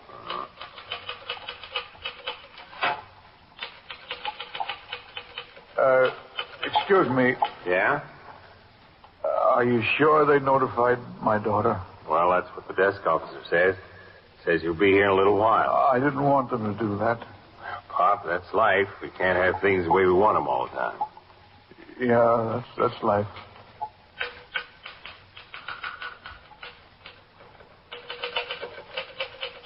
Is that about me? What? Is what you're writing there about me? Oh, no, Pop. It's about something else. It's a 61. Oh, that's so? Yeah, it's a crime report. It's about a lady who left a package in the car and the door's unlocked. She came back. She was very surprised to find the package gone. Oh. Do you have to do that with every little thing? With every little thing, yeah. This day and age, Sherlock Holmes make a lousy detective. He couldn't type. Hello, Ed. Lieutenant? Did Fitzpatrick ring in? No, sir. You were up early this morning, Lieutenant. Yeah. I hope it wasn't anything I did. No, it wasn't anything you did, Pop. Lieutenant King, Mr. John W. Lofield. How do you do? Lofield? He was the subject of missing persons report. Daughter's on her way over here to get him. I didn't ask her to come. I don't want her to come. I wish they'd just take me back where they found me. That's all right, Pop. You'll be better off at home. If I had a home. Look, Ed. Yes, sir. Who's on the job? Goldman, Vitale. Where are they? Out making an investigation. Have them ring in here. Yes, sir. I don't want her to come for me. 21st Precinct, Sergeant Waters. Sergeant, would you have CB put out a call for 419 to ring in, please? Okay. Thanks. What have you got hanging, Ed? Nothing much, Lieutenant. Just Pop here. All right, Ed, you come with us. I'll take care of him downstairs. No one has to take care of me. I can take care of myself. Hello, Matt. Captain? Well, at 6 o'clock, you said you were going home and get a good night's sleep. Yeah, that's what I planned, Captain. What's doing? Ed. Yes, sir? Go in my office and ring up Cassidy and DeLuca at their homes. Yes, sir. Tell them to meet us at the 44th Squad at 4 o'clock. Yes, sir. Right away. Well, I just came up to see that you were getting taken care of, Mr. Lofield. Oh, I'm getting taken care of. I'm getting taken care of fine. Except you won't let me go. Well, your daughter will be here right away. That's the reason I want to go. Oh. What's doing, man? Well, the two boys that stuck up the laundry on York Avenue last week, remember them? Yeah. Fitzpatrick got a line on them, traced them out to a flat up at the 44th. He's got the place planted. Rang into me at home. We're going up there to see if we can collar them. Well, you sure they're the right ones? Well, according to Fitz, they are. He said he had some good information on them. Said he woke up the super of the building they're staying in. They answer the description of the boys we want. Well, it'll be a good collar. They're probably right for a lot more beside that laundry. Yes, sir, I know they are. Here, where can I put this? Right in the wastebasket there, Pop. 21st Squad, Lieutenant King. Where are you, Goldman? All right. Come on in here right away. We've got a job. I wanted to pay that detective for the coffee and the sweet roll, but he wouldn't take the money. I don't want anyone to pay for me out of their own pocket. He comes from a rich family, Pop. Still, I wish he'd take the money. You're not going to leave home anymore, are you, Mr. Lofield? All you do is wind up in the police station. Well, no, I haven't made up my mind that I'm going home. I don't think I am. Why did you leave in the first place? You're half my age, aren't you? Well, little more than half. Everyone gets old, Pop. Old, yes. But old and in the way. Not everyone. After Lieutenant King and his detectives left for the 44th Precinct, John W. Lofield was brought downstairs where he was told to wait in the back room for the arrival of his daughter at the station house. I went into my office where I occupied myself reading and signing reports and communications which would be forwarded to division at the completion of the tour. At 3:40 a.m., the muster room was quiet except for an occasional call heard over the monitor of KEA 394, the police radio. The desk officer assigned to the 12 to 8 tour has the added job of classifying and filing various reports turned in during the preceding 24 hours, and Lieutenant Gorman was busy at this task. Sergeant Waters was at the telephone switchboard. Sergeant. Yes, sir. What time is Coley due to ring? 48, Lieutenant. When he rings, I want to talk to him. Yes, sir.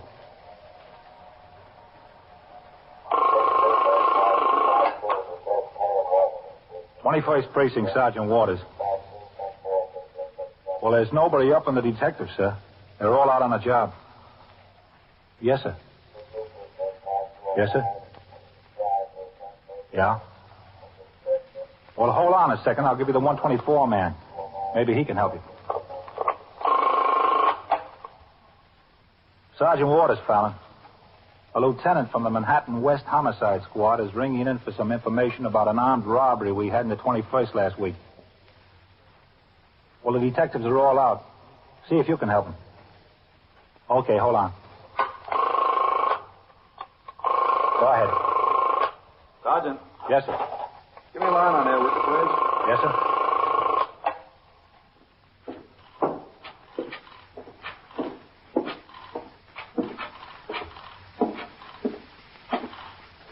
You want some coffee, Lieutenant? No, not right now. Hello. Mr. Reynolds Sturgis? This is Lieutenant Gorman at the 21st Precinct. Yes, that's right, the police department. We're holding a Joseph Gilliam here. Yes, he's been arrested. Simple assault. He got in a fight in a bar and grill on 3rd Avenue. He asked that we notify you. He's being held on $200 bail. Yes, we'll accept the bail here. Well, you better get here before 8. Yeah, 8 in the morning. He goes to court then. Okay. Okay, I'll tell him. Excuse me, please. Okay. You'll have to wait until the lieutenant gets off the phone, lady. I'll tell him. Oh, thank you. Bye.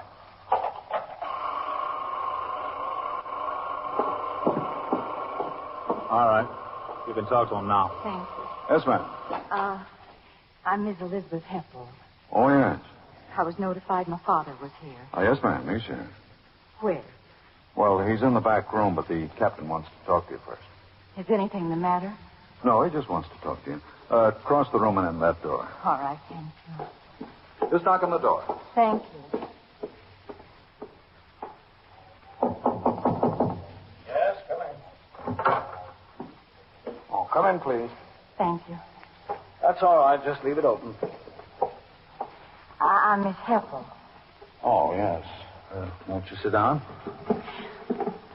Where's my father? He's in the back. We've been worried. We've been worried to death. He left the house yesterday morning before breakfast. We didn't know what happened to him. We didn't hear from him all day. We thought he was sick or hurt in an accident or something. He's 78 years old, you know. Yes, I know. We found him sleeping in a hallway. In a hallway? That's right. It doesn't sound like my father. It is. I don't understand him.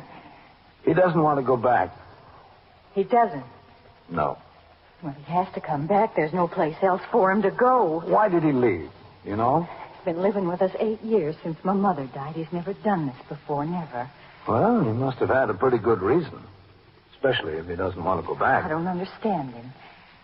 Do you want him back? Well, yes, of course we want him back. Of course we do. Where else is he going to go? After all, he's my father. Why did he leave? It was my fault, I guess. My fault, my husband. Yes? We had an argument the other night. About him? No, not the way it started anyway. It was about something I served for dinner, meatloaf. My husband doesn't like meatloaf, not the way I fixed it. Well, he got started on the meatloaf right at the dinner table. Was your father there? We were all eating together, my husband, myself, my father, and my 2 sons. One thing led to another, and Harry and I... Harry, that's my husband. We started screaming at each other. He said he pays the bills. All he gets is meatloaf. That he doesn't even like. And the first thing you know, we were screaming back and forth about my father, and he was sitting right there. Guess we didn't even realize it. Harry says he's been living with us all these years, and we've been supporting him, and my sister does nothing about it. You know how those things lead one to the other. Yes, I know. Harry really likes my father. They get along swell. They play chess. They watch the ball games together. They really get along swell. Sure, he didn't mean anything. It must have sounded like he meant something. Yes, it did. Yes, it sounded like I meant something, too. I said I'd been trying to get my sister to take him for a while. God, so we didn't even realize he was sitting there listening. I guess it's just got beyond control. We were both sorry right away. We said so. We told him. He said, that's all right. He went in his room. We thought everything was okay. we woke up in the morning, he was gone. I see. Well, he'd never done that before. Like I said, we didn't know what to do, so I waited a couple of hours until after lunch. He didn't show up then. I knew he didn't take any of his clothes except what he wore. I started to get worried. Called Harry at his office, and he told me to call the police, and that's what I did. You're sure you want him to come home? Of course I'm sure. He's my father. He seems determined not to go.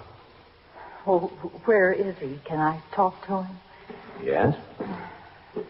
Oh, we'll have to go in the back. I don't know where he'd go if he doesn't come home. He has no place to go. My sister's out in Ohio. He's got no money. No money at all except what we give him. I don't know how I can explain to him what happened. You understand, don't you, Captain? Yes, I understand. In back, Lieutenant. Yes, sir. He slept in a hallway tonight. He must have slept in another one last night. He must have, yes. Right in here. Oh.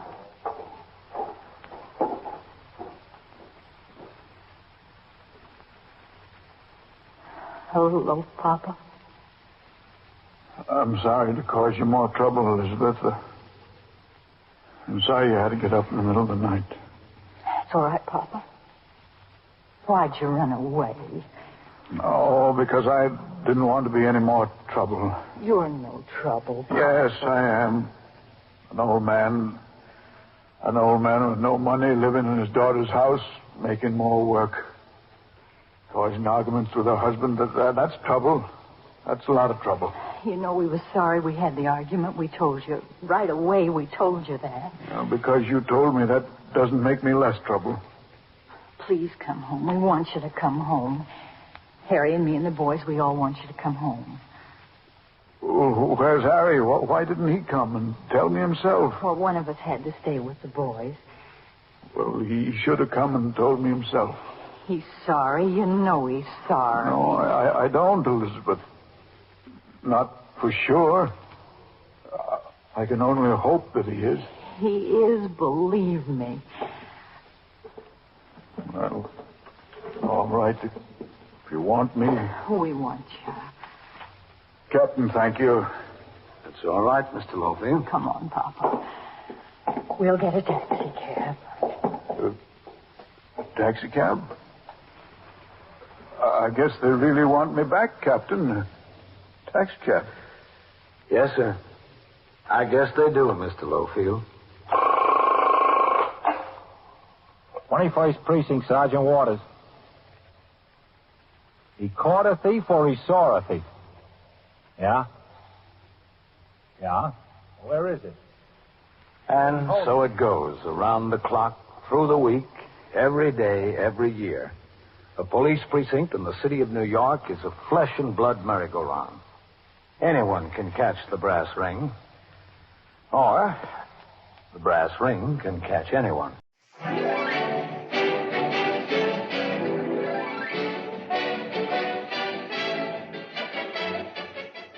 Today and every Saturday morning, the sun-kissed growers of California and Arizona present, transcribed for boys and girls, the thrilling adventures of Billy Swift, the boy detective.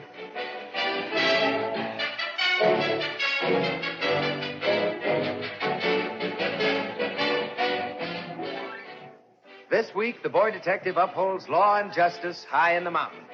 Jeff Buckley, a young mountaineer, has been mysteriously shot.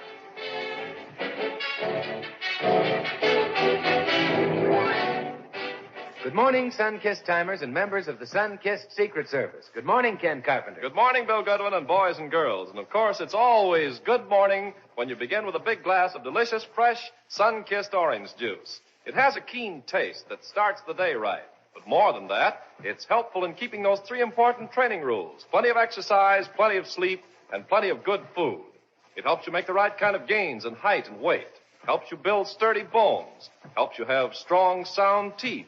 Gives you a better appetite for other good foods. So be sure to start every day the right way with a big glass of delicious, fresh, sun-kissed orange juice. And be sure to listen at the end of this program when Billy Swift tells you how to join the Sun-Kissed Secret Service. So here we go for the 17th episode of The Boy Detective.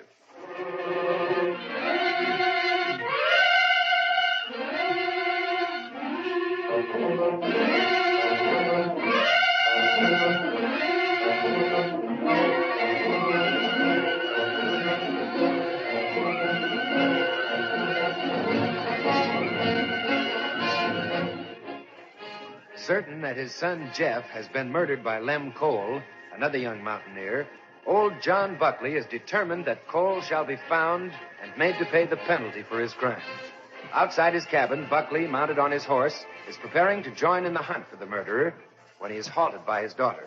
Oh, where are you going? I reckon you knows where I'm going, Sally. Are you joining up with those men to hunt for Lem? Joining up. I'm a-leading them. We'll beat these hills till we find that cuss. Oh, Paul, if you do find him, promise you won't do aught to him. Leastwise, till he's had a chance to talk. I ain't promising nothing. Shame on you, Sally, for standing up for the cuss what killed your brother. He never done it, Paul. I knows he never done it. Hold on. Who's that yonder coming along the trail? What? See him? Coming along there on a horse. Oh, sure enough. I never seen him before. He's a foreigner. Yes, sir. Well, he ain't going no further than these hills that I know who he is. I'm a-riding down there to stop him. Get up. I'm coming along too, Paul. Oh. Yonder he comes, Paul. Hold up there. Where are you going? Oh, boy there. Speak up. Where are you going? Going up to see Tom Wallace. What's the idea of poking that rifle at me? What's your business with Wallace? I don't know that it's any of your affair. Come on, let me by. Stay where you be. We ain't allowing no foreigners in these mountains unless we know who they are and their business. All right. My name's Billy Swift. I'm spending a few days with Wallace to do some hunting and fishing. Does that satisfy you? Huh? I don't know you ain't alive. So you think I'm lying? All right, wait a minute. Here's the letter Wallace wrote me asking me to come up. Go ahead and read it. Show it to my gab. I ain't had no book learning. I allow it's all right, Paul. Else he wouldn't be aiming to show it to us. Why don't you leave him go on? Well, go along with you then. But see you go right to Wallace's place. Don't worry, I will. Get up there, boy. Come on, get on. Appears to me like Wallace be too busy to go having visiting folks. Well, being a foreigner himself, I allow he wants a foreigner for company once in a while. Maybe. Ain't this Pritchard coming? Howdy, folks. Howdy, Pritchard. Who's that yonder that just rid off? Oh, some foreigners going in to visit Tom Wallace. So? Well, look here, Paul. You grabbed something. Who? That boy. It's a card. Well, like as not, it fell out in his pocket when he took that letter out. And what did the printing say? It says, Billy Swift, detective. Detective? Detective? What is that meaning? Means that there is business, I reckon. A detective's a fellow what tracks down thieves and murderers and the like. So that's what he is. He's come here to meddle in the affairs of us mountain folk. No, he ain't, Pritchard. Wallace invited him in to do some hunting and fishing. That's so, Pritchard. Had a letter from Wallace. Well, got to be getting on. We are starting out to hunt for Lem Cole. You coming along, Pritchard? No, Buckley, I can't. I got other matters to tend to.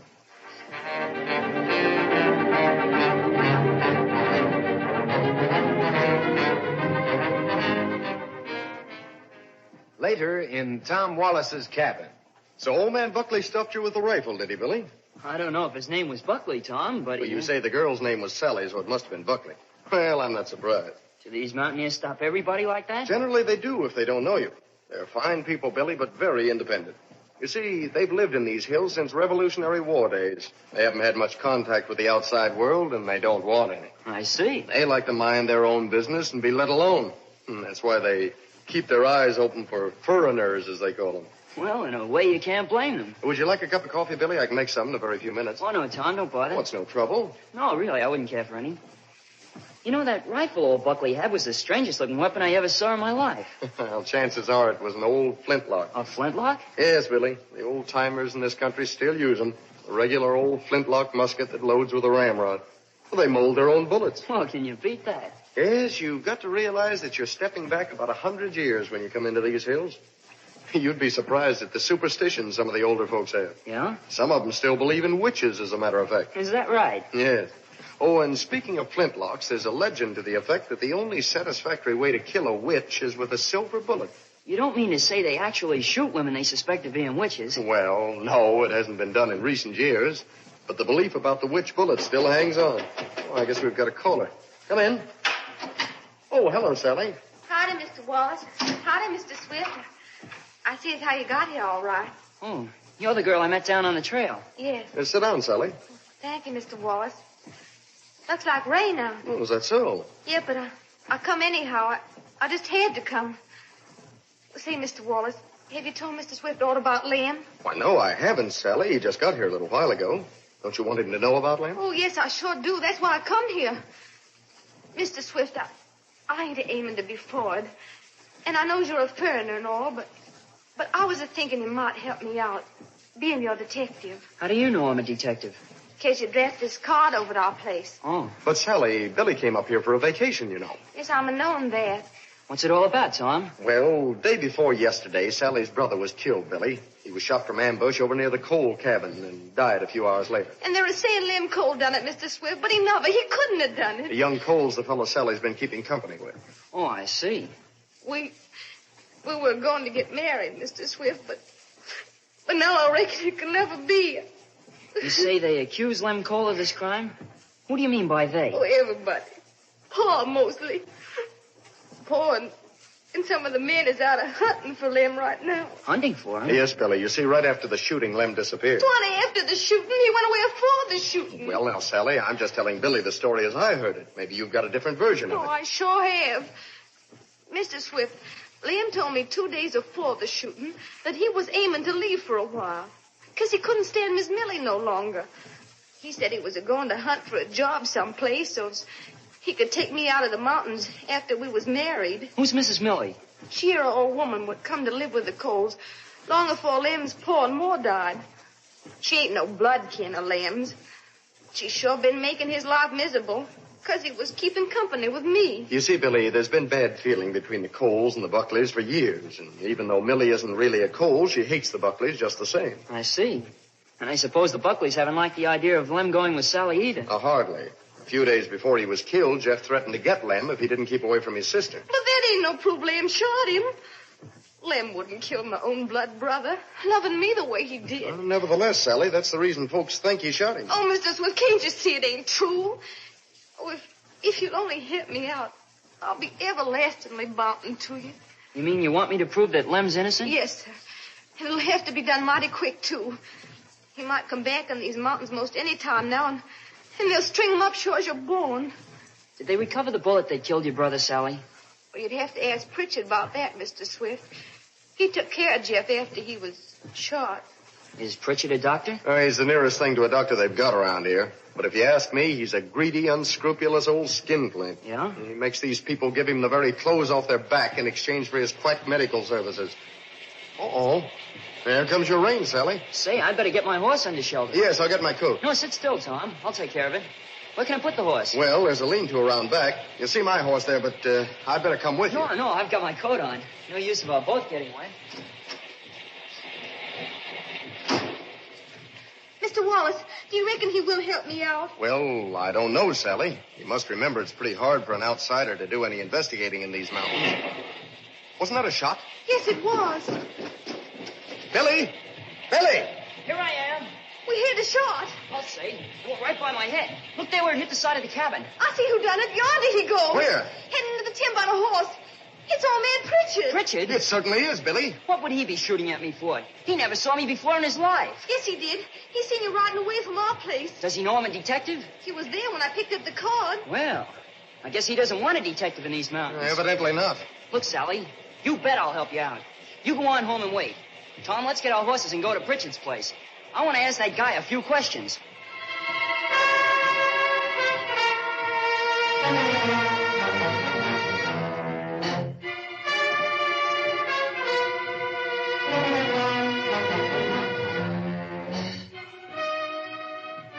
"30 minutes later, Billy and Tom are well on their way to the Pritchard cabin.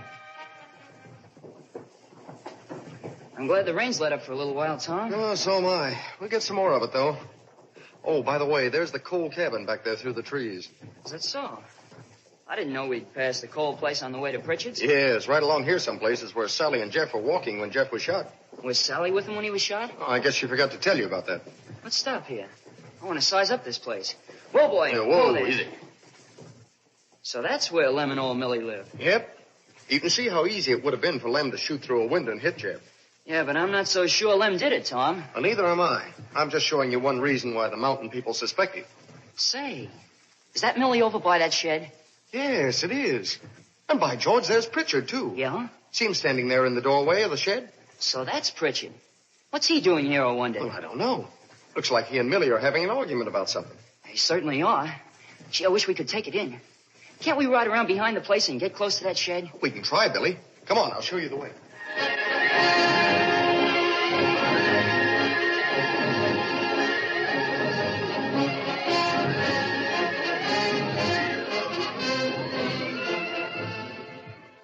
During this pause in our story, we hear from Ken Carpenter. You know, there are many delicious foods and many that are good for you. But it isn't often you find one that's both as delicious and healthful as sun-kissed oranges.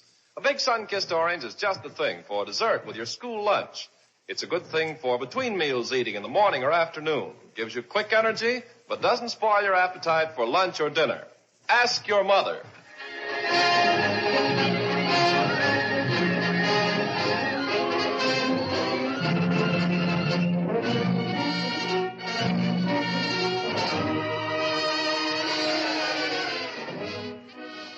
Now, back to our story. Behind the underbrush near the shed, Billy and Tom listened to Pritchard and Millie talking. Well, it ain't gonna do you no good to take on about it. Oh, hate it. All I got to say to you, Pritchard, is that you're a scoundrel and a thief. That's about enough now. Well, yeah. You ain't going to be satisfied just taking my cow. Next thing I know, you'll be making me give you my chickens and hogs. Well, you'd be getting off lucky if I did. Now, get out of my way whilst I lead this cow out of here. There he goes down the track.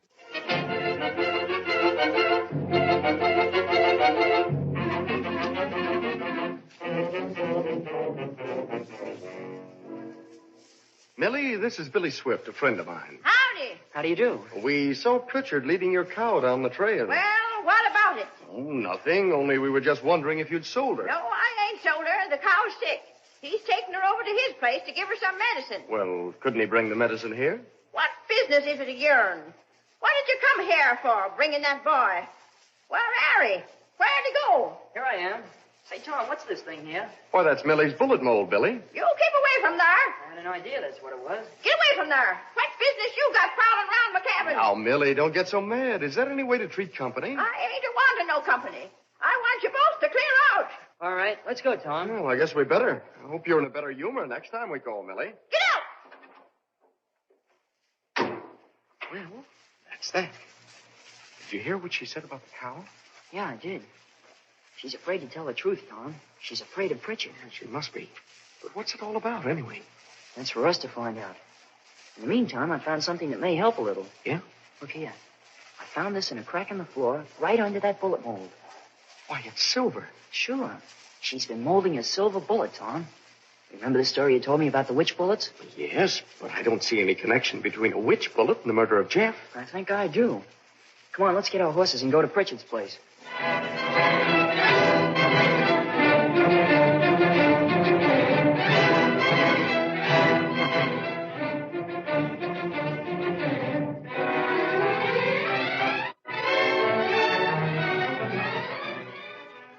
Meanwhile, in a dense thicket near the Buckley cabin.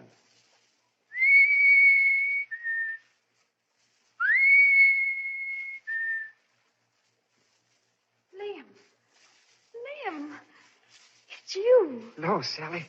I thought you never were going to hear me.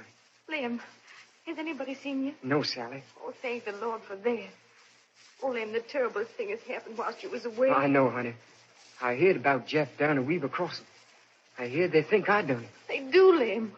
Paul and the men are out hunting for you right now. Yeah, I see them. You see them? Uh-huh. They was just down a little piece down the mountain from here. But they never seed me, honey. I was on foot. and I cut around through the timber. Well, I was wanting to see you, Sally, to tell you I never done it. I knows you never done it. But you can't stay in these mountains. They'll get you. What are I going to do? Oh, Law, I don't know. I reckon you'll have to go fur off someplace.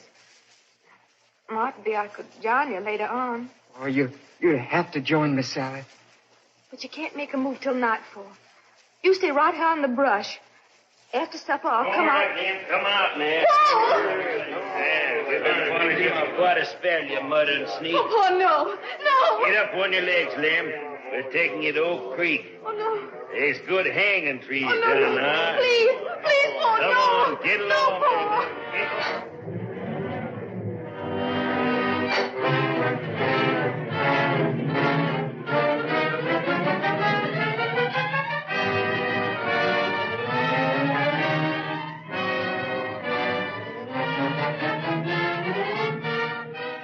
Back to Billy and Tom.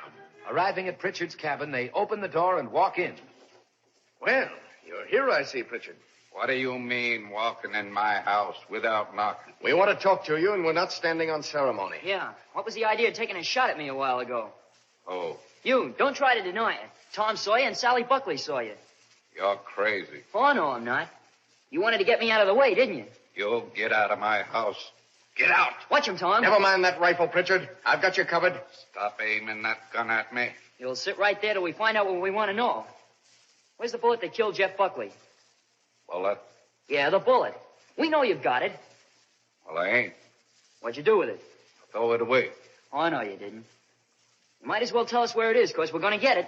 It ain't here, I tell you. I guess you better have a look for it, Billy.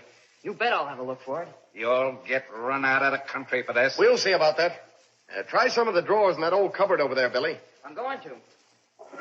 I swear I'll have you both raw-hided down the mountain for this. I'll learn you how to come in an honest man's house. Honest? Why, you old crook, you've been cheating the people around here for years. I found it, Tom. I found it. Good. Here it is. Here's your silver bullet. So you threw it away, did you, Pritchard? That ain't the bullet that killed Jeff Buckley. No? You'd be surprised if I proved it was, wouldn't you? Billy, Mr. Wallace. It's Sally. Come in, Sally. Oh, Billy, they got Lem. What? Yes, Billy, they found him. They're taking him to Oak Creek to hang him. Oh, can't you do something? Can't you stop him? You bet I can do something. Oh, Billy. Can we get there in time? You got to, Billy. Tom, I'm going with Sally. You bring Pritchard to Oak Creek. I don't care how you do it, but get him there. Bring old Millie, too, and bring a rifle. Get there as fast as you can, Tom.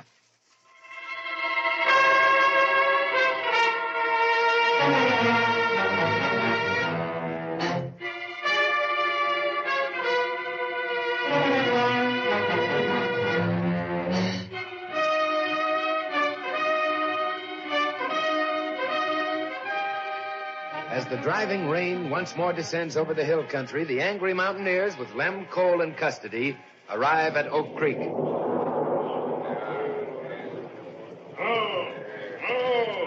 Right here's a good tree, man. Oh, boy. All right. Get him down off in that horse lodge. Then, you throw this yard rope over that limb. And be sure to make a good slip knot. Hey, you leave that to me, John. I never done it, I tell you. I never. Get down off that horse before I drag you down. You all are making a bad mistake. You'll be sorry. Oh, can't you even give me a chance to say nothing? Chance? A chance you want. What chance did you give my poor boy Jeff? Hey, answer me that. None whatsoever. You shot him in the back. I never. I swear to heaven, I never. You got that rope ready, Ben? Yep, it is ready. Good. Get him over there, man. You all are going to be sorry for this. You're going to be plumb sorry. Get the noose around his neck, Ben. You're hanging an innocent man, I tell you. No, you ain't. You're guilty of sin. I never done it. I was on my way to Weaver Crossing when Jeff was shot. You asked Millie. We done asked Millie. She says you lit out right out of the shooting. She said that? Sure, Millie said that.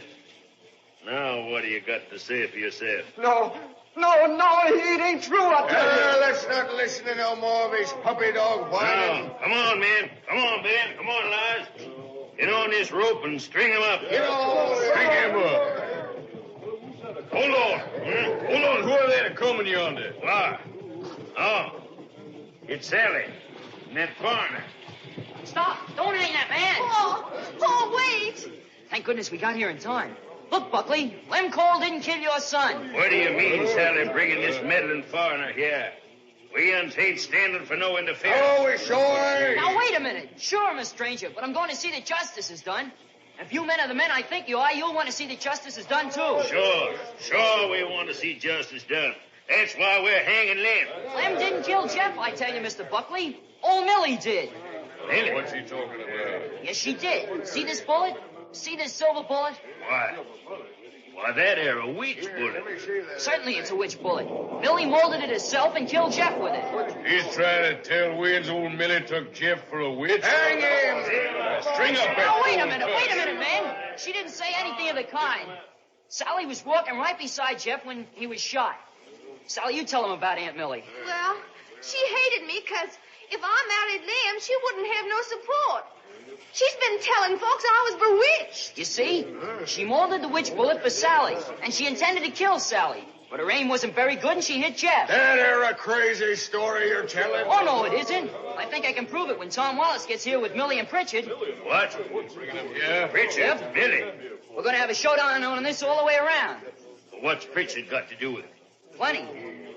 He's known all along that Millie killed Jeff with this silver bullet, and he's held it as a threat over Millie's head. A threat? What do you mean? I mean he's been blackmailing her, threatening to expose her if she didn't give him her property. Wallace and I saw him taking Millie's cow away from her this afternoon. Never did like it. How'd they come now, Billy? Sure enough, there's Wallace bringing him at the point of a gun. Whoa! Here they are, Billy. Everything all right? So far, Tom. Buckley, this here's an outrage. Hold on a minute, Pritchard. Hold on. Now, look here, Millie. This fella says you shot my boy with a witch bullet. You're a lie! Oh, yeah? And Pritchard is a saying you knowed it all along. Occasion you took the witch bullet out of my boy. You're a lying foreigner. He stole the silver bullet from my place, but it weren't took out of Jeff. Oh, no? Listen, man. I'm so sure I'm right about this that I'm going to prove it to you right now. Tom, did you bring Millie's flintlock? Yes, Billy, here it is. All right. There's a way of telling if a certain bullet came out of a certain gun.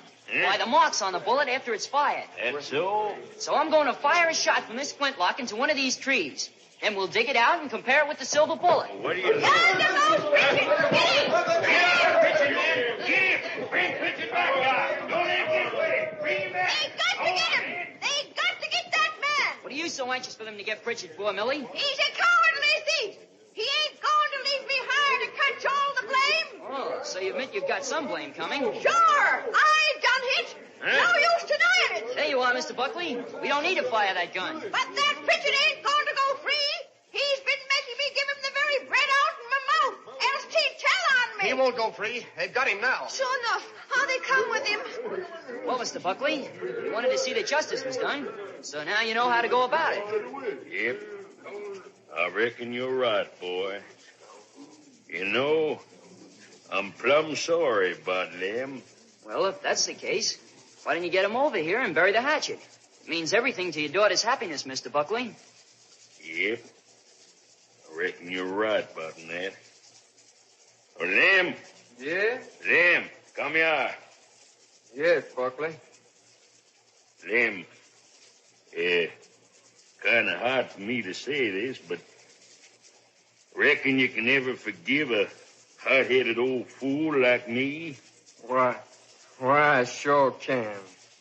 Lem, if you and Sally wants to get hitched, you go right ahead because you got my blessing.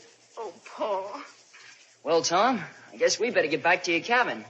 We've got a lot of hunting and fishing to do.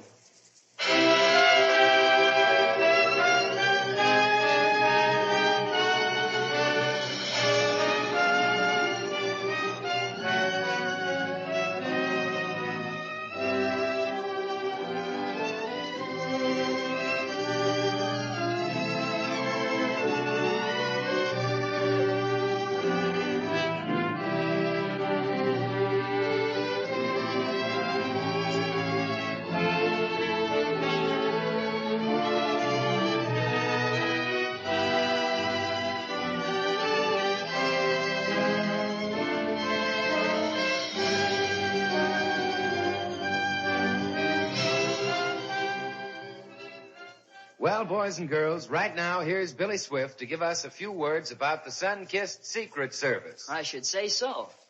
A lot of members are writing us that they are forming Sun-Kissed Secret Service clubs in their neighborhoods, with everybody joining. And that's fine, because we want to have every boy and girl who has a liking for adventure, mystery, and detective work.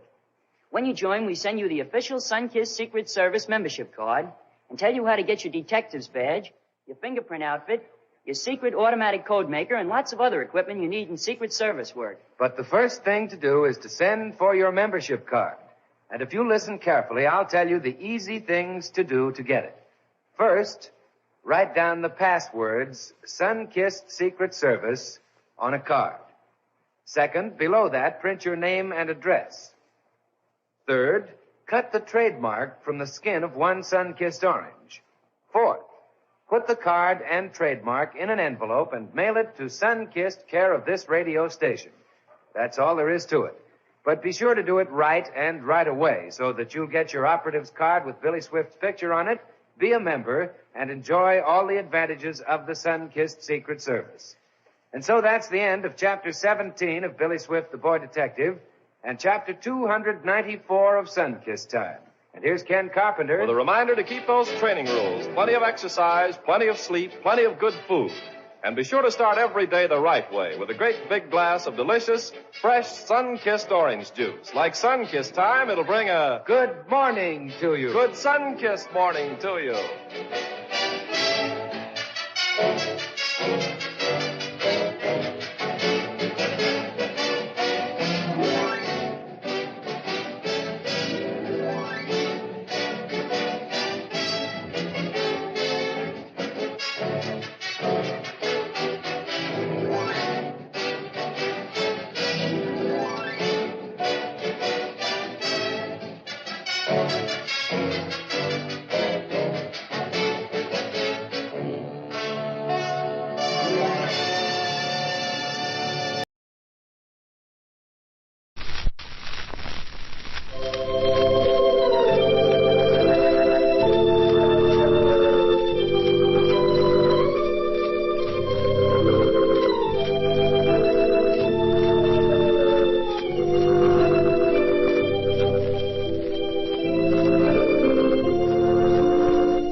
Hello. Have you noticed the hands of the clock? Yeah. Time for a love story. Now look at your own hands.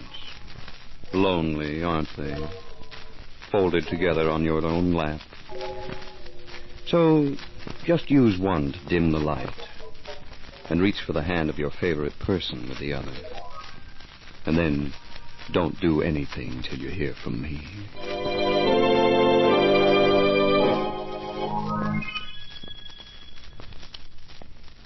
Did you ever stop to think what multifacet means? Well, a facet is a surface, a little face. So multifacet means many-surfaced. A multifacet diamond is a many-surfaced jewel. The only diamond with 40 extra sparkle surfaces around the rim, where other stones are left unpolished. And did you ever think that with those additional planes of brilliance, a multifacet diamond is very much like love itself?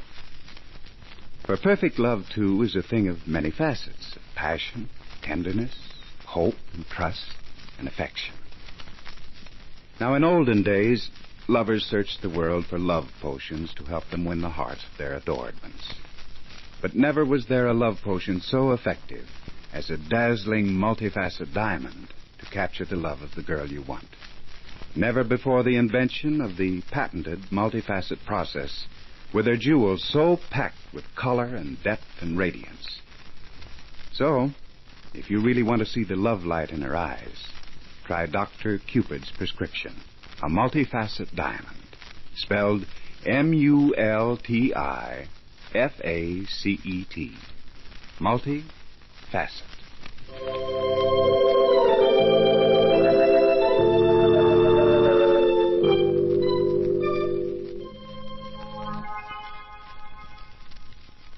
Now, stand by for a sigh.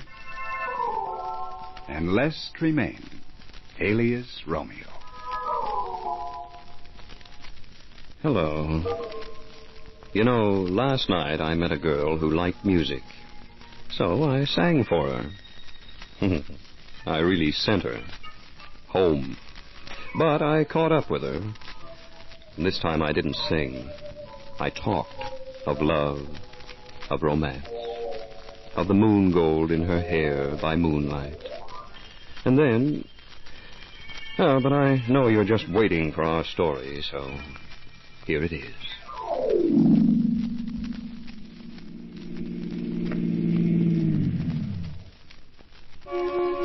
Hey, old-timer. You seen a girl here? Maybe you know her, Miss Scott? Well, say, look, is there a phone inside the general store? Thanks.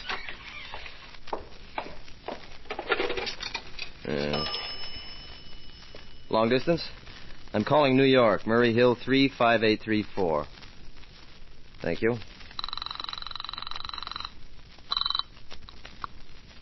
Hello? Henrietta, this is Scott. Good heavens, what are you doing in New York? Scott, darling, where are you? I'm in High Point, remember? You and your father were supposed to meet me here. Henrietta, this is Scott, honey, I'm so sorry. You see, I didn't get home until late last night. Well, how am I supposed to get in the cabin? Silly. Hodgkins, our housekeeper, will be there. And we'll have a wonderful week together when I meet you tomorrow. Yeah. All right, I'll see you tomorrow, darling, for a week of good outdoor sport in the mountains.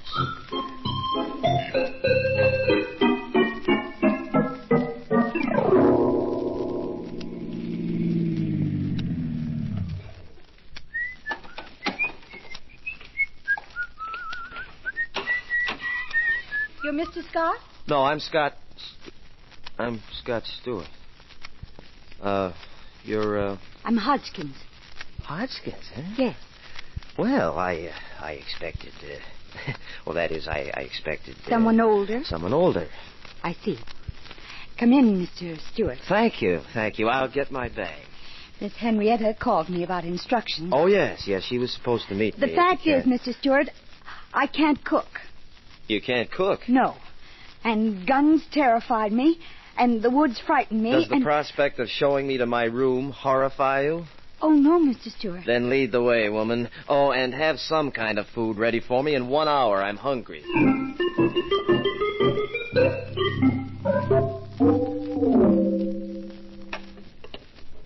Here you are, Mr. Stewart. Thank you, Hodgkins. Well, it looks, Good? Yes, good. Is it stew? Lamb stew. Oh, lamb stew. Huh? Mm-hmm. Yes, it's, awfully good, but, I'm not hungry. I think I need some fresh air. Sorry, Hodgkins. I'm going outside.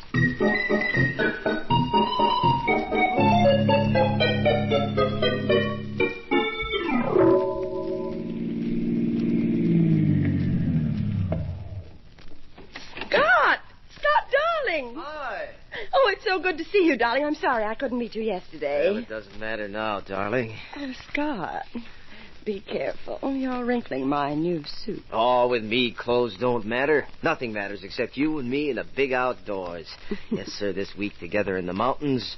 Well, it's just what we needed to prove that we were meant to be together. Where's your father? Oh, father? Yeah. Oh, well, he had some business to attend to in New York. Stock exchange, you know, big business. Maybe he'll be here later in the week, darling. Well, I don't know, Henrietta. Oh, nonsense, dear. We have Hodgkins to chaperone us. Hodgkins? Do you know that girl doesn't even know how to cook a lamb stew? I know. But tonight I'll cook. And, Scott, you've never tasted cooking until you've tasted mine. Oh, Henrietta, Oh, hello, Hodgkins. This evening, for a change, we're going to have a good meal for Mr. Stewart. And, Hodgkins, I'll want you to help me in the kitchen. Who knows? Maybe you'll be ideal at peeling potatoes.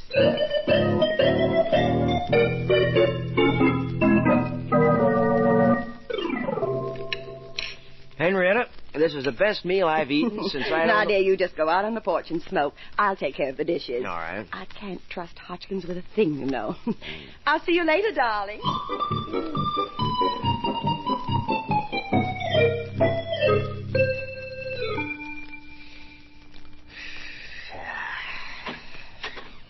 That you, Henrietta? No. It's Ellen. Ellen? Well, Ellen, I don't think I... Hodgkins to you. Oh. Nice night, isn't it? Mm-hmm. You know, you're a funny girl. In what way? Oh, I mean staying up here in this cabin when you could be... When I could be what? Well, you're young and pretty and... Well, when you look at me like that, I... Hodgkins.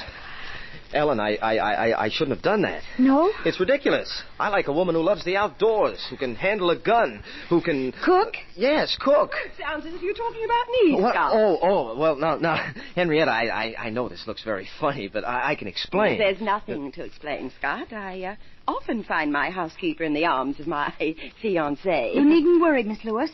It was a mistake. The heck it was. I'd do it again. Scott! You still needn't worry, Miss Lewis. Because Mr. Stewart is never going to get the chance.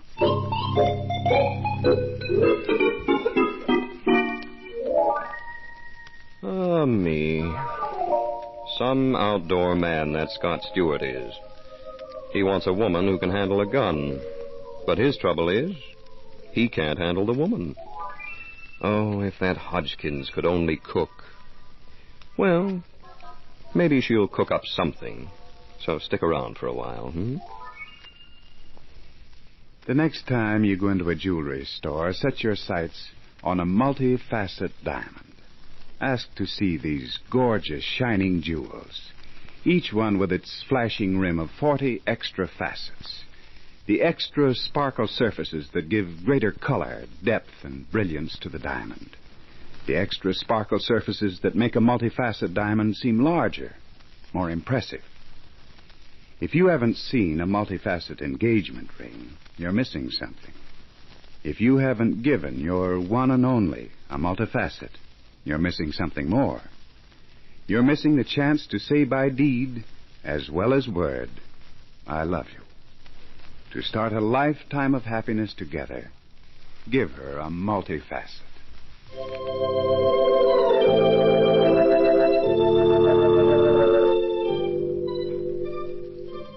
And now, back to our story, and alias Romeo.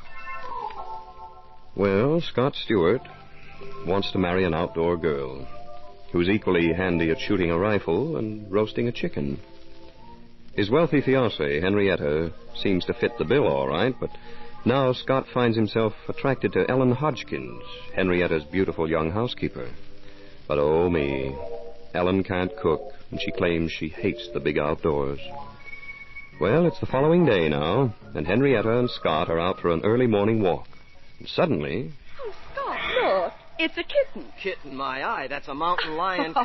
cub. Henrietta, come back here. Leave it Oh, alone. don't be a fuss budget, Scott. It's cute. I'm going to take it home. Put it down. If the cub's mother sees you, she'll tear you to pieces. Put the cub down and run. Oh, fine. She's fainted. Back, you lion. Henrietta, for Christ's sake. What in the dickens is going... Is she all right? Ellen, you fired that shot? Yes. And I also did all the cooking that Henrietta took credit for. Oh, Ellen, And now you better pick up your outdoor girl before she catches a sick cold. She'll keep for a minute. Ellen. What?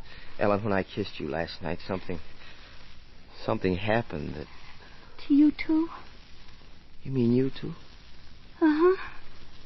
Oh, Ellen, darling.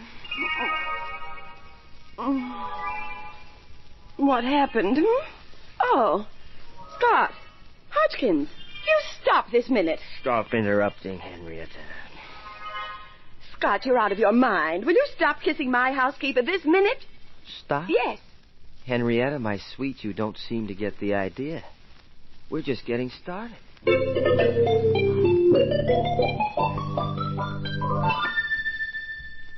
Oh, love.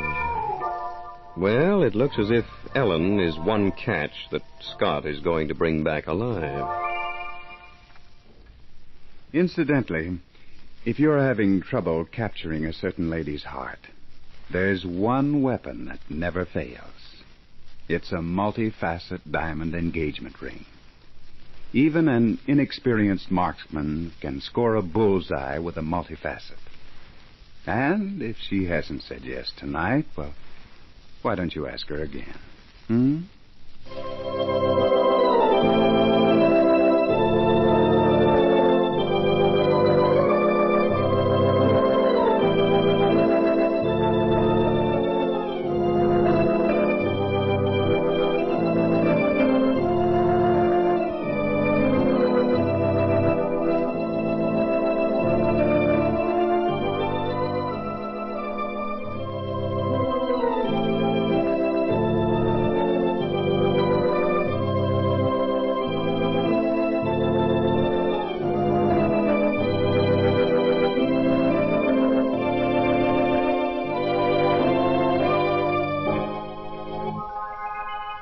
Well, you can take it from here.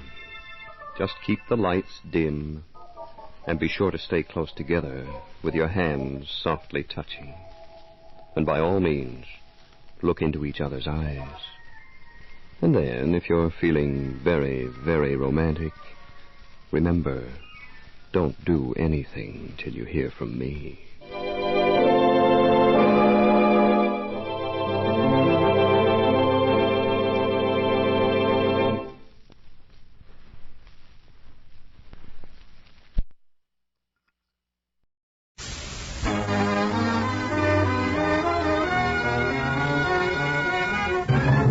The Amazing Mr. Smith, starring Alan Jocelyn as Jeffrey Smith and Ed Brophy as Herbie.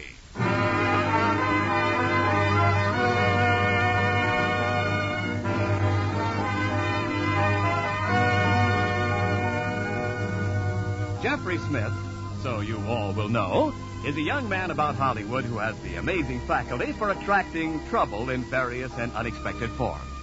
From his family, Jeff Smith has inherited a comfortable income, while from his Army career, he has inherited his ex-sergeant, Herbie, who has since become a devoted valet, chauffeur, and bodyguard.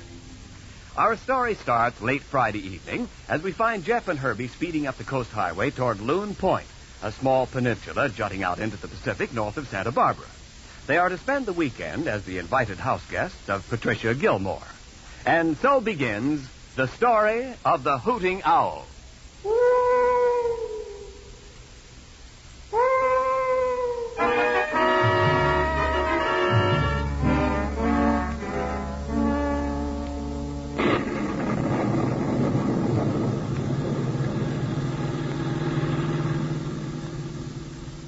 Herbie, we should have been at Pat Gilmore's place hours ago. I don't mind being late, but do we have to be lost, too? I'm sorry, boss.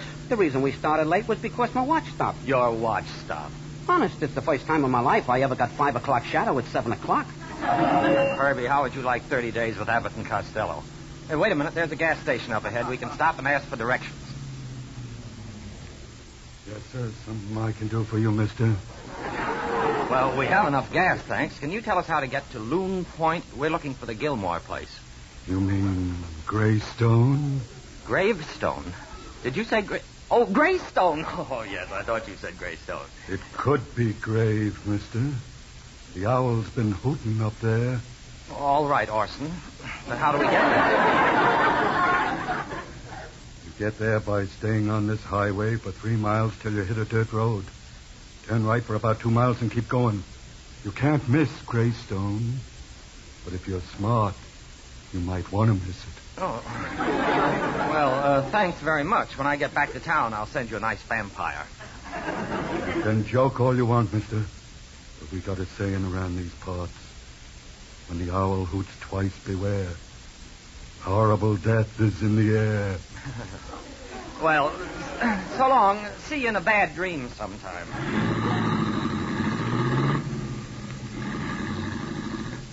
Hey, boss, did you hear that poem? When the owl hoots twice, beware, horrible death is in the air. I never heard that nursery rhyme.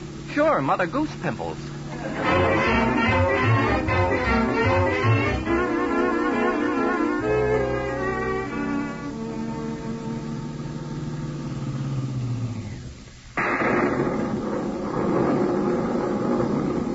Well, Herbie, I guess this is the Gilmore house. What a creepy joint.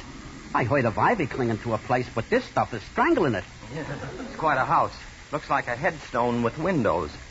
Well, come on, grab one of the suitcases. We'll make a run for it. It's starting to rain pretty hard. Okay.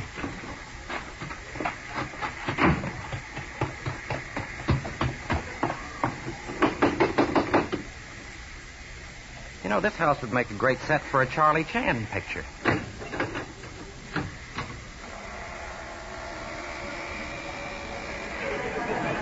You please to come in. Perfect casting. Miss Gilmore, a gentleman to Rome. Please follow Lee Scene. Uh-huh. You unpack the bags, Herbie. I'll be up soon. Okay, boy. Oh, there you are, Jeff. You were a darling to come out in all this rain. Hello, Pat. Hello, Herbie. Hello, Miss Gilmore. Nice night for a murder, isn't it? Yes, this hallway is a little gloomy. Let's go into the library. The fire's still going. It's right here. Oh, say, this is swell. Nice and warm. Want to hold hands? Jeff, please be serious. Okay, let's neck. Jeff, you don't understand. I've got to have a serious talk with you. Oh, look, Pat, you've known me for years. I'm not the type. You and the gang and I'll have some laughs. We can talk later. But I haven't invited anyone else down here but you. What? That's a fine house party. You, me, and a Chinaman all alone in a haunted house? Oh, well, we can always scare up a fourth for bridge. Well, I didn't mean to scare it up that fast. Well, that must be that owl that the fellow was telling me about. Jeff, who told you about the owl? Wait a minute. You mean there is an owl? You mean that road company Dracula was right with that gruesome poem? And I'm in a house that's empty with nothing but Chinamen? That can't happen. I'm getting out of here. Jeff Smith, don't be fantastic. There are some people here. People? Well, bring them in. Let's play gin or scotch or bourbon. Do something. Who are these lovely people? Well, there's my younger brother, Dick, and Mr. Grimshaw, the family lawyer who came down yesterday, and, of course, Uncle Jonathan. Look, Pat, what's it all about? I don't get it. Well, it's pretty hard to explain, but I'll start from the beginning. You see, after Dad died 6 months ago, the only thing left was this depressing place and the boathouse and the boat. So my brother Dick and I decided to come up here for a while. Let's get back to Uncle Jonathan. I never heard about him. We've been living alone here. Well, Dick and I had no place to live, so we moved up here last week. And from the moment we set foot in this house, I felt that something was wrong. Like what? There's the owl, for example. And Lee Singh. Jeff, he terrifies me. Why don't you fire him? Send him back to Warner Brothers. And there's another thing. Do you remember my little spaniel, Tony? Yeah?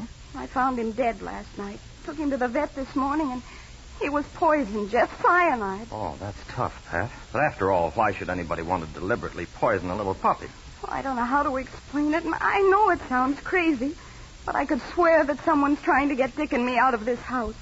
That's why I called you down. Jeff, you've got to help me. Pat, you'd better stop listening to those programs. The Thin Man, the Fat Man, the Cat Man, the Rat Man. Jeff, I'm not imagining things. I really need... Help somebody! Help! What's that? That's Dick upstairs. Come on. Dick, what is it? Come on, hurry!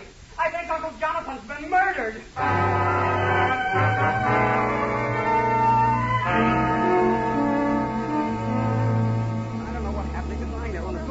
He's all right, Pat. Yes, there. See, his eyelids are moving. Oh, you ought to be ashamed of yourself. They're giving us a scare like that. I couldn't help it.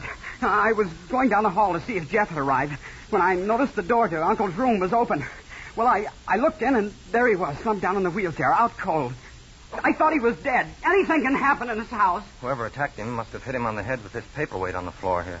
That's right, boss.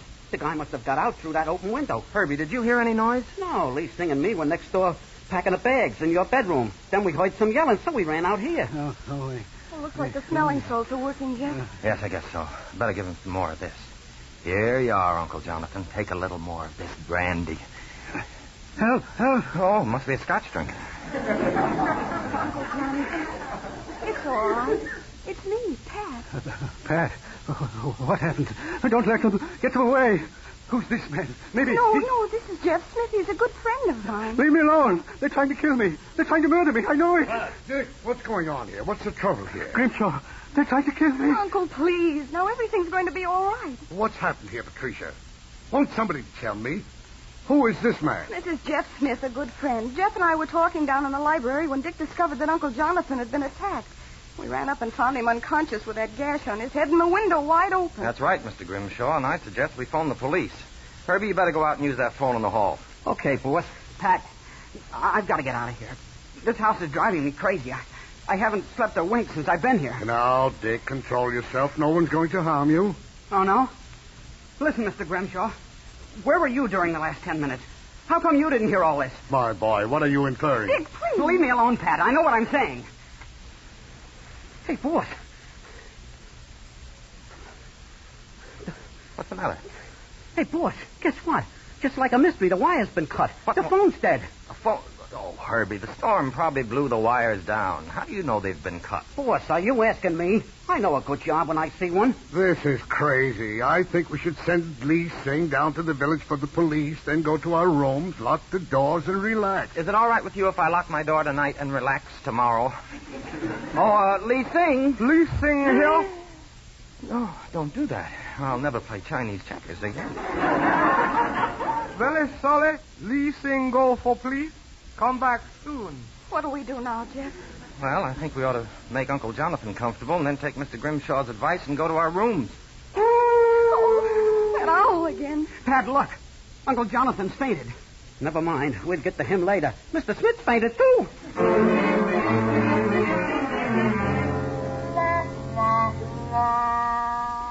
Oh, my head. What happened? You must have fainted, Jeff. Yeah. The owl hooted twice and you passed out once. Miss Gilmore and me brought you down here to the library. What? Oh. It must have been the excitement. I didn't have much dinner tonight. Ah, boss, you know you put away a steak for dinner. Well? You were just scared. Scared? Listen, Herbie, just mention one thing that frightens me. An owl. That's enough. Pat, while we're waiting for Lee Singh to come back with the police, I want to ask you a couple of things. First of all, what are all those big lamps doing in your uncle's room? You mean the arc lamps? Uncle Jonathan uses them for his photography work. It's his hobby. It's his hobby, huh? Well, who are all these people he thinks are after him, trying to kill him? I don't know, Jeff. Pat, can I ask you a frank question? Certainly. Do you think your uncle's nuts? Don't be absurd, Jeff. Although I will admit he's been acting strangely ever since Dick and I arrived. He stays up in his room all day as though we were in deathly fear of something. Hey, boss, how about that lawyer, Grimshaw? He said he was walking around outside in a storm. He could have climbed up those big vines outside Jonathan's window, clunked him a good one, and got out again. That's some walk. Up a wall. But, Jeff, I can't believe anything like that about Mr. Grimshaw. Dick and I have known him ever since we've been children. Look, boss, I got another idea. Pardon me, Miss Gilmore. Put your brother Dick. He could have gone in the old guy's room, give him a knock, and let out a yell. That's possible, ain't it? Herbie. Oh, shouldn't have said ain't, huh? This is all horrible. First Mr. Grimshaw suspected, and now Dick. This house is driving all of us mad. I've got to get out of here. I'm going back to Beverly Hills. No, Pat, I don't know if that's such a good idea. If somebody really is trying to get you out of the house, you'll be doing exactly what they want. Why don't we wait for Lee Singh to come back with the police? What's taking him so long? He should have been here by now. Maybe I ought to have a take a look around outside the house, huh, boss? Yeah, Herbie, you go ahead. Okay, I'll be back in a moment with Chow Mein Joe.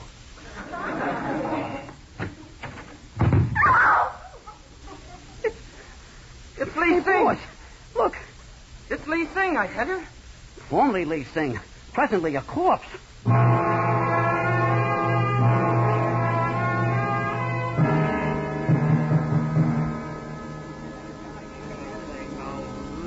Here, Smith, you mean to say that Lee Singh's body was propped up against the library door with a knife in his back? Ridiculous. I refuse to believe he's been murdered. All right, then he wasn't murdered. But if he was my bridge partner, all he could do is play dummy. That's settled. I insist that someone go for the authorities at once. You saw what happened to the last man who tried it. Would you like to go, Mr. Grimshaw? Well, That's what I thought. Anyone else like to go? Don't look at me, boss. Has anyone told Jonathan? Lee Singh was his servant. He might know something about this. We can't just sit here idly by while murder's committed under our very noses. What should we do, stick out our very nexus? You're not very amusing, Smith. I advise all of you to come upstairs with me. Now, we must have the idea. All right, come on. Hey, boss, did you get a good gander at Lee Singh? Yes, Herbie. Did you see something screwy? Quiet, I know what you mean. I noticed it, too. Are you going to tell him? I don't know yet. Jonathan, are you awake? Jonathan. Jonathan! Yes. Who is it? Who's there? It's Grimshaw. May I come in? Oh, yes. Come in. Grimshaw, what happened? Why are you all here? Uncle Jonathan, we must talk to you. It's important. Well, what is it? Something's wrong. Where's Lee Singh? The police? Jonathan, I've bad news for you. Lee Singh never reached the police. He's been murdered. Murdered? Who did it? Why are you all standing around? Why don't you do something? Search the house, the grounds. I don't think there's much use in doing that. Jeff, what do you mean? I mean we all ought to go to our rooms, and this time stay there until morning. And lock the doors, too, huh, boss? Herbie, as my old college professor used to say, et lumen numen in hoc veritas ad valorem. Boss, what's that mean? I'm a Yale man. It means lock the doors.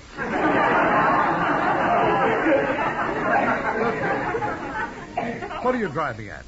What's on your mind? I'll tell you what's on my mind, Mr. Grimshaw. You all saw Lee Singh's body. Didn't anyone notice that his raincoat was dry? I don't understand, Jeff. What are you trying to say? Well, it's pretty simple, Pat. It's been pouring outside, and if Lee Singh's coat was dry, then he didn't set foot out the front door.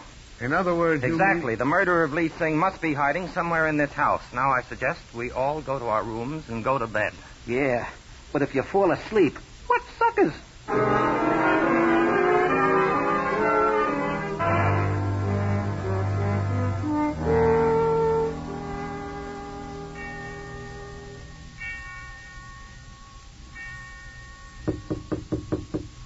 Who is it? Who's there? It's me, boss. Baby, let me in. What's the matter? Are you scared? Oh, me? Yeah. Ain't you scared, boss? Me scared? Certainly not. Well, let me in. All right. Wait till I move the furniture away from the door. How come you're not sleeping? I'd rather worry. Me too. Well, pull up a shiver and sit down. You know, Herbie, I think we ought to go back to Beverly Hills. Well, what about Miss Gilmore? She's counting on you. Yeah, and if we hang around here, they'll be counting over me. Look, let's handle this thing scientific. You saw all those thin man pictures.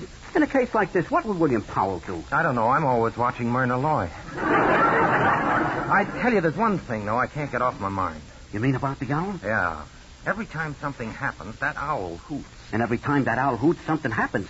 That boy hoots every hour on the hour.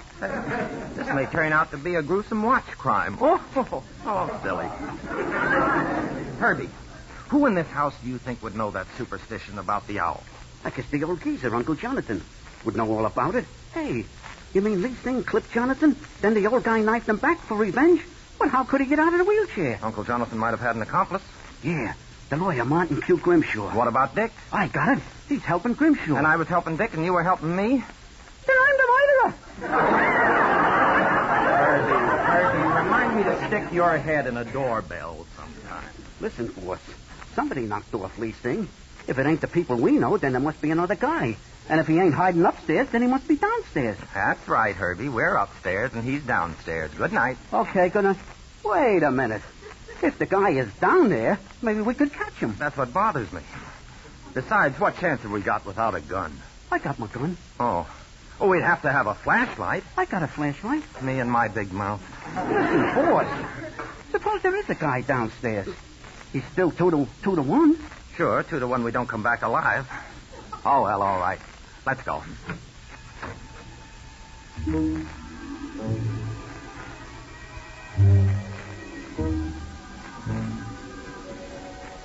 Boy, this hallway is pitch black. I can't see a thing. Hey, but boss, when you were a little boy, were you ever afraid of the dark?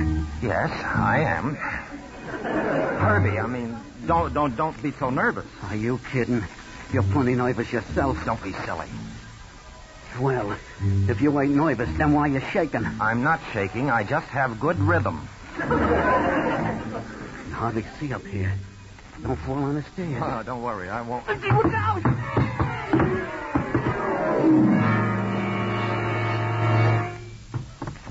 Boss, are you okay? Yeah, I'm all right. I needed some new x-rays anyhow. The kitchen is down this way. Say, that was some fall you took. Those stairs must have been covered with Johnson's glove coat. I only wish I'd landed on my coat. Here's the kitchen, boss. You look at the door. I'll try the window. There Everything seems to be okay. This door locked from the inside. Hey, look at those big pantry closets. I wonder. You think the guy's hiding in there? Well, let's try one and see. Get out your gun and I'll open it. Are you ready? Hey! Look at all the grub. Cans of soup and rice and beans. Look at all that stuff. All these other closets are full of food, too. Must be at least 500 cans of soup. Wait a minute. I'm beginning to get a rough idea of what's been happening in this house. You know where the murderer's hiding? Or is that a stab in the dark? Don't say that. Come on. We've got to check the other rooms down here. I'll take the dining room. You try the library. Boss, you know what you're asking me to do? No, what? Leasing was in there. You're asking me to hobnob with a cadaver. Oh, a dead person can't hurt you. I know, but can he do me any good? All right. I'll go with you. I'll open the door and you throw your flash around the room. Here goes. Did you see anything? No. Hold that flash still. Stop shaking. Boss. The last time Leasing was here, where was he? Why, he was right over there next to that. Hey, Leasing's body has disappeared. I don't get it. A man goes for the police, he disappears, we find him dead, his body disappears. Dead or alive, that guy is certainly restless. I can't figure it. I'm all at sea. At sea? Herbie, maybe you've got something. Sure, the boathouse. What's down at the boathouse? I think we'll find the answer to this whole mystery. Come on. Wait a minute. Take it easy. There's a storm outside. We don't know who's in that boathouse. Let's not rush into things. But, Herbie, I thought you wanted to help Miss Gilmore. Remember, chivalry's not dead. Sure he ain't. Because he don't stick his nose in other people's business.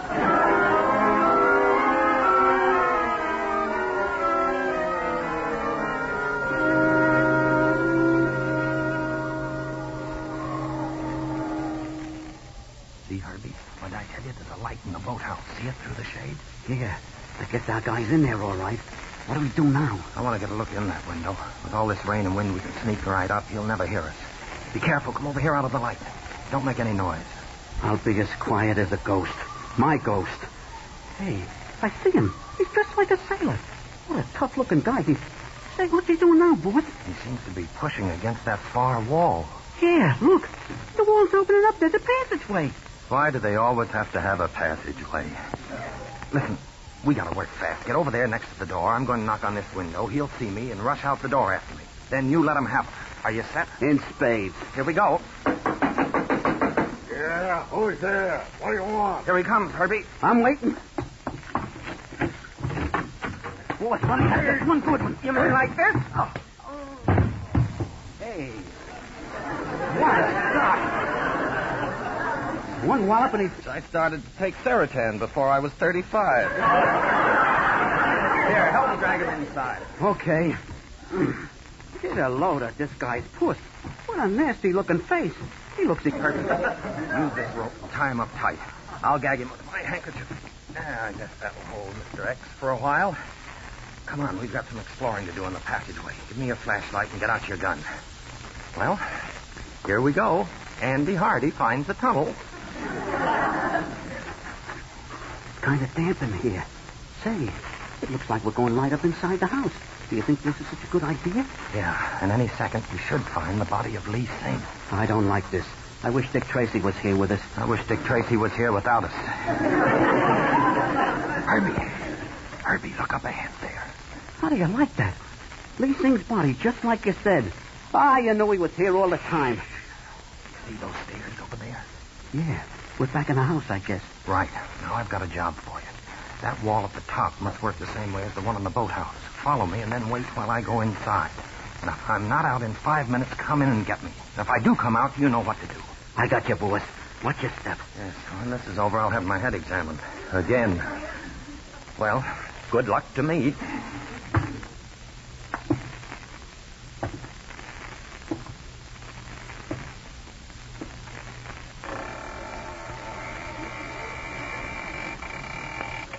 Won't you come in, Mr. Smith? Huh? I've been expecting you. Huh? Yeah, thanks. I was out for a walk, you see, and I must congratulate you. You've been a very astute young man. And if you don't point that gun at me, I'll remain young a little longer. You read my thoughts, Mr. Smith. You will now have the privilege of joining Lee Sing. Well, Since you've made up your mind, I hope you won't think me too personal if I ask you just one question. Why did you murder Lee Sing, if you'll pardon the expression? I see no possible harm in answering your question. Lee Sing was my accomplice. He wanted to be my partner. I have no partner. Now turn around and march down that passageway. I'll be right behind you, so... So? Oh. Seems a pity that one so clever as you should die so stupidly. Die and rot in a sandy grave. Say, do you do much work on inner sanctum? You're very humorous, Mr. Smith. Now down those stairs. I haven't much time to... Nice work, Herbie. But what? I can't figure it. That's Jonathan. He's paralyzed from the waist down. Did you hit him hard? Yeah, I gave him a good one. Now he's paralyzed from the waist up.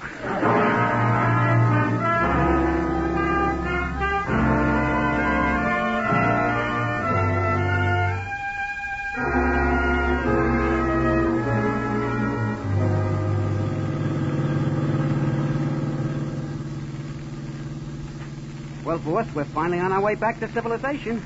I guess you're glad to get away from there, aren't you, Miss Gilmore? I certainly am, Herbie. And, Jeff, I don't know how to thank you for all you've done. Oh, it was nothing, Pat. I look good in gray hair. Look, not to change the subject, but I still would like to get the lowdown on what happened to me this weekend. What's puzzling you, Herbie? Well, I deducted that Uncle Jonathan's paralysis was strictly a phony, and that he knocked off Lee Sing. But there's a couple of little items that keep bothering me, like, did Jonathan poison Miss Gilmore's pooch? Who was the guy in the boathouse? How come the boathouse smelled so funny? Why was all that grub in the pantry? And finally, what was Uncle Jonathan's racket? Well, here's the quiz, kid. What sort of business would it be that requires large arc lamps, too strong for taking pictures, and a house that faces the ocean? A business that needs a huge supply of rice, a large boat, a tough-looking sailor, plus a secret passageway from a boathouse that smelled just like a Chinese laundry. What kind of business would that be, Herbie? Well, I deduct that, I deduct... That's right. You're right, Herbie. Snuggling Chinese. You see, these poor fellows must have been brought over on tramp steamers. Jonathan used the big lights for signals, and the sailor picked them up in the boat. He kept them up the house, took them up through the tunnel. Jonathan kept them there until they were called for. Yeah, and if they weren't called for in 30 days, they were his. Oh, Herbie. Somewhere between your mouth and your brain, there must be a bottleneck. Jeff, I hope you don't think I'm being unintelligent, but one point still puzzles me. How did Uncle Jonathan fix up that fake owl? Pat, that's where you're wrong. You see, there really is a hooting owl at Greystone. What? You mean there really was an owl? What do you mean? Well, you know that wild duck you had for breakfast this morning? Yes. That was no duck.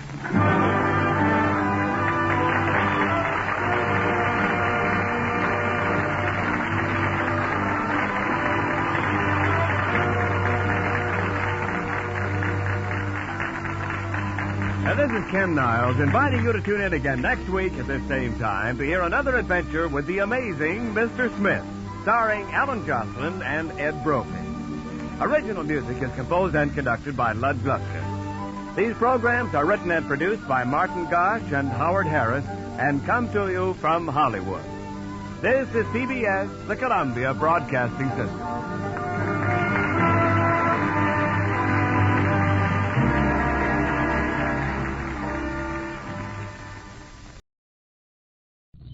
Meisterbrau means the master brew.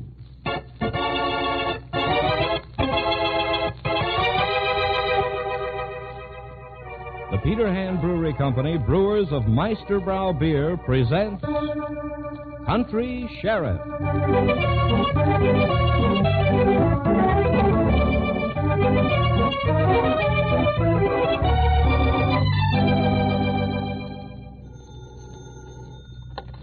Hello, Sheriff Luther Bates speaking.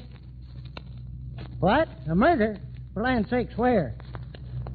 Out at the Jefferson Newell farm, huh? You sure? Positive, huh? Saw the body. Listen, who's this talking? I said, who's this talking? When you report a murder, you got to give your name. You might be needed as a witness. Hey, are you listening to me? What? This concern hung up on me. Oh, well, corpses don't get away often, I guess. Probably get along all right without a living complaining.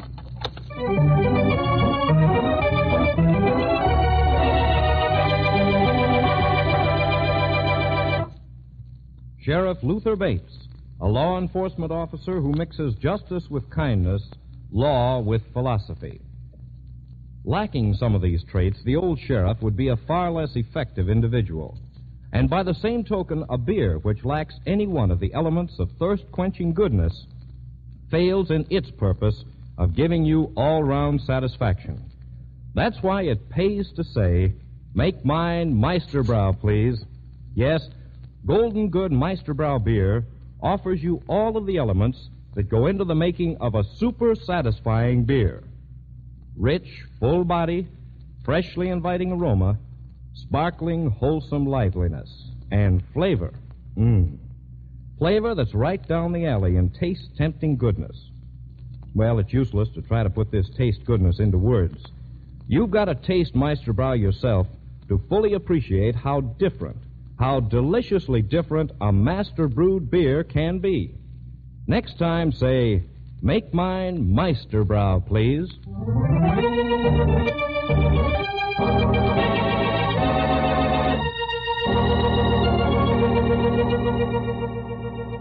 And now, tonight's story.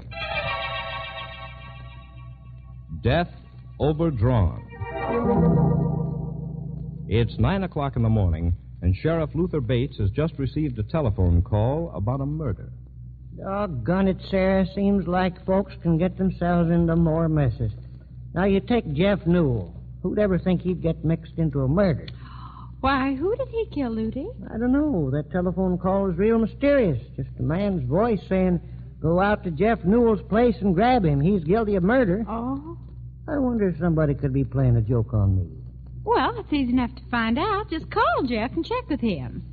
Are you joking? I suppose you think he'd admit it if he'd killed somebody. Oh, yeah, I suppose not. Well, it seemed like there'd be some way you could check. Well, there is a way. Traipse on out there, I guess. Well, try to be back for lunch.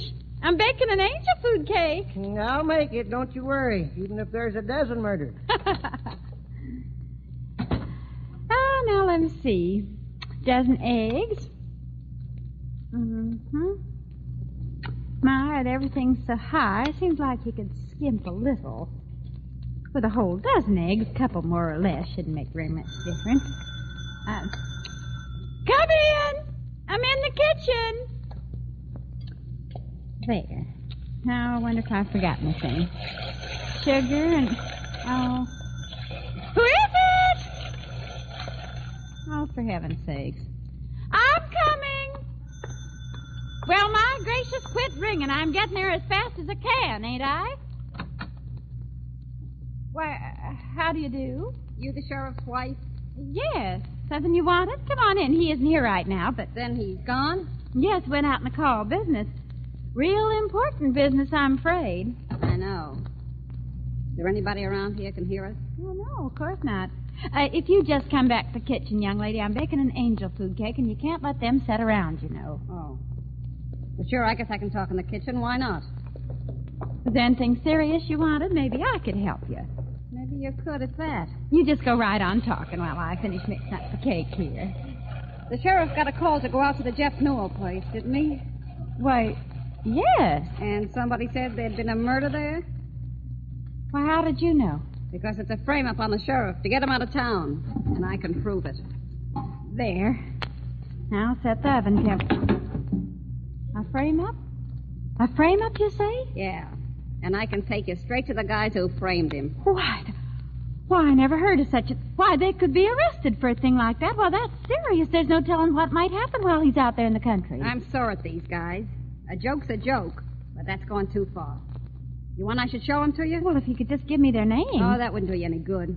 They're strangers here in town. Well, there wouldn't be any point in my talking to them, but if you could show me where they're staying and point them out to me. Well, sure, I can do that all right. Come on. Well, just a second while I get my hat. You won't need any. Come on. Oh, well, all right. I don't see what all the rush is about. Ludy can't possibly be back within an hour, even if there's nothing wrong. Ain't you going to lock the door? Well, what for? I'm not leaving town or anything. Oh, yeah, I forgot. My car's right out here. Oh, my. It's a beautiful big car, ain't it? Simply gorgeous. It ought to be. You get in the back seat. Oh, no, I'll sit up front with you. Oh, no, you won't, Grandma. Come on. What? Why, you... I wouldn't advise making any fuss if I was you, Grandma. Because Bugs is just busting to try out this new war souvenir. War souvenir? Yeah, German submachine gun. We bought it from a returning soldier. Slick, ain't it? Get in, and hurry up. Now, you let go of me. Ouch! All right, come on, let's go. All right, Hazel, get moving. Right, Squirmy. What do you want of me? My lands, I haven't done anything. I'm a kind of nervous guy, Grandma. I don't rest easy unless I take precautions. You're a precaution. Well, I'll precaution you if you don't let me out of this car. Sit still. Bugs has a very itchy finger. You might get hurt. Nah, Squirmy. When my finger itches, nobody feels nothing.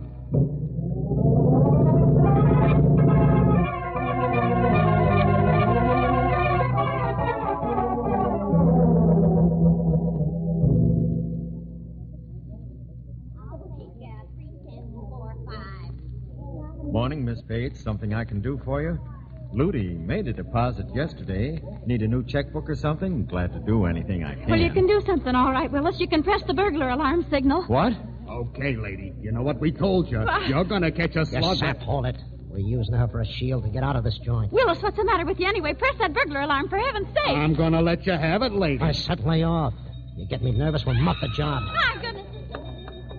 All right, quiet, everybody. Don't move. Back up against the wall. Shut off that burglar alarm. I can't. Once it starts ringing, there's no way to stop it. I can stop you, though, mister. Bugs, cut it out.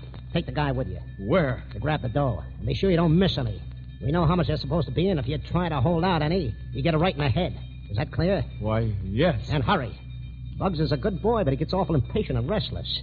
Here, give me the machine gun. A rod's enough to handle this guy. Oh, gee, Squirmy. I ain't even got to use it yet. Hurry up, you dummy. I might need it in case those hicks gaping around outside get any ideas. All right. Get going, Willis. Always liked the banking business. Well, you won't like it when Ludi catches up with you. Shut up. You won't like it either if he catches up with us. That is, if you like living. Ah, quick work. Get it all, did you? The wakes. Okay, come on. Just a minute, Squirmy. I get to carry the machine gun. Yeah, and if you're so anxious to use it, how about practicing on Willis? Yeah, it'll teach him a lesson. No! Yeah, hope you're satisfied now. Come on. You get in front of us, lady. Just like this, see? And don't any of you folks get ideas while we're heading for the door. Bugs is nuts about this new toy of his. All right, right in front, Grandma. Come on. Hey, Bugs, how about playing a tune on that typewriter so nobody gets ideas?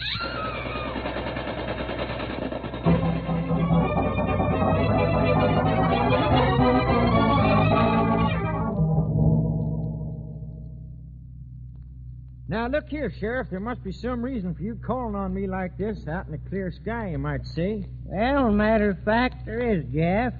I got a phone call about a murder. Murder? Yeah. Great day. Where? Right here on your place, Jeff. What? You out in your head, Sheriff? You mean there ain't been any murder here, Jeff? I'd like to know who there'd be to murder around this place besides me. If you'd used your head, you'd have realized I'm all alone here. I suppose. Well, I guess there's nothing to do but go on back to town. I'm glad it was a false alarm, Jeff.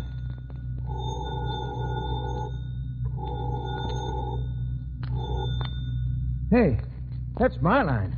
Somebody calling me. Hello? What? This is Jeff Newell. Who'd you want? Huh? Sheriff? Oh, he's right here. It's for you. All right. Hello? What? Judge Cherry? What, Judge? Bank robbed? Willis Parkman murdered? Great suffering catfish. Huh? Sarah? Sarah carted off with him? Using her for a shield? Look, Judge, call all the police and sheriff's offices. Get a description of the car and the man. Get the roads blocked in every direction. Start posses closing in from about 100 miles away. And tell them these men got to be taken alive. You understand? Alive. No shooting. Make that clear. What? What'll I be doing meanwhile? Well, you blamed idiot. I'll be burning up the road back to town. Bye.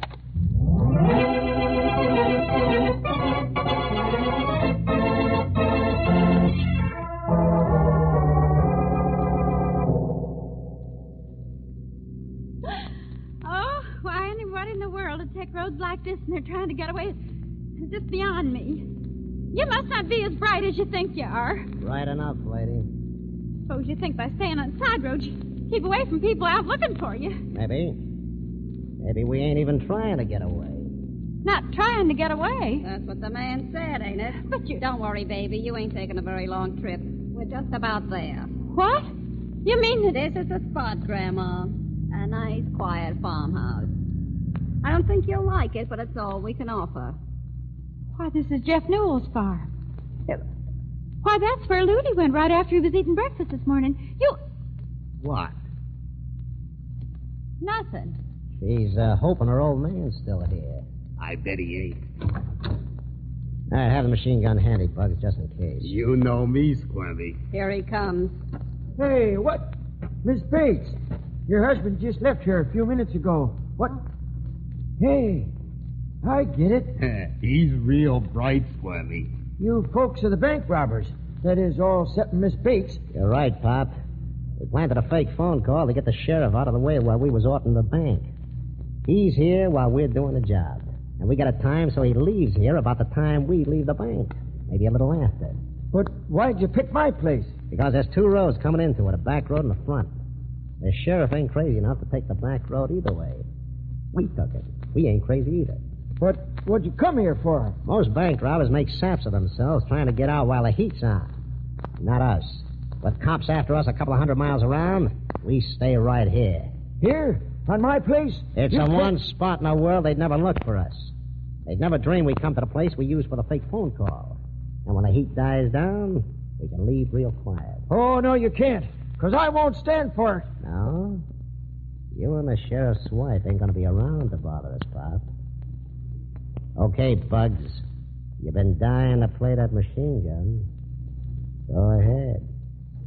You won't make me nervous now.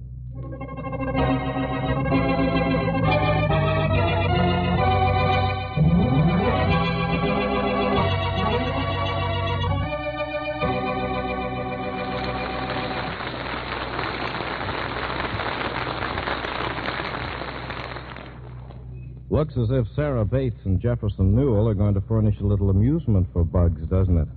And wasn't Squirmy right when he said the last place in the world Sheriff Bates would look for the bank robbers would be at the Newell farm? And why should you try Meisterbrow beer? Oh, I almost slipped the commercial right into the story. Well, now that the question has been asked, let's answer it. You should try Meisterbrow beer for your own sake and for nobody else's. Perhaps you'll find in Meisterbrow the little bit of extra beer goodness you've always looked for. Mind you, the Meisterbrow folks do not say you will positively find it. Mind you, the Meisterbrow folks do not say you will positively find it.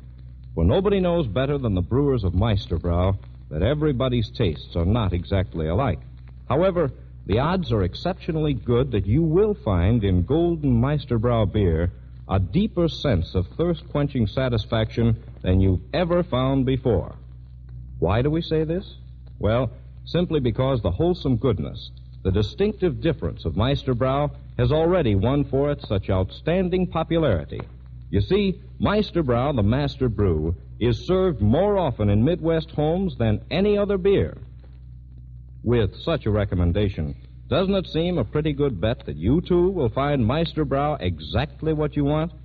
Treat yourself to Meisterbrow soon.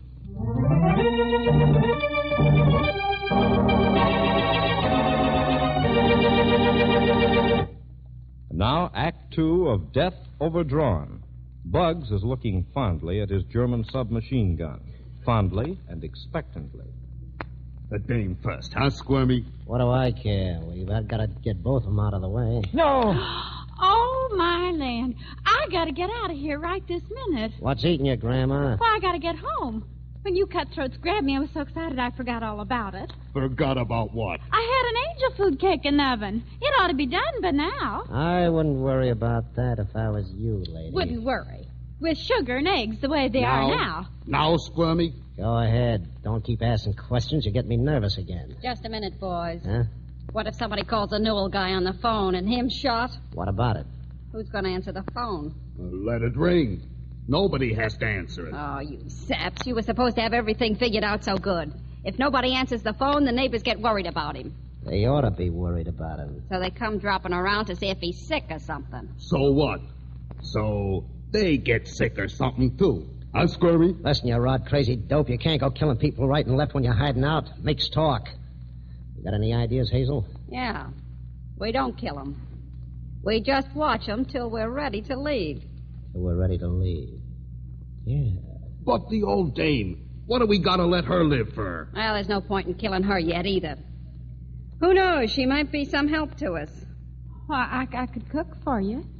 I'm a pretty good cook. So folks say, at least. Yeah? I wouldn't want to eat anything you fix for me. Oh, quit yapping. We got to divide the money. Don't trust us, huh? Well, sure. Sure I trust you. Why wouldn't I?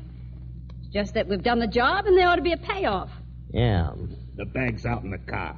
I'll go out and get it. Oh, no, you won't. We all go together. There's your phone, Jeff. My phone? Of course. See? We'd been in a nice fix, wouldn't we? Go ahead and answer it, mister. But be awful careful what you say. One mistake and you get one of Bug's fancy wig jobs. Don't you worry. Hello?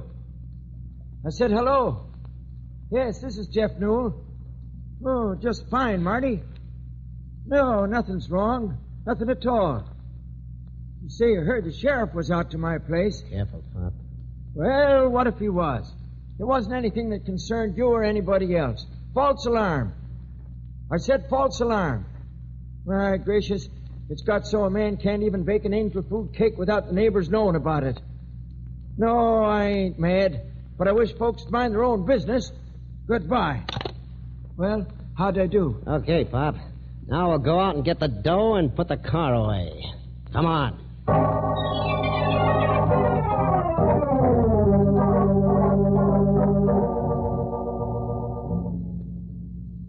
Okay, Squirmy. Open the satchel.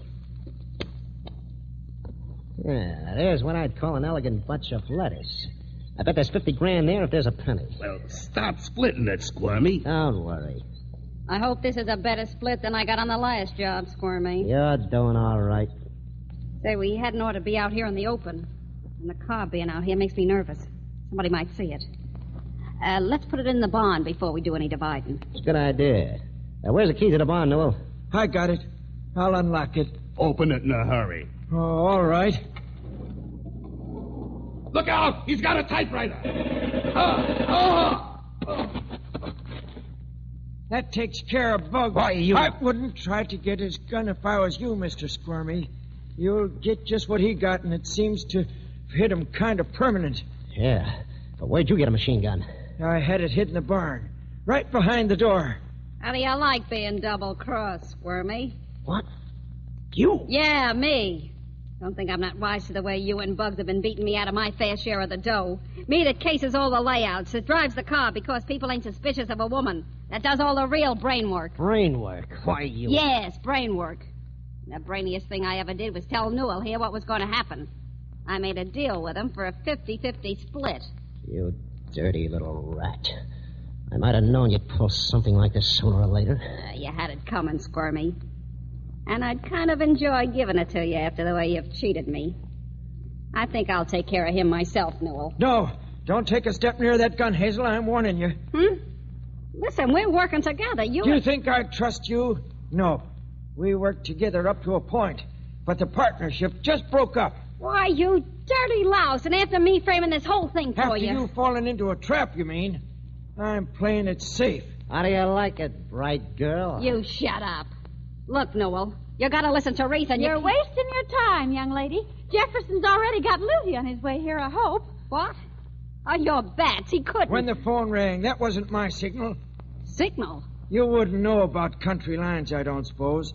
The phone was ringing for Miss Elmet, 3 miles north of here, and one of the worst gossips in Chinkapin County. It was Miss Donnelly calling her.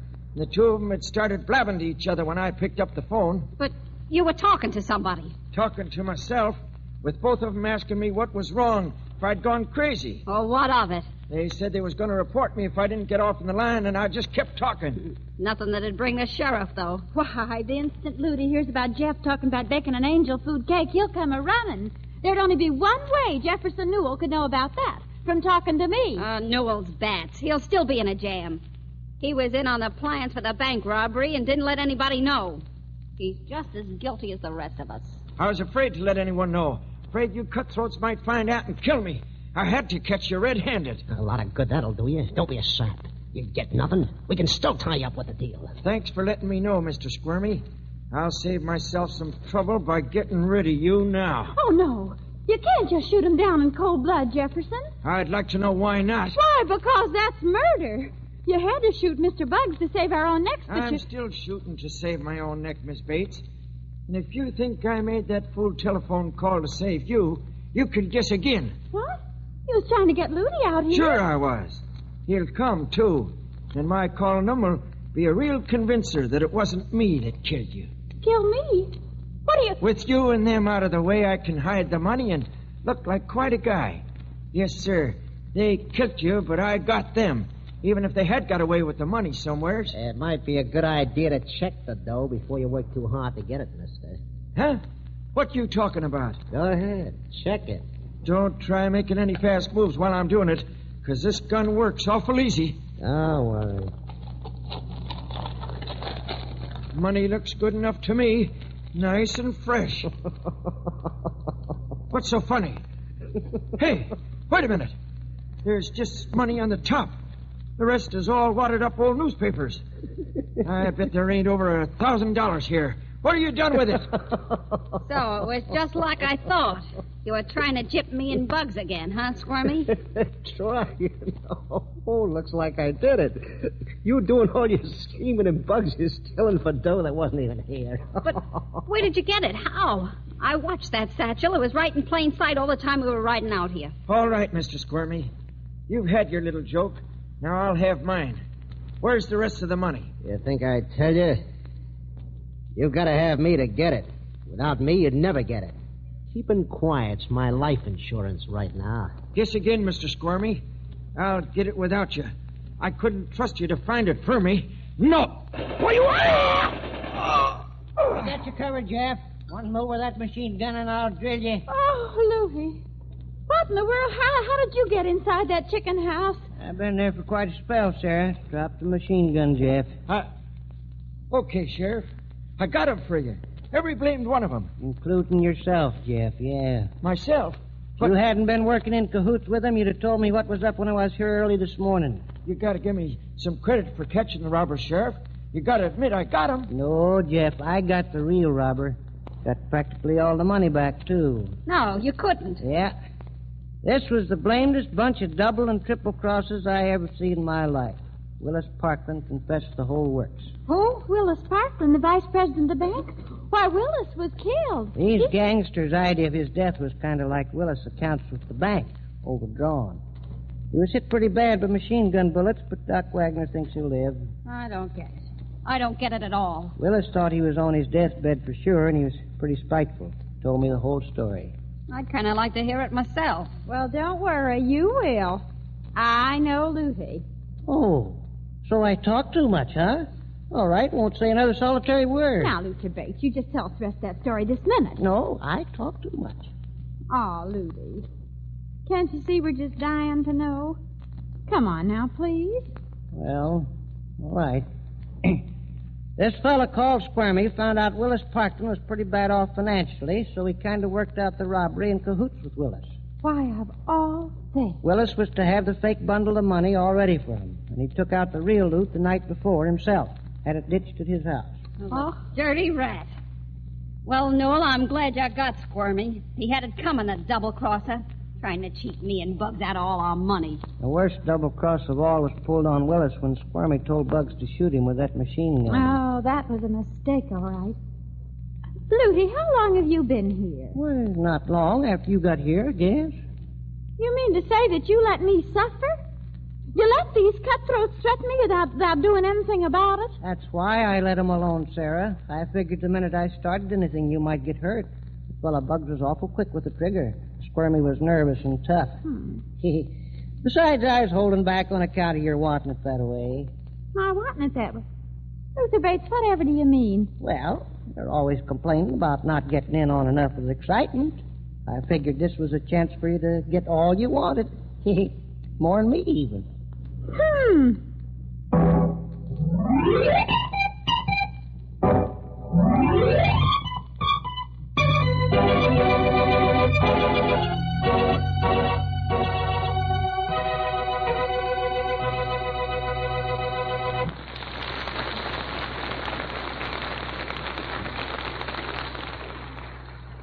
Sheriff Bates will be back in a moment to tell you about next week's story, which gives me just a few seconds to remind you that Meisterbrow at your favorite night spot is the same delicious Meisterbrow you've served with such pride and confidence at home.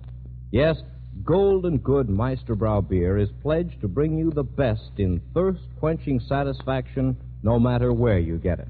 Depend on the Meisterbrow label to keep faith with you and your taste.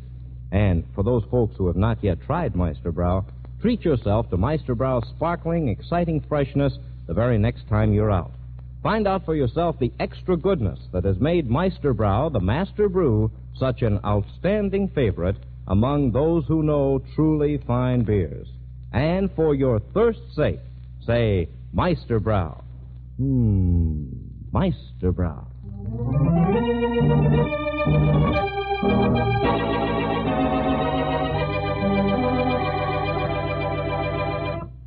Now here he is, Sheriff Luther Bates. Thanks, son. Well, sir, folks, next week I got a story that's hotter than a depot stove. It's all about a prominent citizen of Middle City who committed a murder close to 20 years ago and got away with it real slick till something happened. Something that set off the blameless string of fireworks you ever see. It's a real exciting story that had me guessing right up to the end. And I hope you'll be around to hear it next week, same time, same station, because there's nothing I enjoy more than spinning a yarn. Oh, yes. I call this one Murder in Memory Lane.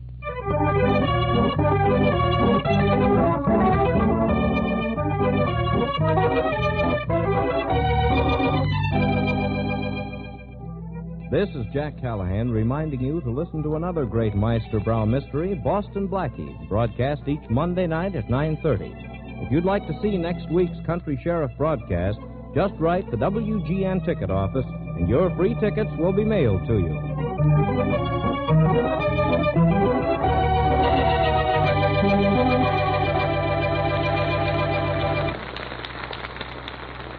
Country Sheriff is produced and directed by Ed Kahn. This is the Mutual Broadcasting System.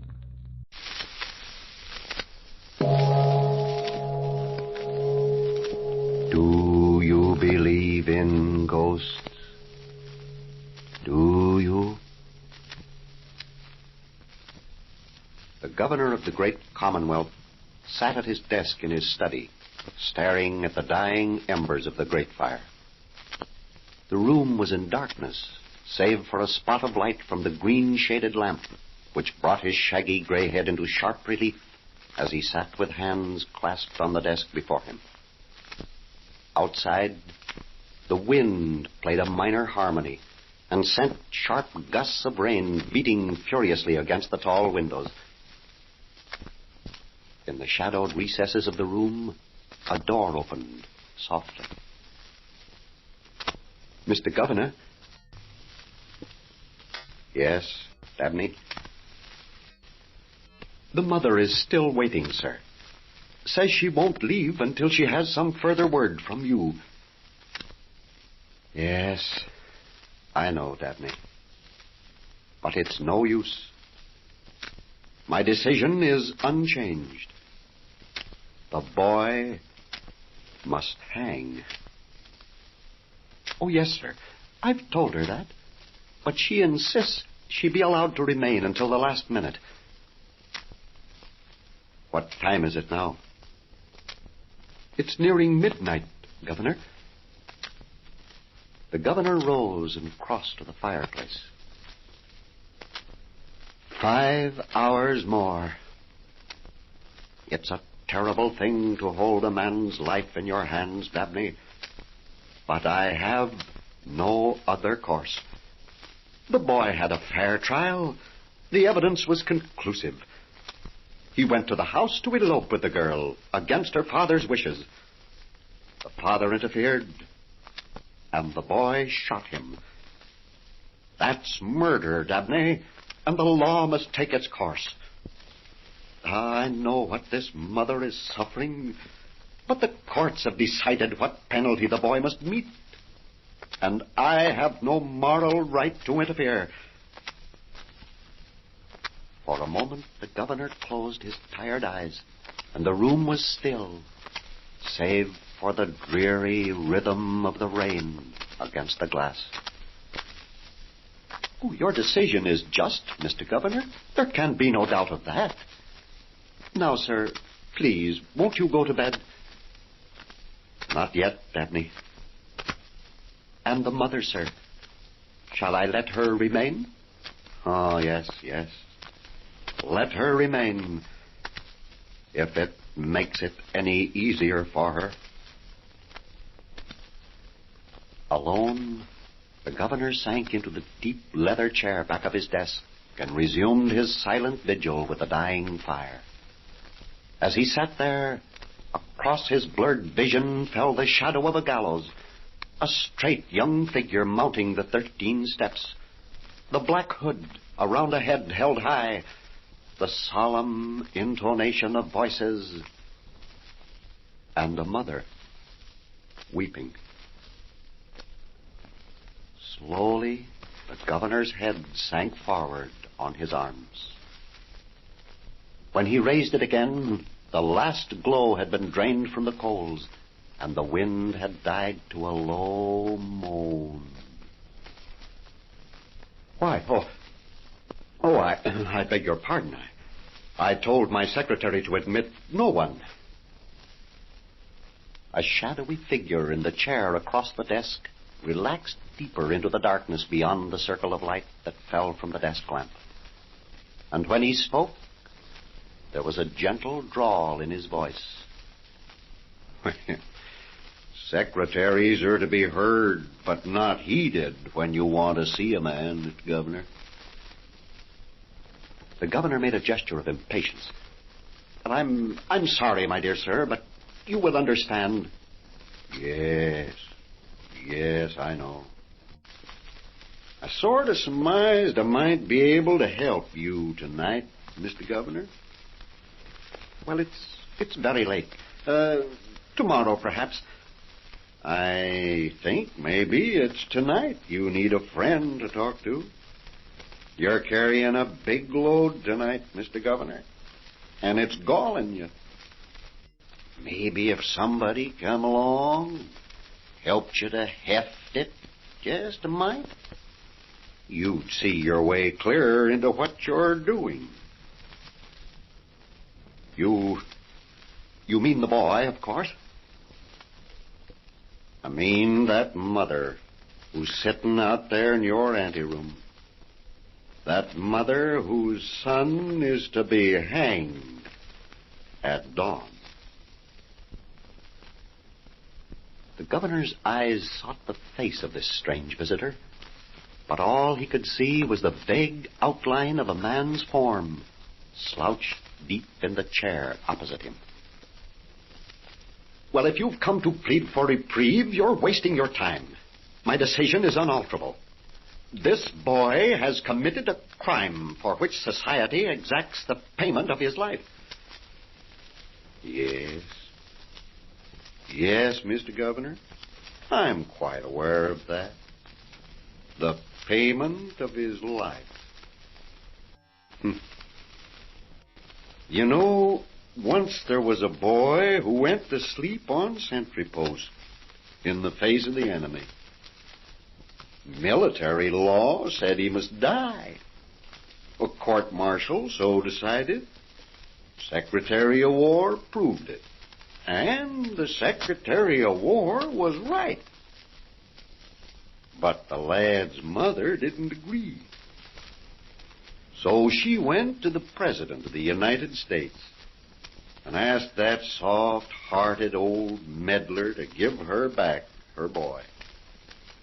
Now, the president knew right well he shouldn't oppose his Secretary of War. Knew he'd send the country to the dimnition bow-wows if he did. But he figured it this way. That boy dead was no good to anybody. Alive, he had a chance to pay back his debt to the nation. So this puddin'-headed old president told the mother she could have her boy back. Which was wrong, according to society, but awful right, according to that mother's lights. Oh, but my dear sir, the cases are not parallel. This lad deliberately killed a man who was defending his home, his family. It's a plain case of murder. Are you right sure of that, Mr. Governor? Pretty hard to be sure sometimes. Now here, let's suppose that for 18 years a girl had been bullied by a harsh, unloving father. Father who denied her every right to happiness. Suppose that a lad came to her with clean hands and a great love in his heart. Offered her a chance to escape. Suppose that on the very night she was to go with him, she found that her father again was blocking her way. And then suppose that in her hot rebellion, she shot the father. Now, boy arrives a few minutes later. He's a man. He's young. He's in love. So he takes the blame. And tomorrow at dawn, he pays the penalty. Or does he, Mr. Governor? He dies, to be sure. But that gray-haired woman praying outside that door, she dies, but goes on living. Suddenly, the cloud of fatigue seemed to lift itself from the governor's mind. In quick, photographic flashes, the evidence in the case came back to him. The father had been brutal to the girl, conclusively established by every witness. The girl's fingerprints had been found on the revolver. Then there was the boy's reticence on the witness stand, the girl's hysterical heartbreak, and the mother's abiding faith that her son could not have killed anyone. Why, yes, that was it. What this strange visitor said was true. The governor looked up and found that his guest had risen. Within the circle of light he stood, tall, angular, stooped. Then the governor's eyes found his face, and with a start, he rose from his chair. Why, sir. He was looking at a square, homely face, with deep-set, kindly eyes, firm jaw, smiling mouth, and a rugged chin fringed with a thin, dark beard. For an instant, the eyes and lips smiled down on him, and then the governor was alone in the room. A startled Dabney looked up from his desk to see the governor standing over him. Get the warden on the phone at once, Dabney. Tell him an executive reprieve has been granted. From across the room there came a sobbing, triumphant cry, and a white-haired woman stumbled toward the governor and fell at his feet. Oh, my boy, you've saved him. You've given me back, my boy.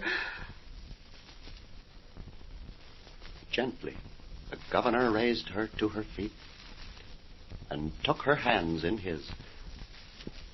Oh, no. No, madam. I didn't give you back your boy. A man much wiser, much kinder than I, saved your boy for you tonight as surely as he saved another mother's son who went to sleep on sentry post. Why, whom do you mean? The governor's voice was so low she scarce could hear him. Abraham Lincoln. Abraham Lincoln? Why, sir, he's been dead these many years. Oh, no, madam, no. Not dead.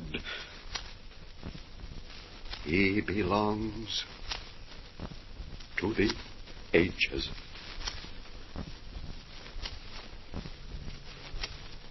Do you believe in ghosts? Do you? Here's the Chemtone Hour with Dunninger, the master mentalist. Chemtone's the miracle wall finish that paints an average room for only $2.98. Goes on living rooms, dining rooms, bedrooms, and playrooms like magic.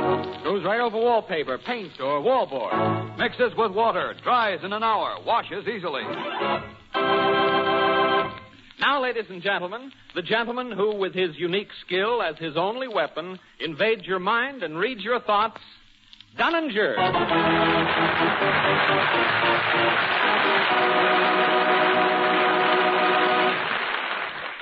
Thank you, Glenn Riggs.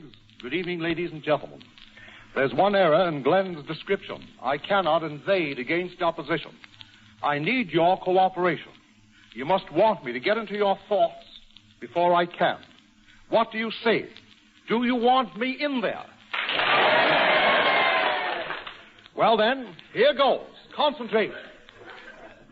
I receive an impression from some lady or gentleman that is concentrating his or her mind upon the initials J.B. I get the name Captain Jim. Does that make sense to anyone? The gentleman about the fifth row, center of the auditorium is answered. That is your thought, sir? That's right. Would that be Captain Jim Blair? That's right, sir. You're asking me mentally where he is at this time? Yes, sir. Do you know the answer? I do, sir. You simply wrote the question, where is he? That's you right. Want me to tell you the answer? Yes, sir. The answer to that question, incidentally, appears only in your mind, is not placed upon paper. Would that be Caroline Island? That's right, sir. That is correct. I thank you. Caroline Island.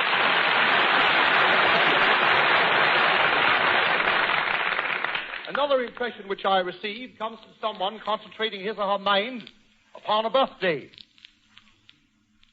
A day in the month of July, the 25th day in July. Where does that come from, please? July 25th. Who is thinking of July 25th? The gentleman about the 20th row on the right side of the auditorium. The young man with the mic is going up to him. He has to climb a number of steps to get to him on a long cabled microphone. Is that your thought, sir? Yes, but not a birthday. Your own? You were born in 1888? Not a birthday. Not a birthday. Were you concentrating upon 1888? No year concentrating. The gentleman here is doing the thinking. Sixth row, center of the auditorium. You see, I can't pick the individual that does the thinking. Would that be correct, sir? The 6th day of June, or rather the 25th day of June, 1888? Correct. Just by form of variation, since I've selected you for this test and had a bit of difficulty locating you, would you take some other number in mind as well? Are you now thinking of a serial number, perchance? Is it your own number? Yes or no? My own. Good. I'd see if I can get that as well. Would that be 10539? Correct. That is correct. Thank you very much.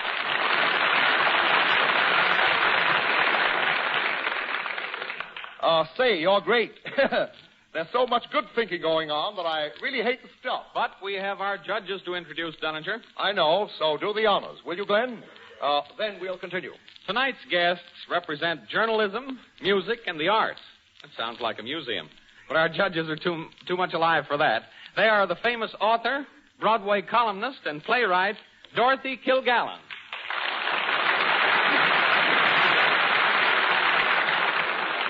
The popular band leader, Shep Field.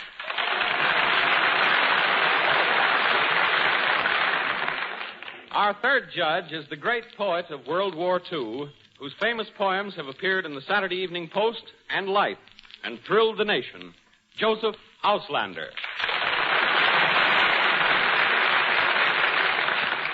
Miss Kilgallen, you're noted for your insight. Do you have any into Dunninger's methods? Only hunches. Want to tell us?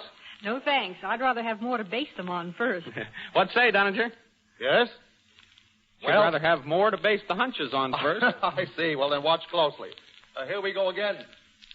I receive an impression from some lady or gentleman that's concentrating his or her initials upon the name, concentrating upon the initials K-R, rather. Kelly is the first name. Where does that come from, please? Kelly is the first name. The last name begins with an R. Seems to be Kelly Rogers. Does that make sense to anyone? It does. It makes sense to the gentleman about the 40th row, center of the auditorium. Is that your thought, sir? Kelly Rogers? That's the last two names. There's a first name you haven't gotten yet. Oh, the first one I haven't gotten yet, I see, but that is part of it. Yes. You want the first name as well? Yes. Would that be Pat? That would. It would. And this number you're thinking about, is that Pat's number? Yes. What type of number is that, my son? My dear son? Well, that's my dog, and that's his license number. His dog, and that's his license number. I know this thing will go to the dogs eventually, George. Well, you want the dog's license number. You want Pat's license number. Would that be 7812? Yes, that's it. Good, fine. All right, thank you.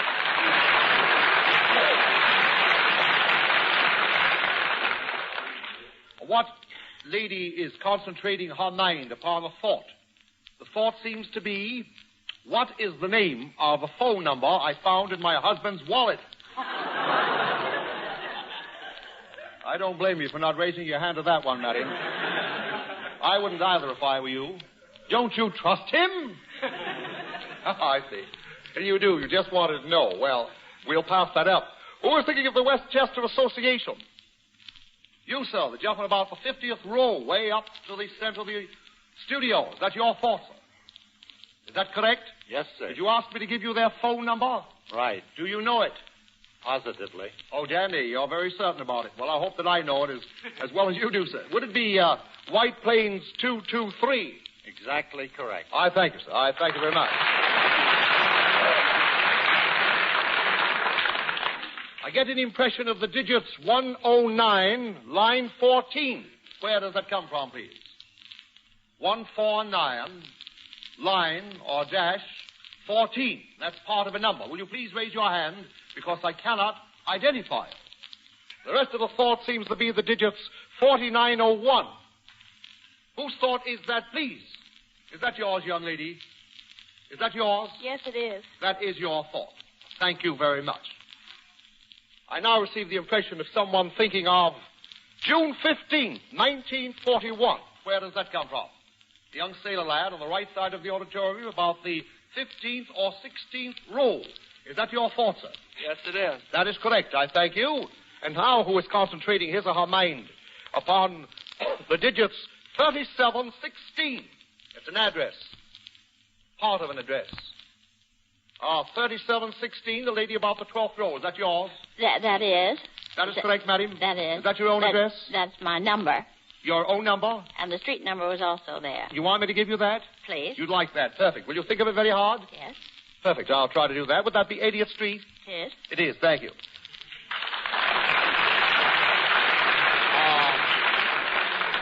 Who is concentrating his or her mind upon the number of a bill in his or her possession? Piece of money, a bill. I get the initial B. That is the series, B, and the digits. Where does it come from, please? Oh, you have a bill also, madam, in your purse? Yes. Good. Well, the lady has a very good mind for this type of work, and she thought she'd put me through a second test. Does anyone in the audience know the number of that bill other than you, madam? Are you the only one that knows it? I think so. You're not sure of that? Well, this lady may hear. She says she there's doesn't. No one, well, there's no one else. I see. Well, see if I can help you out and see if I can get it accurately. Would that number be 224-158-52, Series A? It is. 100% accurate. Accurate. I thank you.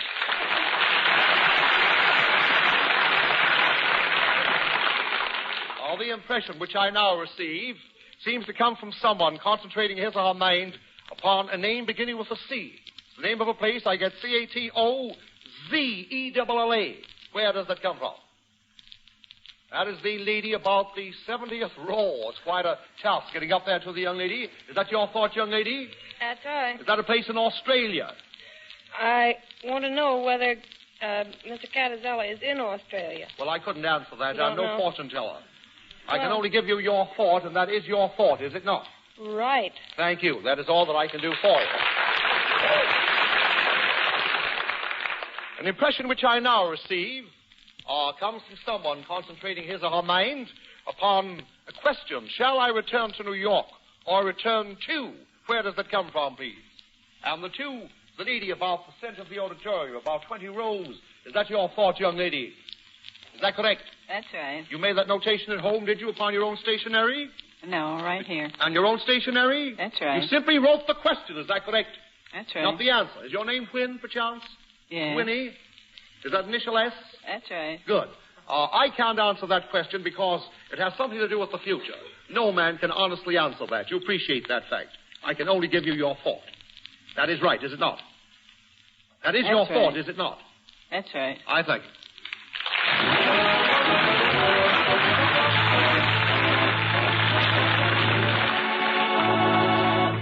What about those hunches now, Miss Kilgallen? After that very convincing performance, my principal hunch is that Dunninger reads thought.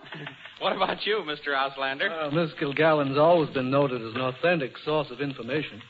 I wouldn't want to argue with her. Well, that's very gallant of you, Mr. Auslander. Are you going to let the lady have the last word, too? No, I'm not. Die hard, huh? Well, what's your pleasure, Sheffield? Well, I'd like a little more proof right now. In fact, I think we all would. I see. Well, I'll tell you, I'm game, Mr. Fields. But I'd like to make a bargain with you. I've heard that gag before. You mean if you read my thoughts, I've got to do something for you? Right. Say, who's doing the thought reading here anyway? You or me? You, if you try this. Well, what's it about? It's about fathers. Uh-huh. Miss Kilgallen, Mr. Auslander, and I were discussing Father's Day, which, as you know, is due on Sunday. We decided that if we had a chance, we'd test you on this. What are the 3 qualities we agreed every father should possess? I see. That is the simple little job you picked out for me. Incidentally, I've not asked you to make any notations of these thoughts, have I? No, you haven't. How about you, Miss Kilgallen? No. Perfect. Would you then be kind enough to be the first to concentrate your thoughts upon this one qualification that is paramount in your thoughts, Aye. Miss Kilgallen? Please, think very hard. You haven't any difficulty in doing that, I'm certain.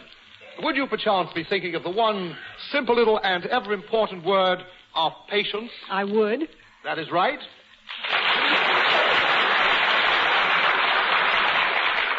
Mr. Fields, how about you, sir? Would you be kind enough to concentrate your thoughts upon some quotation that you think acceptable at the moment to the qualifications that father should exercise?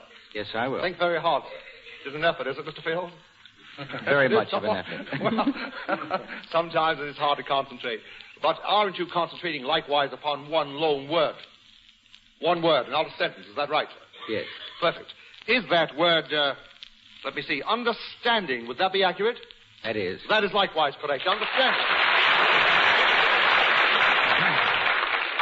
And now, Mr. Auslander, I'm certain that you have selected an unusual thought for us along this particular field of endeavor. Concentrate, please. Well, naturally, you would think of that, wouldn't you? A sense of humor.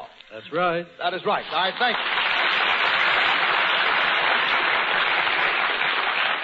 Well, Dunninger did it. Now your turn, Mr. Fields. Well, what do you want me to do, Dunninger? Well, I'd like to hear you sing. Oh, I was afraid of that. I don't sing myself, but I brought my vocalist, Meredith Blake, with me, just in case. I'm sure you'd like to hear Meredith more than me. Besides, she's pretty. You're telling us. Come on up here, Miss Blake. And what will you sing for us? I'll sing Embraces for You. Oh, wonderful.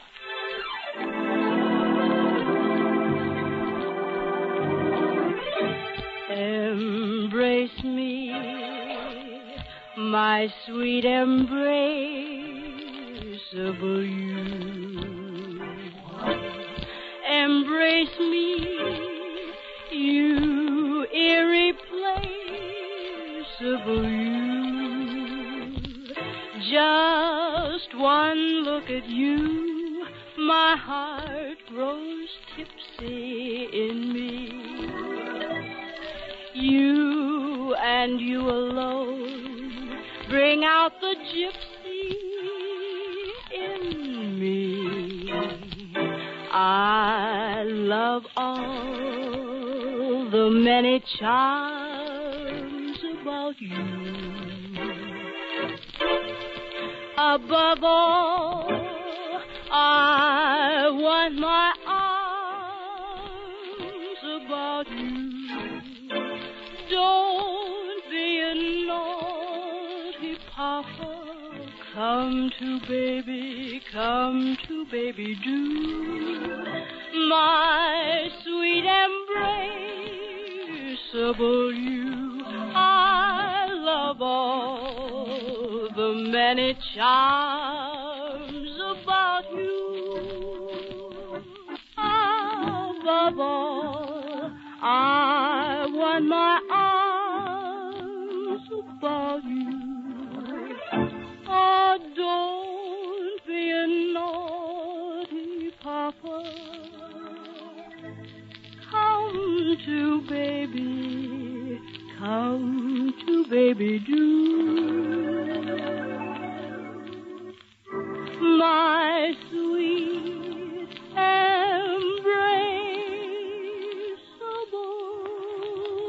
you.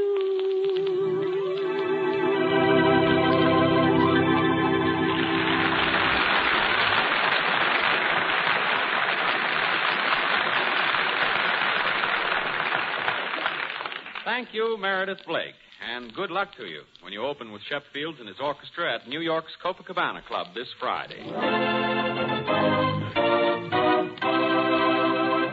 Today is Flag Day.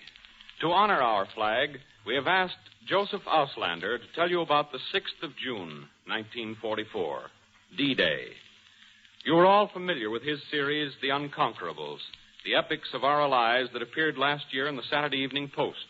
Also with his Invasion Eve sonnets, The Last 4 Words, that appeared a few weeks ago in Life.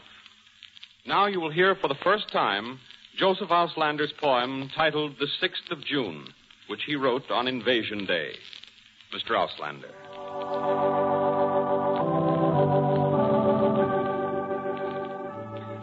This flag that speaks to us of home, symbol of freedom, faith, and pity, this flag brings liberty to Rome, brings truth to the eternal city. And now upon the soil of France, in the cold, ghostly light of dawn, old glory greets the anxious glance of men who wave our banner on. This flag for which men gladly perish, for which so many men have died, to hold the way of life we cherish by blood of brave men sanctified. This is the flag of Bunker Hill, of Gettysburg, and Belleau Wood, the flag for which our heroes still pour without stint their precious blood. From Midway to the Coral Sea, from Attu to the Solomons, this is the banner of the free. This is the flag of free men's sons, the flag beneath whose folds tonight on Norman beach and Roman plain the troops of God and freedom fight evil and tyranny again. Now, let each heart renew its prayer and pledge to that proud flag its all, by land, on sea, and in the air. God grant that flag may never fall. Oh, let us gird our strength and give double our strength, that soon may come that day when men in peace shall live. In God's peace, lead our heroes home.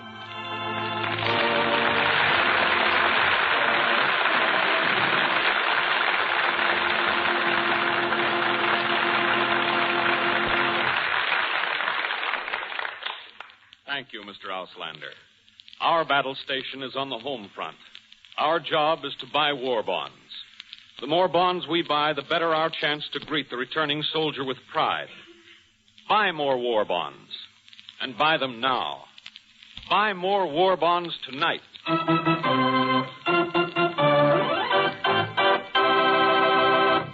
Last week, Dick Powell, noted screen star, suggested a mental miracle in connection with the plot of his new picture, It Happened Tomorrow, directed by René Clair. Dunninger will attempt to prove long-distance telepathy. Dunninger will give you tomorrow's headline today. Seated at his desk some distance from here is Herman Thomas, an editor of the New York Daily Mirror. He has not yet completed the headlines for tomorrow morning's late editions, but he is thinking about them. With us is Dorothy Kilgallen. She will call the city desk of the Daily Mirror. The editor will pick up the phone and concentrate on what he will write as the headline. The editor will not speak to Miss Kilgallen. He will only concentrate as Dunninger reads his thoughts, and Dunninger writes the headline in bold white type on a dark slate in full view of the audience. Only then will Miss Kilgallen ask the editor for verification. Anything else, Dunninger? No, I think you've described that very, very well indeed. Miss Kilgallen is now kindly gotten up from the judge's table, has walked to the center of the studio stage, seated herself upon a chair comfortably, has the telephone to her ear. Have you made the contact, Miss Kilgallen? Is it Herman Thomas? Yes, he's on. Perfect. Am I correct in asking you at this point, Miss Kilgallen? You are not familiar with this headline at this time? No, I'm not even familiar with the man. I see. Very good. And the other judges, Mr. Fields, Mr. Auslander, neither of you know anything pertaining to this information? Absolutely not. Is that correct? No. Nothing whatsoever. Inasmuch as that information is entirely unknown to everyone, with the exception of the gentleman on the other end of that phone, the young man in the office, at the mirror, it would be needless for me to ask you if any written notation has been made. No notation could be made of anything that isn't known. Is that not a fact? That's true. Would you now, Miss Kilgallen, be kind enough to ask him to concentrate his thoughts upon the very first line of the headline that he has selected?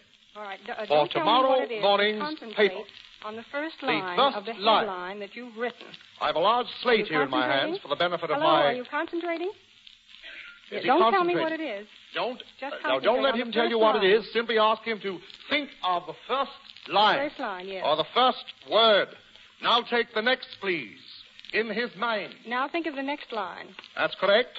Now the next. As Miss Kilgallen is asking him to concentrate his thoughts, I am writing the information as I receive it. Now, wait a minute. I know. How The many first lines two are are you letters. Yes, assuming? the third. His third word, please. Are you thinking of your third word? Think of the third word now. He's thinking of the third word. At this point, you do not know what any of these that'll do. words Any are. line. It doesn't make any difference. That's correct. You don't know what any of these words are at this No. time, do you, Miss Kilgallen? Yes, he's thinking of the third word now. Third. Now the next one, please. Now think of the fourth. I'm writing that upon a large blackboard here. Miss Kilgallen cannot see what I am writing, nor can the audience. But I hope to show it to Miss Kilgallen and the audience in a few moments before the verification is made over the phone, which I trust will be 90% accurate. Ask him if he has completed the sentence. Have you completed the sentence? Yes. Perfect. I'll show this to the audience, consisting of over 450 persons. Now I turn my slate to the stage for Miss Kilgallen to see. Please do not read my sentence, Miss Kilgallen, but do ask him over the phone to tell you the unwritten headline that he has been concentrating upon at this enormous distance from the studio. Now will you tell me what the headline is? What is it, please? U.S. Yes. Fleet. Yes. The next. Shells. Shells. And the last. Correlies is the last Is that correct? word. That's Have I it correct? 100% correct. 100% correct.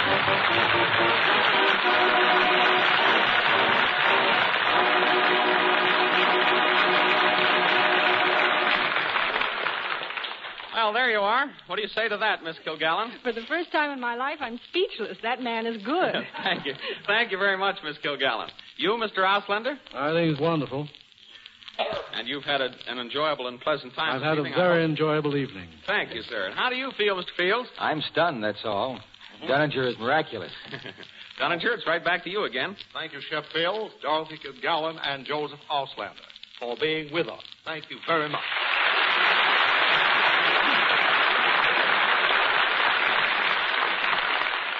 Now, here are this week's $50 bond winners in Chemtone's final letter writing contest, which closed June 10th. Mrs. Elizabeth M. Slattery, Albany, New York. Mrs. Melba Beck, Grovetown, Georgia. Staff Sergeant R.M. Eastman, Oklahoma City, Oklahoma. Miss O.E. Hackman, Fort Wayne, Indiana. Congratulations. Your war bonds are in the mail. In addition to the $300 in war bonds awarded this week, Chemtone is mailing certificates good for 1 gallon of Chemtone to the writers of the next best 100 letters received. Now is the best of all times to make your rooms new again with Chemtone, the miracle wall finish. Be sure to get genuine Chemtone, the most amazing paint you have ever seen.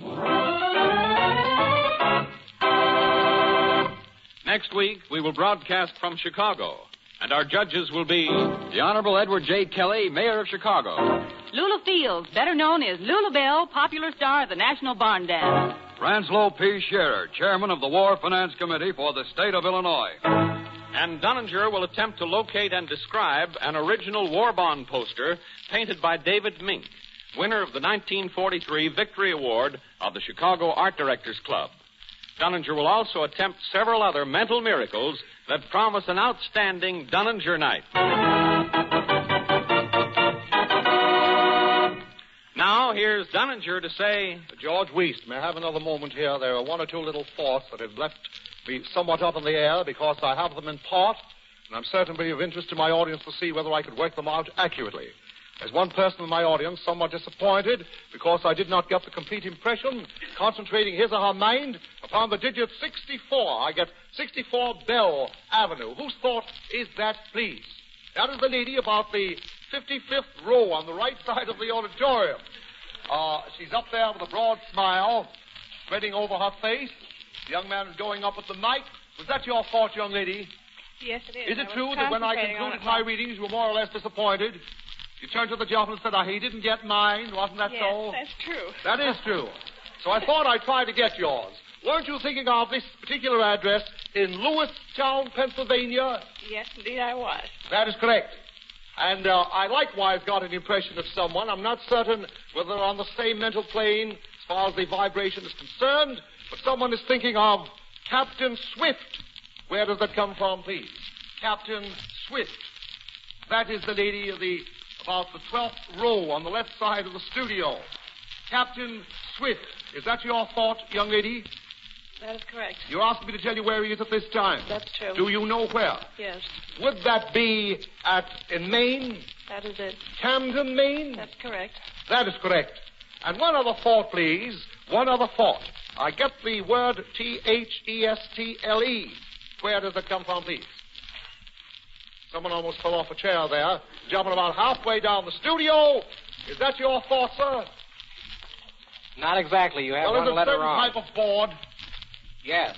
Is that not the name of it? That's correct. Oh, it is accurate now. The second letter is not A. I see. It is not an A. It is an R. It is an R. I thank you very much indeed.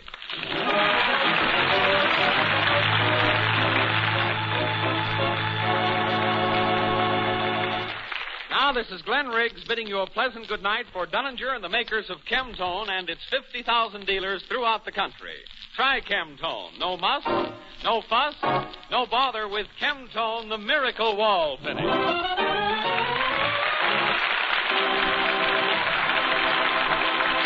This is the Blue Network. The American Broadcasting Company presents Exploring the Unknown, starring Morey Amsterdam.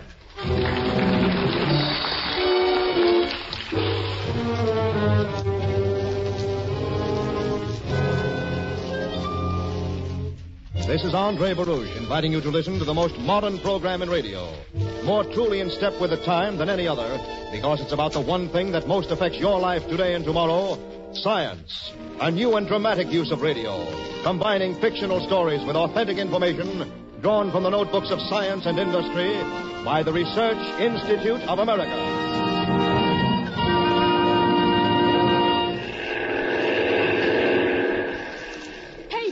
Look up there, an airplane. That's right, son. It's flying into the cloud. Why is it doing that, Pop? Maybe it's bashful, son. Wants to change its course. Chuckle Charlie and the Christmas Cloud.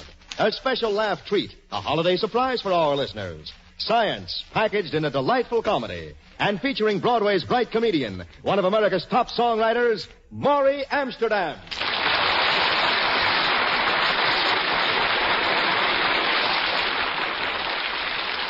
Thanks, Andre.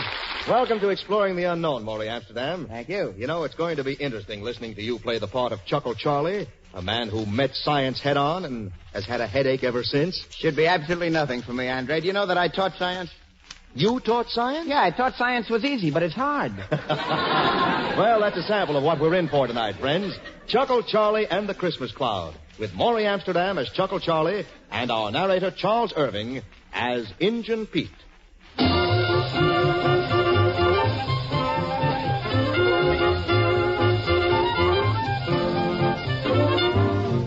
Where the bright lights play against the shadows of skyscraper buildings, the Twinkle Twinkle Club of Stars stands out as a dazzling center of gay entertainment. And rolling him in the aisles between the tightly packed tables is the top name of Broadway, the funniest guy in town, Chuckle Charlie.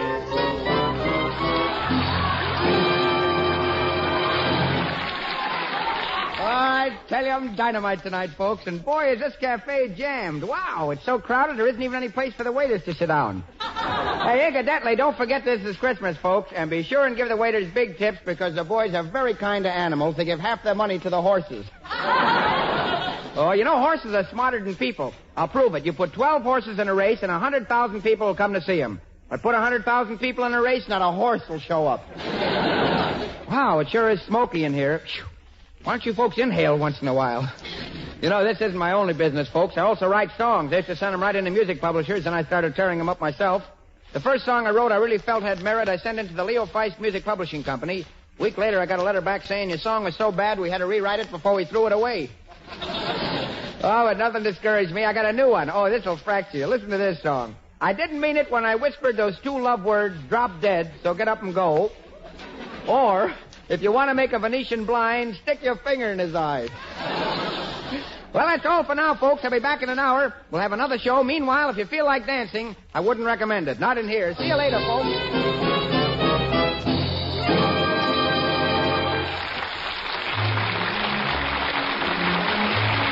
Hello, Mike.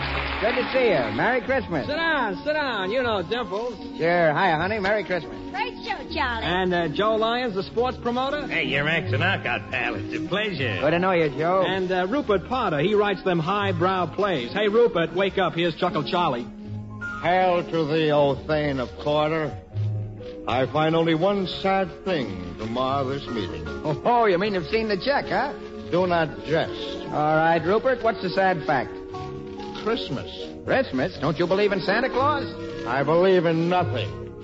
Here we sit in a smoky nightclub, drinking our sorrows away. Charlie, there ain't no Santa Claus. There ain't no Christmas spirit. There ain't no miracles. It's all a gag. And you, the greatest gag man of the age, should know it better than anybody. You're getting very morbid, Rupert. Come on, honey, let you and me dance. Not now, Dimples. Hey, look, Rupert. I don't think it's a gag at all. You know something? I believe in Santa Claus. I even believe in miracles. Yep, I even saw a miracle once. It was last year, around about November. I went out to a joint in Arizona for a rest. But before I get to that, let me tell you about a couple of guys out there. Horseface Henry Atkins and his kid, name of Puggy. Puggy had something wrong with him, his heart or something. The doctor said Arizona'd be good for his condition, so Horseface got a job at the resort and took the kid along with him. They were a couple of real nice characters.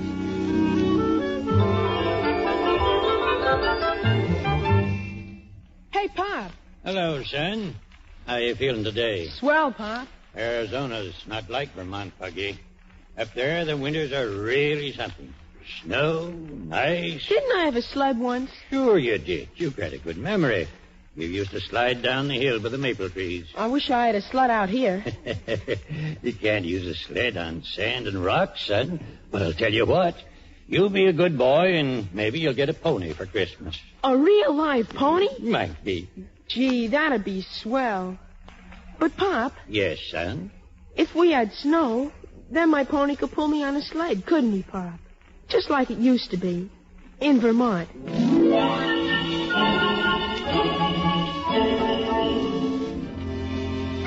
Well, like I said, I came out to this resort, the Double Bit Ranch it was called. Came out last year just to kind of get away from the Broadway rat racing and breathe some fresh air instead of the smoke and stale jokes. It was about 2 in the afternoon when I barged into the joint. Yahoo! Here I am, am out in the Wild West. Hey, what's your name, pal? My name Pete. I Injun, Iroquois tribe. Yeah? My name's Charlie, Schmohawk tribe. You look 'em like Schmo. How come city slicker like you come out west? I got pioneer blood in me. My ancestors rode cross-country in the first covered wagon. And while passing through Arkansas, a hurricane ripped the top off and they made history. How come they make history? First convertible in America. Screw their tops. Get it, Redskin? You very funny paleface. Where you come from? Me, I was born in the sidewalks in New York. But I don't let anybody step on me. I'm a rugged kid. Here, feel these muscles. Go ahead, feel them. Go ahead. Keep feeling. You'll find them. Brother, my muscles are tough as shoe leather. Better resole them. Who writes your material? Pocahontas? Hey, I like that shirt you got on. Did you make it yourself? No, make 'em. Buy 'em. Yeah? Real Indian shirt. Arrow shirt. Yeah? Hey, I'm wearing an arrow shirt, too. Your arrow looks shot. Because I got on a bow tie. Ah, brother, that Arizona air. I guess I'm not used to it. Oh, look who's here. Small fry. Who are you, kid? I'm Puggy. Yeah? Well, I'm Baggy. But you'll get used to it. You're Chuckle Charlie, aren't you? That's right, kid. I hear you on the radio. Hey, they got radios out here? That's great. Proves how uncivilized this place really is. I remember the time you had Frank Sinatra on your show. Yeah, good old Frankie boy. He was supposed to come out here to Arizona with me, but he couldn't make it. He's busy giving blood transfusions to mosquitoes. I heard that joke before. That's all right. I used it again. It's been used again. Yeah, but... Hey, you're all right, kid. I can tell we're going to get along like Jack and a Beanstalk. You know, I think you're going to grow on me.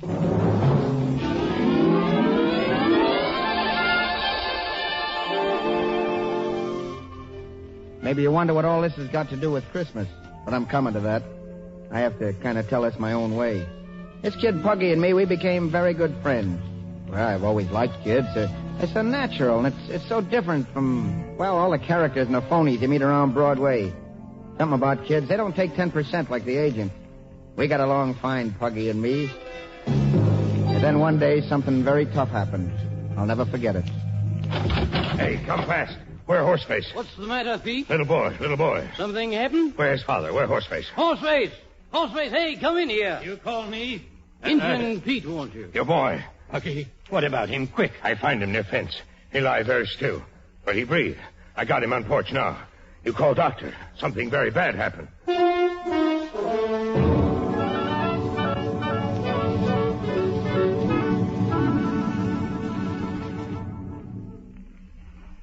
Puggy's resting now, but, well, he's in a bad way. He's a very sick boy. Right here. You mean it's ticker, Doc? That's right. But that's why we come out here. The doctors in Vermont said... Yes, I know, Mr. Atkins. It just didn't work out that way. But little boy, he be all right soon. I don't think so, Pete. Medicine man no fix? Why not? It's out of my hands, Pete. Out of your... What do you mean, Doctor? I don't understand. It's in the hands of God, Mr. Atkins. In the hands of God.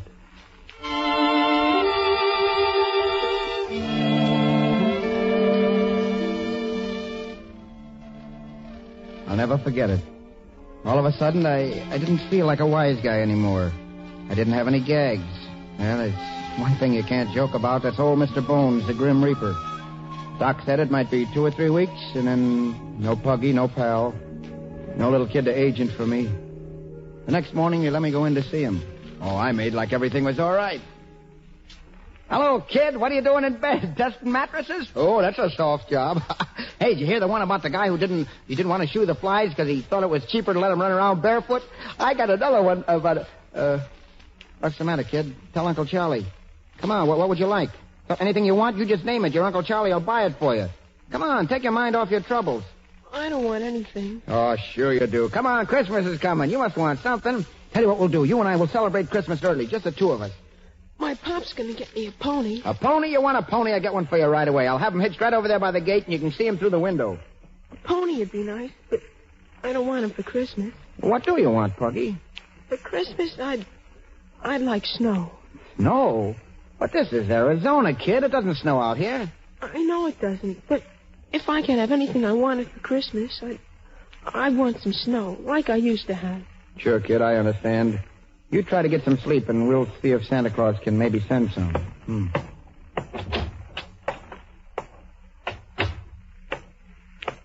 How is he this morning? Didn't seem so good when I talked with him. He's about the same, Horseface. He thinks he's going to die. He puts it in children's language, but that's what he means. He good boy. That no happen. I don't know what to do. I said I'd buy him anything he wanted, and the kid wants snow. Snow? Like we used to have back home? That's right, snow. How am I going to get him snow? It snowed here once, 11 years ago. Oh, swell. That's great. Well, maybe there's something we can do. Oh, yeah? How are you going to get snow out here in Arizona? Well, not me, but I think I read somewhere something about a scientist who could make it snow. He does something with clouds. Yeah? I never read that. I don't believe Variety carried it. I think I saw it in some technical journal. What are you doing reading technical journals? I'm a college professor. You should excuse the expression. A college professor? And Einstein? Hey, can you make it snow? I mean, do you know the trick, the secret, the formula? No. I'm a student of Celtic literature, but By George, it was Dr. Updike from the Scientific Laboratories Incorporated in New York. That's the organization. New York, huh? Brother, that's my territory. Where's the telephone? Oh, boy, maybe this is it. Maybe you can get Puggy some snow after all. Oh, brother, I feel 10 years younger already. Those scientists do crazy things now. Hello? Hello? Come on, sister, answer. Hello? Your call, please. Look, I want Dr. Updike at Scientific Laboratories Incorporated, New York. One moment, please.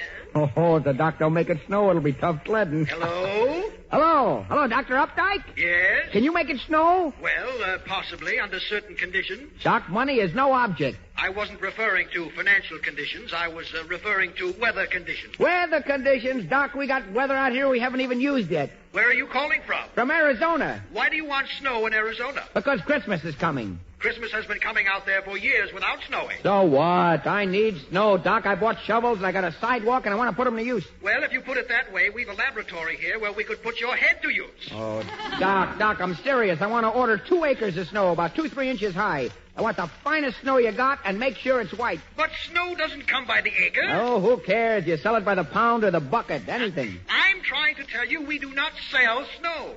Only under certain conditions can it be created. Oh, you with conditions. Look, get on an aeroplane and fly out here at my expense to the Double Bit Ranch near Phoenix, Arizona. Got that? Double Bit Ranch near Phoenix. The name is Chuckle Charlie. Well, this is highly unorthodox, but all right, I'll be there tomorrow.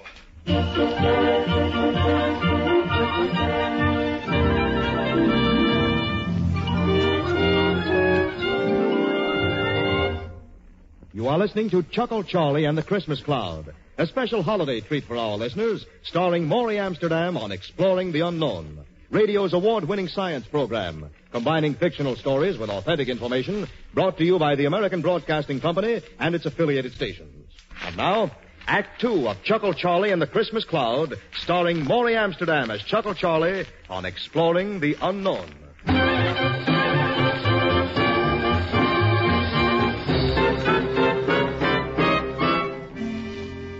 You wise guys probably think I was crazy getting a test tube genius to fly all the way out from New York just to make it snow in the Arizona desert. But, brother, I was ready to try anything, even science. Even if I had to pay for it myself. I tell you, I was as jumpy as on an opening performance.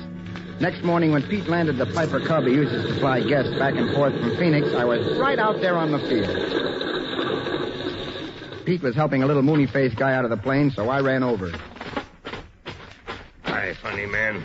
This Dr. Updike. Mr. Chuckle, I presume? Not Fred Allen, brother. I always talk like this when I got a clothespin on my nose. I didn't quite understand on the phone what you wanted, and now I'm more confused than ever, but I thought I'd better find out. You sounded so generous. Look, you do this little thing for me, Doc. Instead of guinea pigs, you can use minks. And maybe I can cross the mink with a kangaroo and end up having a coat with pockets. Look, stop with the jokes, will you, Doc? How soon can you do it? Do what? Make it snow. Make the little flakes fall, like I said on the telephone. You mean here, right on this spot? That's it, right here, and, well, hereabout. And you mean now, today, and not just sometime? Yep, that's right, Doc. You see, there's a little It's impossible. What? It's utterly impossible. There's not a cloud in the sky, and the temperature's too warm. I know that. That's why I got you out here. Well, I'm sorry to disappoint you. I thought you was the guy who made it rain or snow whether the weather wanted to or not. But science can't perform miracles. It's got to cooperate with nature. Now, if it were cooler down here on the ground, and if there was a great big thick cloud up above, maybe I could help you. Yeah, sure. All you'd need is a rocking chair. Rocking chair? Yeah, to sit in while you waited for it to snow without your help. Mr. Chuckle, if you're implying... I'm implying nothing. I'm saying you're a phony. You're a fake. Mr. Chuckle, I didn't leave my research and fly 2,000 miles to be called a fake. You can rest assured that I will take the next plane back to New York at your expense.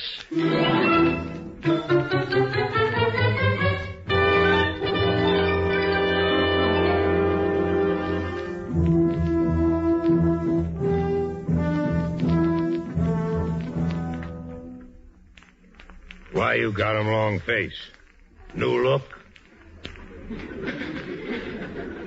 You look so sad. If your face get him any longer, you have 5 o'clock shadow twice. Take your Tommy Hawk and get lost in somebody else's hair, will you? Where medicine man? When him make him snow? We're all washed up, Pete. No soap. Dirty deal.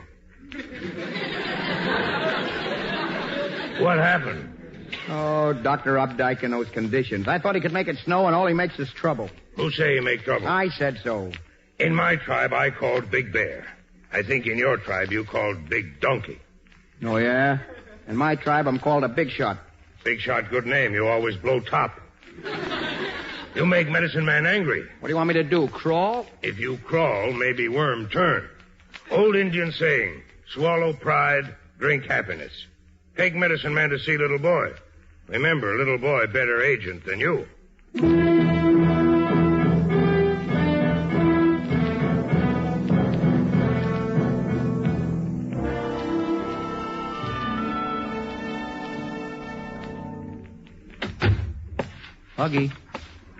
Puggy, you awake? Sure, Chuckle. Puggy, I want you to meet Dr. Updike. Hello, Puggy. Hello. What's wrong with the other doctor? Is he sick? No. Dr. Updike, he's a different kind of a doctor. When it doesn't snow, this doc here just gives this guy some pills and makes it snow. Did you give some pills to the weather today? Well, no, I didn't. You mean it won't snow? But, Chuckle, you promised. You said today or tonight. I know, kid, but it's up to the doc here. Don't you worry, Puggy. I'll do everything I can.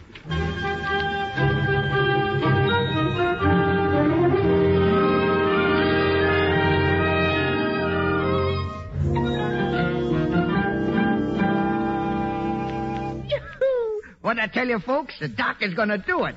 Hey, you should have seen Puggy's face. Thank you, Dr. Updike. I'm sure grateful. Big medicine man gonna do, I put away rabbit's foot. Save for some other time. Yeah, and I'm the kid who always thought I had nothing but bad luck. Like the time I was alone on a desert island with Leonard Turner and there was nobody there to introduce us. Maybe you'd better save that charm after all. Mr. Atkins, I didn't have the heart to tell your boy the truth. What do you mean? The sky is clear, not a cloud in sight, and the temperature is too warm. I told Now, wait a minute, Doc. You mean you can't... There's only one chance. If the temperature drops and if clouds form, then perhaps I can. I take rabbit's foot. Better medicine than you got. Dr. Updike, is there any chance of conditions you need coming? I don't know. Well, perhaps if we called the Weather Bureau. Yeah, that's a good idea. Come on, let's call the weather. Weather fair and bright. Clear skies. Warmer tomorrow. 6 a.m. report. Clear and sunny. 12 noon report. Continued fair and warmer. Skies cloudless. 3 o'clock report. Fair and pleasant. Prediction for tomorrow, same. That's great. I came to Arizona for a rest and good weather. Now I got it and I don't want it. Little boy worse. Too bad. It's not going to change, Mr. Chuckles. I think I'll take the 6 o'clock plane back to New York. Yeah, let me carry your baggage to the plane, Doc. I'm left holding the bag anyway. I'm sorry. There's nothing Medicine man, hey, look. Out window. What's that? In sky. Big cloud. A cloud? Impossible. Let me see it. Boy, look at it. I don't believe it. Come out on porch, fast. Hey! Hey, Hey, Pete's right. Oh, Rabbit Pete, I love you. And it get colder. Feel wind. I tell you, this is a freak. I've never heard of such a weather change so quickly. The Weather Bureau said Who that... cares what the Weather Bureau says? I just hope the temperature drops so low it can only be read by a gopher. But we haven't got much time. Now, that cloud system can't be more than 50 miles wide. At the speed it's traveling, it might be over in a couple or 3 hours. Well, how much time do you need, Doc? The main thing is I need some dry ice. Where am I going to get it? Dry ice? I fly it in from Phoenix twice a week. How would it be if we walked off with about 50 pounds? Okay, I fly some more tomorrow. Now we're getting somewhere. Mr. Chuckle, go dig up a hammer and a thermometer. And, Pete, how would you like to warm up that air flivver you fly around in? Now? Right away, Pete. We're going to give some pills of dry ice to a sick cloud.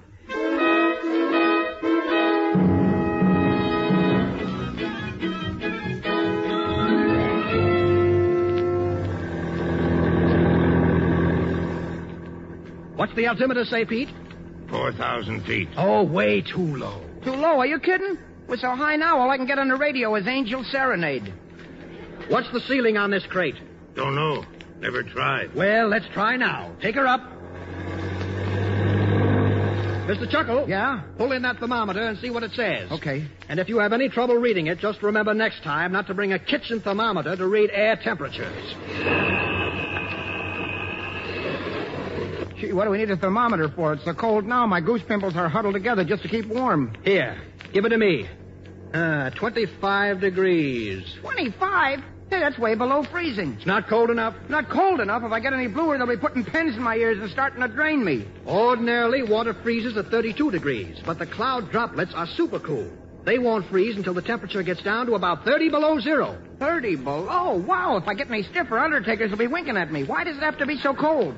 Has to do with the high surface tension of the spherical shape. You see, No sea, but water freeze on wings. Yes, because when the drops splash against the wing... Who wants to know why? I don't think it's serious. You don't think it's serious. My parachute just put on a parachute and you don't think it's serious. Why did I ever come on this trip?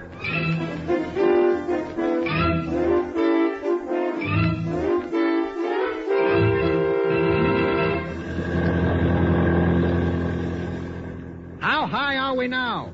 10,000. Gee, that's 2 miles. I wonder how long it'll take us to fall. Get hold of yourself, Mr. Chuckles. Grab the hammer and start breaking up one of those blocks of dry ice. All you have them, cocktail or julep size? Get them as small as you can. About the size of a pea is perfect. And then what? Then I'm going to scatter them as far as I can out the window. All right, now here goes the first batch. Give me some more. Pete, fly straight ahead for about 6 miles, then double back. We'll go back and forth 5 or 6 times. Okay. Gee, Doc, this whole thing sounds crazy to me. You mean you expect to freeze a whole cloud with this little bit of dry ice? I hope so. A single pellet of this dry ice falling through the right kind of cloud can produce several tons of snow. A single pellet can produce several tons of snow. Will it work with quarters? Not exactly. This dry ice is pretty cold. You're telling me. In fact, it's 110 degrees below zero. No wonder I'm an icicle. So, when it falls, it cools the air in its path, leaving a trail of millions of tiny ice crystals. And each one of those tiny crystals is a center around which a snowflake builds up, using the water drops around it.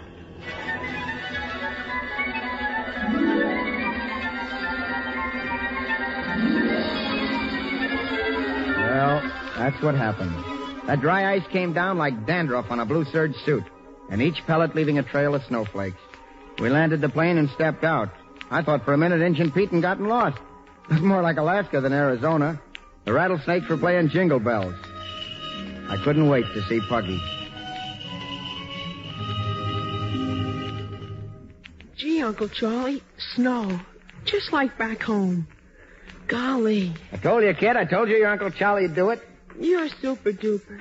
You're great. Ah, you're just saying that because it's true. It's gonna be a real Merry Christmas. And then a few days later, the town doctor came back. Gesundheit. Oh, this snow. Most dramatic thing I ever saw. That boy's getting along fine. I think he's going to be all right. I would never have believed it. A real miracle.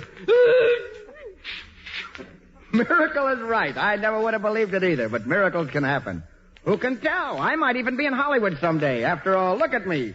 Take Clark Gable, take Tyrone Power, Gregory Pep, Robert Taylor. Roll them into one, and what do you got? Sidney Greenstreet.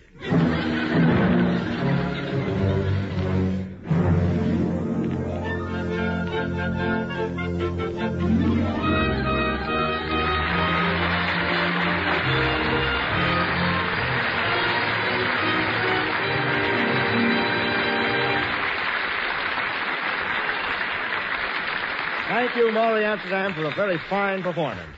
And now for the Research Institute of America, Mr. Leo M. Chern. Beneath the fun in our holiday broadcast tonight, there lies an important scientific possibility. Namely, that man's age-old dream to control weather is on its way toward being realized. Vincent Schaefer, a brilliant scientist of General Electric's research laboratories, succeeded about a year ago in bringing rain or snow from certain types of clouds by seeding them with dry ice, or frozen carbon dioxide, as it is technically known. This is the solid form of the gas that makes your soda pop fizz. The future possibilities of Vincent Schaefer's discovery are very exciting. It may be that soon we shall be able to save farmers millions of dollars in hail damage by nipping thunderstorms in the bud. We may also be able to control hurricanes, clear airports of fog and low clouds, and store winter snow and rain in dry regions to relieve drought in the summer. Modern industrial research has given us all a Christmas gift that is truly a miracle of science by exploring the unknown.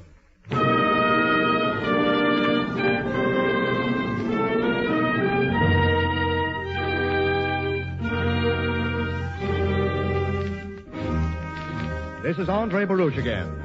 Next week, the Hollywood star of Cass Timberlane and Mildred Pierce, Zachary Scott, will play the role of a fighting detective in a story of medical science titled Murder in Bed. Morey Amsterdam was supported by Johnny Grinnell as Puggy in tonight's ABC presentation of Exploring the Unknown. Frank Behrens played Dr. Updike.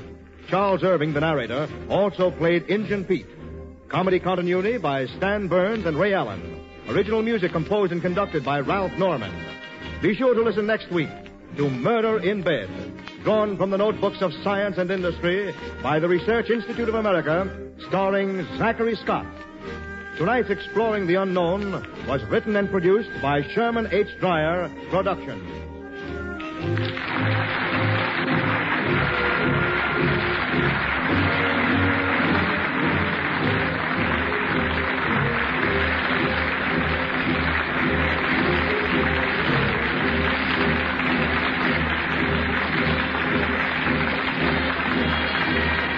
Stay tuned. Some more of these great old radio Christmas programs coming right up.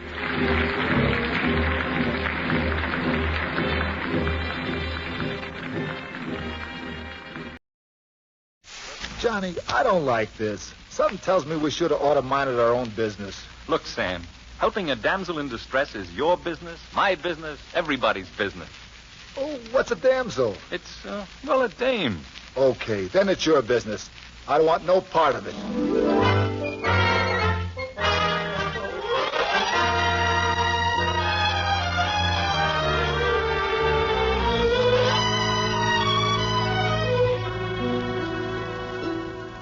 Yes, it's time for another Johnny Fletcher Mystery. Brought to you by the National Broadcasting Company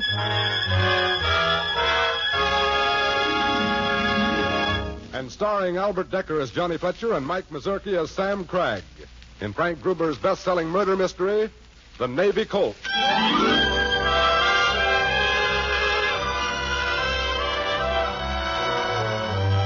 It is mid-afternoon, and we find Johnny and Sam on a busy street in New York making a fast pitch, their customary method of earning an honest dollar whenever they're broke, which they usually are.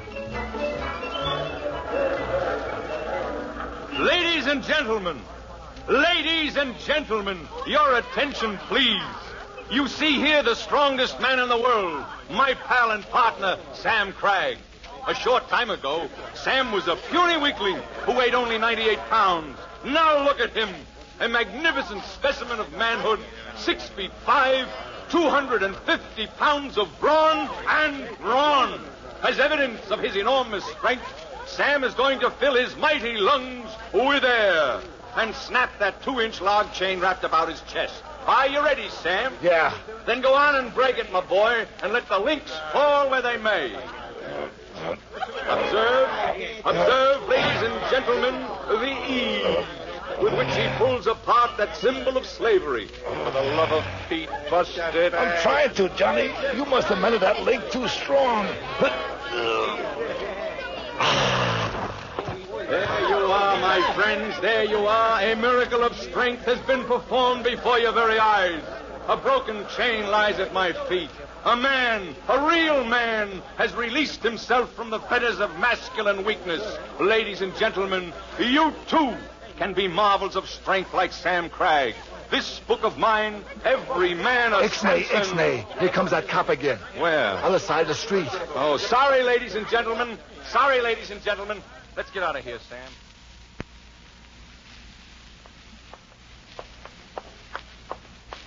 What a life. A man can't try to make an honest living anymore, but what some flat-foot crabs the act. You know something, Johnny? No, what? We wouldn't be broke all the time if you was to stick to one thing or another. Why, you got brains, you got the gift of gab, and you got me. A three-way handicap, if I ever heard one. No fooling, Johnny. You got all the makings of a big business typhoon. Why don't we decide either to be a businessman or an amateur detective? One or the other, but not both. Go on, Sam. You interest me strangely. Oh, nuts. You know what I mean, Johnny. But it happens continuous all the time. We get a good start selling books or some kind of business that looks easy, and what pursues? Somebody gets their throat cut or found dead in a trunk or something, and you horn your way into the act. That's my way of having fun. I know, Johnny, but a guy can't have much fun on an empty stomach. And that's what usually happens. We got nothing else but. Johnny, something tells me we're being followed. Mister? Oh, mister. Oh, hello, miss. May I speak to you a moment, sir? Why not? Well, I saw you gentlemen break that chain back there, so you must be awfully strong. Oh, you want to buy a book, huh? Get one out, Sam. Oh, no, not a book. Do you gentlemen want to earn $10? Lady, right now for $10, I'd go over Niagara Falls in a mustache cup. Now, how do we earn the sawbuck? No, Johnny, no. This is like the way it always starts. You're right, Sam. Sorry, sister. Some other time, maybe. Oh, please. You gentlemen must help me. Look, sister, let's get this straight. We're not gentlemen. I'm just a guy named Johnny Fletcher, and this rugged character is Sam Cragg, my pal. I'm happy to know you, Mr. Fletcher and Mr. Cragg. My name is Hilda Nelson. Oh, yeah? Where do you live? Park Avenue. Park Avenue? Well, is that anything to feel bad about? Well, Park Avenue is just another word for millionaire. I know what you mean, but honestly, $10 is all I can give you. Say, how did you get those nasty-looking bruises? Well, I'd rather not say. You mean somebody did that? Yes. That's why I asked if you wanted to earn $10. Why didn't you say so in the first place? Now, what is it you want us to do? Uh-oh, here we go again. You mean you'll do it? Yep, you've talked us into it. Oh, thank you. Well, here's the $1 down. Oh, thank you. And what are we supposed to do in return for this shower of wealth? I want you to go to 205 East 63rd Street, Mr. Maxwell's apartment. It's on the 12th floor. You just ring the doorbell. Oh, sure. I'm quite a hand with doorbells. Is that all? No. When Mr. Maxwell opens the door, I want you to hit him just as hard as you can, right on the nose. Oh, that sounds like fun, doesn't it, Sam? Anything else? Yes. As you hit him, I want you to say, Hilda sends this with her compliments. Better and better. But I'll let Sam hit him. He hits harder than I do, don't you, Sam? Oh, now listen, Johnny, Never mind. A man that'll abuse a girl ought to get the stuffings knocked out of him. Just on the nose will be enough. Oh, but I want proof that you did it. Oh, sure. I'll bring you Sam's bruised knuckle. That do? No, that won't be quite enough. Any suggestions? Well, let me see. Mr. Maxwell always wears red neckties, ugly red ones. That's it. Bring me one of his red neckties. Then I'll give you the other $9. A bust in the nose, a red necktie. Then where do we meet you to get the other $9? Well, how soon can you finish the assignment? Oh, Sam and I haven't any really pressing engagements at the moment. Very well. I'll meet you at the Grand Central Station in an hour.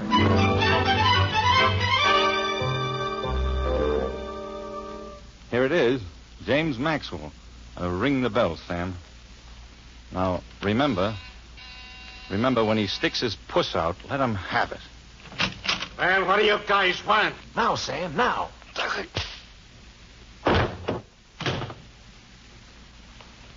You heard that, Johnny? Oh, nothing to couple of hospitals and a bunch of doctors can't fix. Help me up, Sam. Why, that rat in cheap clothing. Hitting a guy when he ain't looking. I'll fix him. Oh, you had your chance, Sam. He won't come out again. Then I'll bust the door down. So you two jerks want more of the same, huh? Look out, Sam. He's got a gun. No. Grab the gun while I hold him. Okay. There you go, I tell you. I got it. Now I'll sock him. Here you are, fella. Hilda sends this with her compliments. Now get in there. That was a narrow squeak. I guess he didn't shoot you. I don't see no blood. Of course he shot me, you lunk. Right through the coat sleeve. Look at that hole. Gee. Oh, well, maybe you can get it rewove. Remember that sport coat that I had? What? Who shut the door down the hall? I don't know. Somebody's been getting an eyeful. No telling who saw us. We gotta get out of here. Let's don't keep Hilda waiting.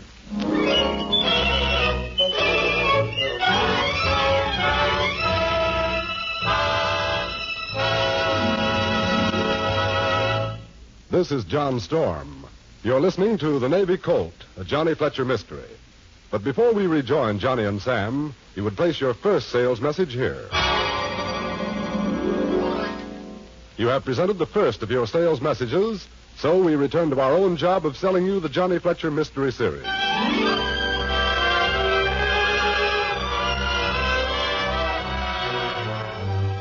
We catch up with Johnny Fletcher and his pal Sam Cragg at the Grand Central Station, where they were to meet Hilda Nelson and collect an additional $9 for hitting, as Miss Nelson so naively put it, a certain Mr. James Maxwell on the nose.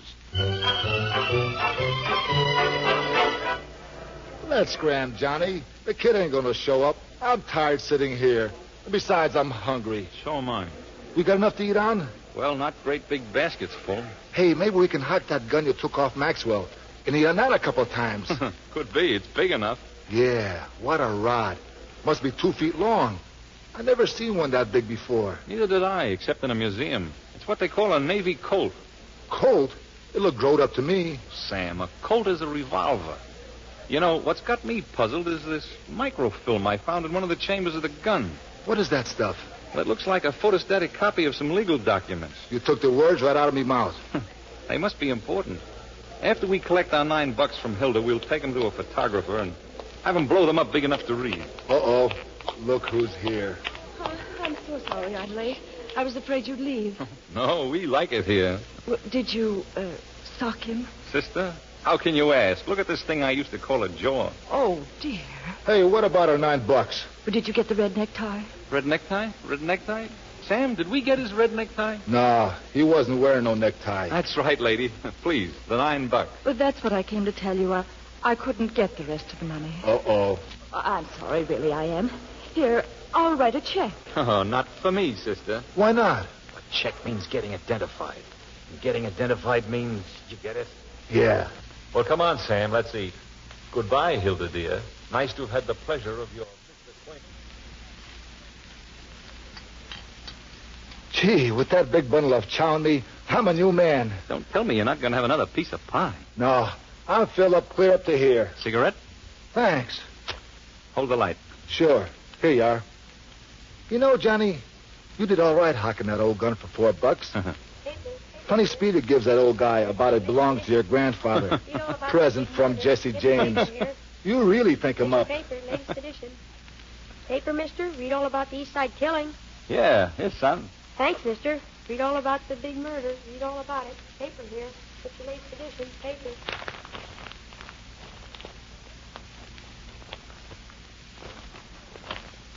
Uh-oh. Hold on to your chair, Sam. What goes? Get a load of this. James Maxwell, 205 East 63rd Street, was found dead in his apartment late today. According to the police, his death resulted from a gunshot. Hey, that's the guy we popped. And listen to this. Miss Cornelia Spatz, living in an adjoining apartment, told the officers she was an eyewitness to the killing. Say, that's who slammed the door right down the hall. Hey, how do you like this? Miss Spatz testified that one of the men was tall and slender with dark hair. Tall and slender with dark hair. And the other was a huge hook of a man, about 6 feet 4 inches, weighing about 250. The nerve of that dame. Saying I'm 6 feet 4. I'm 6'5". Let's see what else they know. The police say, continued on page 4.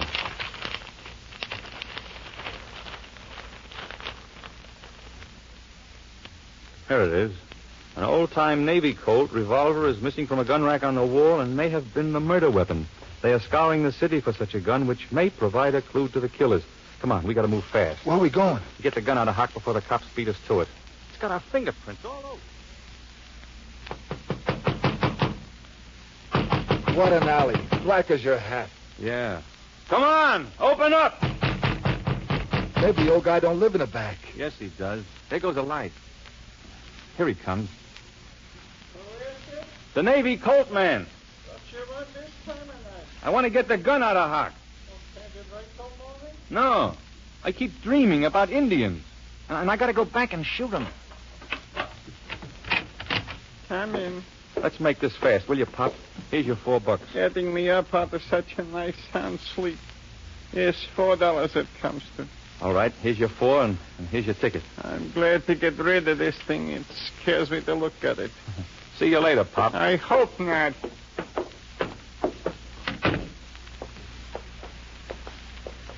Gee, I never seen an alley so black. Yeah, pretty dark. Hey, Johnny, I forgot our newspaper. I left it laying there on the counter in the hock shop. Oh, let it go. Oh, no, I got to go back and get it. What for? I ain't read the funnies. Oh, for the love of Pete. All right, I'll wait here for you. Hey, Pop, don't lock up yet. I forgot the funnies. What a character. At a time like this, he forgets the funnies. Hey, Bert, get a match? Yeah, guess so. Hey, where'd you come from so quick? Never mind that. See what this is, fella? Yeah, the gun. Anybody could tell that. Stick up, huh? That's right. Well, if it's dough you're after, chum, I'm broke. Take it easy. All I want's that Navy Colt. Sure. Now help yourself. Okay, bud, here's your payment. Hey, Johnny, where are you? Over here. A guy stuck me up. Which way did he go? I'll go get him. No, don't go after him. All he got was our gun. What's any guy want with that old broken-down horse pistol? Sam, do you believe in ghosts? Huh? Ghosts? Well, kinda. I'm human, I guess. Why? The guy that held me up was James Maxwell, the man we're supposed to have murdered. Holy cow!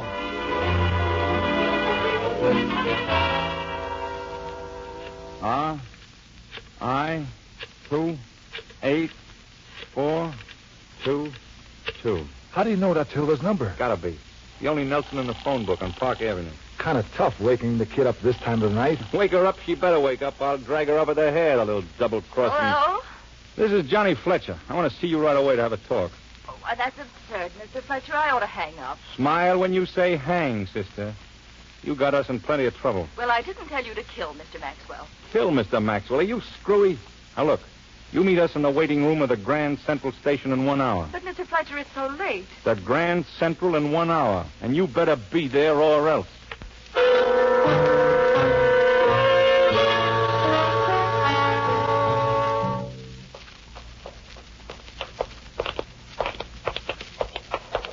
Sit down, Miss Nelson. Sam, keep an eye out for anything that looks like a cop. Okay. Now, young lady, what was the idea of trying to frame me and Sam for the murder of this Maxwell guy? Frame you? I don't know what you're talking about. Oh, yes, you do. You fixed it all up with a spat stain to poke a schnozzle out of a door in time to catch Sam and me doing your rough stuff. Spat? I don't even know her. Don't give me that. Sister, I want it right on the line. Who is this Maxwell and why did you want him socked? Mr. Fletcher, I don't think Look, babe, this is no time to kid around. Any minute now, the cops are liable to move in on us, so spill it all. All of it. What about this Maxwell guy? Mr. Fletcher, I've kept it all back for such a long time. It's going to be a relief to tell someone like you. I know I shouldn't. Who was Maxwell? Well, he was the son of a man who was once my father's business partner. Well, why did you want Maxwell socked? He kept forcing me to give him money. Lots of money. Blackmail, huh? Yes.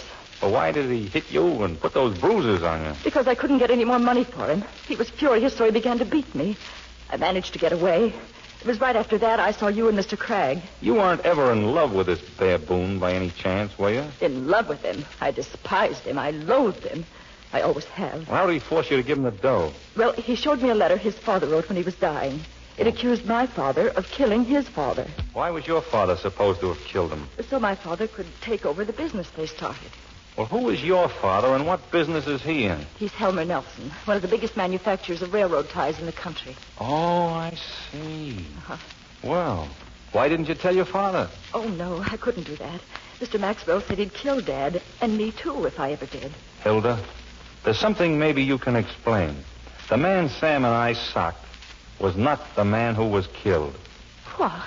The man we thought was Maxwell. The guy we hit. Held me up last night and took a Navy Colt revolver away from me. The one I took from the guy I thought was Maxwell. Honestly, Mr. Fletcher, I can't explain that. What kind of looking man was he? Oh, a big gorilla about the size of Sam there. Had a red mustache and a scar across his forehead. Why, that's Carl Streeter. He and Mr. Maxwell hated each other. You sure your old man didn't suddenly get wise to what was going on? I don't really know. Who do you think killed Maxwell? Carl Streeter. You know where I can find him? Yes. He lives at 804 West 14th Street. Why? I'd better have a little talk with him. Come on, Sam, let's go.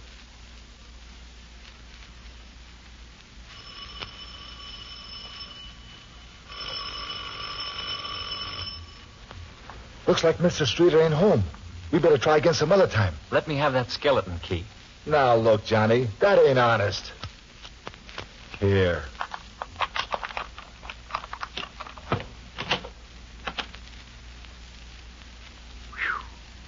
Like the inside of a hothouse. Shut the door, Sam. Hey, that looks like our gun on that table. Yeah. We'll take it along so he can't shoot us with it, like he did Maxwell. Gee, Johnny, what if he used to barge in right now? Shh. You'll think of the most unpleasant thing. Look, that door's shut. Maybe he's in there. Let's find out. Do you think we'd better? This is housebreaking or something. Open the door and quit pretending you're scared. Who's pretending? Who's pretending?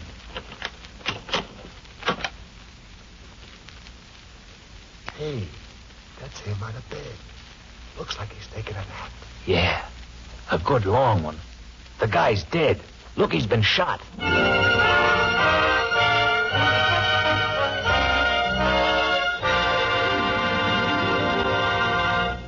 You are listening to The Navy Colt, a Johnny Fletcher mystery. Here is the place for your second sales message. You have completed your second sales message.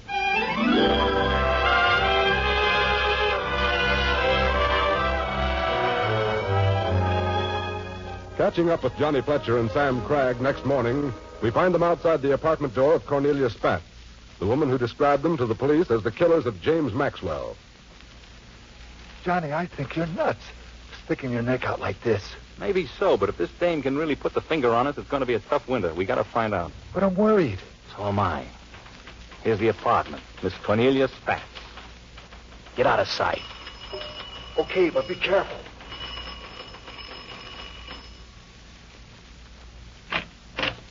How do you do, Miss Spatt? Yes? Miss Mallory down on the 10th floor asked me to be sure and see you. I'm selling nylons. Nylons? Oh, my goodness. Won't you come in, please? Thank you. You were certainly busy with that typewriter, Miss Spatt. Yes. I'm just finishing up a story. Oh, a real author. What kind of stories do you write? You'd never believe it of me, but they're about crime.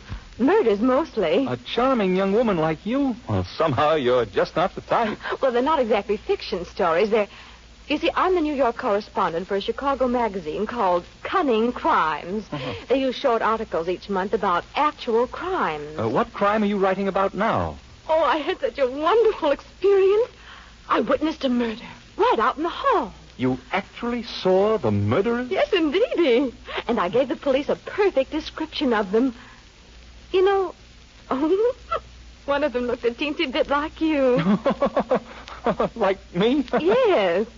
But he wasn't nearly so good looking. Oh, Miss Spatt.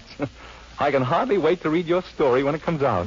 Now, how about the nylons? Shall I write up your order for, say, 6 pairs? Oh, no, I'll take a dozen. And I'm sure I can get a lot more orders for you from the girls. You see, I'm president of the Pen and Eraser Club. We're all writers, you know. And they'll be simply thrilled to death when I tell them about you. I mean selling nylon. Oh, that's wonderful of you, Miss Spatt. How can I get in touch with you when I've seen the girls? Oh, here, I'll write it down for you. Johnny Fletcher, Eagle Hotel. Oh, thank you, Mr. Fletcher, and I'm awfully glad you stopped in. Goodbye. Goodbye, Miss Spats. And do stop in again. Anytime. Thank you. Oh, phew. Well, that's a load off my mind. Didn't recognize you, huh? With those thick cheetahs over her eyes, that crackpot wouldn't recognize her own self in the mirror.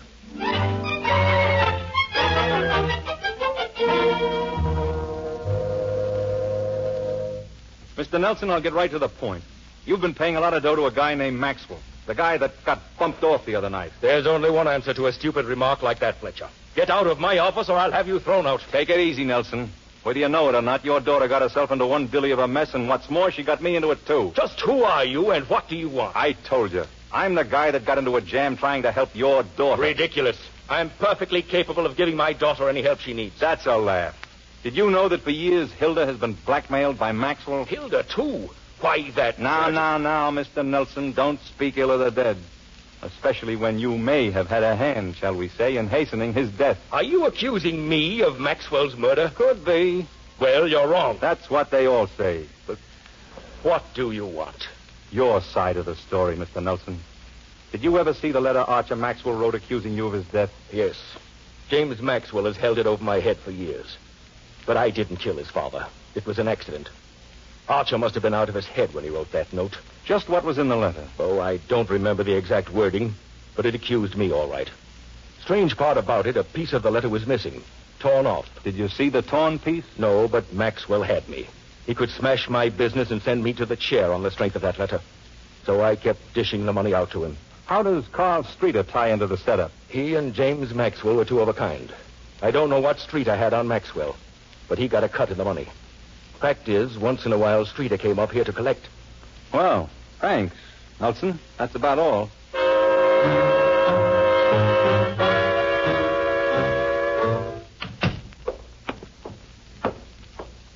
Ain't it funny, Johnny? Even an old hotel room like this seems good to get back to if you get tired enough.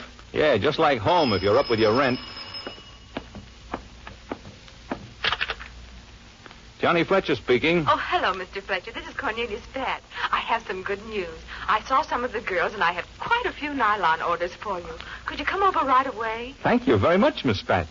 I'll be looking for you. Come as soon as you can.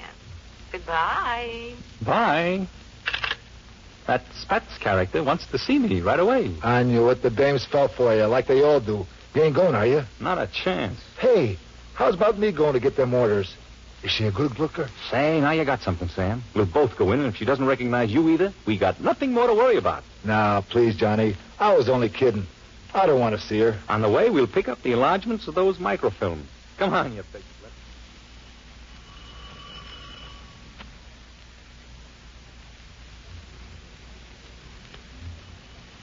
Sam, you're about to lose those pictures. Shove them down further in your pocket. Yeah, I'll watch them. Johnny, I'm worried. By yourself, this Spats dame didn't recognize you. But the both of us together like this? Forget it. Let me do the talking. Don't I always? Oh, do come in. I've been waiting for you. Miss Spats, may I present my friend Sam Cragg? How do you do, Mr. Cragg? It's indeed a pleasure. It sure is. Get those hands up, both of you. Hey, what is this? It's the law, bud. Frisk 'em, Riley. I'll keep 'em covered. They're clean, huh? Hey, what is all this about? We're arresting you two for the murder of James Maxwell and Carl Streeter. Who says? I do. I definitely saw you do it. You thought I didn't recognize you when you came snooping around the other day, pretending to sell nylons. I'm not that stupid. And I thought you liked me, Miss Spats. Don't be absurd. And I'm afraid all those crime stories you write have gone to your head. Please get these men out of here, officers. I have work to do. Sure, lady. Put the cuffs on them, Riley. Let's get moving. Now, just a moment, officers. Miss Spats, you know we didn't kill Maxwell and Carl Streeter. Tell it to the judge. And don't forget, fella, anything you say now will be used against you. The trouble is you have too much imagination, Miss Spats. Or may I call you Mrs. Maxwell? How dare you say such a thing? Oh, I'm impulsive that way. Officers, I'll leave it to you. Sam, give me those photographs. Here, take a slant at this. It's a photograph of the marriage license of Cornelius Spats and James Maxwell. Yeah, that's right. Well, suppose Mr. Maxwell and I were married. What of it? Nothing. Except that you would have cause to become very jealous when you imagined your husband was falling for Hilda Nelson. Well, he was falling. Maybe so. But Hilda Nelson's a swell kid. Your husband couldn't get to first base with her. It's beginning to look as if you're the one who has too much imagination, Mr. Fletcher. Oh, no. The fact is, you've been masterminding the blackmail deal against Hilda and her father for years, and you were getting fed up with having to split the dough 3 ways. Everything you say is absolutely absurd, Mr. Fletcher. Oh, no. You really worked it out slick, Cornelia. You took the apartment next to your husband so you could keep everything under control and still not be suspected of anything. Then... Officers, will you please take these men away? Lady, looks like that guy's got something. Go on, Bud. Well, Cornelia, you were scared of being tied into the deal if anything ever went wrong, so you had a copy of your marriage license made on microfilm and hid it in the chamber of the gun. Then you destroyed the license. Look at this other film, officer. What's it all about? It's the photograph of the original letter that Cornelia and her playmate blackmailed Hilda Nelson and her father with. It was made before the corner was torn off. You see? The letter actually clears Nelson of any suspicion of killing Archer Maxwell. That's why Archer wrote it. But the way it's worded, with the corner missing, it becomes a perfect accusation. Gee, Johnny, you never cracked to me you had this all figured out. I didn't.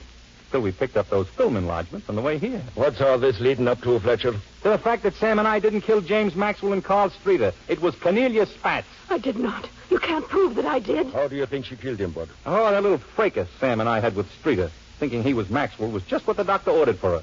She waited till Carl Streeter had gone, then she stepped across the fire escape to her husband's apartment and shot him. And what about Streeter? Oh, she got afraid of what Streeter might say if the cops picked him up. So she went to his apartment and killed him. That's right, isn't it, Cornelia? Here's my answer to that. Get her gun, Sam. Oh, let go of me. Let go of my arm. Oh. Well, sister, that settles it. Same as a written confession. Put the bracelets on, O'Reilly. Oh. Nice going, fella. You done some nice figuring on this one. Thanks. I'm sorry it had to be a dame.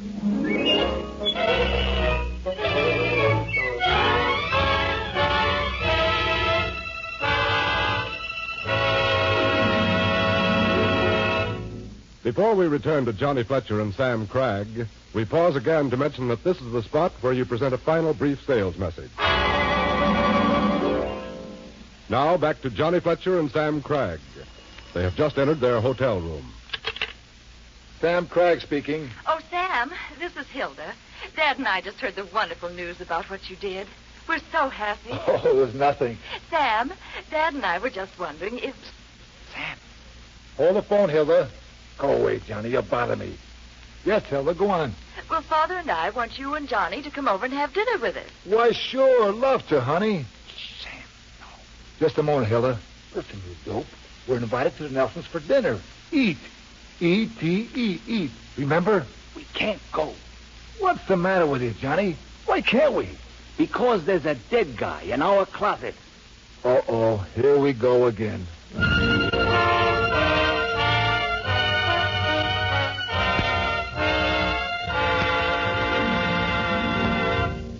Be sure to be with us next week when we bring you another best-selling Johnny Fletcher mystery by Frank Gruber entitled The Mighty Blockhead, and starring Albert Decker and Mike Mazurki.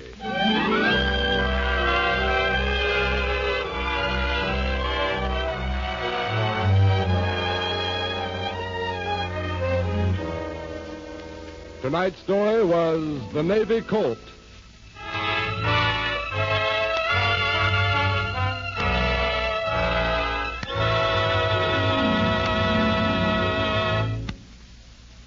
This program was produced in Hollywood's Radio City. This is NBC, the national broadcast.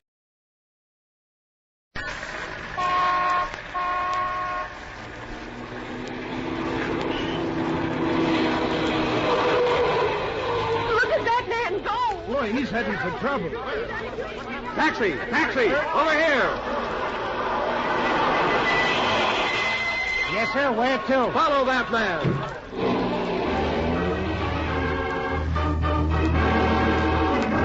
Yes, follow that man. Follow him into danger, into romance and high adventure. Follow his trail wherever it leads, through a maze of thrills and spine-tingling intrigue. Yes, follow that man, because it's Steve Mallory, the private eye.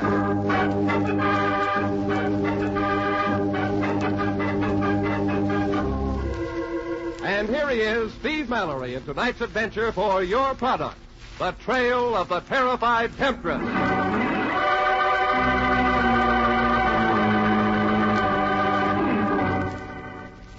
The trail began on one of those nights we seldom get in this part of California, dry and dusty as a mummy's shroud. with a grating sandpaper wind that dehydrates your eyes, cracks your lips, and splits your nerves wide open. The kind of night when solid citizens get together to keep from screaming and end up screaming at each other. But not me. Me, I was minding my own business, like the fellow says who was hit by a truck. Just sitting quietly in my own room, knocking myself out. I had the radio up and the last of the good scotch down, and I was... They told me if I came to Hollywood, I'd be in pictures in 6 months. I've been out here for 6 years now, and the closest I've come to a camera was when I had my kidneys x-rayed last fall. But I'm not discouraged, no. I had the fastest screen test in history. They called me at 7, shot the test at 8, ran the test at 9, and at 10 o'clock I was back on my good humor wagon. But I want to tell you, some of these California drivers they have out here are the ones who really Walk look out. through it or wait till I open it. Well, Mr. Mallory, I was so afraid you'd be out. 10 more minutes I would have been. What's on your mind, Let sister? me in, please, quickly. I've got to get out of this hole. How old are you? 22. Step right in. Lock it. Now, take it easy. I'm as eager as the next beaver. But Fool, there's a man following me. I'd be surprised if there I'm wasn't. afraid of him. He's been following me for days. You've got to protect. Well, okay, but who's going to protect you from me? Please, I'm not joking. You've got to do something. What'll I do, start firing shots at the door? I haven't seen any He man. must be out there. He was right behind me in the lobby while I was coming up in the elevator. He was buzzing for it downstairs. Takes him a long time to get here, don't it? You're sure there was somebody following you? Oh, not that I doubt you, Go but... out there and look for yourself. Sure, only you come along. But Oh, no buts. I don't know you, sister. Not that it wouldn't be nice. But I'm not taking any chances. This door locks from the inside. Wouldn't I look like a You've got to trust me. Lady, I trust you more than anybody I know, but that's because I don't know you so good. Come on. Well, what do you know? Nobody in the hall. The elevator. Look, the door's partway open. Yeah, that's funny. Okay, buddy, you're faded. Come out grinning or pick up your marbles and slide back down that chute. It's a hot night and I don't want to play. There's a shoe wedged in at the bottom of the crack. Yeah, looks like it's full of foot. Well, here goes. This your big bad wolf, baby? Looks like you won't have any more trouble keeping him away from your door. He was lying face down mostly, but twisted like a Vienna roll, like he'd been just about to step out of the cab when it happened, and it spun around like a surf swimmer as the door closed on his foot. Whoever done it had been with him in the elevator. A long, pearl-handled nail file was the weapon, sticking straight out of the back of his neck like a Toreador's espada. I knelt down to take a look at him. I turned him over. Dude, freak. Do you know him? I ought to. He's my partner at the agency. Oh, too bad. I told him he was getting careless lately. Should have let me cover him. Leaves me in a bad spot. But I'll promise you one thing, Harry. I'll get the dirty rat. Here, sister. Step in here. Give me a hand. Let's get his body out in the hall. Okay. Now listen, sister. What the... Hey! Well, I'll be up. She powdered out in the elevator. I beat it down the corkscrew steps like I was on fire, but when I hit the lobby, she was gone, and I couldn't find her on the busy street outside. She'd vanished like an ice cube in boiling water. I got hold of the hotel, Dick, and we beat it back up to my floor, the 11th. You guessed it. Harry's body was gone, too. Yeah, there was a little blood, but the hideous corpus was gone like vaudeville.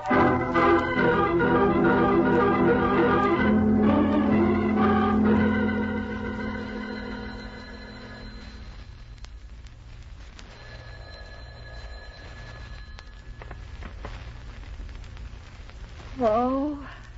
Rusty, did I get you out of bed? Oh, hello, Jean. Yes, I blush to admit it, but I went to bed at 9. Sorry. You're not, and I'm used to it. And to what disaster do I owe the pleasure of this call? Brace yourself, honey. This'll jolt you, and I don't see how I can soften it. Harry's been killed. Harry? Killed? But... Oh, Steve. Yeah, rough. Nobody'd intercept my passes for you now, baby. But listen, Rusty. Rusty.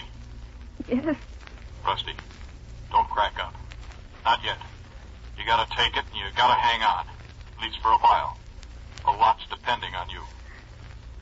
Okay, Steve. I'll make it now. Good kid. Now look, you've worked for the agency long enough to know that Harry's business was his business and mine was mine. Mm-hmm. We didn't check each other and we didn't cross each other. But this makes his business my business. You get me? Yes, Steve. Okay. I want to know everything about the case he was working on and who was paying him. Some dame he was tailing led him up here, and she or somebody else knocked him off. You know who she might have been? Well, wait a minute.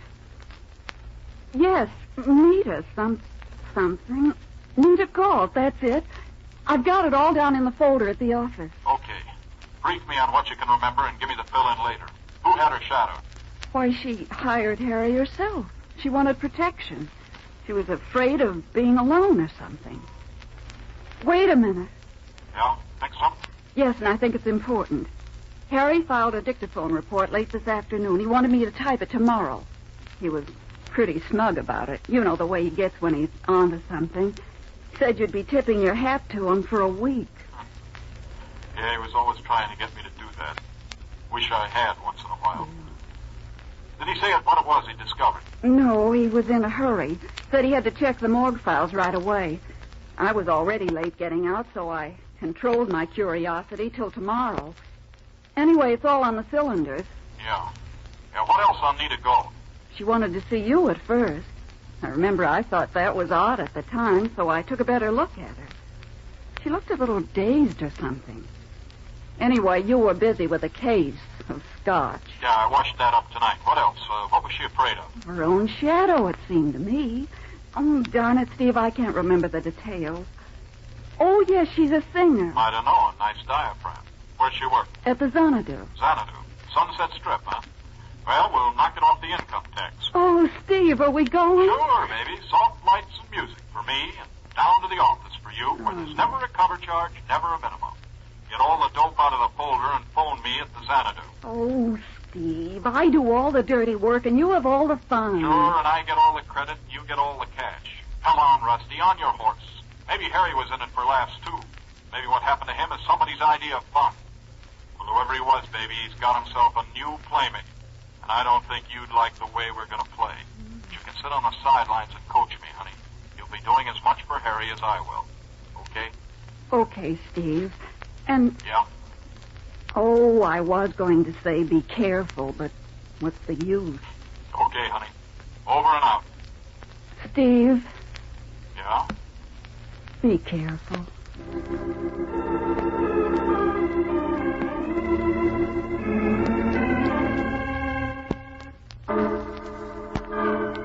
Outside, the dry wind was beating the city like a rug. The gutters were gargling dust, and the hills above the Sunset Strip were huddling together like scared chicken thieves in the dark. The Xanadu was a beautiful club, in the same cheap way as most of the women who filled it. I mean, it had started as one fool's dream. It switched ownership a dozen times and always cost somebody dough. But while the old framework sagged under a dozen faceliftings, its surface was all fresh paint and glitter, and a sound of gaiety bubbled out of it like the hep chatter of an aging bobby soxer. It was run by Manny Borden. As far as I knew, it was run on the level. But when you balance a ledger on Manny's honesty, always leave room in the margin for correction. Manny Borden saw me coming in. He always liked me, like a wife likes cigar ashes on the rug. Well, well, Steve Mallory. And I thought the two-bit cover charge would keep out the riff-raff. Hello, Borden. That's a funny opening line. Is all your dialogue that good? The whole act is good, Mallory. But you can't get in it, so get out. Yeah, you get funnier all the time. But I can't wait for the topper. Where's the dame? We don't serve dames. You gotta bring your own. What dame? Don't act stupid. Nita Galt, your canary. Where is she? Listen, Seamus. Where she is where you ain't gonna be. I got a package deal on that, and I deal you out. So like I said, you should pardon the expression, blow. You listen, Manny. I haven't got time to play footy with you. You tell me where she is, or I'll ram your minimum down your throat. I think she killed my partner.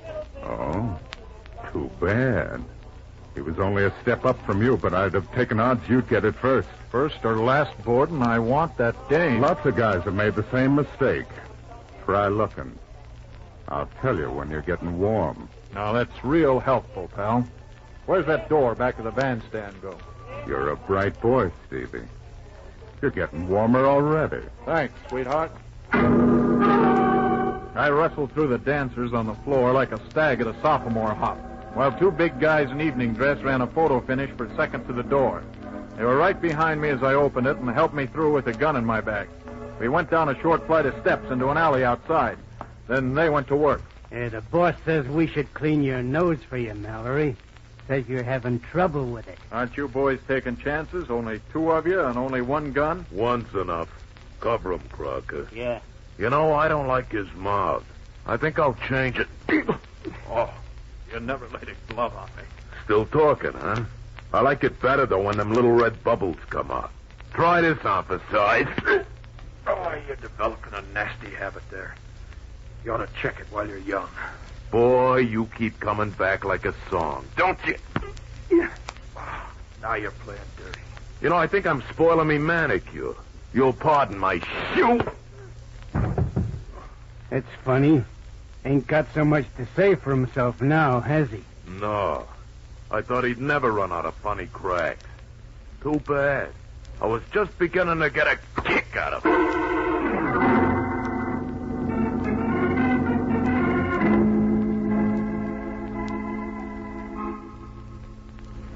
When I came around, my head felt like the inside of a washing machine, flapping out the family flat work.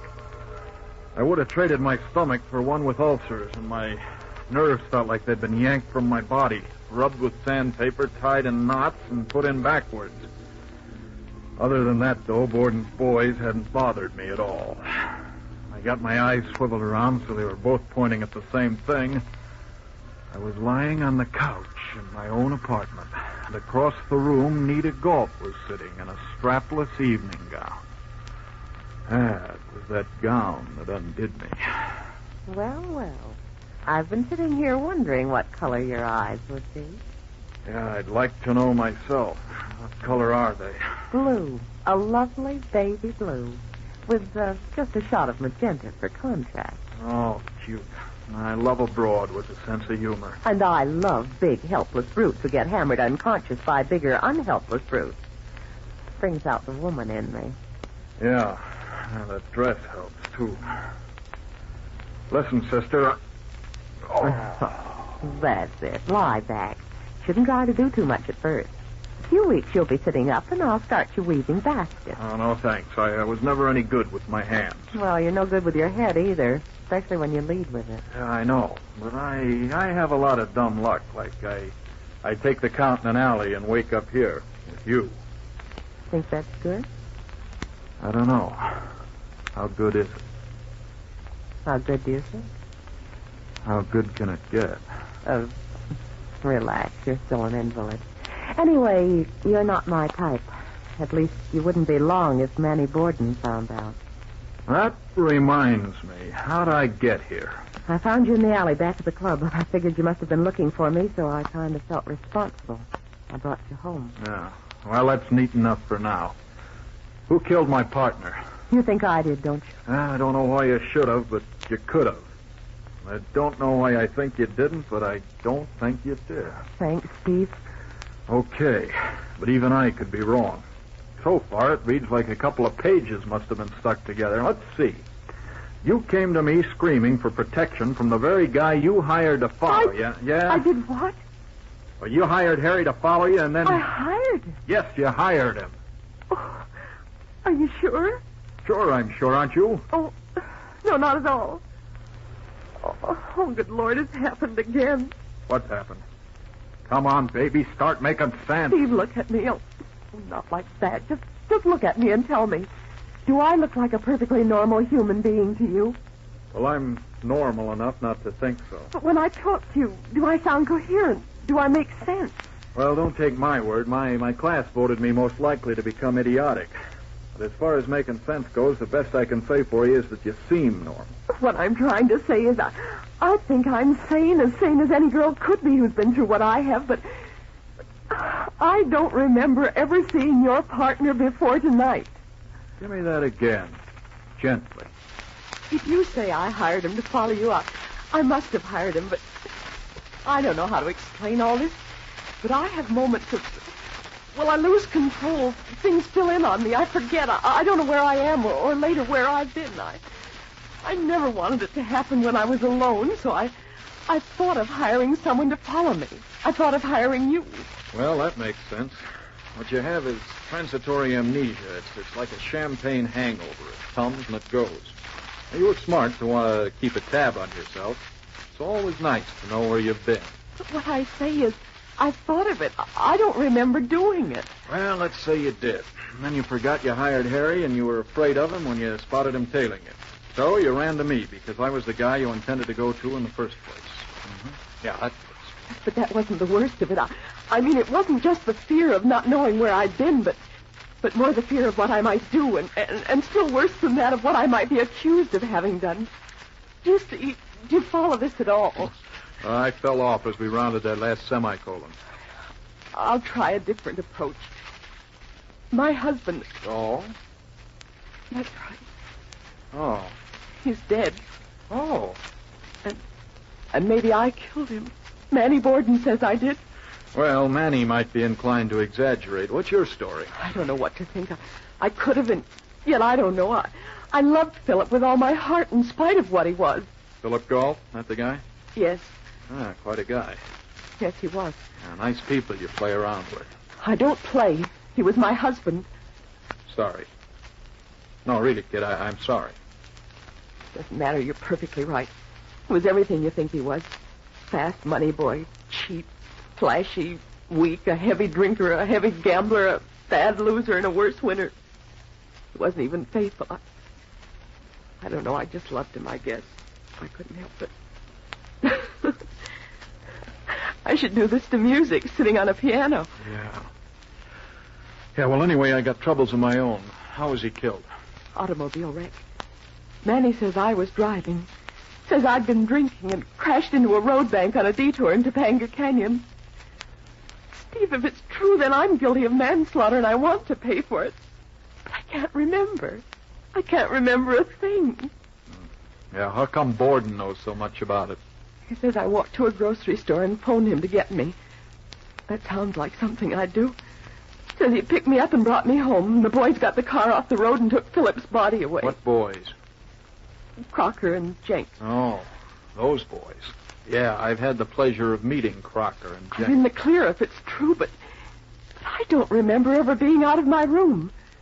When I came out of the fog, my clothes were torn, I was covered with blood, and I reeked of liquor. But there are about 8 hours I can't account for. Whose car were you supposed to be driving? Mine. That is, my husband's. I mean, it was registered in his name. But you paid for it. Oh, yes. Where is it now? Have you seen it? Yes. It's a horrible mess. Manny has it hidden in one of his garages. He has a lodge in Topanga. That must have been where we were going. I don't know. So, Manny did his good deed. Hushed it up and kept you out of it. For the police, that'd make him an accomplice.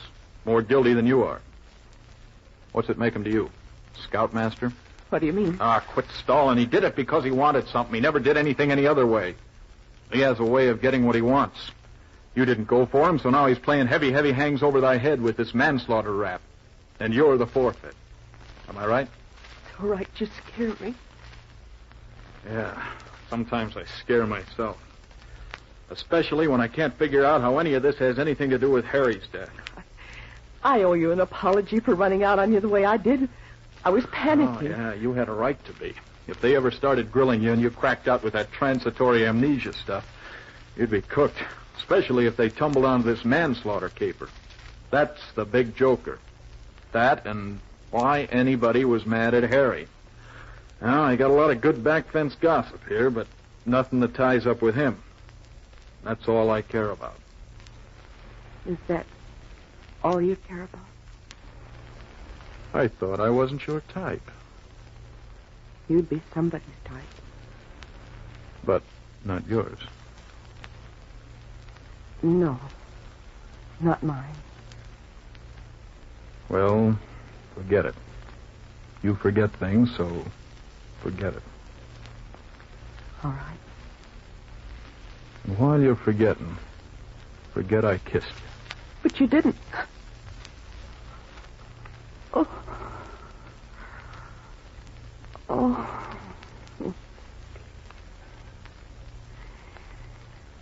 You are my type. Thanks. I was afraid I was using the wrong toothpaste. So far tonight, nobody seemed to like me very much. Maybe my charm's coming back. I think I'll go over and try it out on Manny Borden.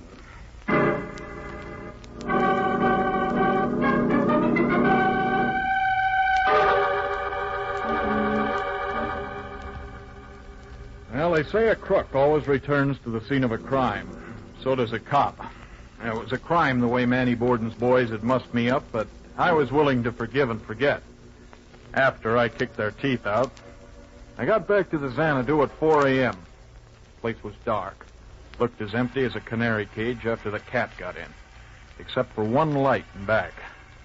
The alley door made just as good an entrance as it did an exit. I picked my way through the darkened club without playing musical chairs with the furniture. The door of Manny's office was partly ajar. I sidestepped the shaft of light that knifed out of it and plastered myself against the wall like I was part of the woodwork. It was a funny kind of night for Manny to be interviewing talent, but I thought I'd wait my turn. A little courtesy never hurt anybody. Whoever he was talking to was a good friend of his, same as me. Grifter, you're dead and you'll stay dead if I have to see to it myself. Yeah, sure, Manny. Sure, I'll stay dead for another $5,000. You know, this being dead is kind of quiet. Leads to thinking. I've done a lot of thinking lately, mulling over my misspent life. I kind of wish I had it back to live all over again. Maybe I'd live it differently. You know, you get an idea like that in your head, and it takes a lot to make you stay dead. Like I said, $5,000. It'll take a lot less than that to make you stay dead, Galt. I know. But I don't think you want to get involved. Not that way. It'd be kind of messy. You'd make the kind of mess I like, a quiet mess. Remember, Galt, you're already dead. Yeah, I know. It's sad, isn't it? But I'm afraid there's a certain young lady who doesn't hold with that. You remember, I told you about her. She's the one who influenced me to leave Nita to your tender mercies. Now she kind of fancies me the way I am. And she knows where I am and what I'm here for. So if I don't come back, I have an idea she'll get a little nervous. And when she gets nervous, she likes to talk to somebody. And I think you know who she'll talk to. You're bluffing. You wouldn't tell that to me, then. Now, if I'm bluffing, you'll never know until you call me. Besides, I'm getting bored with this deal. There's only one way the play can go. And I'm holding all the cards there are. I should have made that car crack up the real thing in the first place instead of a phony. Well, you go for phony setups, Manny, because you're a phony yourself. Phony crack-up, phony amnesia, phony everything. All but the $5,000. And that better not be phony. Pardon me, punk. Hello? Yeah. Okay. Good. Nice work, Jake. No, I'll take out the launch and head for Catalina. Yeah. About halfway over. Mm-hmm. That's right. All right, Galt, that'll be all out of you. I just filled an inside straight and you're covered. Don't be a fool, Manny. And put down that gun. So, the dame will sing, huh? You didn't know it, punk, but she's the only card you had. So the last time you were here, Jenk followed you to see where you went, and you led us right to her like the smart operator you are. So, Jenk's taking her for a boat trip, and maybe she can walk back and maybe she can't. But you're one dead man who ain't going to tell any tales. Now, wait a minute, Manny. You're making a mistake. I lied. She doesn't know anything. That's what you get for shooting off your face. And come to think of it, that ain't such a bad idea. No, Manny, please. Wait a minute. You gotta believe me. I'll get out of town. I'll never come back.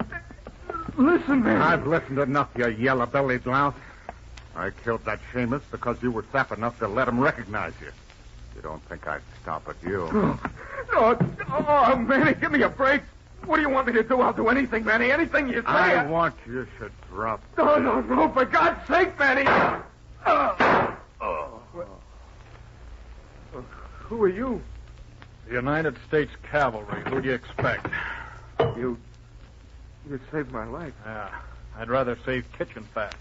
It's worth something, Galt. I know. I got that coming. But listen, I gotta stop them. They got my girl. They're gonna... Yeah, I heard. Give me that phone. I'll call the harbor police and the Coast Guard. Hold it. Hey, boss, it's Jank. You in there? Well, waltz me around again, Jank. Hey, boss, I need the key to the lock. Meet the new champ, Jank.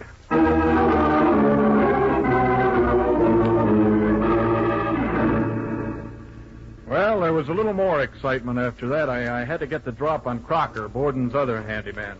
Well, that turned out to be easy. He was in the back of the car trying to keep Galt's woman from kicking out a window. Well, I didn't dirty my hands on him. I let Galt do that. She was his woman. It was a nice fight while it lasted, but when Galt went down for the fourth time, I kind of influenced the decision with the butt of my gun. I turned the whole mess over to the local gendarmes. Jenk, Crocker, Galt, the dame, and what was left, the Manny Borden. Made a nice package, but no profit to the agency.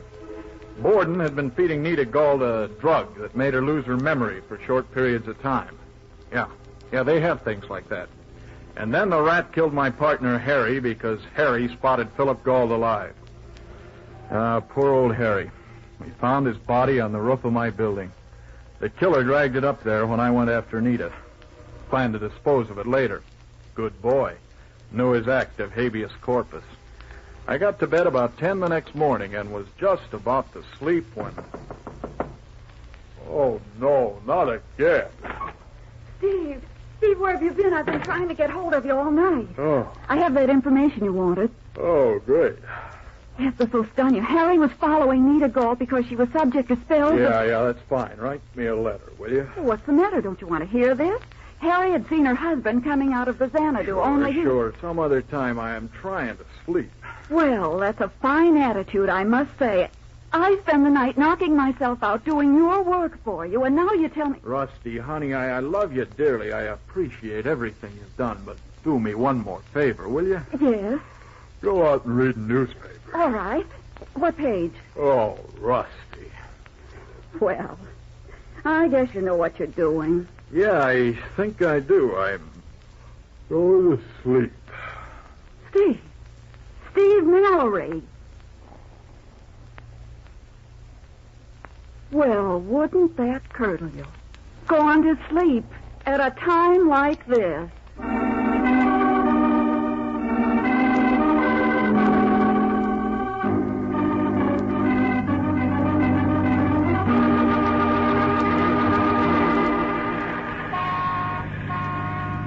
Well, that's all there was to it. A dead husband who wasn't dead, an amnesia victim who didn't have amnesia, and a few double crosses that didn't come off. So I guess this is the end of the trail. Here's where I'll drop you off tonight. Driver. Yes, sir? Pull up just a minute. So long. See you next week. Okay, let's go. There goes that man again. Yeah, he's really heading for trouble.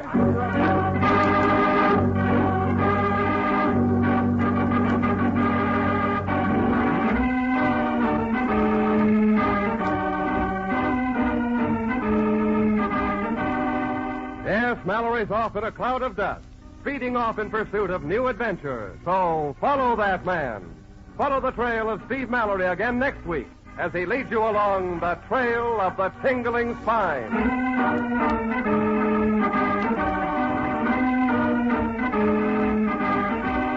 The Private Eye is written for radio by Doug Hayes, who plays the part of Steve Mallory. Production and music by Richard Oron.